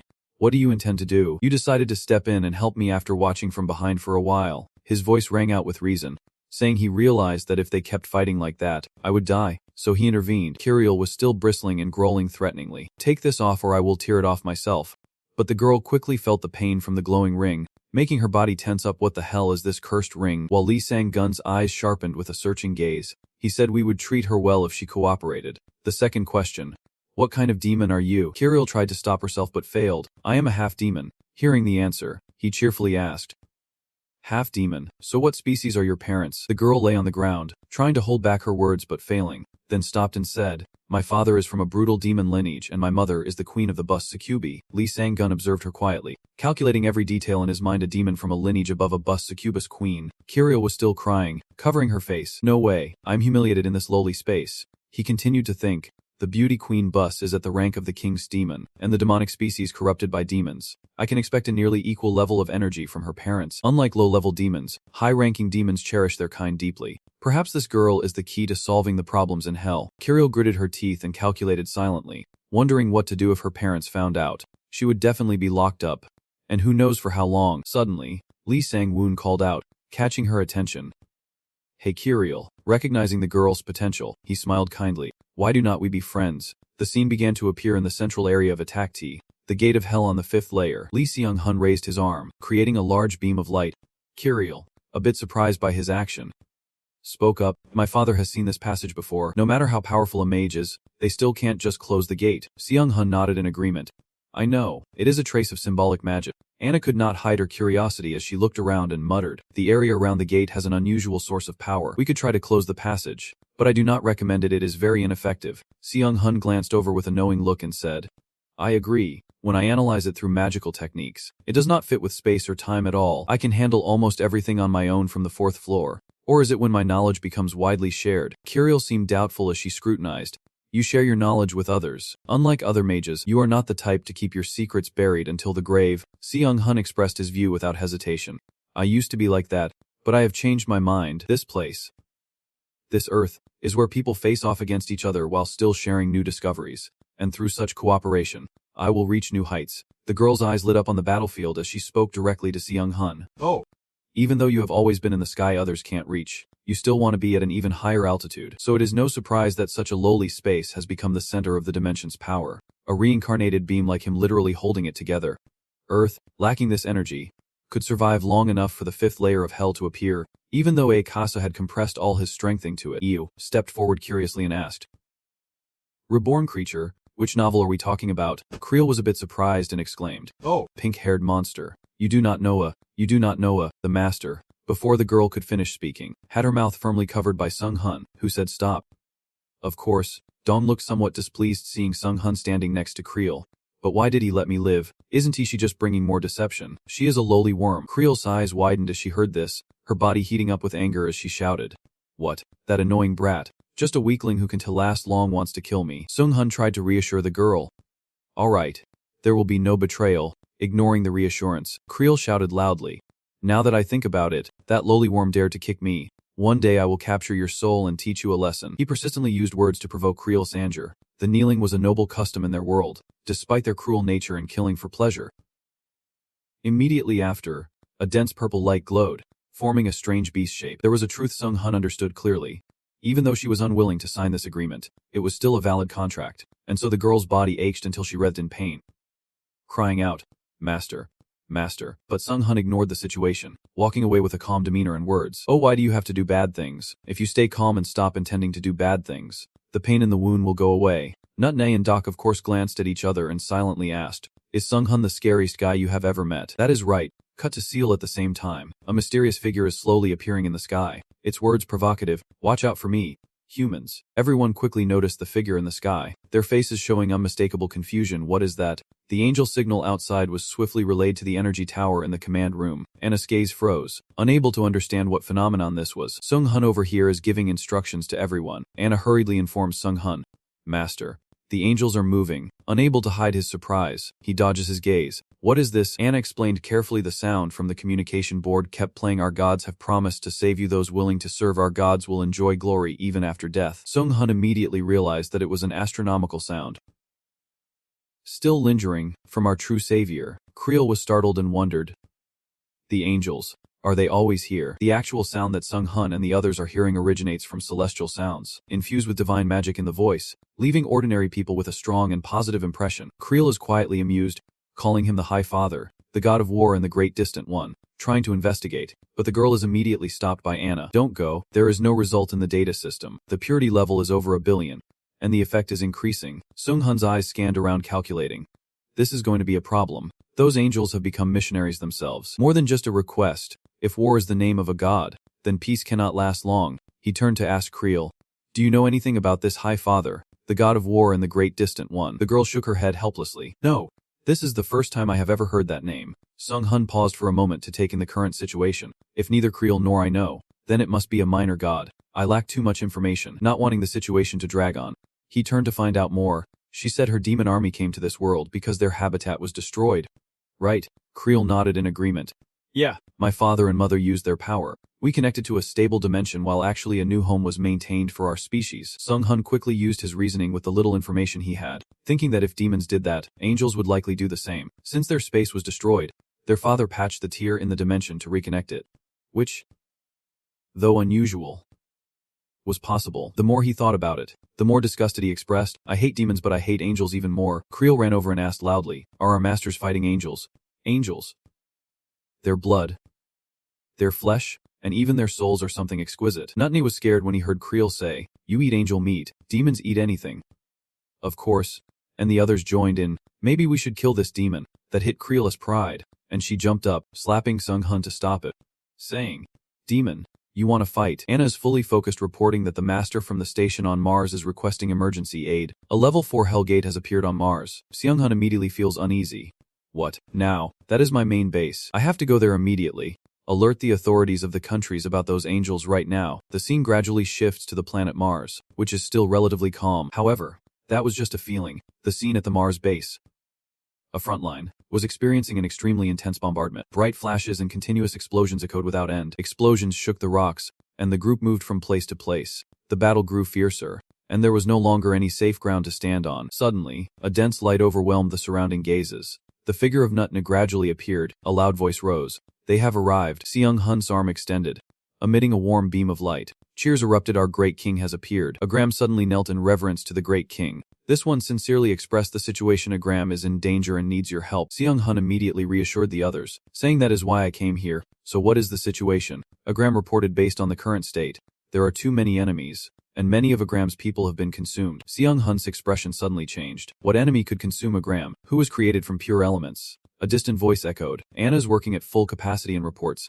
"Master, the monsters that have appeared recently all bear Agram's characteristics. With the trait of resisting Agram's command, they can counter every attack, gather data on opponents, analyze targets, and determine outcomes. The enemy species is Jiekan 8, responsible for 96% of the space-time destruction we faced before." Sung Hun analyzed carefully and quickly recalled that it was the thing we saw in the Lund prison, which said it would meet us again. He immediately ordered everyone that our enemy is Jiekan H, the ones we fought before, assuming they have destroyed many creatures. If we let our guard down, we could lose. This is already the 4th layer of hell. The sudden situation creates tension. Anna detects a large-scale rupture at the entrance to hell. Something is coming. Anna's eyes strained to look ahead and sensed an energy source emanating from that area. Sung Hun also noticed something unusual. It was rising to the surface. Could that be the underground hell? He quickly assessed the situation and came up with a countermeasure.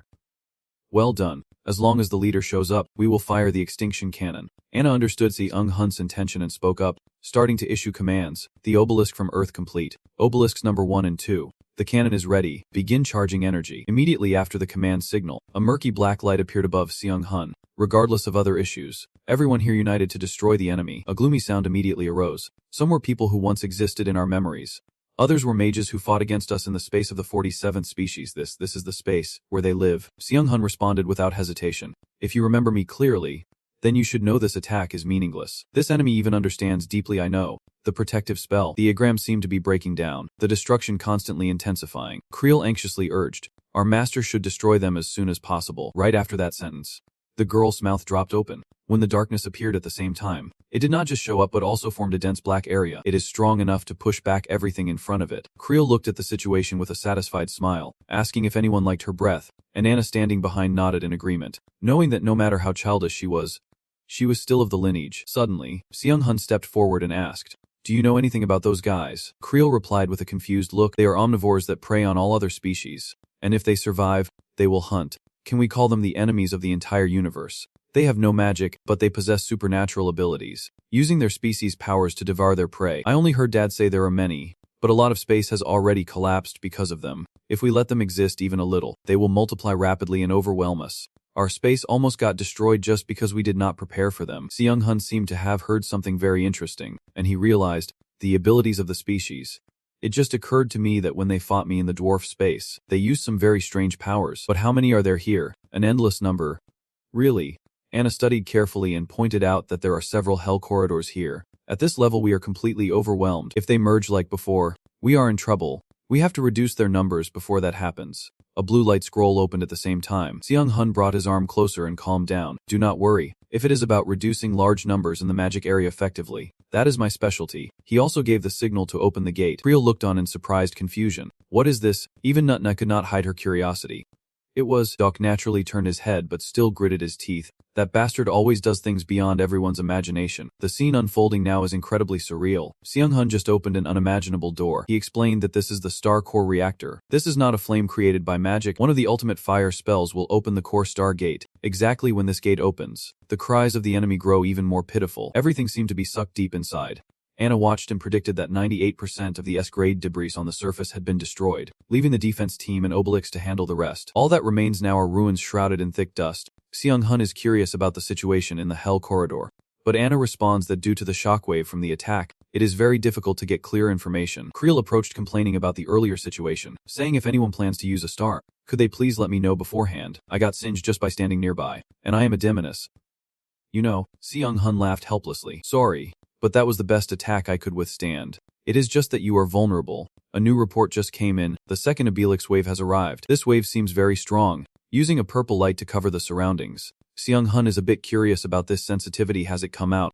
I thought they were stronger in the dwarf dimension. Did they destroy some organization when they arrived here? The amount of light accompanying the wave is gradually breaking apart. The sensor detected the situation and shouted loudly. Great cannon. Units 1 and 2 prepare to fire. The cannon was quickly well equipped. The opposing sides are about to face off, a confrontation between two conflicting beams of light. As soon as the enemy charges, the cannon strike will take effect. The level of bombardment is unimaginable for this brutal beast. Seung-hun's eyes showed a hint of surprise. Space was distorting. It had figured out a way to counter the attack it suffered earlier. The streams of light kept breaking as they shifted. The cannon blast was sliced into countless fragments. The scene is now unpredictable, but the white sparks keep flashing back and forth. Anna panicked and shouted, "No! My obelisk, my Mars guard," Seung-hun helplessly pointed out. Anna, instead of worrying about the budget for the obelisk, you should be worried that they have seen through our defense system. Even though the defense team was weakened after using the great cannon, Creel is a bit uneasy about the current situation. What do you plan to do now?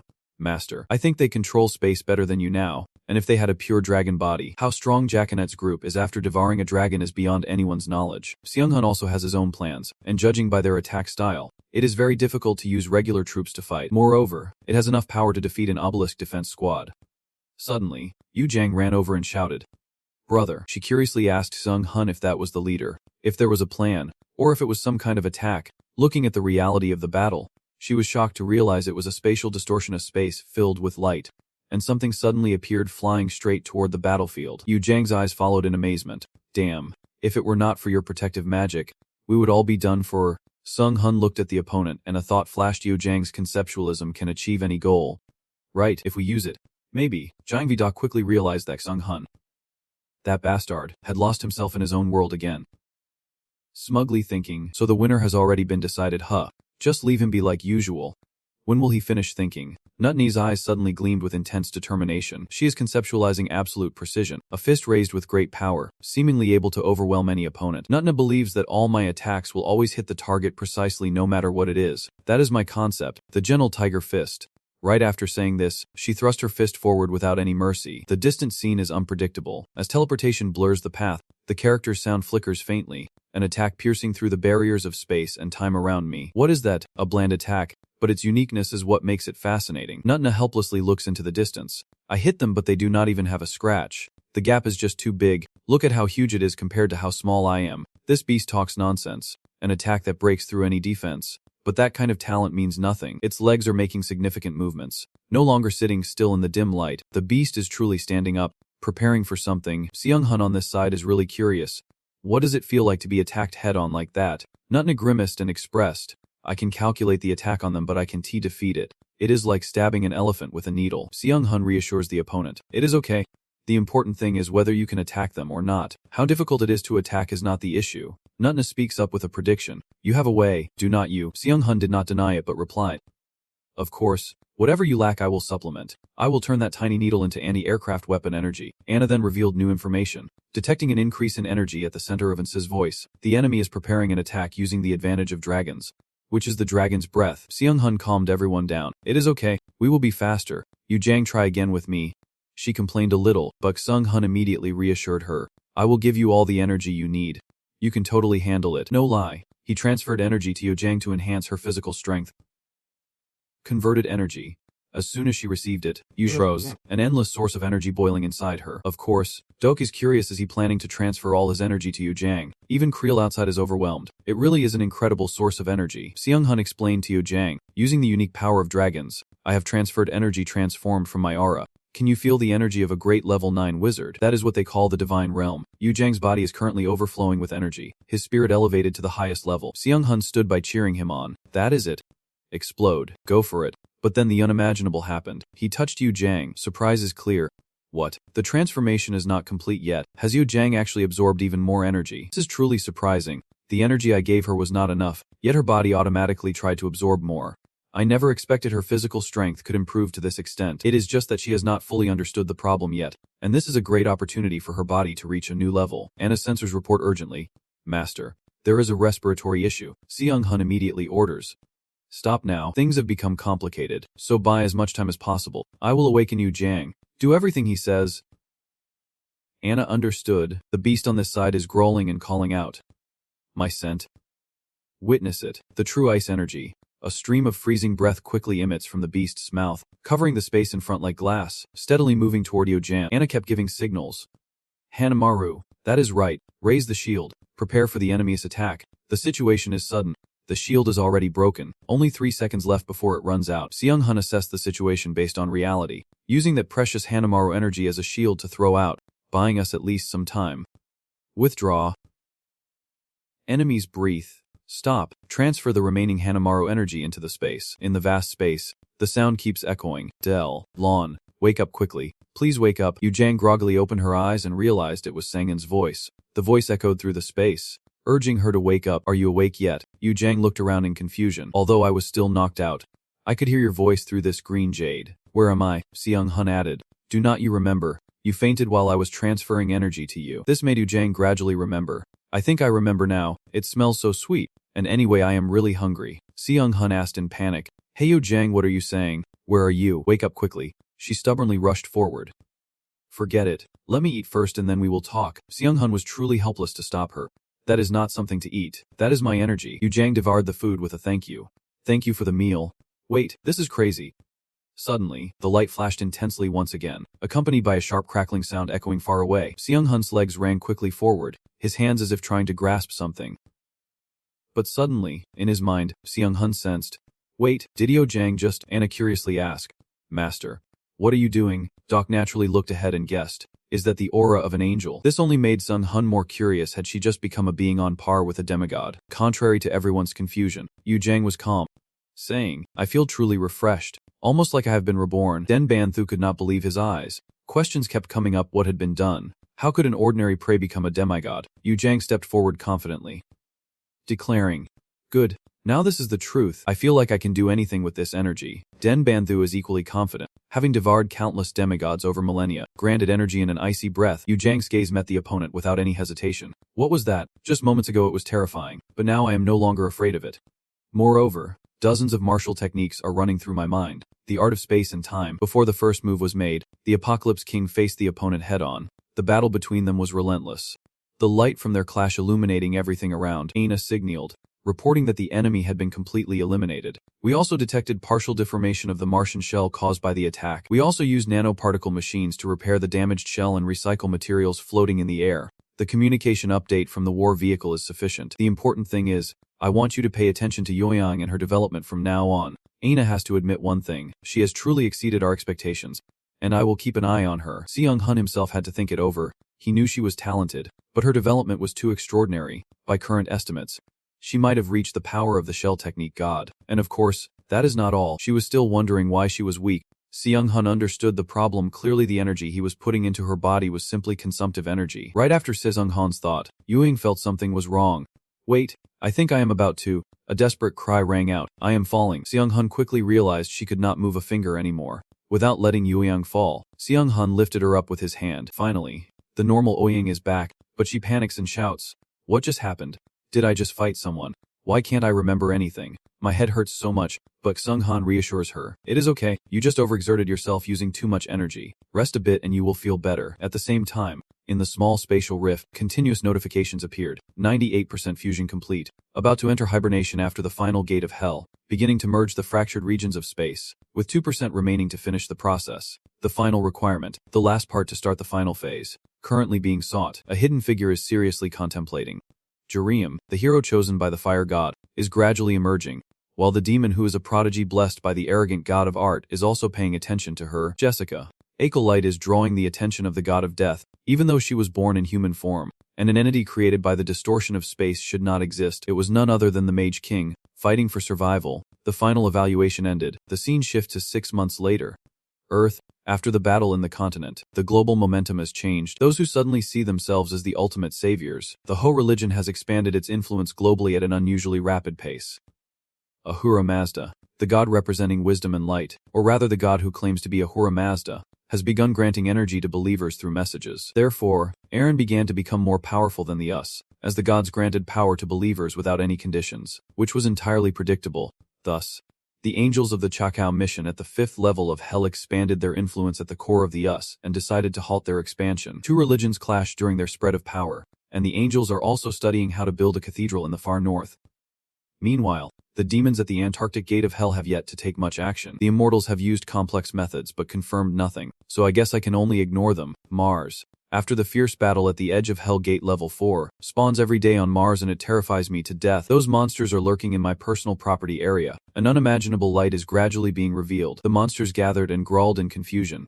What are you doing? There is only one enemy, sacrificing and using life force to boost the power of the law nullifying field. Things like magic won't matter against a law nullifying field. The monsters revealed themselves in the light. Seung-han silently calculated. They really are playing around, using the sacrifice of life force to increase the power of that field. But its level can't stop me. I am not just using magic, he also has many other abilities to infiltrate the monster's territory. That left them stunned and confused. How could this be? Seung-han continuously shifted to slip inside. The black monster growled in disbelief. How could someone use magic in my territory? Are you a demigod? Yes. If you are on par with a demigod, are you satisfied with that number of sacrifices?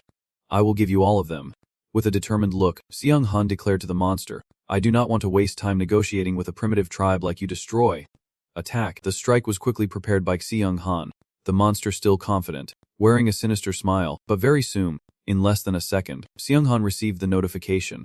You have cleared hell. He was confused and did not understand, so I do not need to use magic on them. I think if I get the chance, I will learn some martial arts. Anna, standing nearby, immediately judged. They are not weak at all. It was just a bad fight for them. Things are not that simple. As Eung-han moved, he received a strange signal. Anna reported a large-scale dimensional shift detected, originating from the gate of hell. Seung-han was a bit stunned. What is going on? I defeated the boss, but it is not over yet. Everything quickly shifted back. Seung-han still did not understand where he was being taken. Anna looked around and realized that it was a sign of the Hell Gate. We defeated the boss, but I do not understand why the space still remains. We are missing some information. Seung-han was confused. So what is going on now? He is still a stabilizing official, but at least the Mars terrain project was completed ahead of schedule, so think positively. After all, it is on the 4th level of hell. Right? Anna nodded in agreement, and Seung-han immediately ordered. Then let us go back to Earth. The scene shifts to Namjang-do. Gyeonggi-do, at the magic tower, Seung-han sits dazed and asks, that kid, I have not checked on her for a while. What is she doing now? Is she doing this on purpose? His mother is doting on the little demon to the fullest. Oh dear. From now on you are my daughter, Creel replied coldly. If you bring me many cakes as a trade, then I will consider it. Seung-han was helpless. That cunning little demon had completely enchanted her mother. Are all demons naturally like that? I guess there must be differences between individuals. Suddenly he remembered the main matter and asked, how did the check I asked you to do go? Anna pointed and reported. The location has been identified. A light source along with a planet just as expected. Hell is multiplied many times over on Mars, and the changes in hell on other planets are increasing. Seung-han grew more curious. Is there anything related to this eating trash that is threatened? Anna denied it. No. What about level 5? Also no. Are there any signs of intelligent life? I have confirmed that each planet has only one species. Seung-han looked at Mercury. Light. Is that a spirit? Anna immediately explained. I can sense their connection. Their source language is confirmed. They consider themselves yeast. They know their space has collapsed and maintaining a high level of magical knowledge is completely different from us. Seong-hun is very curious about the level of threat, but Anna confirms that currently they pose no threat. Next is Dima. The curiosity remains what kind of creature could exist on this giant gas planet. An enormous plant with an incredible amount of energy is shaping the planet's terrain. He hesitated. Wait, there is a slight difference. But is it the world-shaping tree? Anna reports the analysis is complete. The giant plant on Jupiter is a cosmic tree, while humans estimate it would take 1,200 hours to make it habitable. Seong-hun grew more curious. A cosmic tree. So the higher demons have appeared on Jupiter. Anna nodded in agreement. Exactly. It seems that the higher-level demons from Hell have appeared on Jupiter to control the cosmic tree. Seong-hun looked deeply thoughtful, guessing that if the demons have appeared, Jupiter must now be under the control of some god. These demons are already nature spirits, so they possess greater powers, naturally making them eternal gods. However, they have always remained neutral, meaning if we do not provoke them, there won't be any problems. Anna still worries, wondering if that will be okay. After just 1,200 hours, the cosmic tree completed the planet's terrain regeneration, and the danger level of that planet changed significantly compared to others. Seong-hun's right arm nodded repeatedly. Alright, the elves are definitely cautious, and it seems like they are about to cause some trouble. So I will bring Yu Jang along. There are no magical boundary conflicts affecting her, so soon Yu Jang will become the nightmare of those elves. And Anna has to admit he is right. She suddenly remembered. Oh, the Dragonborn group has appeared on Saturn. Seong-han sighed in judgment. Another troublesome group has shown up. Dragonborn are always aggressive. Based on their culture and technology, they are truly enemies. Anna is absolutely certain. But since their civilization develops very slowly and their political system has not yet formed, Seong-han explains this mystery.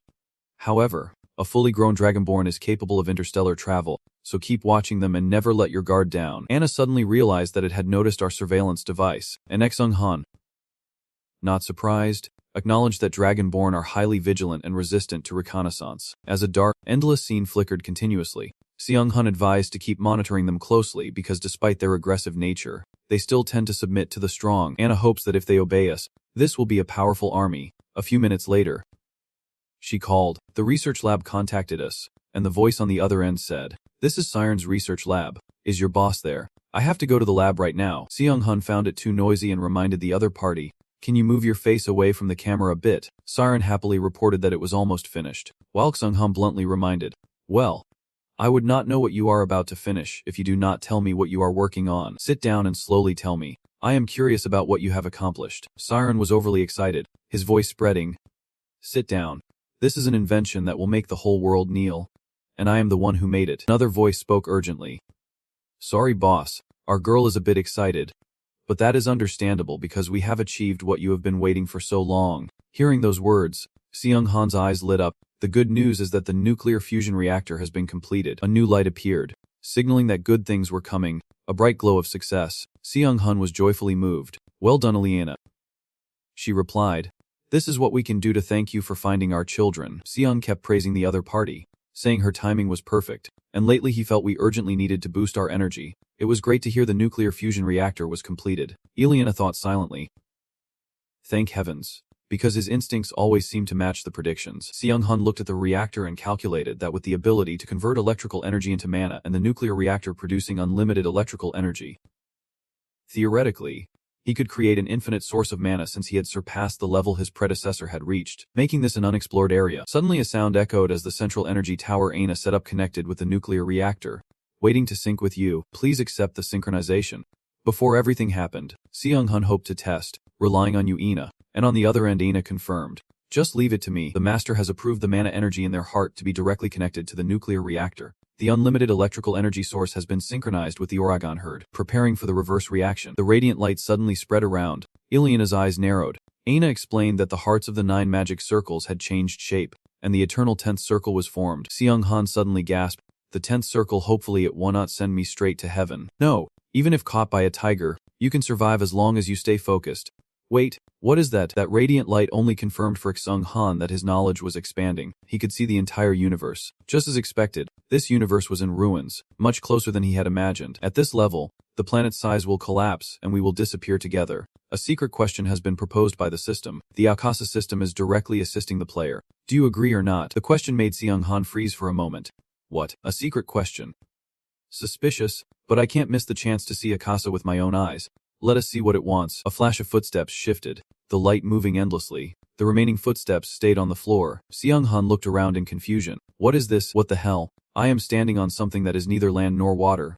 What kind of space is this? The system sends its congratulations. Congrats on fulfilling the contract choice. The congratulatory voice made Seung-han unable to help but turn his head in surprise. A sound arose. The awakened person on the golf course said, I have waited a long time to meet you. The figure appearing before Seung-han is his mother. The system explains that thanks to his hard work, the energy needed to repair the space has been fully accumulated. He still could not believe his eyes.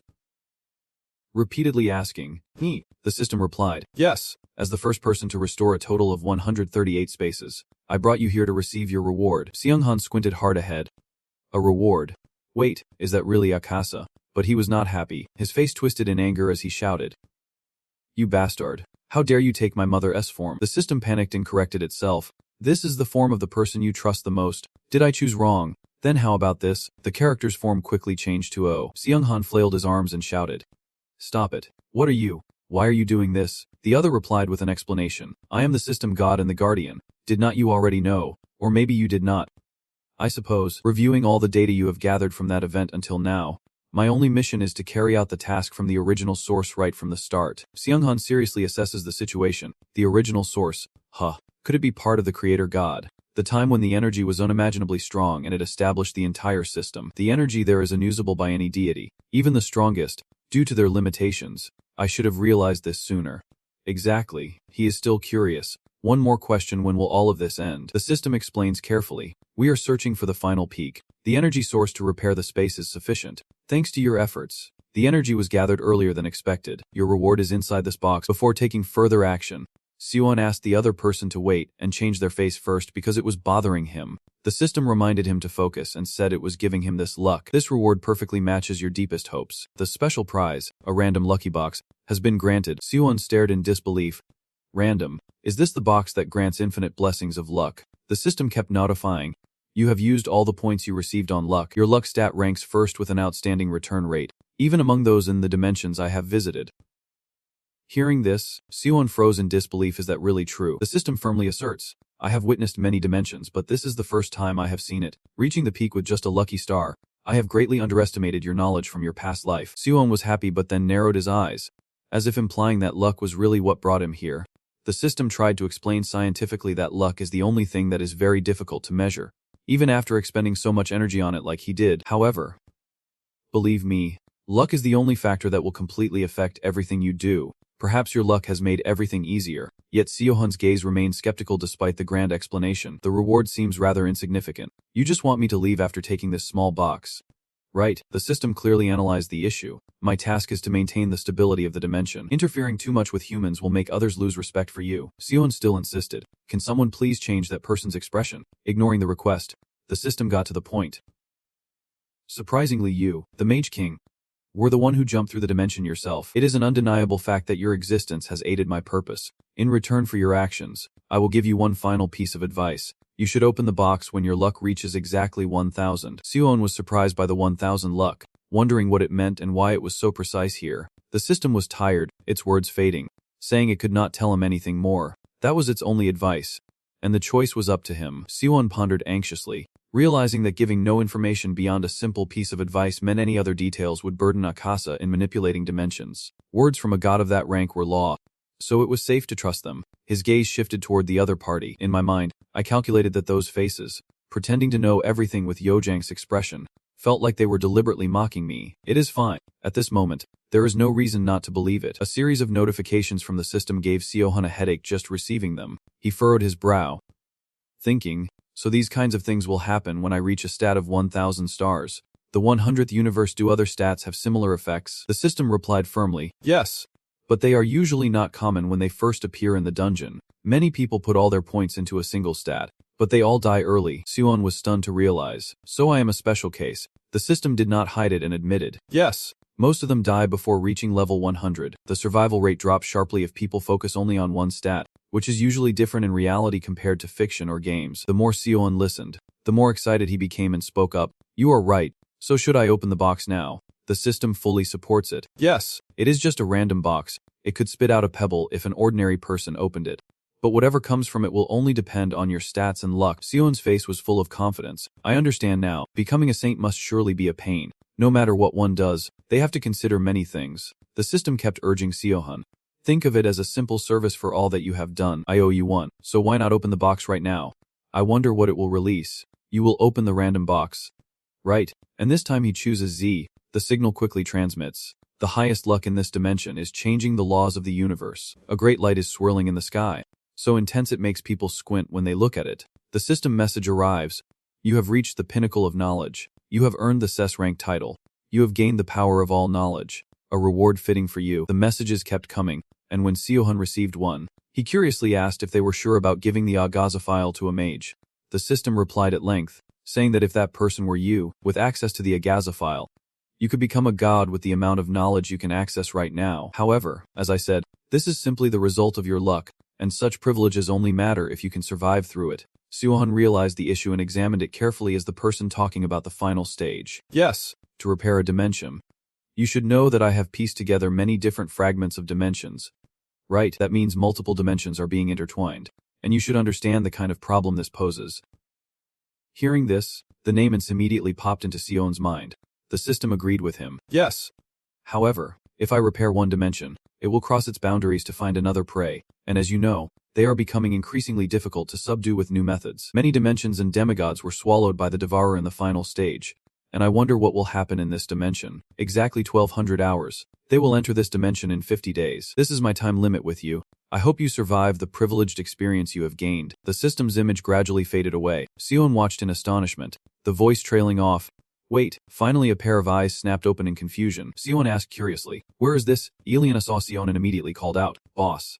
Ileana, she curiously asked about the earlier situation. Did it work? I could not report your status. Seohun immediately asked, Ileana, after I absorbed its energy, how long has it been? Ileana was a bit surprised. How long? It only took a few seconds. At first Seohun felt a slight headache and reminded. Then Ileana, please wait a moment. I think I need time to think. Seohun was really deep in thought, so his own timing changed, feeling his body was still fine, and the dragon heart remained stable. Anyway, the Agaza controller said the final stage is starting. Right, I do not like how it is underestimating me, but I still need to prepare myself. After calming down, Seohun loudly ordered, Anna, start the 1200-hour countdown now. On the other side, Anna also responded loudly. Understood, 1200 hours 0 minutes. Start the countdown. May I ask what is happening? Seohun kindly explained. This will start the final battle. Connect with everyone. Come here, Ileana. I will explain it on the way. Hearing that, Ileana quickly moved closer to Seohun's position, and an hour later she returned. Seohun thought to himself, I have told my group about what is happening. I met privately with the Agaza controller, and we only have 50 days until the final phase. All we can do is prepare ourselves as much as possible. Everyone plays an important role in the battle, but Yojang's growth is the biggest milestone if it is her. She can definitely at least set foot in the demigod's kingdom. Before leaving, Seohun kindly reminded, please take care of everything here. Ileana, I have contacted the dwarves. Ileana replied enthusiastically, I will do my best, but preparing things like this in 50 days, the dwarves will surely be very busy. Seohun also analyzed the necessary factors, noting that the mass production plants operate at a rate of 1,100, meaning technically it would take them 5,000 days to complete these tasks. But I am confident they will have enough time. The scene darkened as Seohun spoke while walking. I should take it too, Anna. I have sent Kirill back to hell. She will return soon with an answer. I left a live link. If she comes back, call me. Then I will leave. Anna responded immediately. A strong light flashed, and a voice echoed,